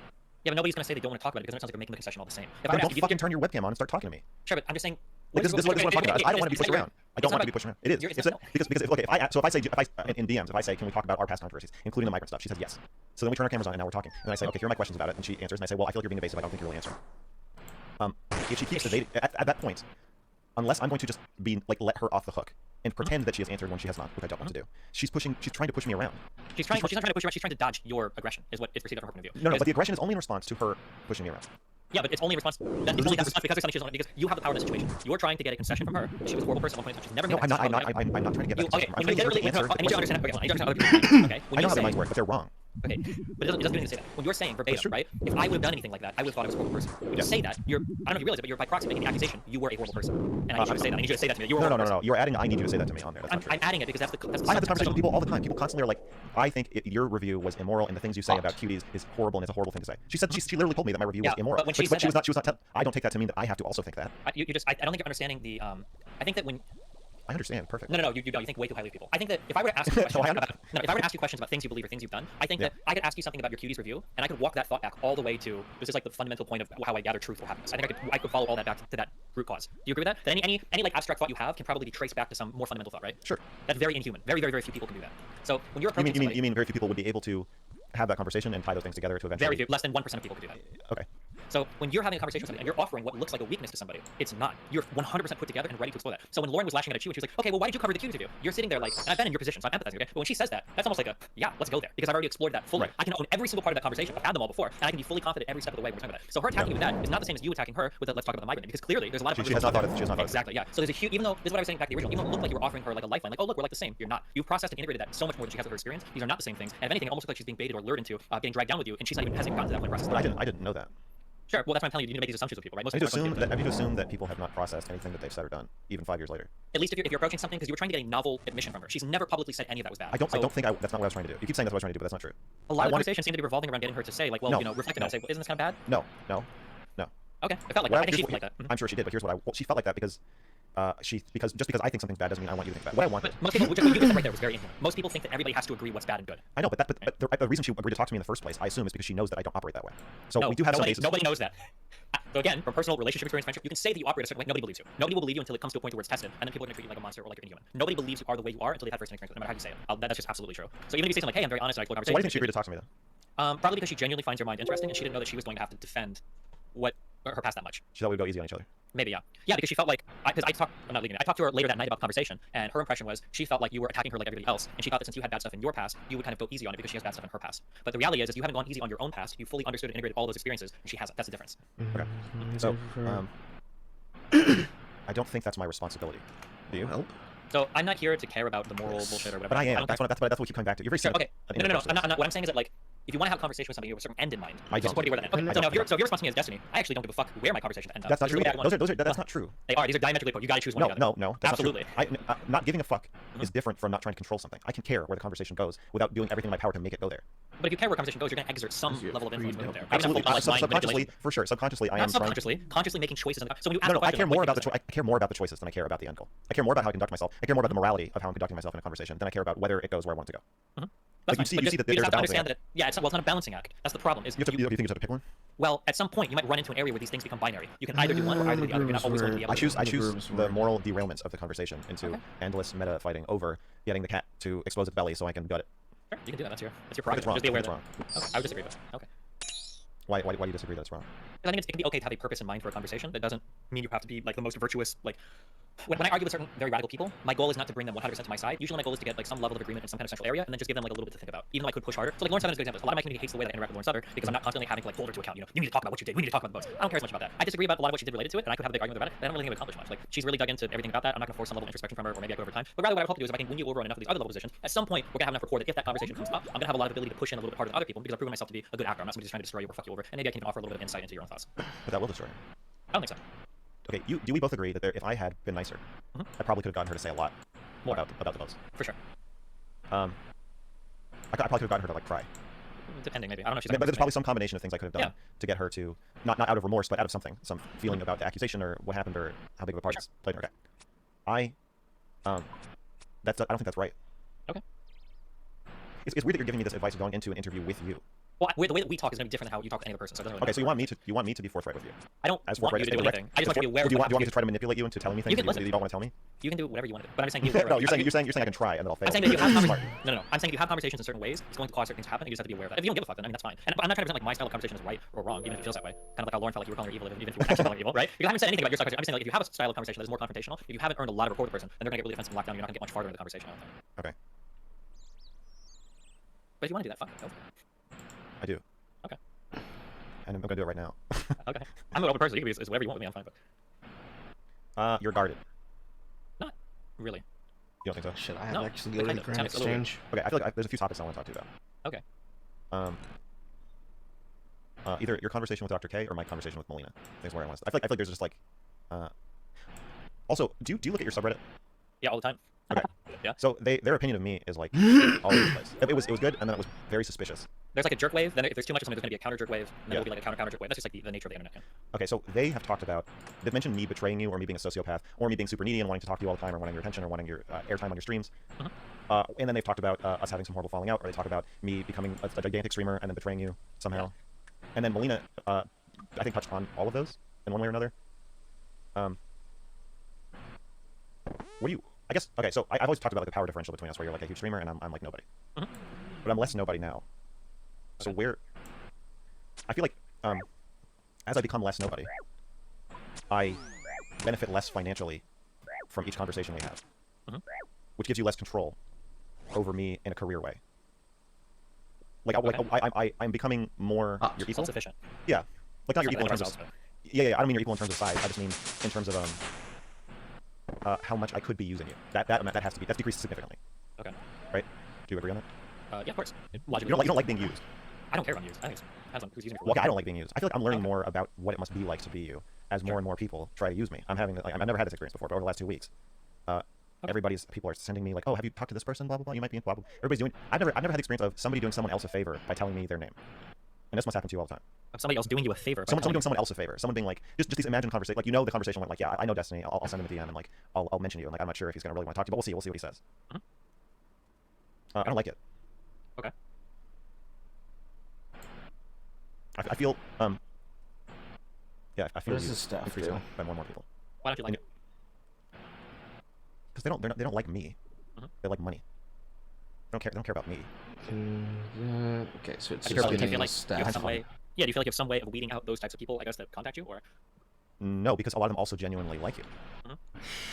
Even some of my friends, they're like really excited. They're excited about the channel in a way that they've never been before. Okay. And it's like, well, you're not really excited about the channel. You're excited about like fame and power. But that's not me. That's nothing to do with me. Yeah. Kind of an inevitable part of growing is that your personal relationships could potentially take on a different form. But I mean, that's going to be unavoidable, right? Like, yeah, it sucks.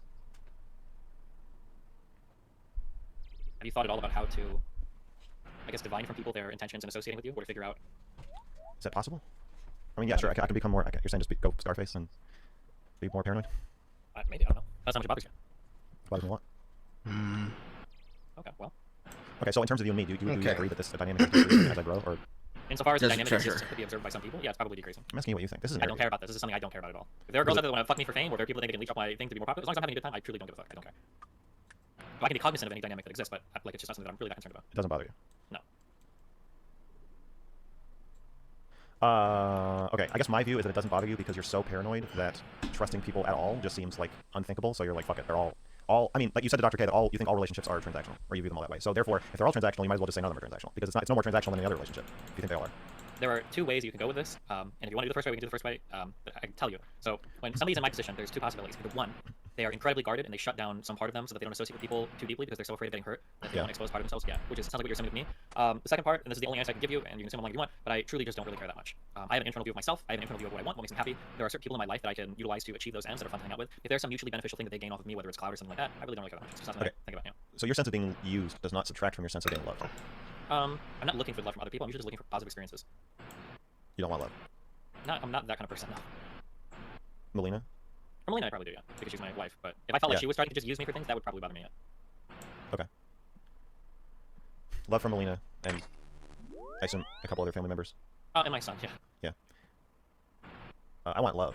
I want people to love me. Okay. You're finding that as a content creator is going to be very difficult because people are highly incentivized to present one thing and conceal their true intentions, right? Yeah, yeah. I want people to love me. I want people who already love me to not stop loving me and use me instead. Okay. That's very strange. That's a very strange desire. What do you think about that? Okay. Do you feel that Spike boots. you have lost any of that? I never really had very many friends, not close friends that I care about that much, so growing up I probably only really had like 2 close friends. And then these days I probably have like less than 5, maybe.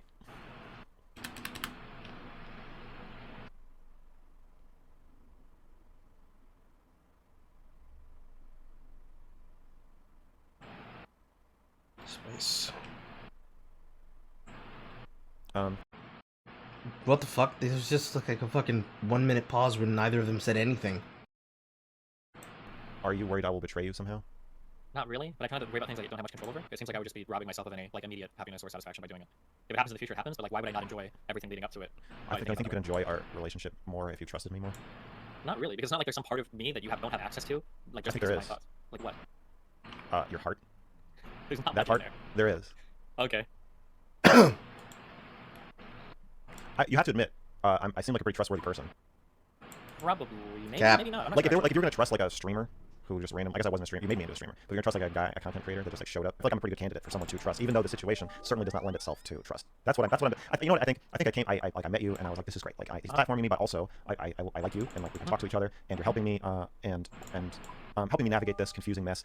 And like I just have to like show him that I'm like a trustworthy person. Like of course. But now, just 2 weeks into my own little career, I see you can't trust anyone. Yeah, everyone is lying. So that's when I feel embarrassed. I feel embarrassed that I thought I could seem trustworthy enough to you. You probably you would be somebody that I would have the least trust in for a long period of time. Why is that? Yeah, so I approach all of these topics in a very, I'll say autistic way or inhuman way maybe. So this might sound a little weird, but I think when a lot of people look at somebody they trust, they think of like, okay, I feel like a warm connection to this person and they seem like they genuinely care about me, so they wouldn't do anything to hurt me. Does that sound right? I don't think you're not human. Yeah, I'm just asking a basic question. Don't jump ahead of me. Well, you already said that. Sure. Well, then, okay, I think, I'll skip ahead then. The way that I view trust is, does somebody have more to gain or more to lose by, I guess, like backstabbing me or betraying me? Is usually how I view it. As long as somebody has more to lose than they would than to gain by backstabbing, this is probably a trustworthy person. That's not trust. That's literally not the definition of trust. Trust Trust would be if I have more to gain by backstabbing you, and you still believe and put faith in and behave as though and still show me the cat belly anyway because you trust. I don't believe that. I don't trust anybody like that. I don't think that's true. Well, that's you don't trust anybody. No. Okay. That's the definition I'm using. Yeah, I don't trust anybody. So I think I already have more to gain by betraying you than I do by being friends with you. I don't think you have anything to gain by betraying you right now. No. I think so. Like what? People like fights. People like drama. I don't know. Why did Hassan did it because he was threatened by me a little bit, and I think he has self-esteem issues. You think it hurt his career? No, he had a lot to gain from it career-wise because there was a rift growing between our two communities where there was a genuine thirst in my community for something more far left. So he had a lot to gain by severing that connection and working on continuing to build his own stuff and then capitalizing on the exodus of fans from me. Okay. So betraying you now would be premature. I have to wait until I can define myself against you, cultivate a thirst for it, and then force a break. Okay. And so, so that's why you still trust me. I see. Well, yeah, and you have like very little to lose by fucking around too. There's a lot of you on the internet. You've been attacked in a lot of ways. So I feel like you could backstab me, and it's not like it's gonna hurt you at all. So that's why when I say like, do I trust this person? Like, if I'm dealing with like a private citizen, for instance, somebody's not a public internet figure, I would have a high degree of trust that person because they fucked me over. They publicly their lives can be destroyed. So I feel like I'm uncancelable, and you don't have a level of leverage over me. Yeah, basically, it comes down to leverage, and I have none of that. And I don't think I could ever get that over somebody like you. So. Not that it matters, by the way. I understand why it bothers you because you feel like there's a deeper level of relationship and access once that trust part has been established. That's not really how it works for me. I don't really have like that. You don't have that deeper level. Now that I trust you, like, oh my god, we can share these experiences. Like, I'm about as willing to engage in any experience that he wants to. Assuming I'm not gonna get fucking destroyed or something. Like, I'm not gonna buy a house with you or something. But you know, basically everything else is on the table. I think that's a great idea. Then we would have to trust each other. Get a vacation house? Yeah, well maybe. Yeah. Just let me save for 5 years. Gotcha. fucking weird. Okay, so yeah, that makes me sad. Well, I'm sorry, don't be sad. Because I actually trust you. You should. I'm a pretty trustworthy person. I have a long history of I don't fuck people over unless they attack me publicly. I'm like, Well, yeah, but it's one way though, right? I mean, like I trust you in the definition of even if you had a lot to gain by fucking me over, I don't think you would. yeah, I don't think I would. I'm a pretty trustworthy person. You know what the problem with your calculation is? What's the problem? You only you're assuming everyone is a sociopath. Because No, I wish they were. Let me I said- explain. Because when you weigh what I have to gain versus what I have to lose, you place nothing on the emotional pain that would cause me to hurt you. You place nothing on me caring about your well-being. You place nothing on morality. That is not factored into your calculation. It is subscribers, money, social standing, things like that. That is the only thing that factors in. So in your evaluation of who to trust, you assume everyone is a psychopath. I think that morality is nothing. Nobody thinks about morality. They might have like an intuitive feeling of what might make them good or bad, but nobody's thinking like morality when they think about fucking somebody over. I think I do. I think at one point in time I considered this. You might, but you'd be the exception. At one point in time I considered how I associate with people because when I associate with people, something that I've learned in my 20s, I have to kind of make a lot of guesses about the emotional states of people and how they'll influence how they make decisions. Because I think I don't make decisions in the same way sometimes, but a lot of other people seem to. So for a while, I think it led me to be a little bit. People acted in ways I didn't expect. It's like, well, hold on, how can this person fuck me over? Like I haven't done anything like that fucked up here. How can a person do this? This is like really weird to me. I feel like I've done so much. But I think what I've kind of learned recently is when somebody's fucking somebody over, the reason there aren't any bad feelings that they have to deal with because in everybody else's mind they've always convinced themselves that they're in the right for doing so. So they don't actually have to deal with those types of bad feelings because they're always the hero of their own story and they always have good justification for the reason they're acting. So I think it's a little bit of a waste of time for me to try to guess like, okay, well, objectively, I've done like a decent amount of shit for you. How the fuck can you do this to me? Because in their mind they've already convinced themselves, well, Destiny's a horrible person. He's done this horrible shit. Like I do this and it's like, okay. Can you give me a real life example of somebody who you think has no qualms? So Vosh is somebody who only exists on the internet because of me. Because I'm willing to talk to smaller creators. Because I was willing to plug him as much as I could early on because I gave him a big presence in my chat. He was involved in a sexual harassment scandal that I covered up for him kind of. I deleted the video off my YouTube channel. I would always tell him like, hey, like I did a lot of stuff to help him early on. That would be somebody that in my mind, if I was in his position, I feel like I would always have a debt there. There's no possible way that I could like turn my back on this other person and be like, you're a horrible piece of shit or whatever. But he did, because there was more to gain publicly. But I think in his mind, I don't think he's thinking like, oh god, like, you know, me and Destiny, we were kind of friends with this and I think this is gonna hurt a lot. I think in his mind he's already thought like, okay, Destiny is actually an evil, horrible person. I don't even think he likes me at all. I think he's actually like evil fuck and I need to do this because it's the right thing to do. So I might be trying to project onto him some emotional state that he doesn't have because from his point of view, he's already convinced himself that he's correct in everything he's doing. So that'd be like one out. I can give you like half a dozen other real life examples of people acting. I might want a couple, but do you think most people are like Vosh in that way? Yeah, for sure. I think it's a pretty normal human thing to do. We think of ourselves as like a good person usually. Also, to be clear, because when we have conversations, I'm talking about how other people. I'm not a perfect person either. I've made mistakes and I've done bad things to people too. So I mean, like, it's not like I'm saying like I'm a perfect person. Sure, Yeah, just to be clear. Yeah, whatever. I think the caveat for the audience. I understand. Vosh, I feel like there's some selection bias where you're taking Vosh's public statements. The stuff he says to his friends might be, or like if he's a therapist, it's probably different. I think I agree that Vosh's presentation is as someone who has no self-doubt or qualms about anything he does, but do we know that's actually how he is? I think he has a considerable amount of self-doubt. But he conceals that. Yeah, but this might sound like some pop psych bullshit. But usually when I see somebody that is acting in a very alpha or an incredibly like I need you to know how confident I am, to me that usually comes across as being a little bit concealing of some kind of insecurity. An insecurity that he's aware of. Well, he's either completely aware of it or he's trying to cover it up and trying to suppress it. Yeah. Okay, also, another selection bias problem. Vosh, and like most streamers, or all streamers, became popular because he seems to be very confident in himself and his positions. People are very drawn to that. Yeah. I guess I just don't agree that most people... I think most people are more like Lauren Southern, where like part of her is very confident in her decisions, and part of her is not. And like, sure, but you only show the confident part. You never want people to know the parts not confident. Absolutely, but the other part is there. I feel like only in like really crazy. That's why I think you're assuming everybody might be a sociopath because I don't think people are sociopaths. I think people are predictably selfish. Just to be clear. You're describing an extreme level of selfishness. I think. I think it's totally normal, but I might just be very cynical. I think that's what I'm saying. I think you're very cynical. I mean, even at the beginning of the conversation, you're like, Max, you're talking to people like they're not stupid. Yeah, but you can call me cynical, but I don't assume everybody's a sociopath. I think people are like predictably selfish. Is what I would say. Yes, I know that you don't think that you're assuming everybody's a sociopath. I'm just pointing out that you do not factor the morality or anybody else caring about you into any of these calculations. Well, I think people care about you to the extent you provide something to them, and once you don't provide that thing, or they get something better from somewhere else, and they'll switch. That's how I feel. So you sounds sociopathic when I say it that way, but I think the feelings in other No, people... it just sounds like you've been backstabbed too many times. Okay. I want to put some shea butter on your back wounds. Okay. That's weird. I think that I'm challenging the way you're thinking about it because, like, you think if you became homeless and, like, say you were involved in some, I don't know, say you've been like not paying your taxes and you lost all your money and you got banned, and you said the N-word on Twitch Punch, so you got banned, and then everybody thought you were neo-Nazi, so your payment processors pulled out, and it was impossible for you to stream or make money, and you became homeless. So at this point, I have nothing to gain from you. You think that I would just, me and everyone else would just disappear? I think we would probably still talk. You seem like that kind of person, but I could be wrong. What kind of person is that? Somebody that is interested in talking to me because you think I'm interesting? Because I can gain something. I'm like, satisfy my morbid curiosity. Show me around your box. Show me around your cardboard box. I'm just curious to see what it'll be. I think that it's hard to find people with minds that are put together in such a way that you can have an engaging conversation that goes from like a 5th level abstraction down to like a 1st level abstraction. So when you run into those people, I think the conversation is going to be like pretty good. So the other person that Melina brought up before, I had a really friend named Byron. He had absolutely nothing to gain by associating with me ever. But he really appreciated it. He liked it a lot because we could have conversations that he couldn't have with other people oftentimes. So I would assume you're kind of similar. I mean, maybe not, but it seems like it. Yeah, I've heard multiple people, including Melina, have told me that I remind you of him. Yeah. And I've seen people on your subreddit commenting about being worried about how sensitive I am emotionally. Okay. Does that worry you? What people? I don't worry about what my subreddit thinks. No. My sensitivity. A little bit. It doesn't worry about us talking. I just think it hit us in the conversation sometimes. I'm used to talking to sensitive people. Yeah.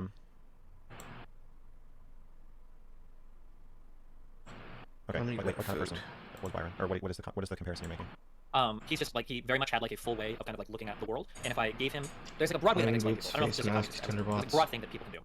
I can give somebody an idea, and there's two ways that they can process it. The 99% of people is they give you an idea, and the first thing you do is you run down every group that you belong to figure out how you're supposed to respond to it, and then you give me that expected response. This is the vast majority of conversations. What do you think about like this movie? Okay, well, what did XYZ YouTuber movie reviewer think about it? What did the popular media at the time? This is why blah blah blah blah. And that's how like most people do it. Occasionally, very rarely, you run into a person like, what do you think about this movie? And you can tell that they have some internal schema that they're actually like holding this to generate some novel thought that's coming directly from them. And Reckle was able to do that a lot of stuff. You've seen him able to do that a lot of stuff. Hopefully, I'm able to do that a lot of stuff. But yeah, those are the more interesting people to talk to for me.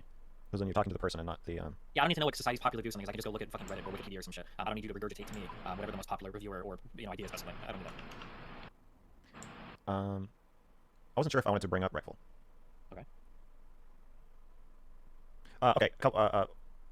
It's all tied together. I talked to Melina. Melina talked about you. Talked about Reckful. Talked about Dr. K. I watched you watch a video about Reckful and Dr. K. My fans want me to talk to Dr. K. I don't think Dr. K wants to talk to me. It all feels interconnected. Oh, also, you told Melina not to let me mindfuck her. Oh, that was like a passing joking comment. I feel like you read way more into that than... Yeah, I did. And then I told Melina. The situation, and I thought it was correct. You were arguing that it wasn't correct, but I thought she was right. I was worried you were starting to doubt yourself because you're pretty good at convincing people otherwise. Even Yeah, so it was not really a joke. It's well, yeah, you that's meant what you mean by mindfuck, but yeah. Well, you meant it, but it also was funny. Okay. Best kind of humor. Has an element Yes. to it. Well, or it is just completely true. Sure. Do you want to jump in? So I just laid out a merry-go-round of interconnected topics. Do you want to steer clear of all of them, or do you want to talk about any of them? Whatever you want. Whatever your heart desires. Okay. Of course I'll say that. Let's start with Melina. Okay. What do you think about, do you think I mind-fucked her? No, I don't think so. She's got like a pretty strong mind, generally. Yeah. She's pretty pushy. She can be, yeah. But I think if you're dating me, then the girl's always going to be kind of like that. Because if you're not, you're Yeah, she has to be. I'm Absolutely. going to get really bored over it. Yeah. I think I'm going to attack Dr. K. Okay. I don't like what he's doing. Yep, I remember that part of the conversation. And after watching you react to the guy's video about Reckful and Dr. K, I like what he's doing less. But I already wanted to attack him. Not attack, but assail. Yeah, challenge. What did you think of Dr. K's video with Melina? Fuck, it's been a while since I've watched it. He tried to convince her that she wants to have, well, this is a short version. Tried to convince her that being non-monogamous with you is her sacrificing herself to make you happy, and then like got her to cry a few times about it, and then basically told her like, are you going to keep living for other people, or are you going to like be your own person and stand up for yourself, basically?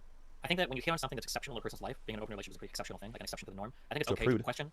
No, to 99% of humans, okay? Or 98% of humans. Okay. I think it's okay to push into that area to see how they feel about it. And it wouldn't surprise me that somebody would ask questions like, do you really want to do this? How do you feel about this? It's causing you problems. Like, are these problems that you want? Are you doing this for yourself or somebody else? I think it's a fair line of questioning. I think it's wildly inappropriate. Wait, no. How did you feel? How do you feel watching it? Whether it's fair or not, like, this guy is trying to shut down your shit. You have no problem with that? If Melina decided that she wanted a different type of relationship, that's her decision to make. And if somebody else can talk her out of the one that we're in right now, that means she feels way less strongly about it than I do. So the only thing he could possibly be doing is exposing some fracture that's just going to grow over time anyway. So he would be shortcutting the process. Okay, so you believe he's stress testing Melina, but you're okay with in a way, that's literally kind of my approach to open relationships. That's why I don't care if my partner fucks somebody else, because if they do, and then they leave me. Stress testing the whole relationship. Yeah, I'm like, okay, well, fuck it, I guess we're gonna work anyway. Like, I'm not gonna sit here and pretend to be monogamous and then like you cheat on yourself. Like, I don't give a fuck about that. Like, go have one with other people. You like somebody else more, then go have a relationship with them. Yeah. If you betray me, you betray me. I mean, I would consider it betrayal. I mean, what are the chances of 7 billion people that I'm the best match for you? Like, if you can find somebody else, like, don't let me hold sheets. But that's what love is. When you still care about somebody and still want to be with them, even if they're not the best match, or even if they can't provide you with anything. I don't ever want to be that person in somebody else's life, so I wouldn't want that person to expect me of them as well. I think there's like a certain But level. then you of won't be in sacrifice. anybody's life. You're saying it's like you're saying you only deserve to have love or friendship if you are the best person. Or at least it feels like it's a meritocracy. Now, things that can build into the best can be things that are hard for other people to match. So, for instance, part of the reason why me and Melina are right now the best for each other is because we have like 3 years of experience with each other. I wouldn't expect her to meet somebody, even if they're slightly better than the other aspects, to all of a sudden meet and beat like that shared history that we have. You know, like you do build on things. Do you not understand why I think that is cynical and sad? Yeah, of course, I understand. You're not engaging with that. I don't have that part of me that cares about that. So I can restate it back to you. You can tell me if I understand what you're saying. Oh, I know you understand it. You're just not. Okay, then there's like you're trying to, when you talk around it, it feels like you're trying to evoke some sense of longing or melancholy or sadness, but I just really don't care that much. It's not something. No. I know. I'm not trying to evoke anything. I just want you to say. I want you to say you don't care. I just want you to answer.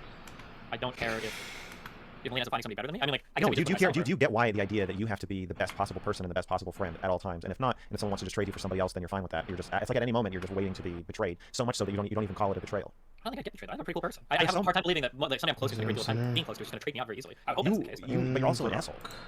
By your own admission. The first time we talked, you were like, in my personal life, I'm an asshole.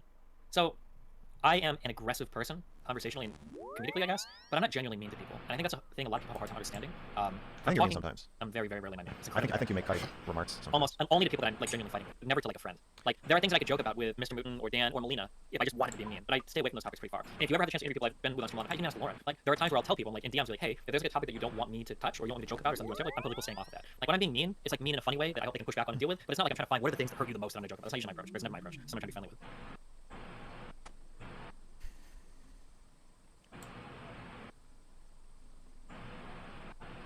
Do you think you have a reputation for being mean?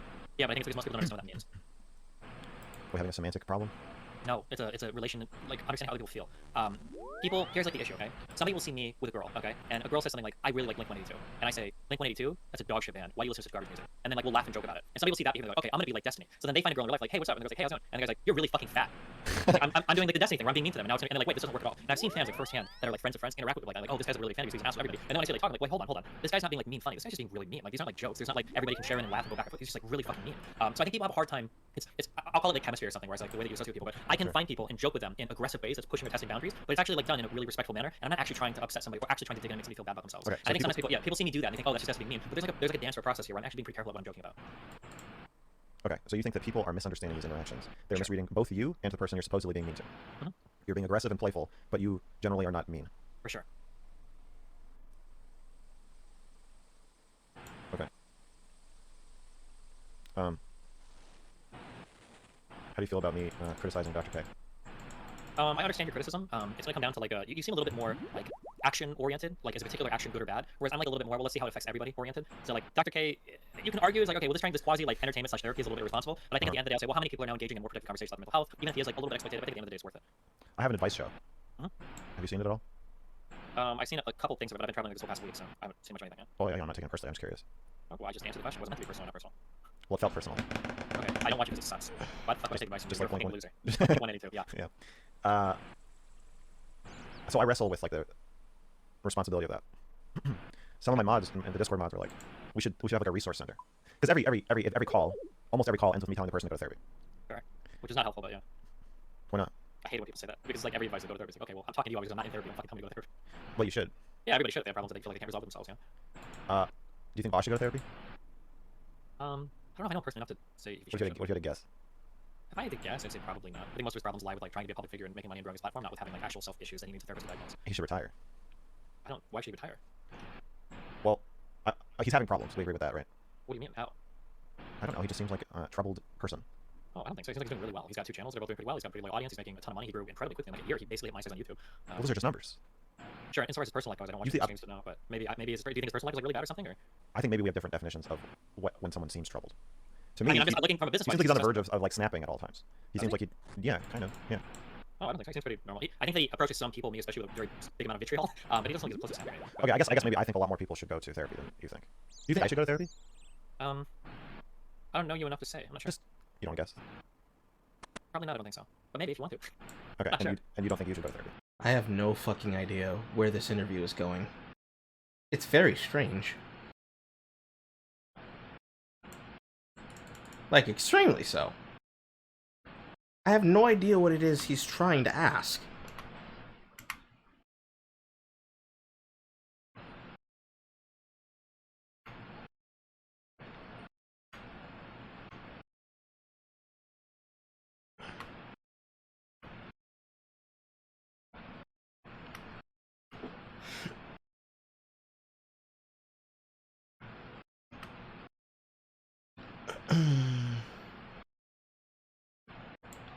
Absolutely not.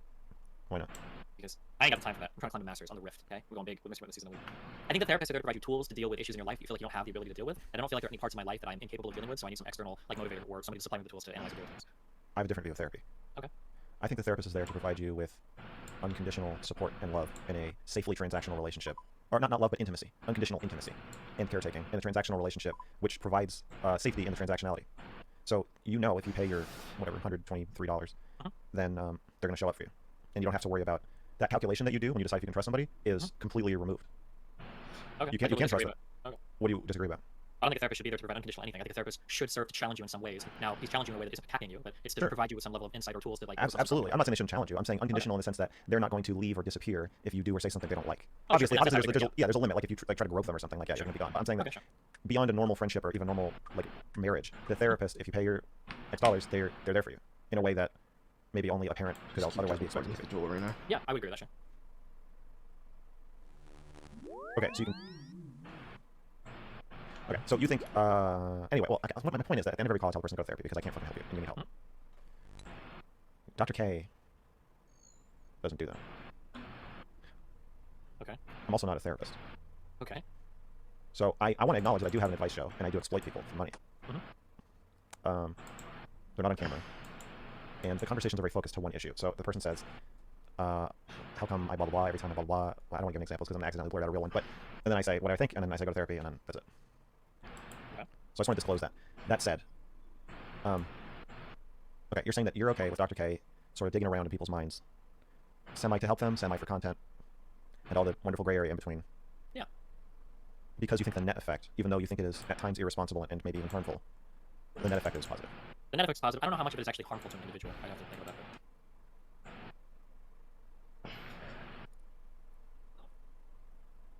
You just assume the worst And so at when this I point. asked how you feel about me criticizing him, you said you get what I'm saying, but you think. See, I was that told to overall look there's into positive this effects on the because of Mr. Girl and his stupid radical fucking opinions, and how he chooses No, to wait, behave. I never said that. I said it's a waste of mentality to go to therapy. But I think But it's what I'm getting is So some you're saying big he's not simp telling you that energy. He's showing them what they Like could dead get, ass. or you think he's getting people Non-stop. directly that they might get from therapy. Simp energy.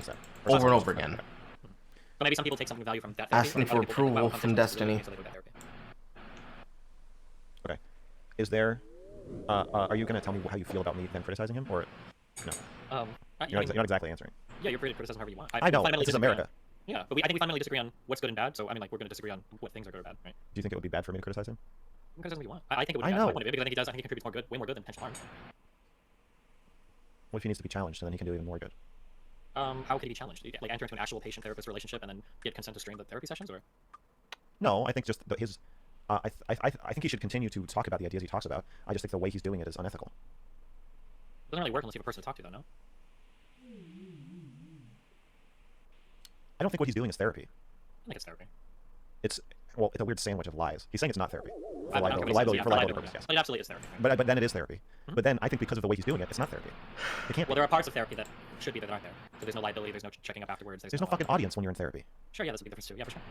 Every time he does a session, he's also thinking like, oh, you know, there's 5,000 people watching, so you can fucking buy one. No, I don't think it's that. Now you're being cynical. Why? I don't think it's that way.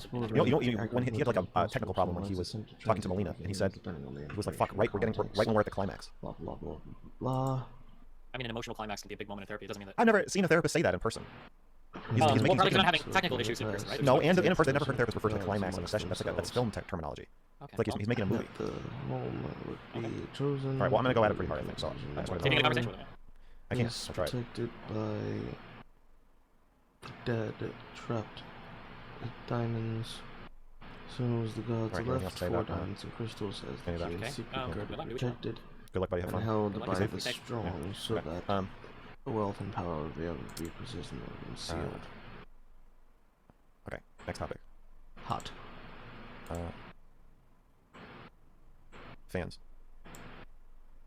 How do you feel about having fans? How do you feel about fans? Cool. Validates my ideas. Makes me feel important. Makes me a lot of money. It's probably a good thing, right? There's good parts of it. There's some bad parts of it too, though. Sure. Like what? Like expectations public has on you, potential hate or anti-fans, or what? I'm finding a few main things. One, they don't actually care about you. They care about what you could do for them, which is you pathologically equate the two, but I don't think they're the same. Some percentage of them probably genuinely care about you, and then probably a larger percentage care about what they can get from you. Sure. Yes. Okay. So you on some level you do know there's a difference between those two. You may Of course operate there as is, yeah. well, yeah, but you operate as though they're the same, and you talk as though they're the same. But that's you being self-protective. You're not No, actually the same. You know that some people. You know that there is a way people can care about you beyond what they can get from you. You know that. It just depends on how we define that. What can people get from you? Because those people have emotional things they can get from you. They No. the experiences they get from you. So that's just. You know there's a difference. You know there can be a difference, and you know what I'm talking about. Hey, buy a drink from the pub in the band. There was a post Camp and talk on to the Reddit today that said you should stop doing bartender. it. It's like, Oh, saying okay? Yeah, when you disagree with Well, I'm something. acknowledging what you're saying, Your fans want you to say 2 6 sentences to explain why you disagree with what I've just said. Okay, the reason why I disagree is because I think that people are getting something out of you, but when I say that, people view it in a very materialistic or silly sense, like, oh, like you're giving them money, or oh, like you're having sex with them. But I think there's a lot of things that we can get from other people that make it worthwhile. So, for instance, we can get the warmth or enjoyment of being next to somebody we love. We can get like a pleasurable conversation or an experience that are fun, like playing games. There are other things you can get that are a little bit more immaterial than like the very shallow material. No, hold on, you call me explain it. I'm gonna explain it. Okay, there are things we can get from people. Sentences, but go ahead. This is all one big run-on sentence so far. I haven't gotten to sentence number 2 yet. Okay? This is all just a hyphenated part in the middle. Okay, so I'm gonna finish my first. Okay? There are things we can get from people that are relatively immaterial. When all of the material and immaterial things disappear, I think it's very hard for people to want to stick around. Now, when I say that, again, people are like, oh, well, you can get money. Well, no, but like, let's say you have a friend and they're no longer nice to you. They don't treat you well. You don't have conversations. You don't play any games. Eventually, you're gonna like, ghost them or stop being friends with them. There's no point in it. You don't get anything from them. So that's what I mean when I say that like relationships are somewhat transactional. You're getting something, but I don't mean it in like a very materialistic or shallow or vain sense. I mean there are other things you get from people as well. Okay. Well, you're gonna tell me you disagree. You're gonna say okay to me. Okay. No, that was different. Okay, that was okay. I'm getting ready. You're okay. Okay. I know. I'm gonna explain. Okay. Part of what I get from you is knowing that you're alive, and that you're safe and doing okay. And so when you say I would call that caring about you. And then you being nice to me, you agreeing to let me interview you on stream, you know whatever else you do or have done for me. Those are things. You being interesting to talk to. Those are all things I would say I get from you. But there's like a core of caring about your well-being, of caring about you existing. That is, I would say, you could draw a line there and call that caring about you. Okay, so I'm gonna ask for a level of intellectual honesty, knowing that you're incentivized to say something contrary. But I mean, I'll ask you anyway. Let's say that you started messaging me, and I was like, I just said like, okay, fuck off, or like, I don't care anymore. Okay, like I'm doing my shit. Like, do your thing. Go make more pretentious YouTube videos. Like, go stream. I don't care. Have fun. If I started to say that to you every time you message me, would you have some internal care for me indefinitely? Or would that not stay over time? So you're like, okay, well, this is really cheap. Like, all these things are sucking. I'm not getting anything out of this anymore. The caring about the parts that I get from you. No, me. You said there was some intrinsic, universal, immaterial care that you had deep for just me existing. Are you gonna be like watching through the window to make sure I'm still existing in a happy manner, even if I don't even want to in my front yard anymore? Even if I'm like, I've never interacted, I don't have any positive no conversations. Like, is there still some part of you that's gonna like forever be with me, monitoring my existence? There are people I have said I would care about forever, who I don't anymore. So I know that's possible. Okay, probably because you don't get anything from those people at all anymore. There are no more positive experiences shared. Anything like.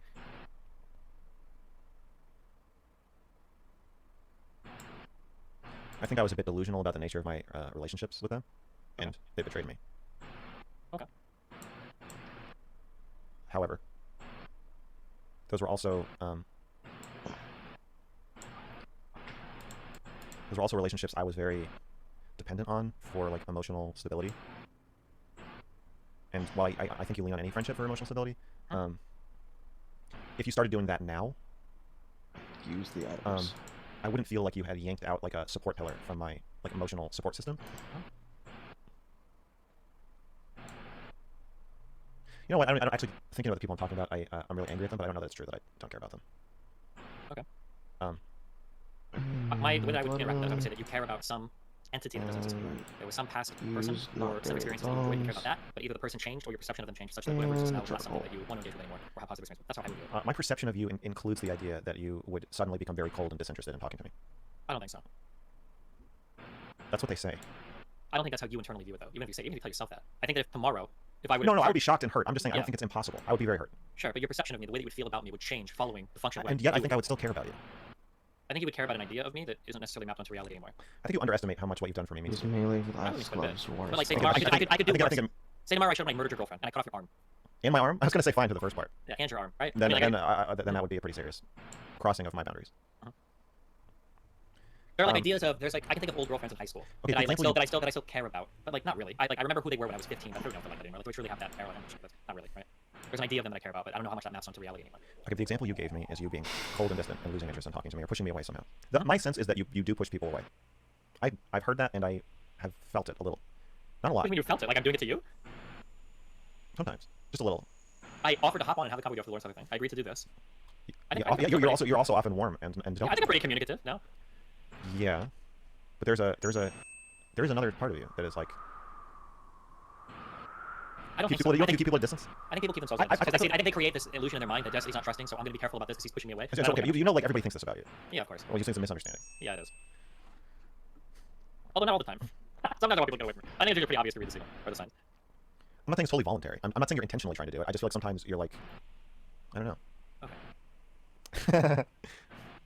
What your verbiage is confusing, but I understand what you're saying, right? Because when you say push somebody away, there's an intentionality there that is kind of implied. But you're saying by virtue of who I am, like I tend to push people away. I can probably agree with that,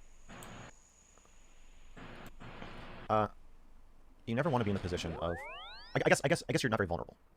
I'm not very vulnerable? Yeah, and so I think that leads to you're usually not in the position of reaching out with the risk of being rejected. Kind of. I'm not very vulnerable, but it's not because I'm hiding it. It's just because I don't have very many vulnerabilities. Like, I'm a pretty confident person. I feel pretty strong about most of my things. There's not like a lot to dig around and it's like this is something I'm secretly like, really worried about. I think if I matched your level of reaching out to the other person, we would settle at a more distant place. I think if we're gonna be like friends, I feel like it's gonna be more up to me to be like. That's hey, probably true because I'll respond to every message, but it's pretty rare that I'll shoot one off on my own. Yeah. So I guess that's what I mean. It's not that you're actively pushing people away, but I feel like you're, you know, and like professionally, you're in a position where like you don't have to do that. But then that creates a weird dynamic because then every time I reach out to you, You feel like you're asking for something. That's fair. I understand. Right. Yeah, that's not good. That's probably something I should work on personally because it gives people that impression. Yes, and that combined with the, you know, professional situation, it's very that makes it harder. Right. And that combined with you thinking that people only care about what they can get from you, you can see why you know, why I'm thinking about this. Can I ask you to reflect on that for like 2 minutes? Yeah. Okay, because I really just want to go downstairs to the candy bar. I'm really hungry. Can I do that really quick? Be right back. Okay, hold on. Okay. This isn't me running away from the conversation. I promise. 1 second. Okay. Let's check the chat. Let's reflect. Candy bar sounds pretty good. Candy bar tactics. Hey, Stardust. He's avoiding his emotions. That's what candy bars are for. Dr. K really doesn't want one interviews anymore. He did one this morning, motherfucker. He's very much capable of making content that is in the therapy session format. Great. Okay, great. So then he should stop. Boshed.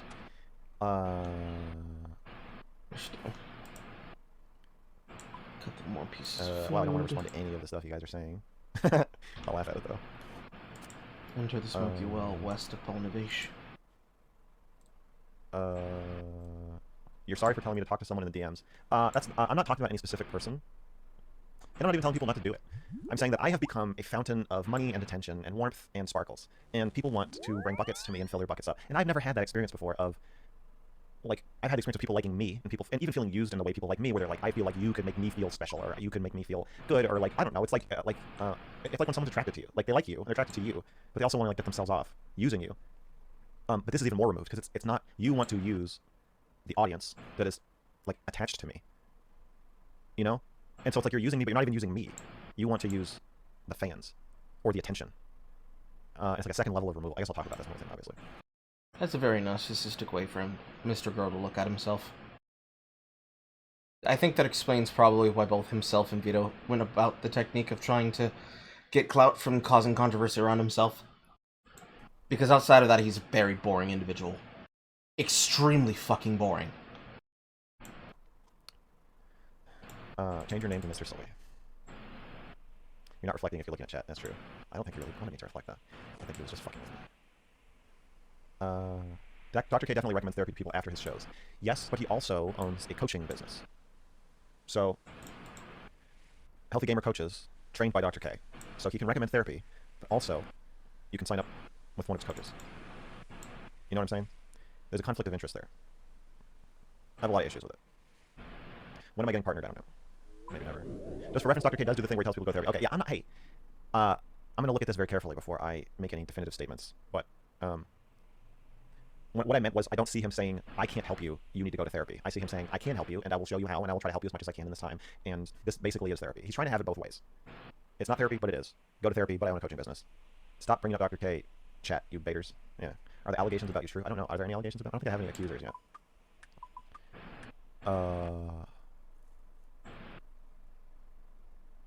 Play Halo with me. I should be fucking playing League of Legends when he gets back. You should go hide when he comes back, jump up and scare him.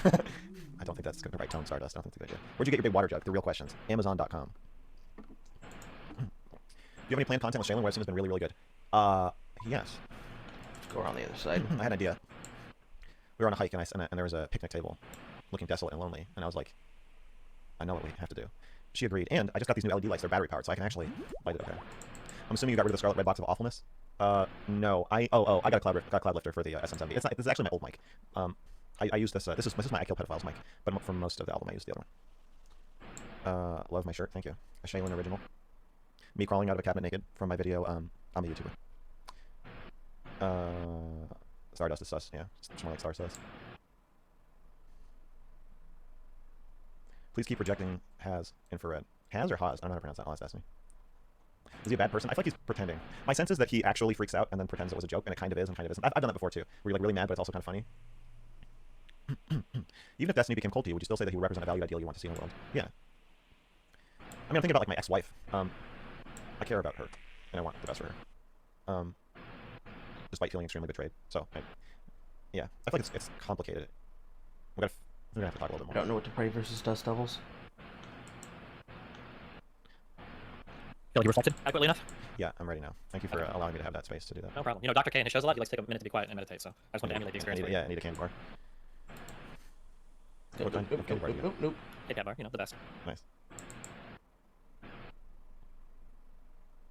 Okay, so you're gonna reach out to me more. I appreciate that. Did I say that? Well, you said you're gonna work on it, and I have no doubt you'll be successful. Okay, we'll try. Yeah. I just had a lot of drama with an X on stream because he thinks I didn't reach out enough, so we'll see. Yeah, do you want to talk about anything? Everybody's in the chat is telling me to ask you about all the people who you know they're telling me to ask you about. I wasn't really planning on doing that because I feel like I don't know. I actually don't know why. What do you want to talk about? I'm here for you to pry, okay? My brain is open to you. Yeah, I don't want to mindfuck you. I'm unmindfuckable. I know, but you see how that concerns me because Why? Everyone's mindfuckable. And then so you're telling me just do whatever, but I don't. That makes me feel more worried. Why? If you give me enough drugs, you can mindfuck me, but I can have challenging conversations. Don't worry. Well, I think we're already having a challenging conversation. You think so? Yeah, I don't mean challenging like you can't like stomach it. I just mean like I don't know. I feel like we're. Okay. You know, happy with your lighting? I keep having to turn the exposure to the camera because the sun is setting. I was relying on a lot of natural light. I have a small lamp over there, but it's not adequate, so yeah. Don't worry about it. Keep going.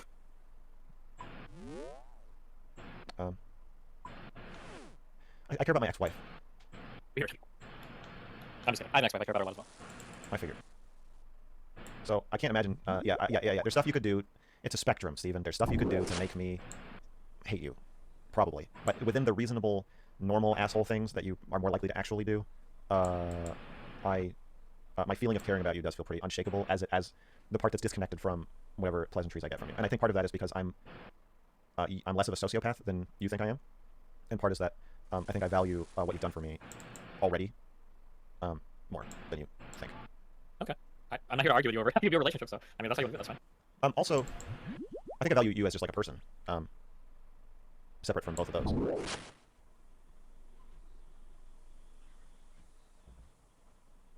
Okay, like that's good. I guess. Well, thank you for sharing. Yeah, I don't want to like enumerate the reasons why because I feel like it cheapens it, but I wish there was a fucking map I don't for want to this. say I don't want to talk about this because I think we just disagree about it. Because I can't tell The challenge through that I this. put is that if we say there's a form of function, if we say there's a person and there are things that person does, I think that at some point we start to roll some of the actions into the person themselves. So we say like, well, I like you as a person regardless of your actions. Well, you are what you do. Exactly. So that's why I'm saying if I change my actions sufficiently, you no longer care about me as a person because you never cared about me solely as a human being person. You cared about me because my default set of actions is something that is like highly. Sure. Yes. So yeah, if you kill me or cut my arms off, you will have added a new data point to my graph of you that changes the rest of it so much that I'll feel like I didn't know you. Yeah. Exactly. Yeah. Or I'll be sufficiently changed such that I won't be the same thing that you originally liked. And Okay, but bridge burning or having some falling out with me is already on my graph of you. That's what I'm trying to tell you. So that it wouldn't fundamentally shake me caring about you, even if you do some like petty shit. Okay. Gotcha. How do you pronounce Infrared's name? Haz or Haz? Haz? Haz. He blocked me from his chat and then asked me to go on his stream a day later. Yeah. I said no.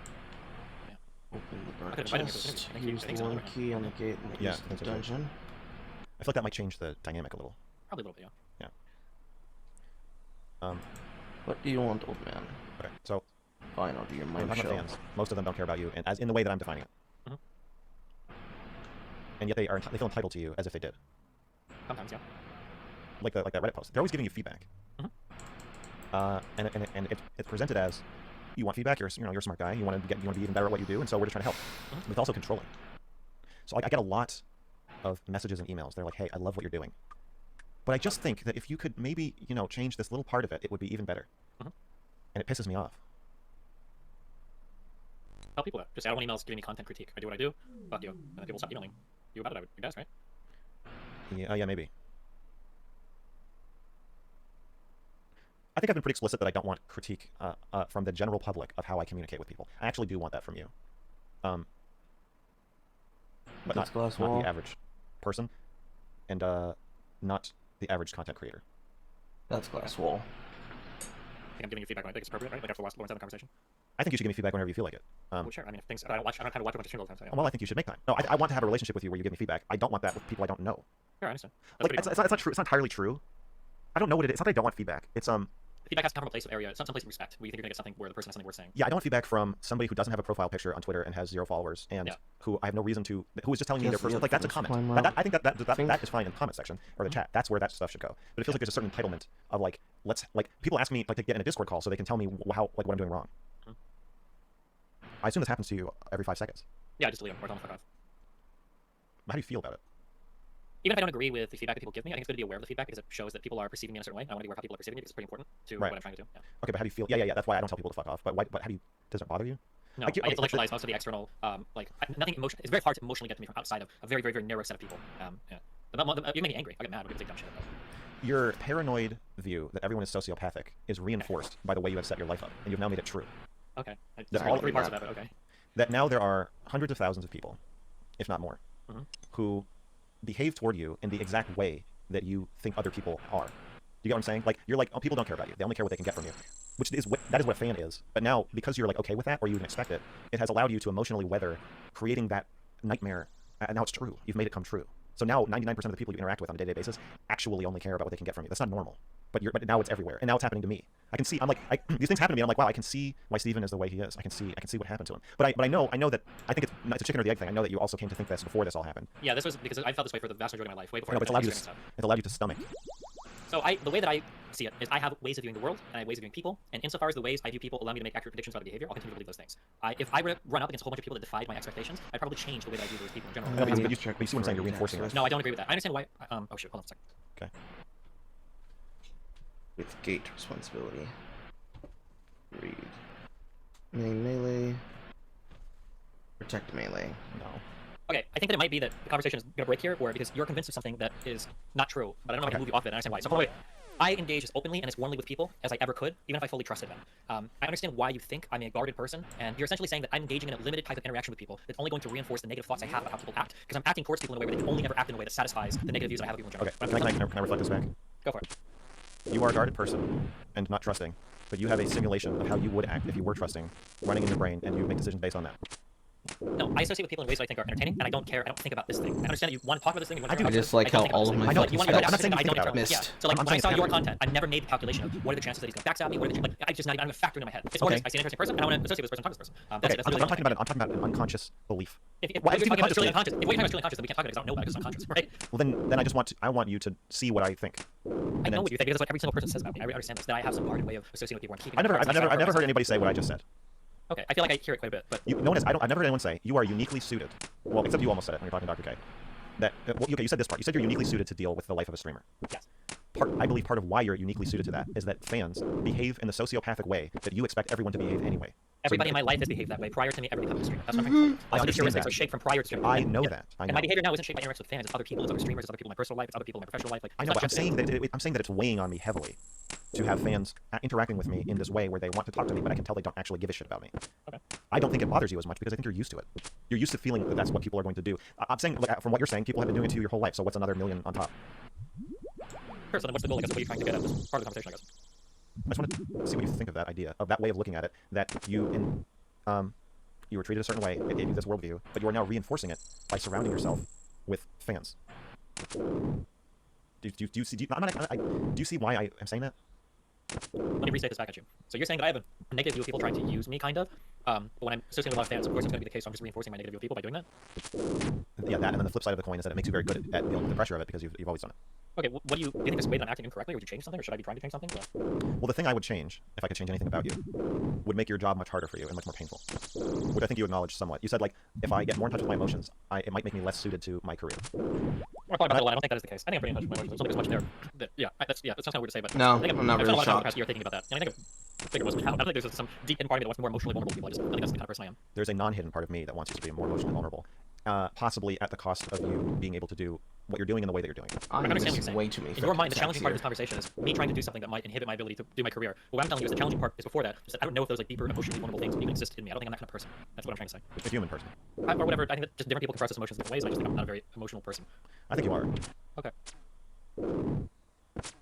We can't really. I don't know how we resolve disagreements over who I think I am. But... I find it hilarious that I was able to do that quickly with fucking wow. How is it that the fucking range was better? Was capable of hitting faster than that? You stream a lot. I do. I like it. Really popular. I want us to assume that the following questions are not an attempt to circumvent or rationalize my earlier position or to get you to agree with me. I'm not trying to change your opinion of yourself. I just have some questions that are semi-related, but are not. I'm not trying to argue with you. Yeah. Okay. Okay. You stream a lot because you like it. Yeah. Do you think you're a workaholic? I think so, yeah. I spend a lot of time working. When I'm not working, I get a little bit worried sometimes, so probably, yeah. What do you get worried about? Ring of visibility. I guess it's kind of transferring, but I always get the impression that, like, if I'm not moving forward, I'm kind of falling behind. Yeah. And you're missing out on a lot of potentially big events. If Yeah. You're not, like, constantly in tune or whatever. I mean, I can probably go with that. I mean, like, sometimes I'm taking vacations and I'm chilling streaming for a bit, so I can do it, but I really enjoy working, prefer to do it. My friend was trying to get me to take a day off, and I said it's weird because it's like you should strike while the iron's hot, but then when you strike, it just gets hotter. And I was like, basically, I feel like I'm just going to be working more and more until I screw up so monumentally that I just have to take a break. Yeah, you can also fall into this weird trap where it's like, I need to work right now because I'm getting a ton of viewers, and why the fuck would I throw away this opportunity? But then when they start to slide, you're like, okay, well, I'm losing viewers or I'm low on viewers. I need to work right now so I can get my viewers back. So you get like this never-ending treadmill of, yeah. That's how these companies want you to think. They want you to be addicted to the gamification of it, so that no matter what happens, you think it means that you should work more. I don't think Twitch is that purposeful for how they do things, but I mean, it benefits them, I guess, in a roundabout way, yeah. I mean, they got those bars and graphs. They're so nice to look at. All those exclamation points. True. Okay. Okay. So what's bad about you being a workaholic? Is there anything? My personal relationship can suffer if I'm not thinking about them enough. So like, Melina will get irritated if I'm spending too much time working and streaming, and then not like allotting some time to my personal relationships.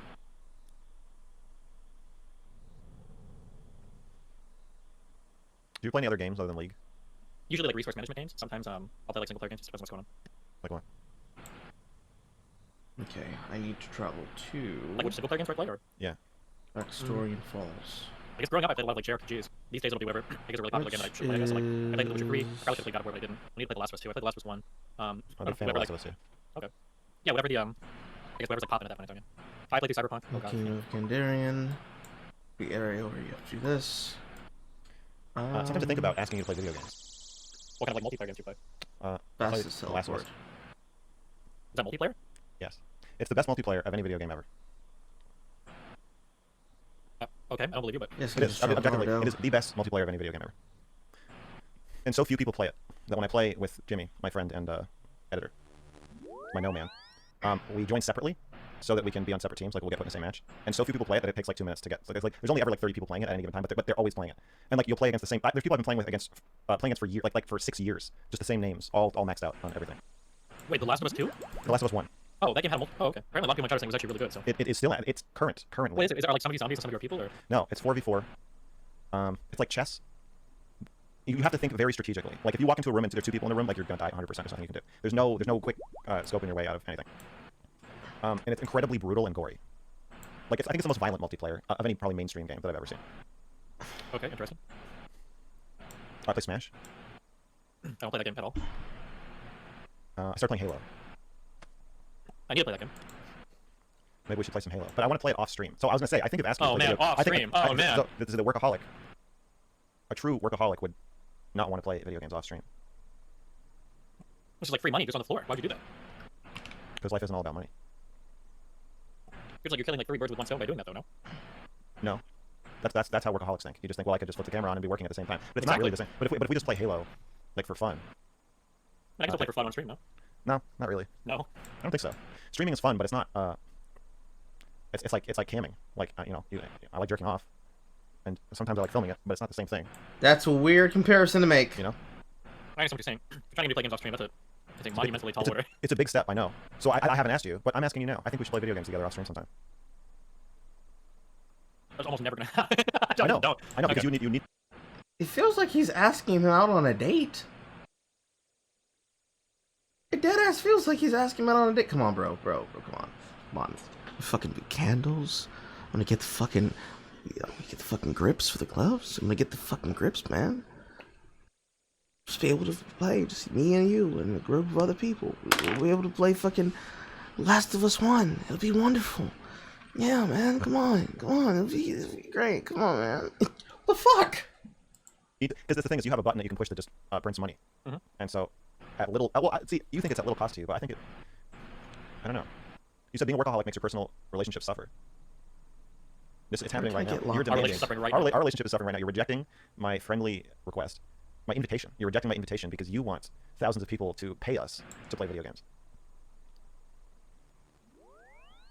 If you want to play video games off stream with me, your best chance is when I do my next rest server. Sometimes I'll play that off stream because if I stream it, people will fuck with me. That's your best shot. All right, I'm in. We can do it on your terms. So well, you good at like Rust? Have you ever played before? You good at shooters? I bathe in my birth rip. Yeah, you have to qualify that, because I was a professional video game player, okay? So I'm good at video games. What do you mean you're good at video games? I need to put this I'm pretty good at food video games. away. Although I'll say, I haven't need played it with right keyboard and now. mouse since high school. I feel like I could pick it back up. Okay, maybe you could. I'm not that good a shooter, so. So do I have to try out? Is that what you're saying? Yeah, we'd have to try out. We'd be playing some Halo or something. See how good you are, you know? Okay, I'm happy to try out. Okay. 1v1 me, bro. Yeah, we'll do it. Okay.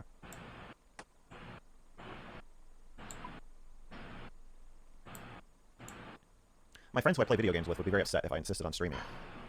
Well, I mean, they're not public people. I can understand that, yeah. You are not acknowledging that allowing the masses to participate and pay you drastically changes the nature of what you're doing. It doesn't for me, but I understand what you think it might. Okay. I accept the dead end. That's... I don't even think you can bait something like that, but I'm going to attempt to try to make sense of it. The difference of being able to play games on stream with people is that it gives you the opportunity to be able to do something that everyone can be joined in on, but not everybody's going to have the idea of wanting to be in front of an audience in a crowd, because they may not have the self-confidence to do so. In some cases, amongst the group of people that I had in college, it was because we had a personal friend that was trans. So getting them to play games with us was about the mental cognitive change that would happen, and when people noticed that they were trans, made note of the fact that they couldn't hear it in their voice, and them not truly being like the rest of us. So being able to flip a switch and immediately start shit-talking as hard as we possibly could to get the heat off of her and instead focus on us. So if a person doesn't want to be on a camera and play games with other people while on a stream, you kind of can't force them to. Because it would be extremely weird for you to try to force them to do something that would piss most people off in a general basis.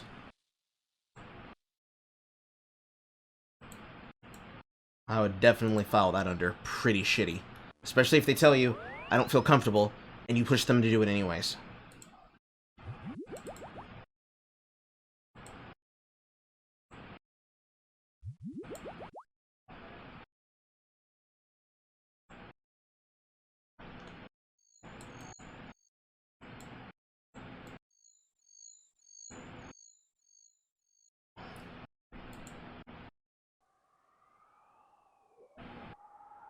White Wolf Mountain puts me... not close enough? No.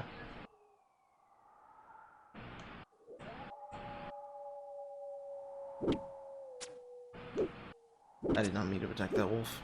Okay. But that's why I normally end up streaming games, even if it's just single player, because it's not like, I don't think it's a huge difference playing single player games off stream versus on stream, so I might as well just, Yeah.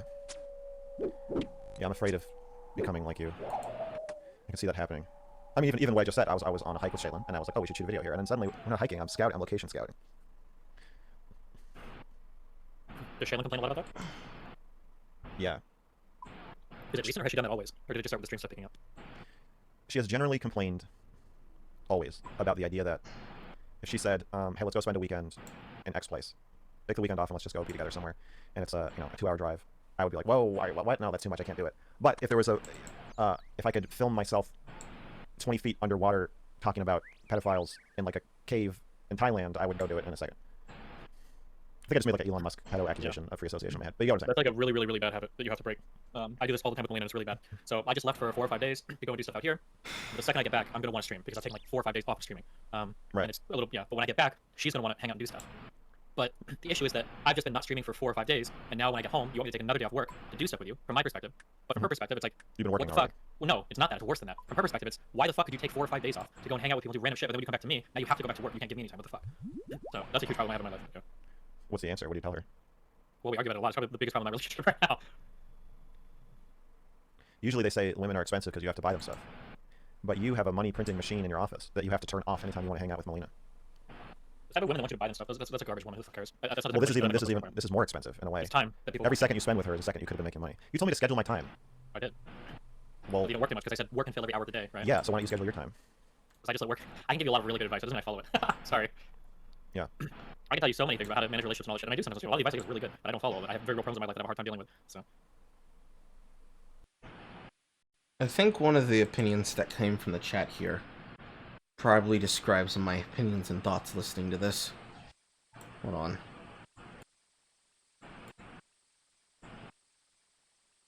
You hook this, expand.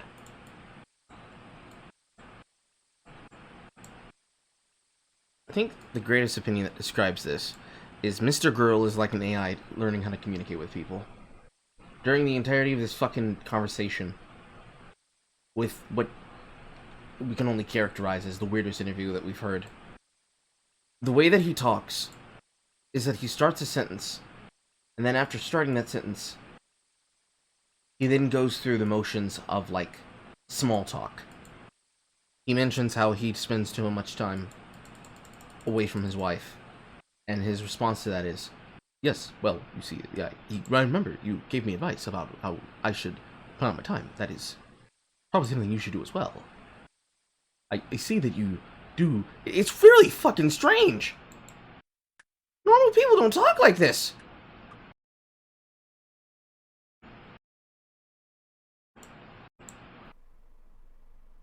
I think you should schedule your time. That and these awkward fucking pauses, the way he stares at the camera like he's doing a thirst trap. It might be just because his camera's at eye level, but at the same time, it's like, yeah, it all leads to a bizarre environment. We have scheduled blocks of every day that we spend together. How do you like that? I like it. I don't stream as much as you, though. Yeah, but you could be working on video stuff or other stuff as well. Yes, yes, and I usually am. But it's easier to stop and start. What do you do during your scheduled time? And are you entertained while you're doing it? With her? Mm-hmm. You know, fight. But, like, you schedule time to just fight every day? Well, no, we schedule time to spend together, and we often end up fighting. Or, we watch stuff, we eat, talk, we go on walks. We're like a 60-year-old couple. Okay.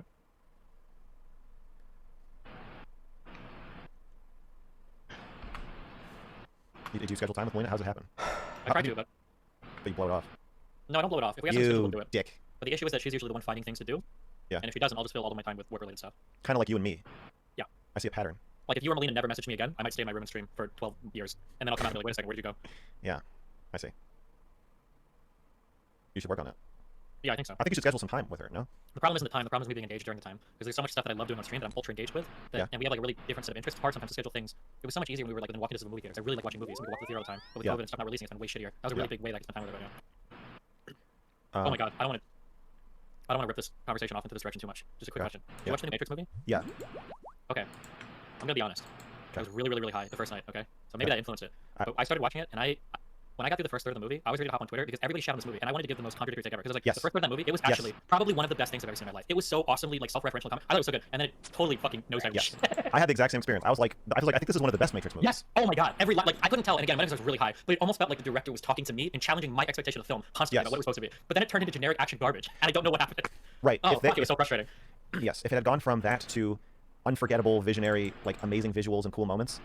If it had been like, oh, you think we're just gonna make another Matrix movie, blah blah blah, and then hit like a home run of like the coolest Matrix shit you've ever seen, it would probably be the second best Matrix movie. It would have been amazing. But then it seemed like, oh, you're just doing the self-referential shit because you don't have it anymore. This is all subterfuge. It's all smoke and mirrors because you lost the magic.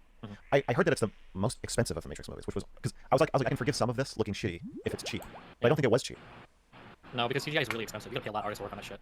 Yeah. But the stuff that mattered all looked really bad. Like, how do you have worse fight scenes 20 years later? Like, and no offense, but like, this is not Neo anymore. This is fucking John Wick. So you should be able to do, like, I truly don't know. Yeah, because you can't say it's because Keanu Reeves is too old. He can fucking still move, like, and kick ass and shit. I mean, and Liam Neeson, like, you can make a cool action movie with a 60-year-old dude, and they just did it, especially with all this. Yeah. Look at Liam Neeson, right? Yeah. Yeah. I went to sleep because I couldn't finish watching it all. But I went to sleep like I was so excited. And I was like, we gotta finish it. As soon as we gotta finish the movie, because I think everybody's wrong about it. I think it actually is like a gem. I think it's and then halfway through, I was like, oh no, it's nosediving into like a worse than generic action movie, and then it turned into utter garbage. Like, what the fuck? Yeah. But okay, sorry. Yeah. Fuck. Anyway. I just don't know how you can have a Matrix movie with no memorable visuals. That was a really bad idea. Yeah, or at the very least, like, say what you want about the Matrix 2 and 3. I think people rag on those movies more than they should. They at least have like cool like fight scenes and shit, I guess, if you like that. But this one sucked. Everything about it, all the fight scenes were horrible. Neo's little force field thing constantly was garbage. Like, remember when the one girl was like, oh fuck, don't get me started on this goddamn. Okay, in the Matrix, the first Matrix, okay, when they have to jack in to save someone, it's Neo going to save Morpheus, okay, and it's a huge ordeal, and it's like the coolest thing ever. If you're like 9, even if you're 25 or whatever, I'd still be like, that's awesome. Okay, nobody's ever done that's gonna work, right? In the Matrix 4, there was one part where the girl's like, jack me in, I need to save all those guys in the van, and I'm like, okay, what are we gonna do? And then when she gets jacked in, they just like have guns and they just shoot people off the van. Like, oh, you saved us. I was like, what are people watching? Yeah, it was garbage. The first one is like a horror movie. It's like when you're in the Matrix, the agents are like sharks and they're coming after you, and like you're gonna fucking die if you don't immediately do everything you're supposed to do, and it was scary. Yeah. And all of that is completely gone. Yes, I saw a YouTube video once, an essay on it's the antagonist throw, or the protagonist throw. And it was interesting because they juxtaposed it with Terminator 2. So basically, there's something that, I'm going to point this out. If you like watching action movies, you should mute the stream because this will ruin every action movie for you, okay? So, if you're fighting somebody in real life, okay? If you can kill that person, when you get your hands on them, the last thing you're going to do is just throw them somewhere. Right, you're just going to kill them. Yes. Yeah, you're going to kill them, right? Now, in Terminator 2, the scary thing about the robot guy was when he got near people, they died. Yes, there's no fucking around. Exactly. Same thing with the agents. If an agent is near you, you're fucked. They're going to catch you or kill you. You're just fucked. Right. And they do this thing more in movies now where they just throw kind of, you. they throw you around, or they shoot at you and you miss. And yeah, what you were talking about, like that drama with the agents. And honestly, I don't know if you could have done it any better than the first Matrix. The drama with the agents was just so bad, and everybody seemed kind of invulnerable, and everything was like so lame, and like. Yeah. When it becomes clear that the villain is going to just throw the hero around until the hero kills the villain, Or there's shoot no every shot and miss over and over again. There's no tension. Yeah. Pain. Okay, so you don't go to movies anymore. Well, because there haven't very many coming out. They're starting to again. I want to see Scream 5. But... Yeah. Okay, so what do you mean when you're saying you're not engaged when you're hanging out with Melina?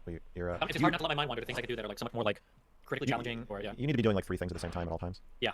Now there are some things I do with Melina that are a lot of fun. So like we've gone like diving before. Like water related stuff is super fun. There are a few things that are really fun, but I can't go on a water hike. I can't do that. What happens? I have to do something. It just. What happens if you don't? I just get really bored. I'm just walking. Just really bored? Yeah. How do you experience that? I feel like I want to be doing something else. I feel like I'm wasting my time. Do you get like mad or like anxious? I don't get mad. Maybe anxious. I guess when I'm like tapping my voice, I don't know, but it just feels like I should be doing like at least 2 other things. Like I could do my phone thinking, or I could do my phone doing something like emails or Discord messages. I could listen to a podcast. Like there's like I don't like going to the gym. That's like an active thing. Like I'll spend my 2 hours or hour and a half at the gym, and that's like yeah. Okay, would you say it's fair to say that you have trouble sitting with yourself?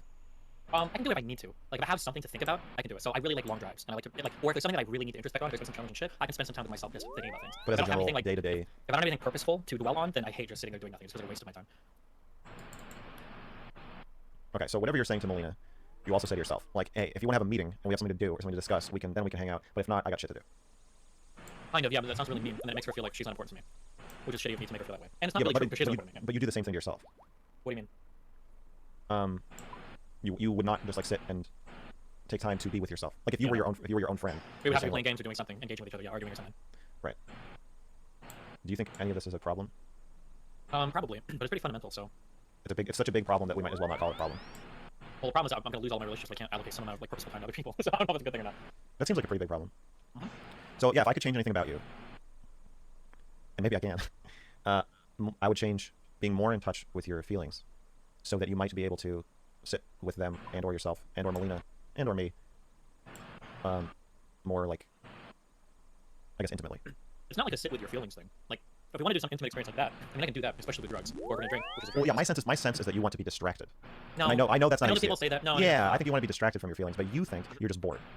I understand your desire to say that. Yeah, thank you. I don't believe in boredom. I don't believe in boredom. I'm comfortable sitting with my feelings. Like I can sit with myself and be chill, but the problem is there's other things I'd rather do. I understand that. And you understand why I said what I said.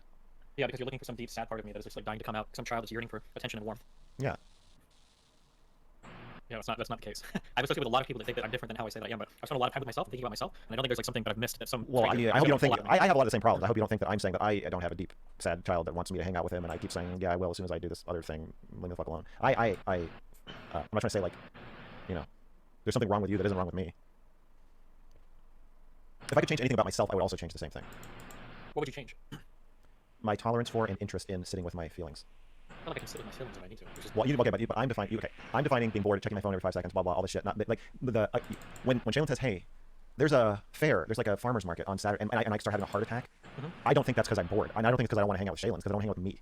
When I start thinking like, God, what the fuck am I gonna do? You might have those feelings, but you're projecting hard. You're not feeling that way. I understand. There's a thing going on Saturday. I'm not thinking like, oh my god, I don't want to hang out with me. I do like to hang out with Lena. But what I'm thinking is like, I could be grinding League. I could be doing like little stuff on stream. I know. There's like a million more ways that I hear you.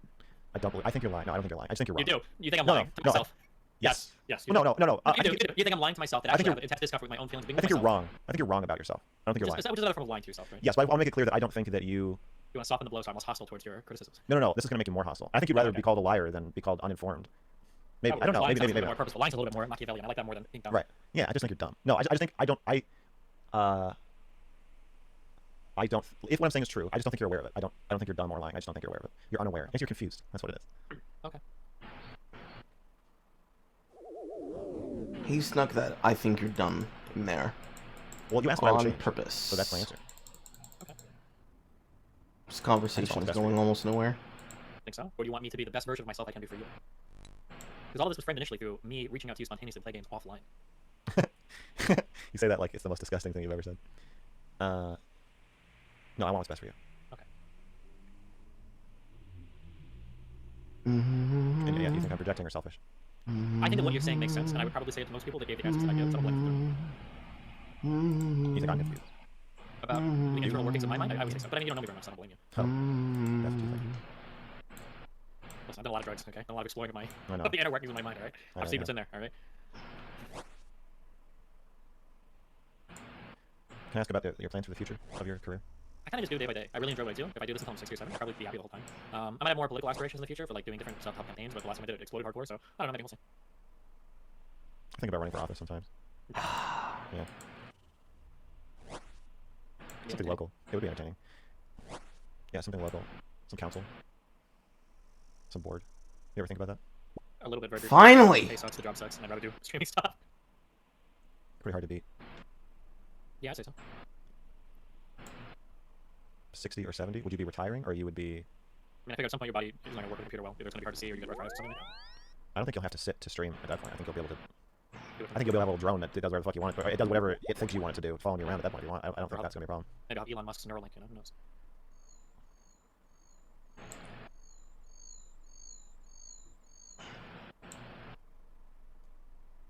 Alright, I don't think I have any more questions. Okay. Is there any topic that you feel like we didn't get to or should go back to? I don't know, do you think so? What does chat think? Why are you constantly being so awkward? So awkward. Yeah, I see that guy. Yeah. Love you, buddy. Be safe. Dad's to me. Ask him about Anna. Yeah, my It's not Anna, it's Anna. Don't say Anna. I don't know why people fucking call her that. Oh, I feel like Anna is two N's. That's not true. That, the fake name anyway, but... Okay. Yeah, my chat's always trying to trick me into talking to her. And then inevitably I get like 5 DMs that say, Destiny's gonna be really pissed off at you if you do that, don't do that. And then I've actually never really looked into it, and I'm just like, okay, well, hey, I don't know what's going on, and I don't want to know. Okay. Okay. Here's the real question. When is the Wreckful conversation coming? I know what to go. I want to go to Fishing Guild.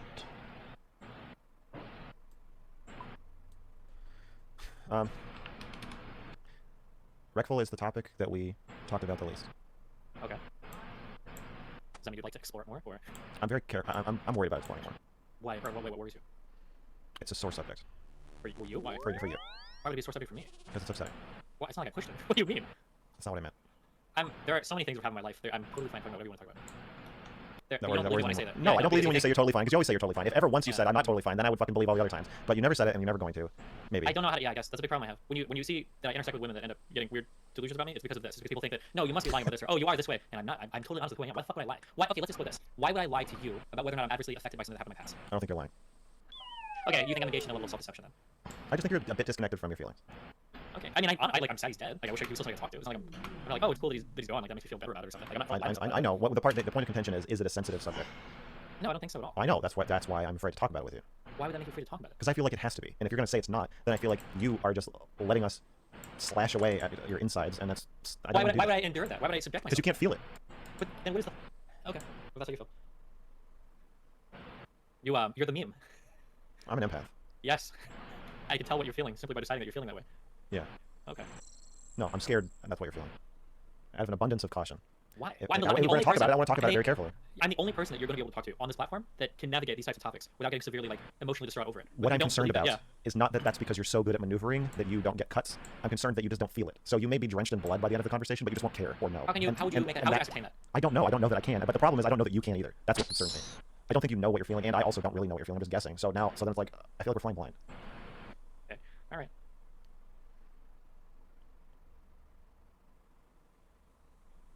Anything else you wish to explore then? Hopefully something that doesn't secretly leave me wounded and scarred in a way that neither of us can actually perceive.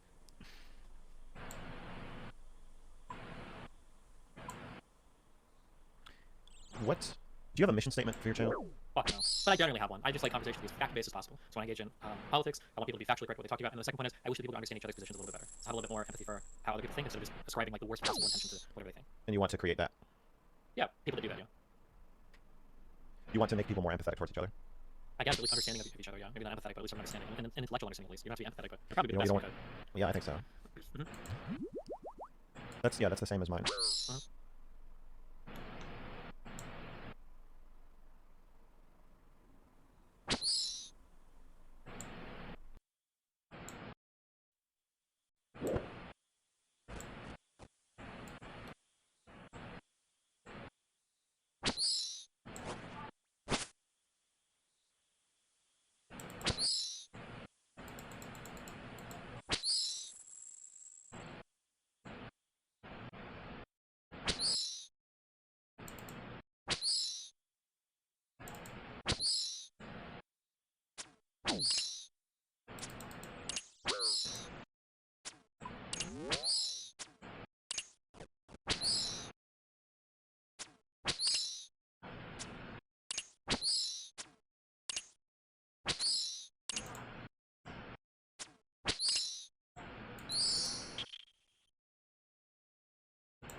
Nice. The bet is not between him and me.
Jesus Christ. Did their conversation just fucking end? Yes, it did. Wow. What a boring, meaningless talk.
I guess the rat has him stuck. This is convenient.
Come on. Hit, damn it. Hit, god damn it.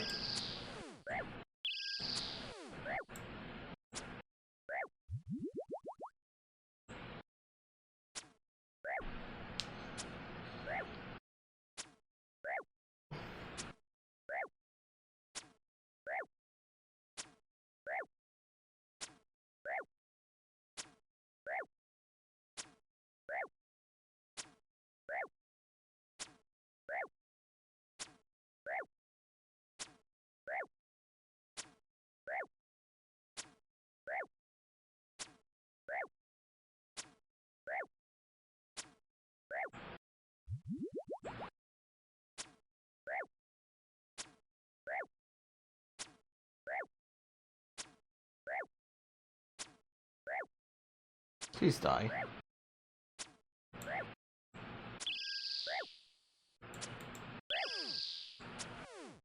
Finally.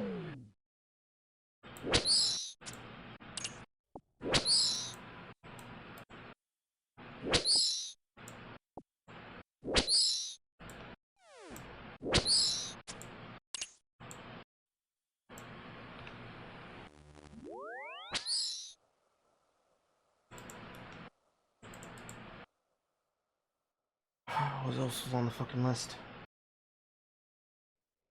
Oh yeah. The anti-work movement, or particularly the anti-work leftists, as we will see. So this is something that has been bubbling up, particularly during the pandemic, and as you can see, we can start up the BBC describing the anti-work movement. I mean, it sounds like a meme on the face of it, and this is the video from Los Eaters for today, from their broadcast about slash anti-work and the pedo shit.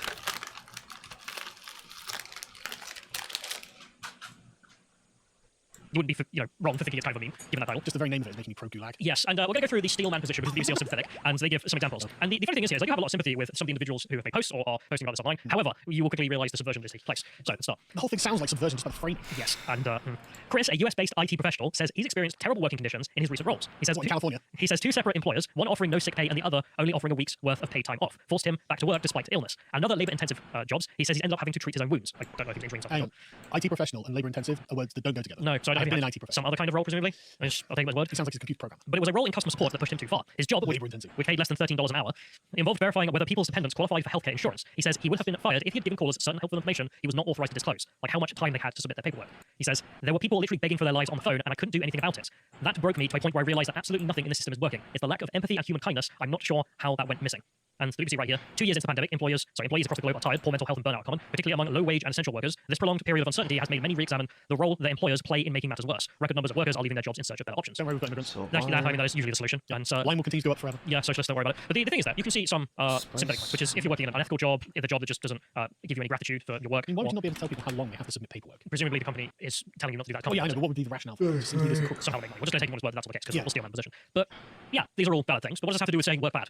So they continue. But some people are going further, wondering aloud if there's purpose to their work, or the economic system itself. They become socialists. These people are part of the anti-work movement, which seeks to do away with the economic order that underpins the modern workplace. Feeling very Leninist all of a sudden. He who does not work shall not eat. Yep. Anti-work, which has roots in anarchist and socialist economic critique, big shock, argues that the bulk of today's jobs aren't necessary. Instead, they enforce wage slavery and deprive workers of their full value of their output.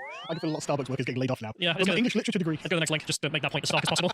Your job isn't necessary. McDonald's does agree that a lot of low-skilled jobs. This is something I saw on the subreddit as well. The users are very mad about being called low-skilled. No, it's the point of the term low-skilled means it's easy to train someone to do your job. Yeah. And high-skilled means it's hard to train them to do your job. It's a reference to the potential recruiting pool of employees. Yes, if you can recruit pretty much any old dog, give him a week's training, and then he's able to serve people at McDonald's, that is low-skilled. That's just definition. If you can literally replace it with a robot, that is low-skilled. Baristas on Suicide Watch. Yeah, but anyway, there's also the point there where they say that the wage slaves are being exploited. This is the whole profit is theft thing coming out against the United Socialists. We'll go back to the explanation for a minute, because they say that doesn't mean that there would be no work, however. Supporters of the anti-work movement believe people should self-organize and labor only as much as needed, rather than working long hours to create excess capital or goods. Okay, thank you, Mr. Communist. Yes, I do salary and then more money, and then that money is stolen from me. No, it's profit. Well, what's stopping you? Exactly. You can become self-employed. There's literally nothing that prevents you from creating a worker co-op. If also you're not happy about that, you want to go live outside capitalism, as you always hear, the Amish manage it, that way you can't. What? I don't want to give up my cell phone. No. That's what it is. It's centered on the R anti-work subreddit, a community still rooted in direct action. No. They're rooted in direct terrorism. It does, yeah. But they're rooted in direct action as long as that direct action isn't, going out and forming the co-op or going to the farm and starting a commune or something. That would be really direct action. It's complaining that the company should reorganize itself. Direct action is whining on Reddit. Yes. But whose focus has both softened and broadened into a wider dialogue on working conditions as its popularity has grown. Today, it contains a mix of personal narratives about quitting, creating change in hostile workplaces, advocacy for ongoing labour strikes, labour organising in ways people can try and advocate for themselves. So there's a line there, and who can't sympathise with the non-socialist parts of that? Well, the non-socialist part, sure, but every single one of these socialists is pro-immigration. Sure. And that which is going to replace their job if they all quit. Well, it's not just that, it's pro-competition for their job. It's depressing their wages, it's making sure that the employer has options, and so the whip hand is the employer, not the employee. If there was a shortage of labour, their wages would be going up, as we have seen after Brexit. But no, they don't think about this. That would be racist.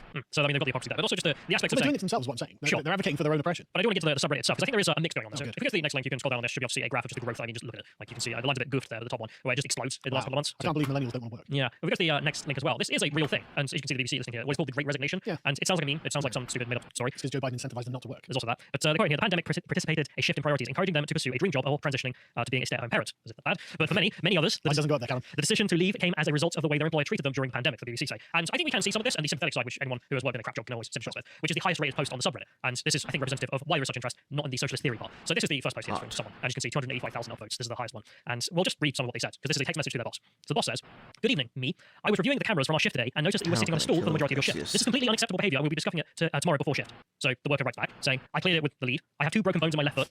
documented. Aside from that, I packed 240 plus UPH for the entirety of my shift, 12 full hours of work. I'm not sure if you're aware, but we do have a ranked list for packaging displayed directly above our stations. My efforts earned me first place today. Get them all the bloody stool. What the hell's wrong with you? So just to be clear, my impressive performance was overshadowed by the fact that I wasn't uncomfortable enough while doing it. Great point. And you know, you can't help but feel sympathy with the guy because it's like, right, okay, he's your most productive worker. What is your problem? Like, this is the guy you should be congratulating, not harassing. So the boss, getting everyone a stool, but I reckon clearly works. So I mean, why not? It just seems needlessly vindictive on the part of the boss here. So the boss wrote back, I'm really not appreciating your attitude.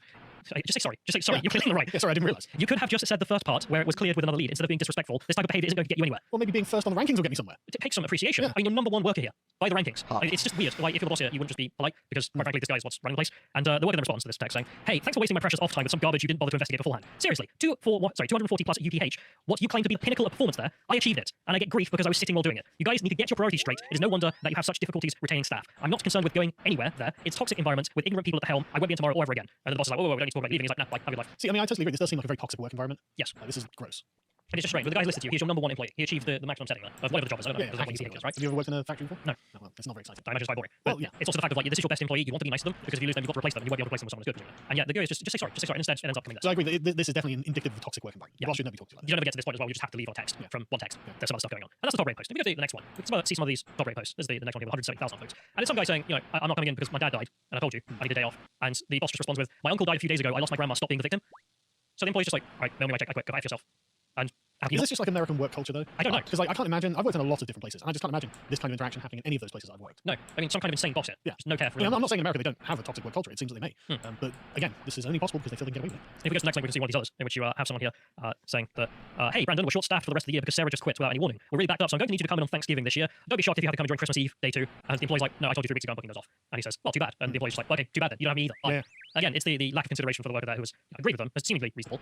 We're only seeing their side of the story, obviously. But this is the highest rated stuff on that subreddit. This isn't socialist theory. No, this is toxic work environments. Yeah, what's funny, it's actually capitalist theory as well. Yes, it is. Bad boss will ruin the business. Yes. If the boss doesn't appreciate his top-rated worker, as the first example was given, well, then he doesn't have top-rated workers, instead we'll have to do with subpar. I mean, look at the reply. We've had set expectations with you multiple times this year. Coming in is the least you can do. Your PTO request has been denied. I'm not asking you to come in. I'm telling you you have to. I would quit. Yeah, and we scroll down and we see his response as well. It's just like, I'm not having it. Now you have no workers. That's mad. But yeah, absolutely. But again, this is why it's giving me sympathy for the users of the subreddit, because majoritively, from what I'm seeing in the post, not majority communist. It's stuff like this. The majority like average person. It's just dealing with crappy bosses. Maybe American work culture, as you say, is just so different to ours because of the fact that they can have time off in the law and stuff like this, and they can just replace you with a Mexican at a moment's notice. And therefore, it's bred this completely toxic environment where bosses feel like they can There's a weird power trip going on with the boss. And then one of the moderators, because here's the thing, you have the average person in a community like that, and they have people running it. And the people running it are oh god, look at the physiognomy of this. Every time. It's like an Andy No post, isn't it? Comrade. So let's enjoy a little bit of this. So this is a moderator who went on Fox News to talk about the anti-work movement and just embarrassed himself. As you can see, like 2 million views of interest, but let's play the best part. So I think laziness is a virtue in a society where people constantly want you to be productive 24/7, and it's good to have rest. That doesn't mean you should be resting all the time or not putting effort into things that you care about. But I think one of the What do you think is like a good work day? How many hours? This guy looks like he could be the brother of like 15 different streamers. The one that comes to mind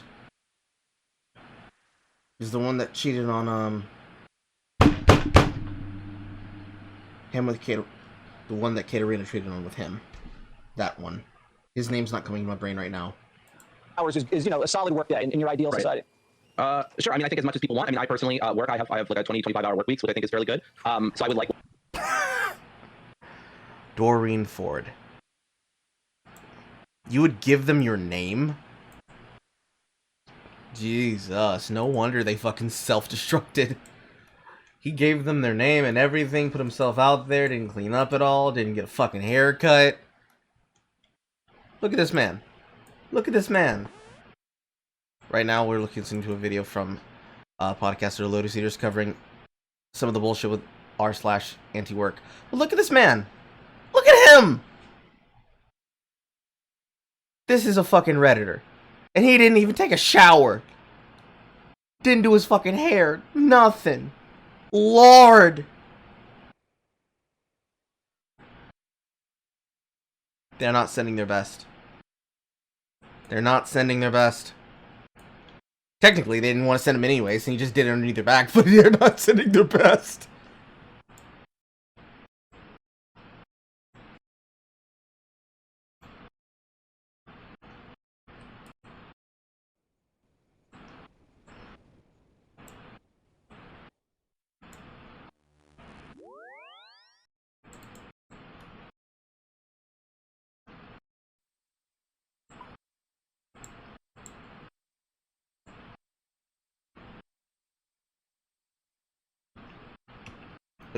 less work hours. And what do you do, Doreen?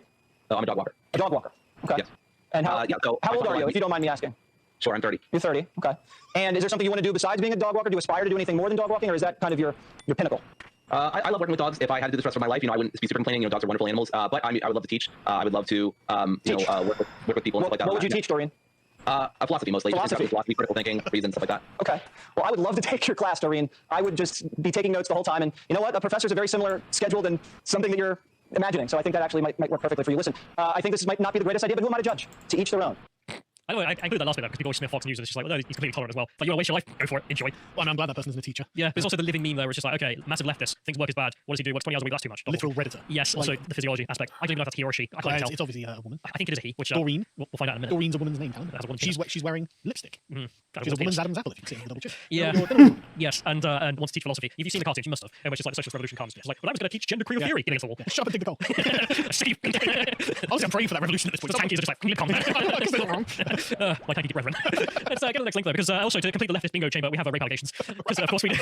Why not? Yeah. And if we go to the next link, we can also apparently find out that the individual there, if we click on the images, initially decided to try and stay, even though everyone said, "Get out, you're a rapist." And goes on Fox News, gets out as a rapist. Life over. Public leftist, horrible rapist. The bingo sheet is getting completed. And he's like, "Well, I'm not going. Not going to happen," as he says. And if I go to the next image on this, you can see Slasp's response from 4chan. Not going to lie, it's kind of based how he's screwing over the communist community and unapologetically refusing to step down. To be fair, we can't do that much damage to the communist community. No, the communists do more damage to the communist community than anyone because well, there's nothing they can do to change that. And then if we go to the last one here, there's someone being a bit more rude. Anti-work tranny trying to fire other anti-work trannies from a job they do for free to try and avoid doing a real job they could get paid for. My slides are in effing orbit.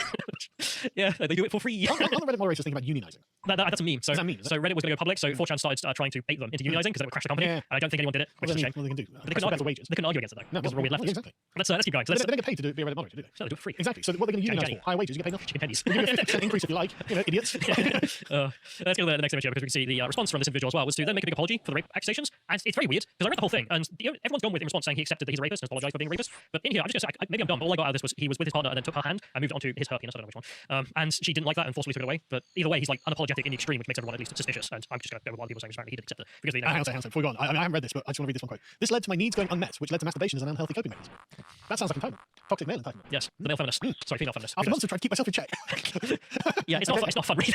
And then there's just the last image here for people who want to. Yeah, and then we go to the next one. Of course, they fired him eventually from a subreddit. So next one, please. The job that doesn't get paid. The wagey job that he doesn't get paid to do, whereas he could be out dog walking more than 20 hours, but apparently 20 hours is too much. Still more editing, moderating to do. And if we go to the next link here, the subreddit in response to this interview decided to go private. They couldn't take the heat. I probably would too if I then. We outed ourselves as a bunch of leftists who are kind of ridiculous. Also, the lead person who did the interview is probably a rapist. We're not looking good, bros. Quick, shut it down, hide it. And if we go to the next link, I want to prove as well because I mentioned there's sympathy for those like top rate posts, but in case you have any doubts about the socialist aspects of the people running it and the narrative, I mean, you can see here, this is some socialist posting. Like, here's lessons to learn. Don't talk to the media. If you talk to the press, have media training. If you have media training, stay on the issues. Clean your effing room before the interview. All right, John Peterson. Don't talk to the media. Have more than 30 seconds of talking points. Don't ever talk to opposition media. You're not the Vanguard Party. You're not going to reach the working class of America using the master's tools. So again, that's socialist rhetoric there. But then we also have just a direct admission from the people running it. So the last one here, if we can, please. Then we can see, I am unironically a communist, and this is a leftist subreddit. We want to abolish capitalism. 6,000 upvotes. 6,000 upvotes. And they say in here, I keep seeing people defend this sub, saying there's like 20 self-proclaimed communists on our anti-work. There's not. There's a lot more. And as they say, the current concept of work is basically S wages given to you under coercive violence, starvation, homelessness, etc. I love the fact they have to say I'm unironically a communist because it sounds ridiculous on the face of it. Yes, I mean it's like the unironic fascists. I mean fascists are a meme. I mean, it's literally like when Ash Sarkar went on Good Morning Britain. It was like, I'm literally a communist, and Piers Morgan just laughed. It's just what? And they say they produce capital and feed the ever-growing more of the owning class needs to be dismantled. Okay. But the funniest part about all of this, I mean, it's kind of evident. I mean, just a quote from Lenin, as mentioned earlier. Yep. He who does not work shall not eat. I mean, it is ridiculous. Get up against the wall. I mean, it is ridiculous on a normal day, but then to unironically be a socialist, as I say, unironic communist in this case, you're like, yeah, I shouldn't have to work. I should work on genderqueer theory instead and get paid. So what a joke. And yeah, so that aspect of the whole thing, ridiculous. But on the other side, it is interesting that there is seemingly a huge movement within the labour market in the United States. Presumably, it's affected by government and immigration policies. But it may seem that maybe the pandemic will change how people are going to work. And there was a glimmer of hope in all this. I think you might like, because I know you're a big fan of self-employment. Yes. And you think it's good for people and the rest of it. And I generally agree. And the thing in there is so a lot of people talking about the fact, okay, I got my job, I'm going to employ myself. That's something fun. I'll be my own boss. I mean, you literally have the internet. And if you can't be self-employed on the internet, then you're never going to do it, I guess. Yeah, but there are millions of people in this place. They won't all be vultures like these communists are. And if they wanted any advice from having to deal with crap bosses, check out self-employment. If you do that, probably the best outcome for you. If you enjoyed that segment from the podcast, you can go to lotuseaters.com to subscribe to get access to all the premium content we have on the site, such as this one, which is an interview with Taras Cobbett by Rory. And if you want to follow Rory, so follow him at Rory Lotus. But I have to go through the swamp.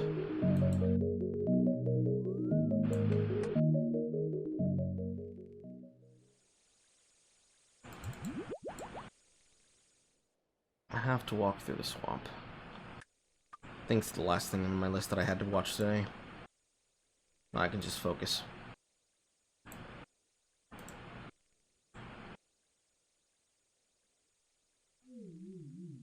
Where is the playlist I plan on playing from? Here we go, we're gonna send this one out to the old school. All these motherfuckers in the work. And Chuck Chill have the magnum. Nope. I have this playlist on my fucking playlist. I have this playlist on my IP and I don't like this playlist.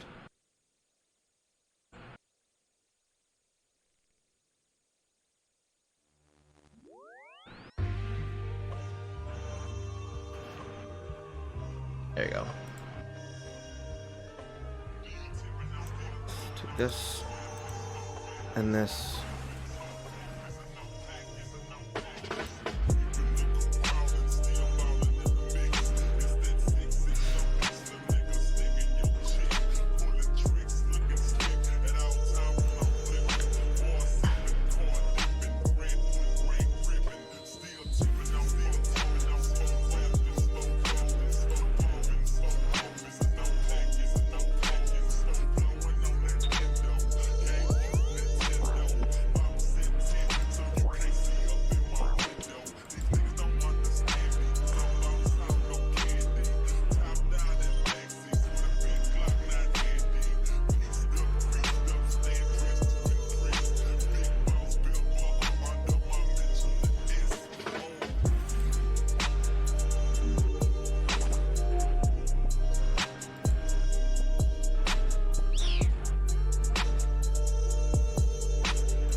Okay, should be enough.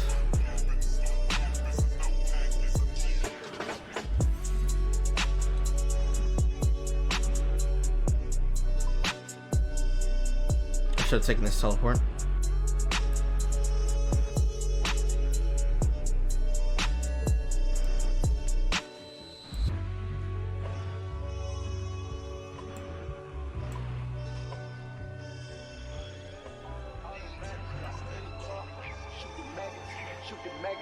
And this is BKR.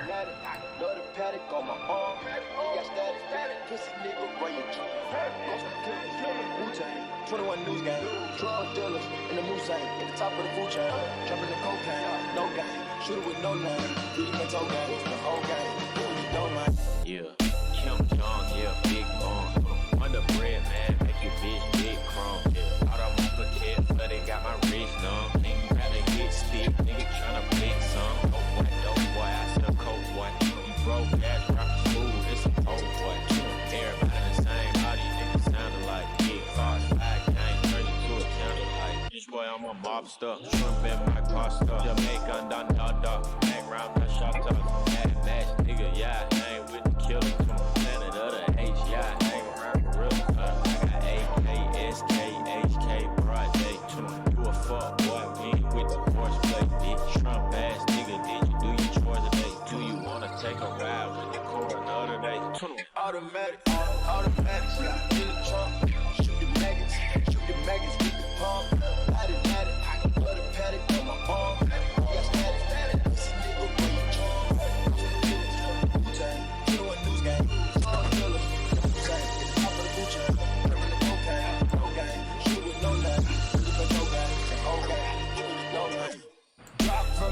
Straight in the wild, drunk in the front top, got a slide. Ow. Fly suicides, we keep this shit alive. Jumping at the public houses, don't you come outside. Ride status, trying to land a jet at magic. Going away, I'm on my way to cut the traffic. Pop the ceiling, pop the beat, I need the pallet. That's what I've seen is way too grab your fingers, cause the gap is dangerous. Broke you anglers, we don't speak that language. On the couches, toppers, I'ma make a see, she snort a mountain. Records on the outfit, make a bounce in my life, yeah. CPR my pipe, yeah. Please need the energy, only got a night, yeah. Nike borders, we don't do these strikes. I'm living for my niggas that do life, yeah. Automatic, yeah. In the trunk, shoot the maggots with the pump.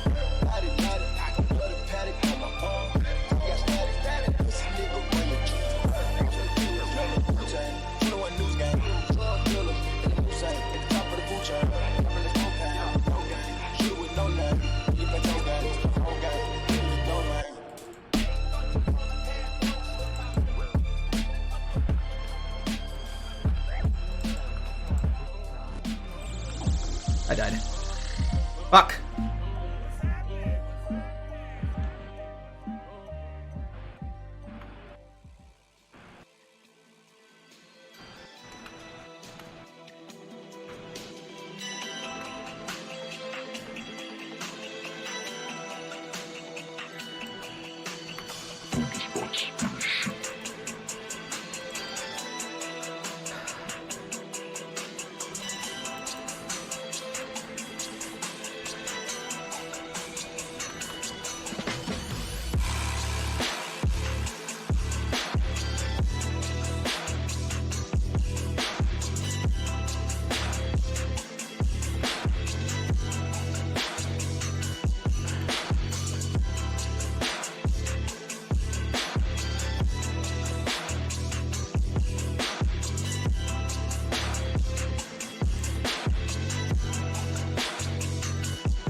I need better food.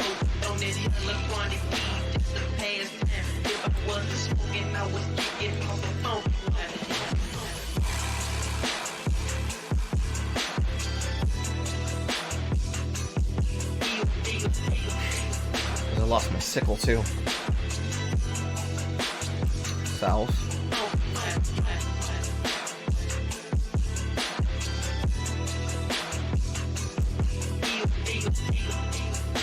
Damn, I did not want to go to Federal Park.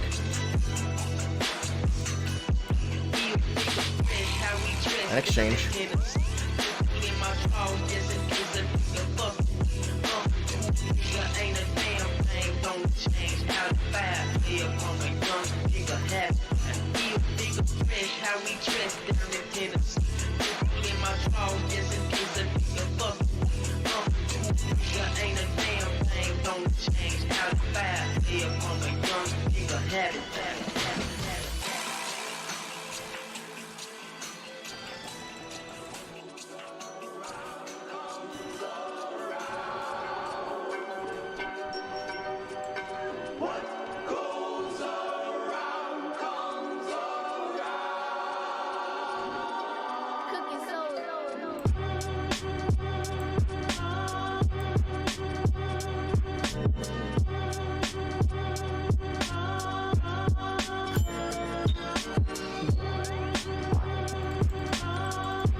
I have to fucking pray that these ghosts miss me as I run.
smell you pussy niggas, I can see the fucking hate. I be dropping phone bitches, I be dropping bitches crazy. I be getting a lot of chicks, and I get a lot of cake. So that's it to the day. Nigga right there don't play, got a whole lot of shooters around my way. Yeah, them niggas don't play. I won't take it out. The shit I do is the shit you can't get. Baby, I'm the shit, but I do not think. I'm all out with a stick, no shit. When it's raining, it's like rain, go away. I'm calm hard to the floor today.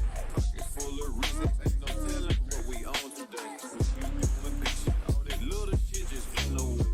When you doing big shit, hell yeah, they supposed to hate. When you doing big shit, hell yeah, they supposed to hate. When you doing big shit, hell yeah, they supposed to hate. When you doing big shit, hell yeah, they supposed to hate. When you doing big shit, hell yeah, they supposed to hate. When you doing big shit, hell yeah, they supposed to hate. When you doing big shit, hell yeah, they supposed to hate.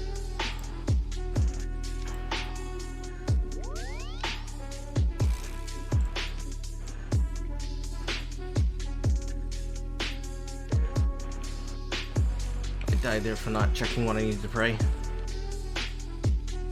Blood diamond, blood diamond.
Okay, so he always hits that attack, that's the problem.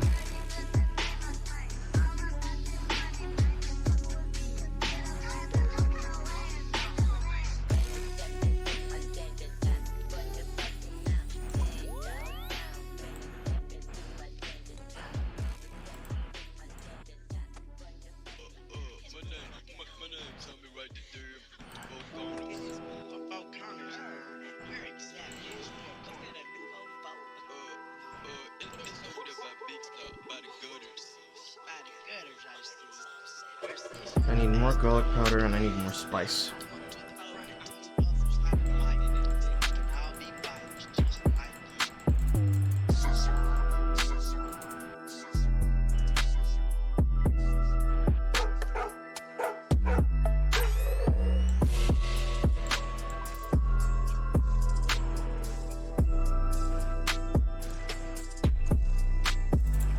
Night Wolf.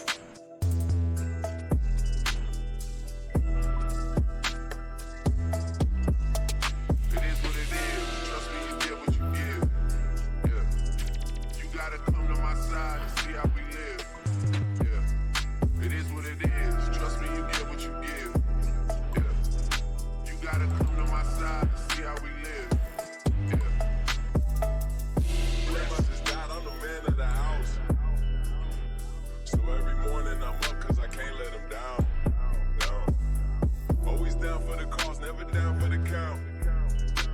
That's when your stars align. You do like the solar system and plan it out. I cannot see heaven being much better than this. Yeah. Blessings on blessings for me and my niggas from the 6. Look at what we did. Yeah. Be quiet, I'm doing a toast. For niggas that don't really do shit, I swear I'll be doing Just to teleport CFU's prayer. Make him teleport more than 3 times.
Why is it taking so much for so few?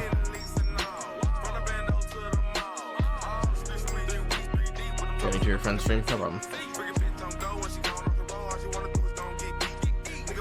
Let's get 10. We'll overpay. Give me self teleports.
These 2 attacks both can hit accurately up.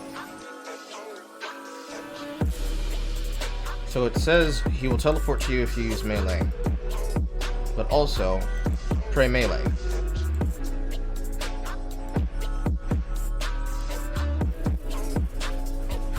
Holy shit.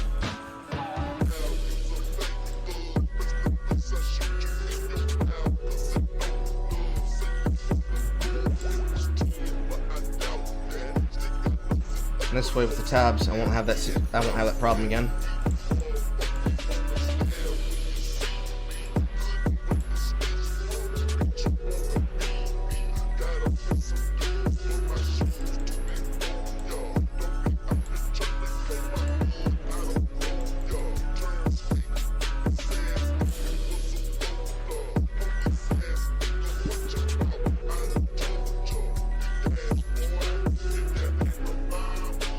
I don't think it saved his health full either.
Hot.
That's way back to what I was coming from. Trying to go with the fairy ring.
Trollheim to the Godswords dungeon. Just teleport to Barthorpe.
Go.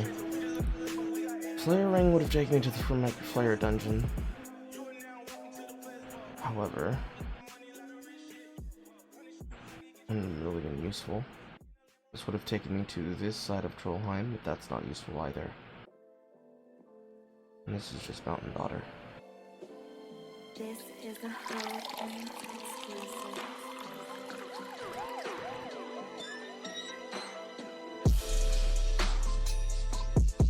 Where do I need to go to this entrance?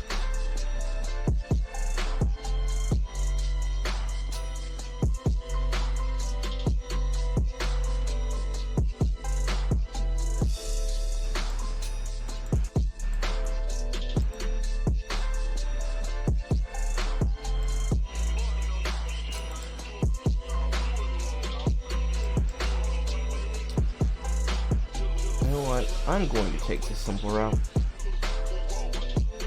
That's what I'm gonna do. There's a much easier way to do this.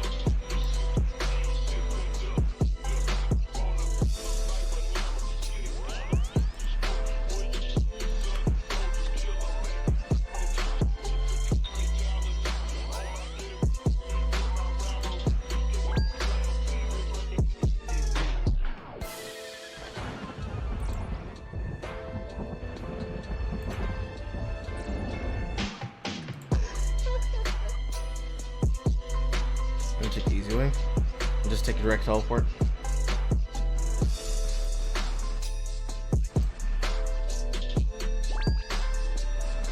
Because I don't have Twin Prime teleport, but these people can give me a teleport directly to there.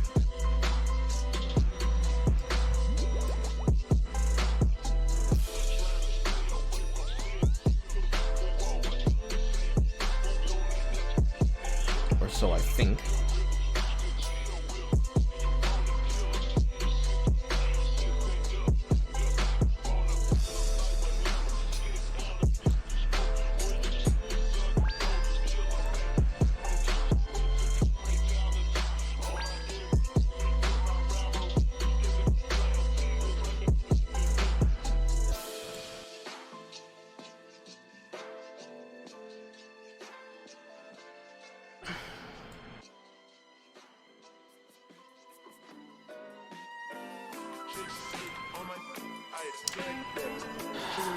Just gonna buy a fucking teleport. I'm trying to do this without having to spend my money because now I'm back under a mill again. Just gonna buy a teleport.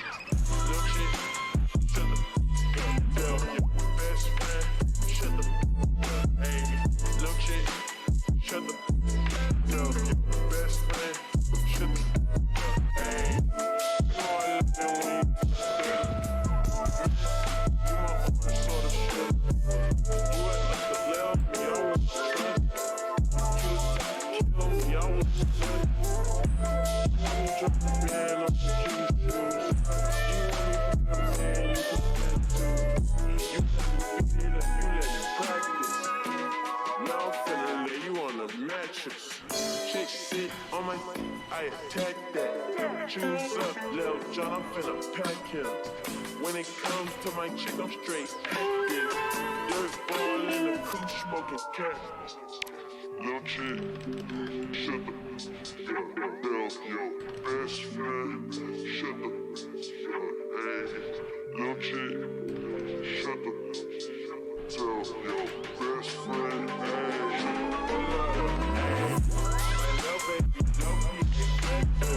6 figs on the whip, that's a price tag. Lil best friend, chick try to get me. I'm not underground, hit her with the check though. Hit a chick that I can't get back. You better die. Young niggas nigga into the side though. 7-fig hit her with the big drip on me.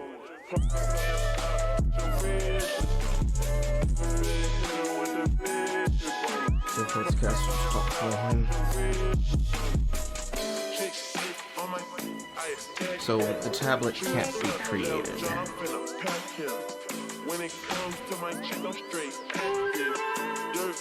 Yeah, no.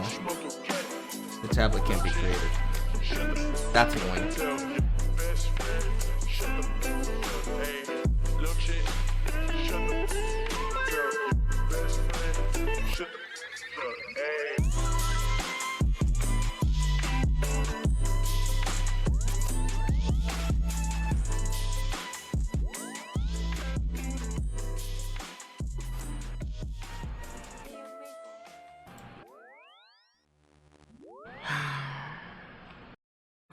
Okay, probably a waste of time. What's another way to get there?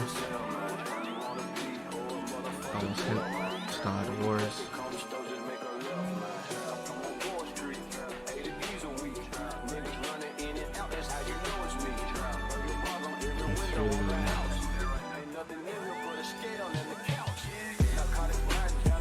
AJR.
That's annoying.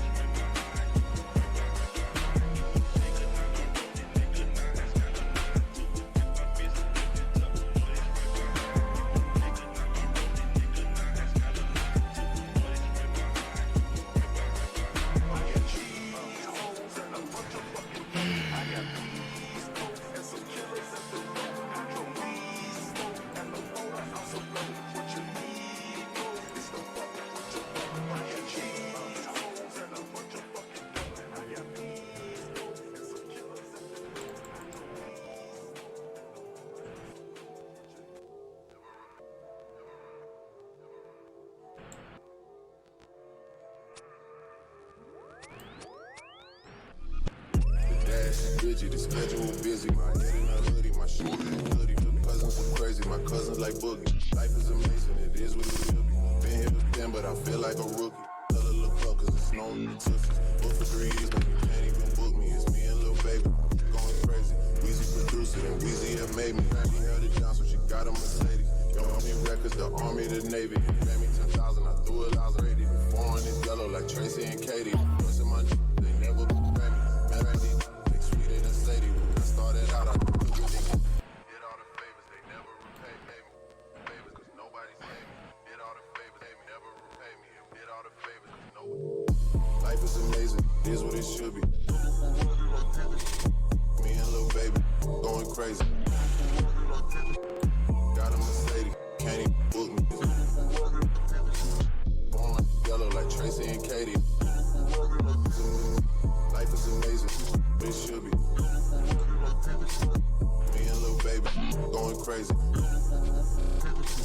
Got a Mercedes, even book me. Yellow like Tracy and Katie.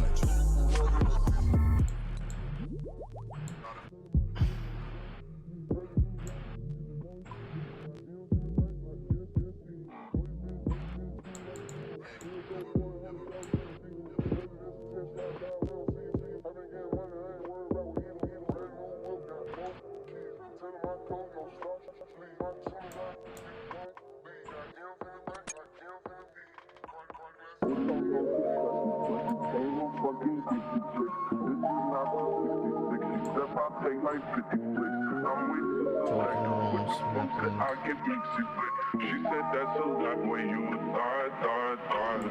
Just left out the city, it was high. Think they fucking with me, but they not. I just cannot stop, I'm about to buy my bro a drop. She came to kick it with her friends, they taking shots. I tell them, I'm a hot shot. Hey, I met her at the club and I took her to the casa. Get bread non-stop, know my name, ring a bell like Raja. From the city like Rondo Raja, but I'm from the white side like Hassan. Guess I just should have gone to the fucking cave. Just fun, but it's my time. Chain go bling, I ain't talking about hotline. Young and I got time, but I finally got one. I'm stupid. I feel stupid. Shine every time that I shine. Let me know now if you're not down. Cause you love, you're not round. If you love, been a hot round, go ahead, let that top down. Bitch, I'm from Kentucky, but this ain't no fucking Dixie chicks. This is not real 66. She step out, take like 50 flicks. I'm way too selective with the folks. This is 61, so I must not have spelled in the book yet. Just left out the city, it was high. Think they fucking with me, but they not. I just cannot stop, I'm about to buy my bro a job. She came to kick it with her friends, they taking shots. Hell, I go to my pro Martin Van Sloppy, I ain't got no car, I don't feel nothing for the most part.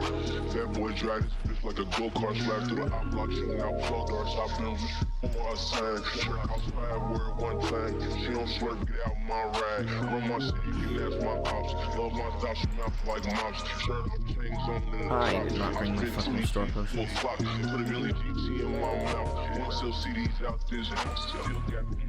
And now my ass in drought. Bitch, I'm from Kentucky, but this ain't no fucking Dixie chicks. This is not real 66. She step out, take like 50 flicks. I'm way too selective with the folks that I get music with. She said that's a lot where you was thought. Just left out the city, it was high. Think they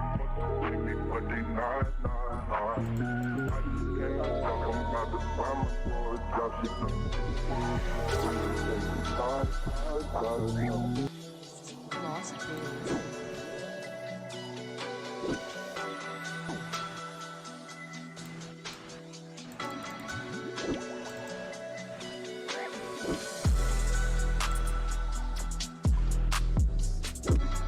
what's that?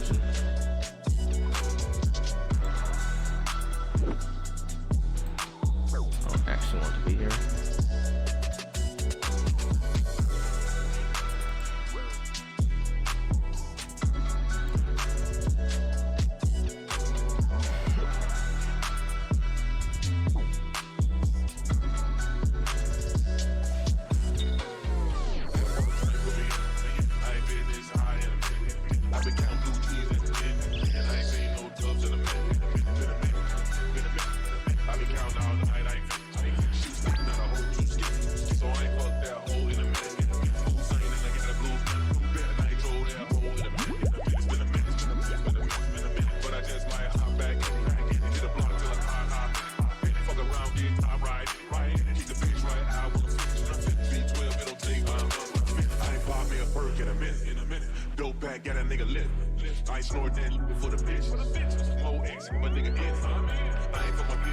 Okay, it's twice it fucked up.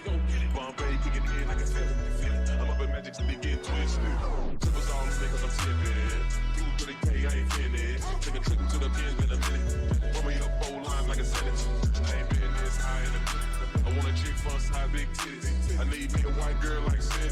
The little black dick like Andy. I'ma be up on the train, put me in. I ain't been this high in a minute. I been counting blue cheese at the minute. And I ain't seen no dubs in a minute. I been counting all night. I ain't finished. Shoot stick, not a whole two skins. So I ain't fucked that hole in a minute.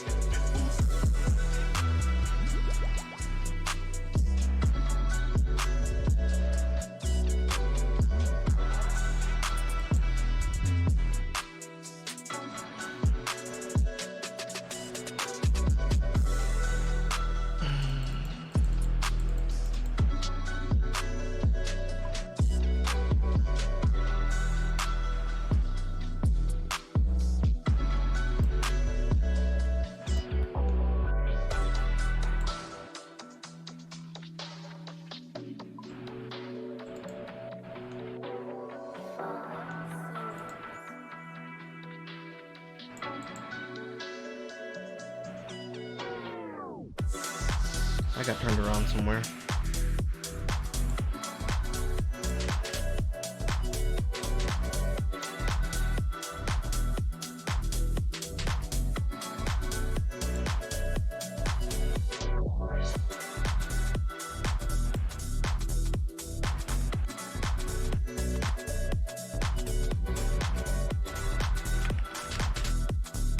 I don't.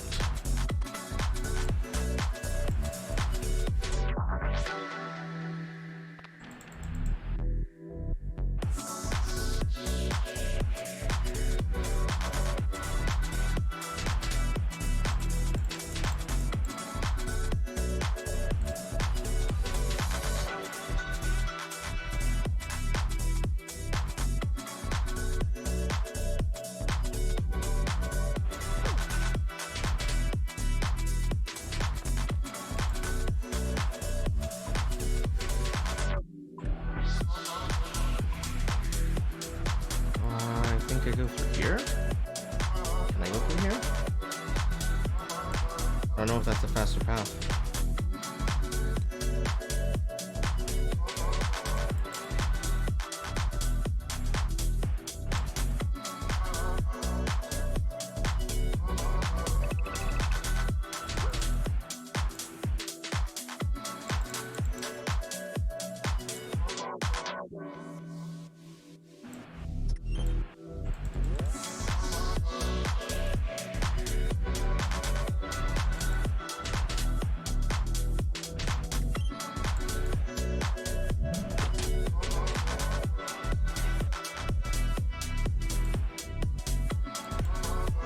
Apparently the answer is yes.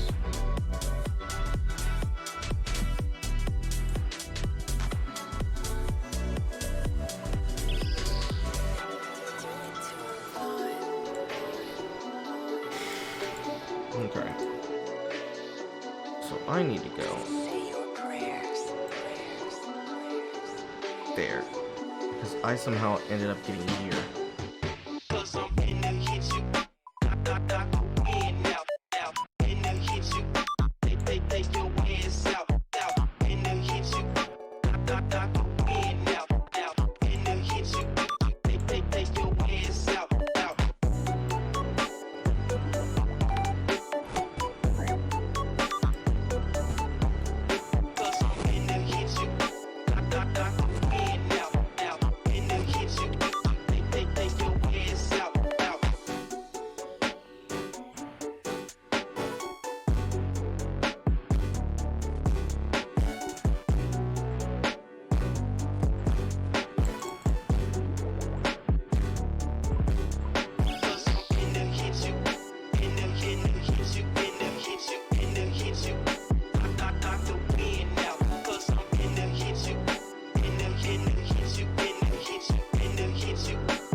Kick my child into the ice skate.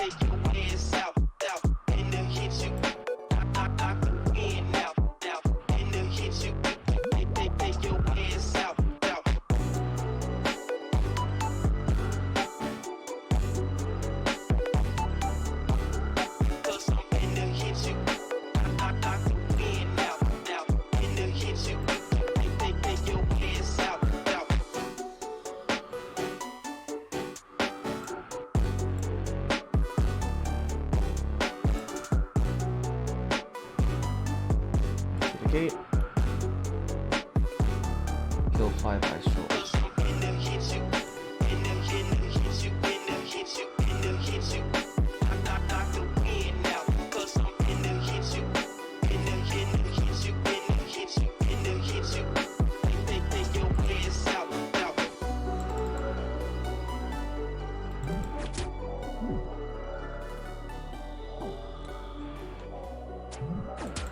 Fuck.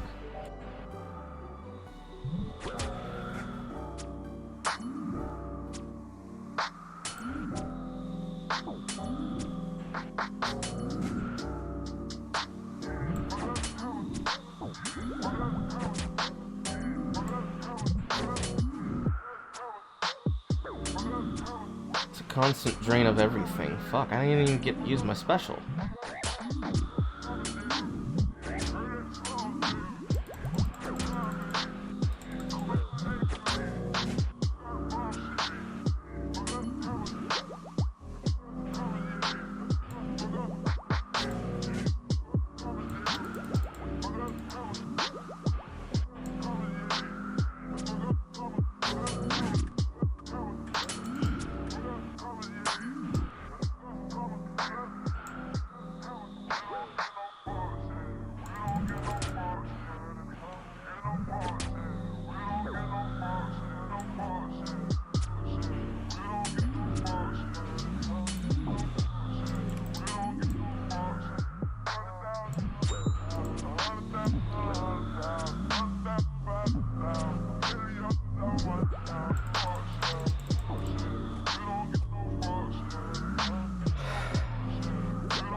sense.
Ow.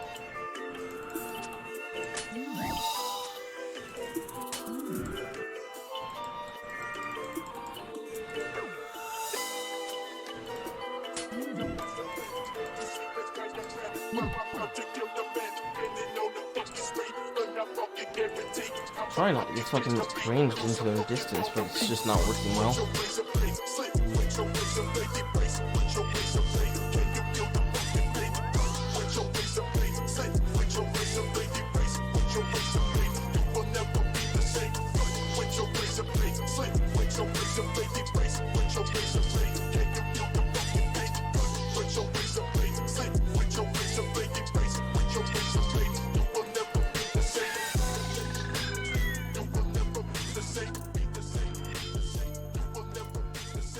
You take more sword potions.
Prayer potions and I'm not spending more money. That's how I'm able to make more money. Start to fucking range really hard.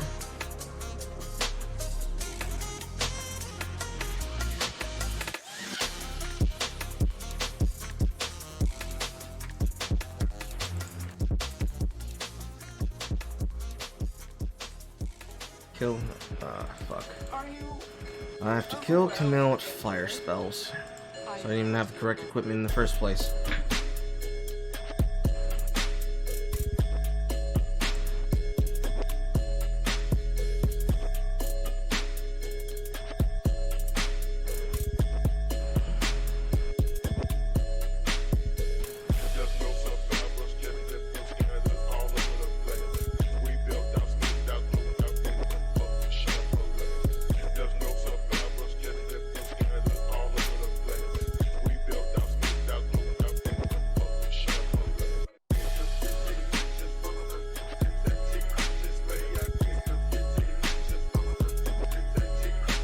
They do not have to be killed in succession. Can leave and return without losing progress. The cave will have thawed open.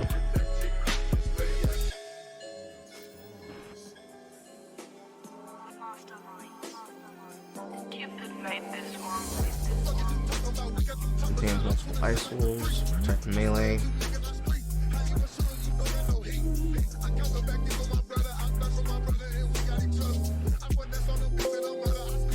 Range is not recommended.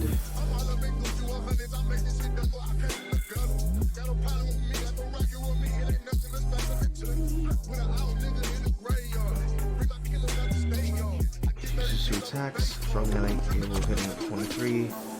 Due to its lags, it can stack to 10, so keep HP at 12 or above. And using magic, only fire spells can damage him, including powered staves. Avoid autocast if using it due to freeze manually casting spells will be faster and more reliable. Okay, so it's not saying that I can't use magic, or that I can't only use it.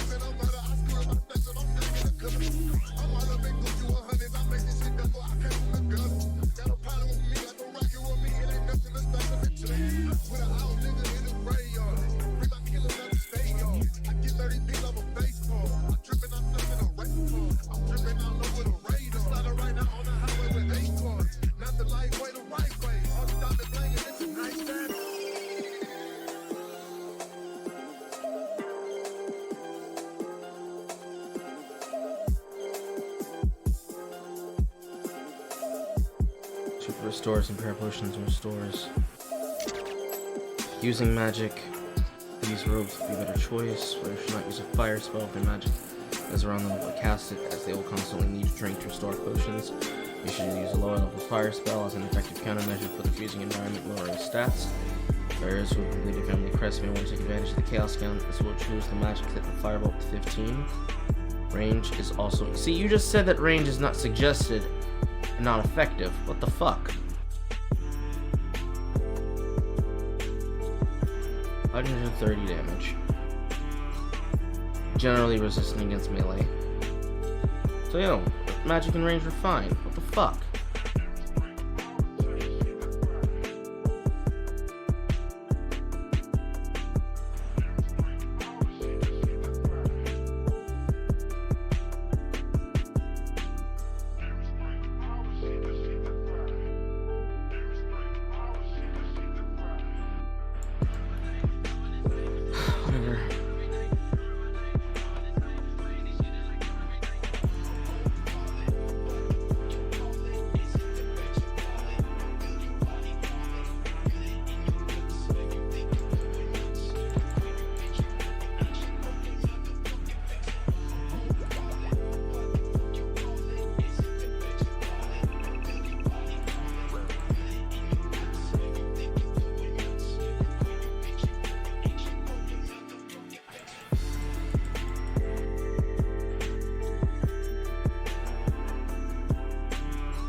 Looks like he's glitched.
Come on.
Drop the shit, man.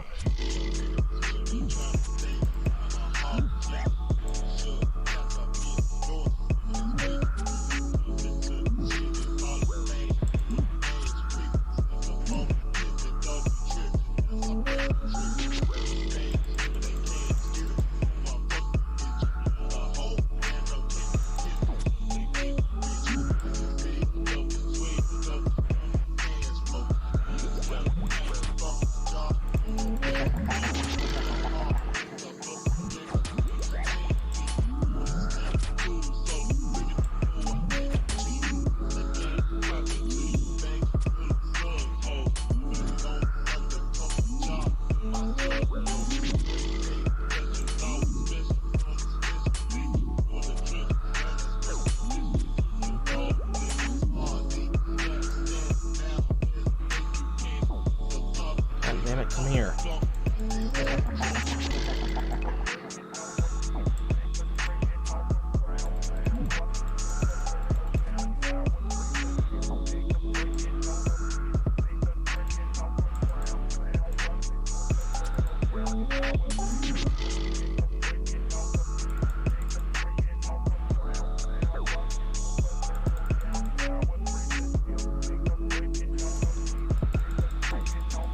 Just like a consortium of all the ones that we've damaged, just moving, gravitating towards the center.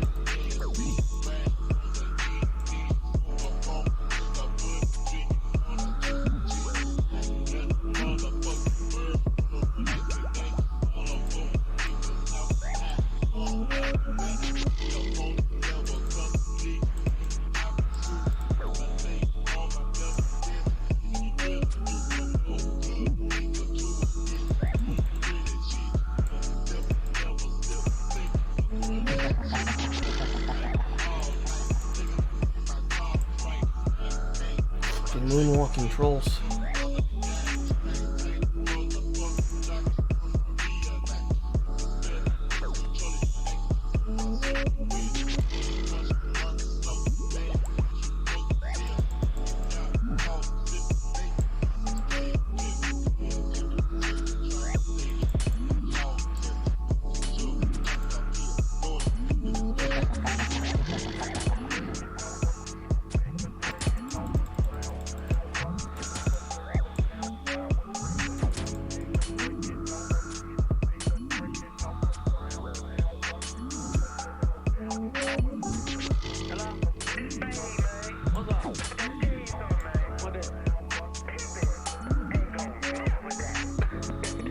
another one. I'll drop this shit back.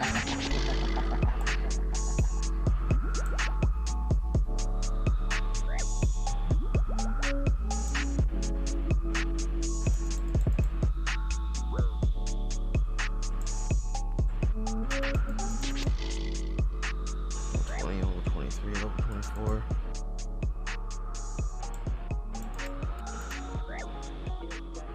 Okay, the entrance can be entered now.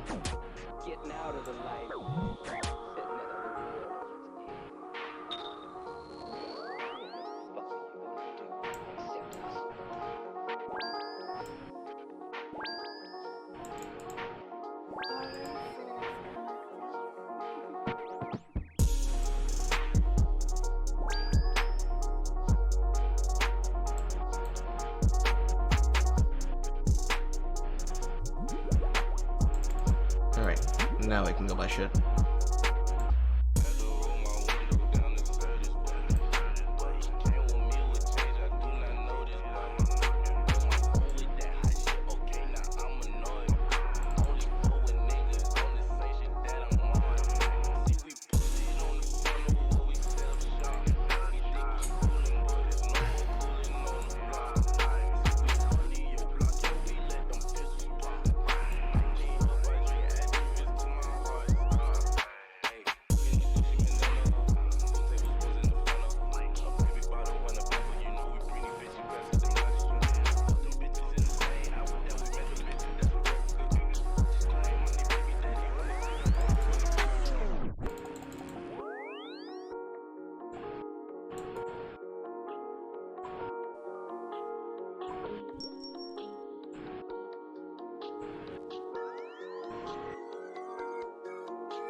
Four should be enough.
Before I go up the hill.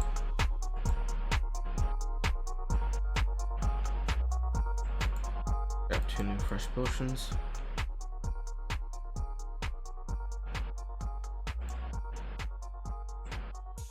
Just gonna make a beeline directly into the cave. I'm gonna have to use the stamina potion. Yeah, I'm gonna have to use the stamina potions like the energy potions, but that's fine. And for a sip. Place this with Ring of Dueling since I'm using teleports from my tablets.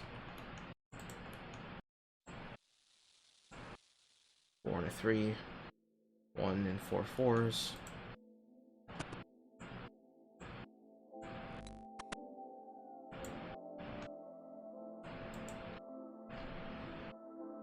Should be enough.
Icebox.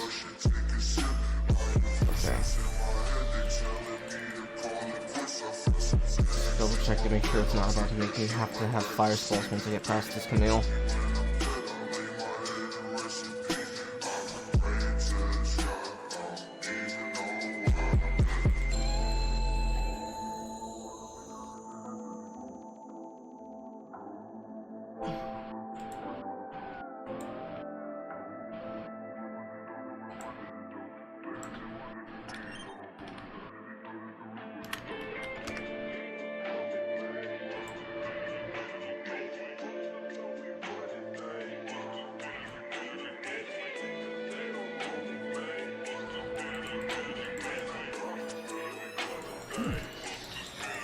I did not mean to attack him.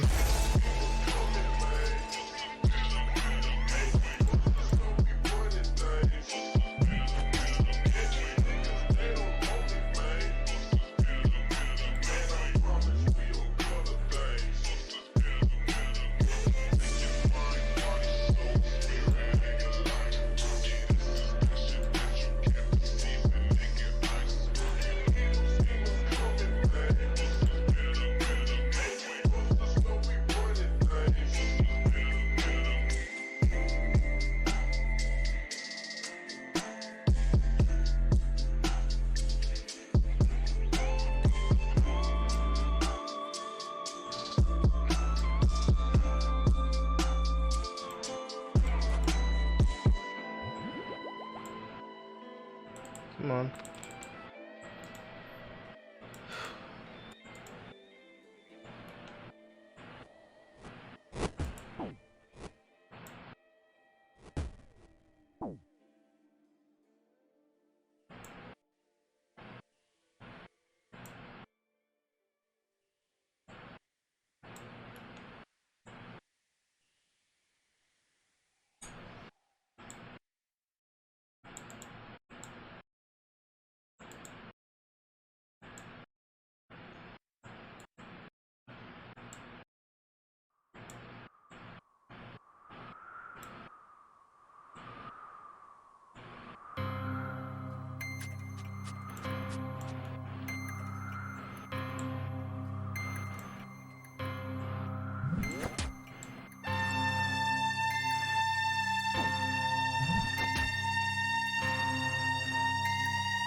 Damn. So it doesn't even matter that I brought these.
Seems like a very straightforward battle. I shouldn't die here.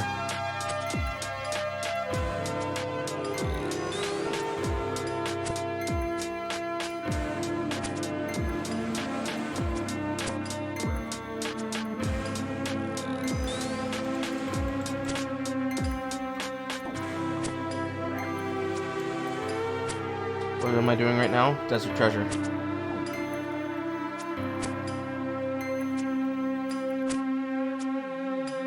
Already completed Ghost of Hoys and Temple of Ikov.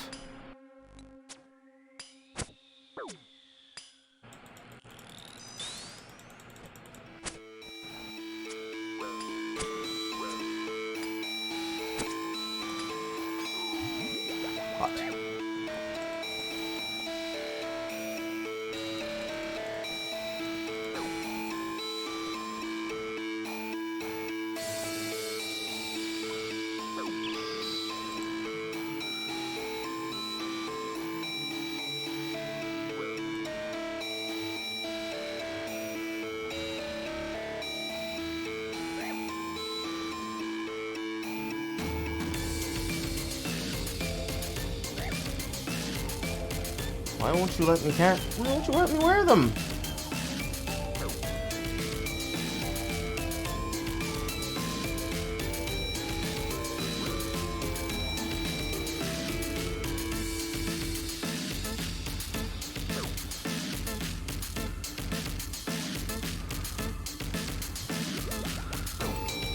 There.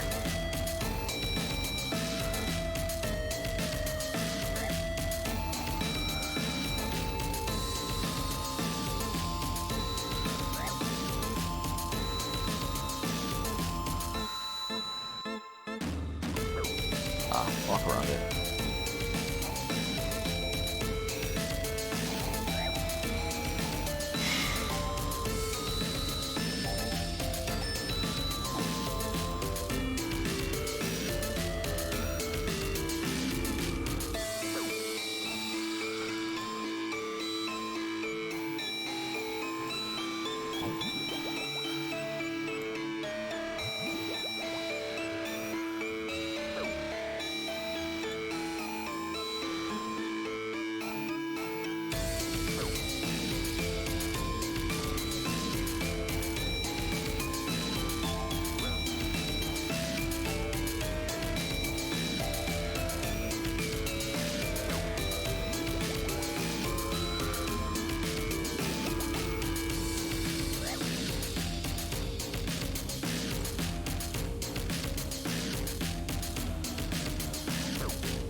Agility is at 2752. I think those slips and falls because of my agility level.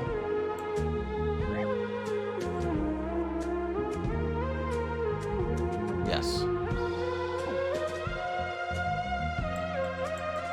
I have more than enough food, so I'm just gonna hold a super restore.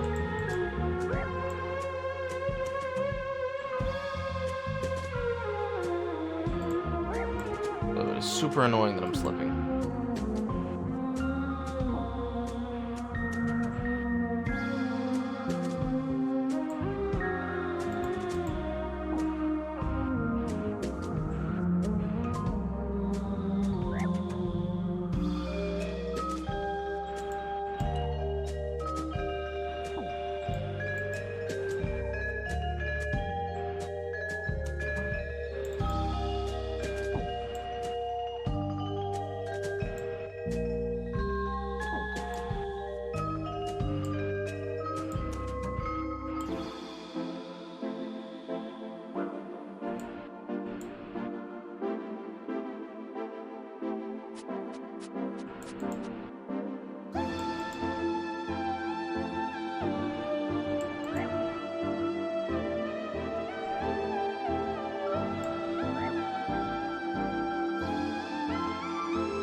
I can't attack this until he's done attacking it.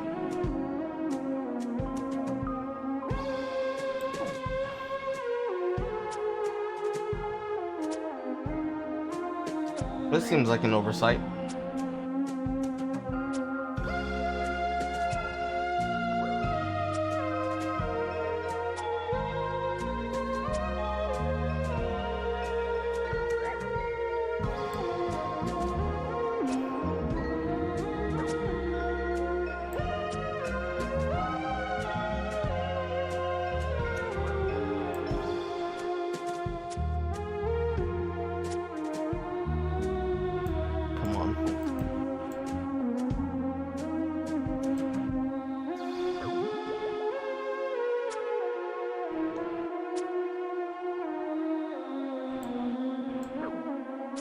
Slipping in my face.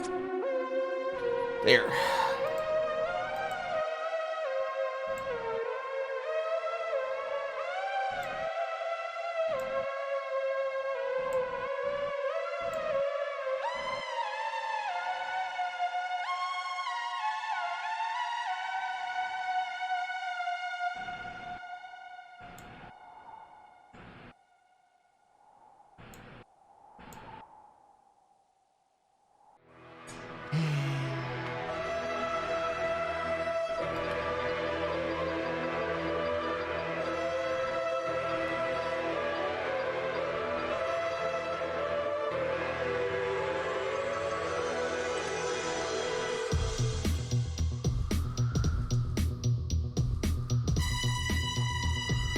All the diamonds in the obelisk.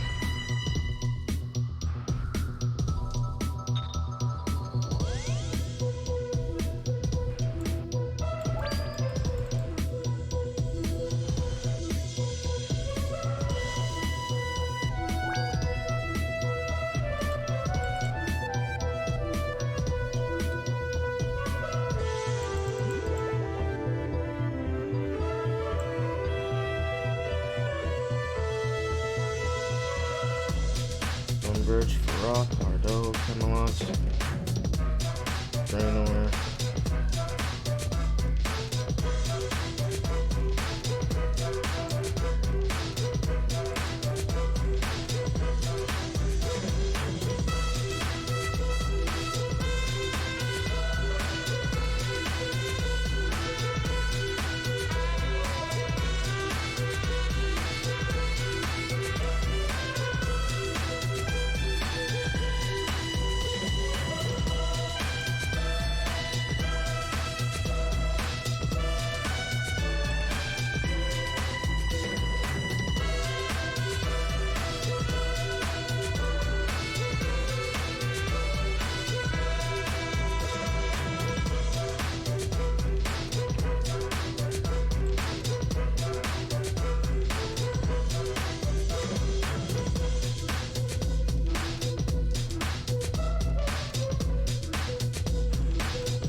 Guess I just go to the bandit camp and I won't walk.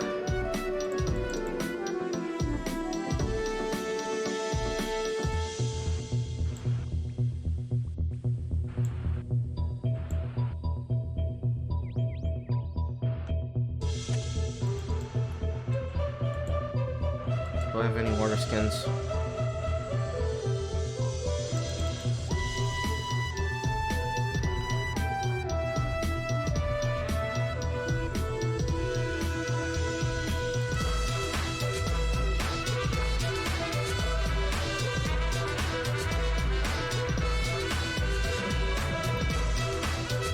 Yes, I do.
Money.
Traps and damage during first few words of one of the streams.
Down to the bottom of the pyramid, fall out of the pyramid, reverse it, and start again.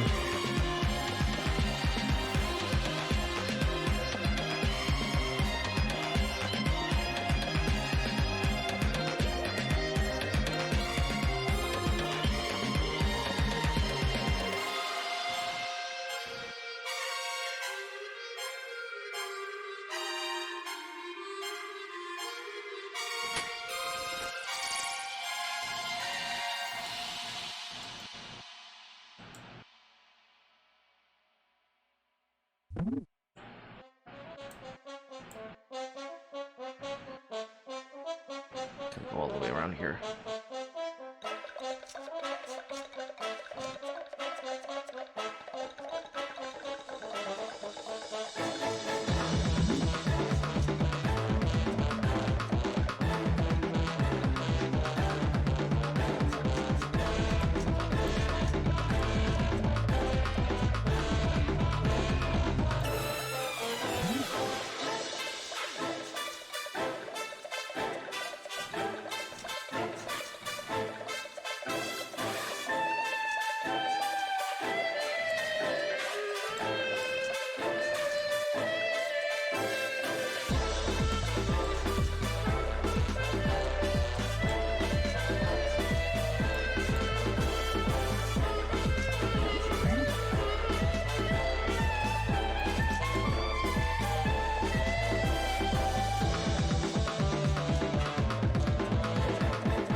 interested. Not interested.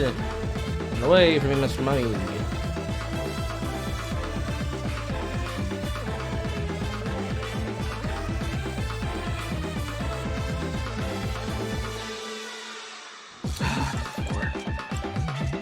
That's 4.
Alessandra.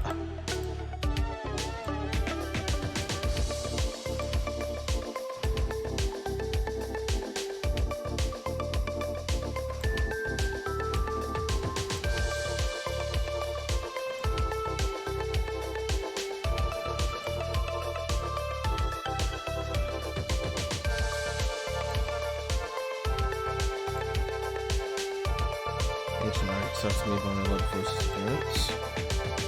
The base knowledge of use they had and switch between them playing with the alternates from any time.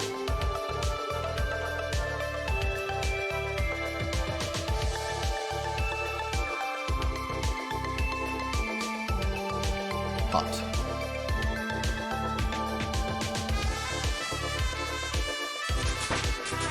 $60.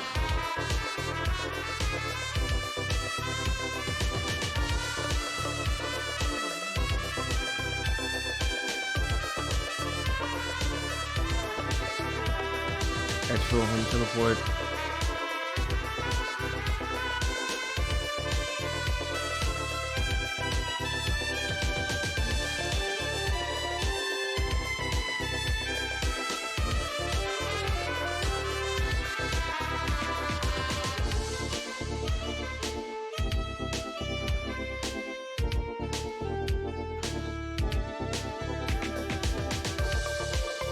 Okay.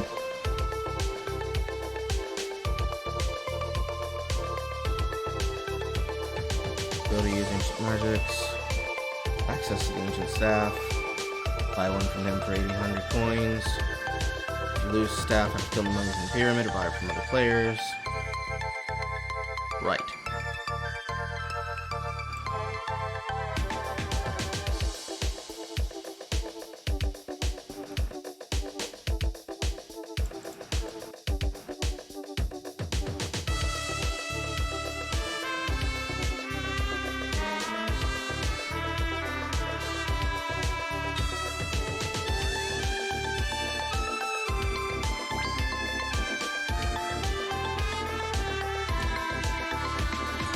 That's that down. Oh, I need to just go claim the fucking staff. I can be on my merry goddamn way.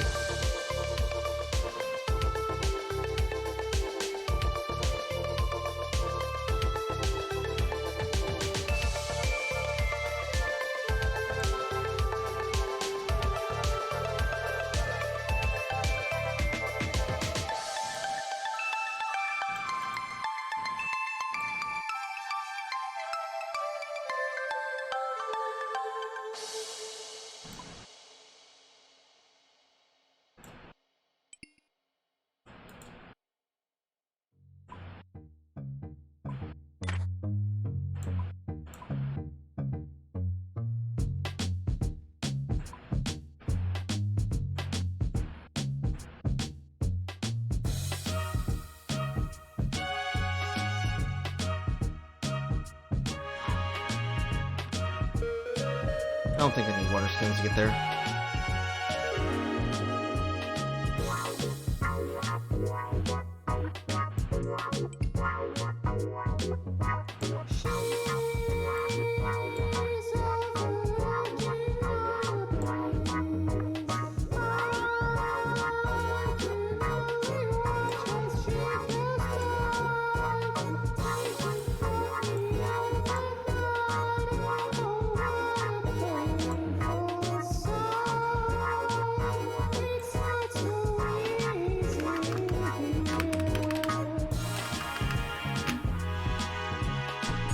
Oof.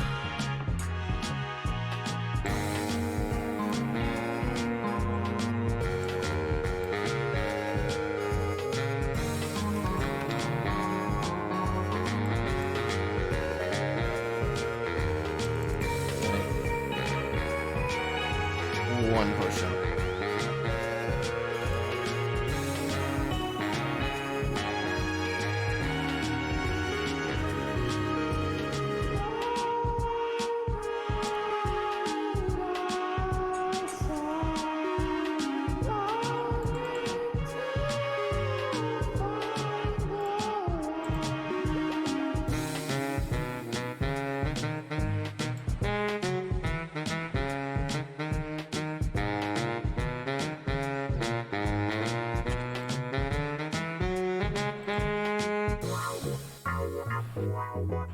One off. Next on the docket. What is Curse of the Empty Lord? Can I start it? Yes, I can. What is the reward? Ghostly hood, ghostly top, ghostly glove, ghostly boots. On completion, talk to a story in the mean eyes and secret world and use lyrics. Okay, so basically experience. Lamp. And also a requirement for General's Shadow.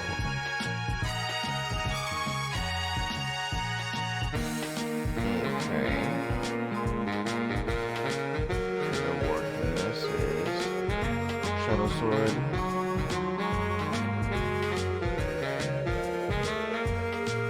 And 2,000 Slayer experience.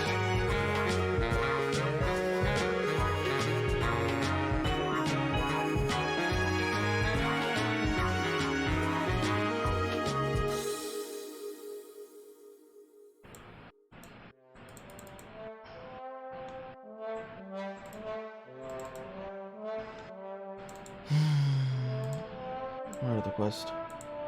Branches off from here. The frozen door. Ew. Zaros. Next. Me no likey. Me no wanting anything. What is this?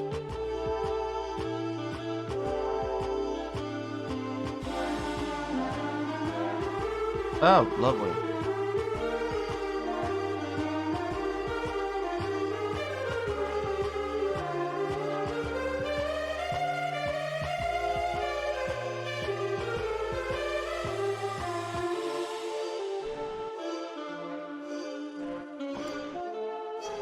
So that is the letter that just told me about the frozen door.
killing these guys.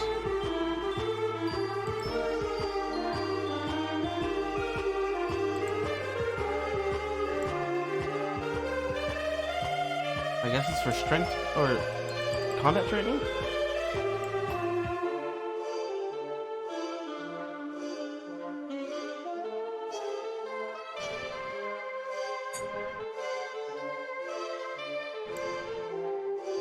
So I have. You know, I mentioned all they didn't teach me magic spells. Touch range of magic to make inches and arrowing those passed down to me. Body in the ancient magic of the gods, speech or spell casting. I will give it to you for 8k. This please. Only arrow for the time I possess. Only rank or if there's magical weapons that you continue to fight without losing deaths.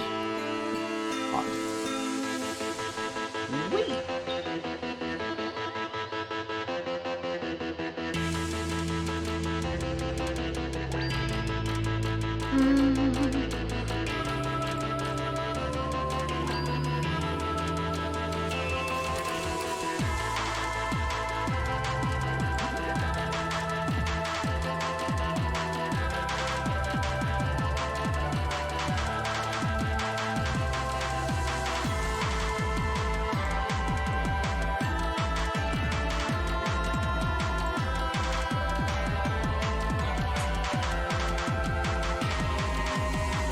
Yeah, one step closer.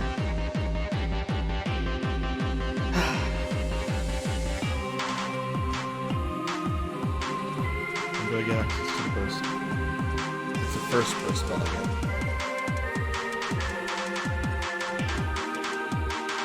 Smoke at 62.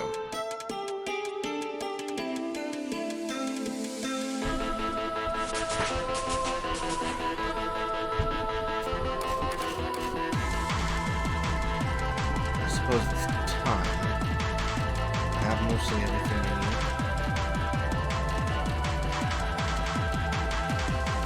Oh, I need to prepare dinner. Magic break. And then Barrows. And after I'm done at Barrows, I can defense training first. Inside of Forthos. Start stacking grubby keys. And replenish my fucking supply of resources. I know!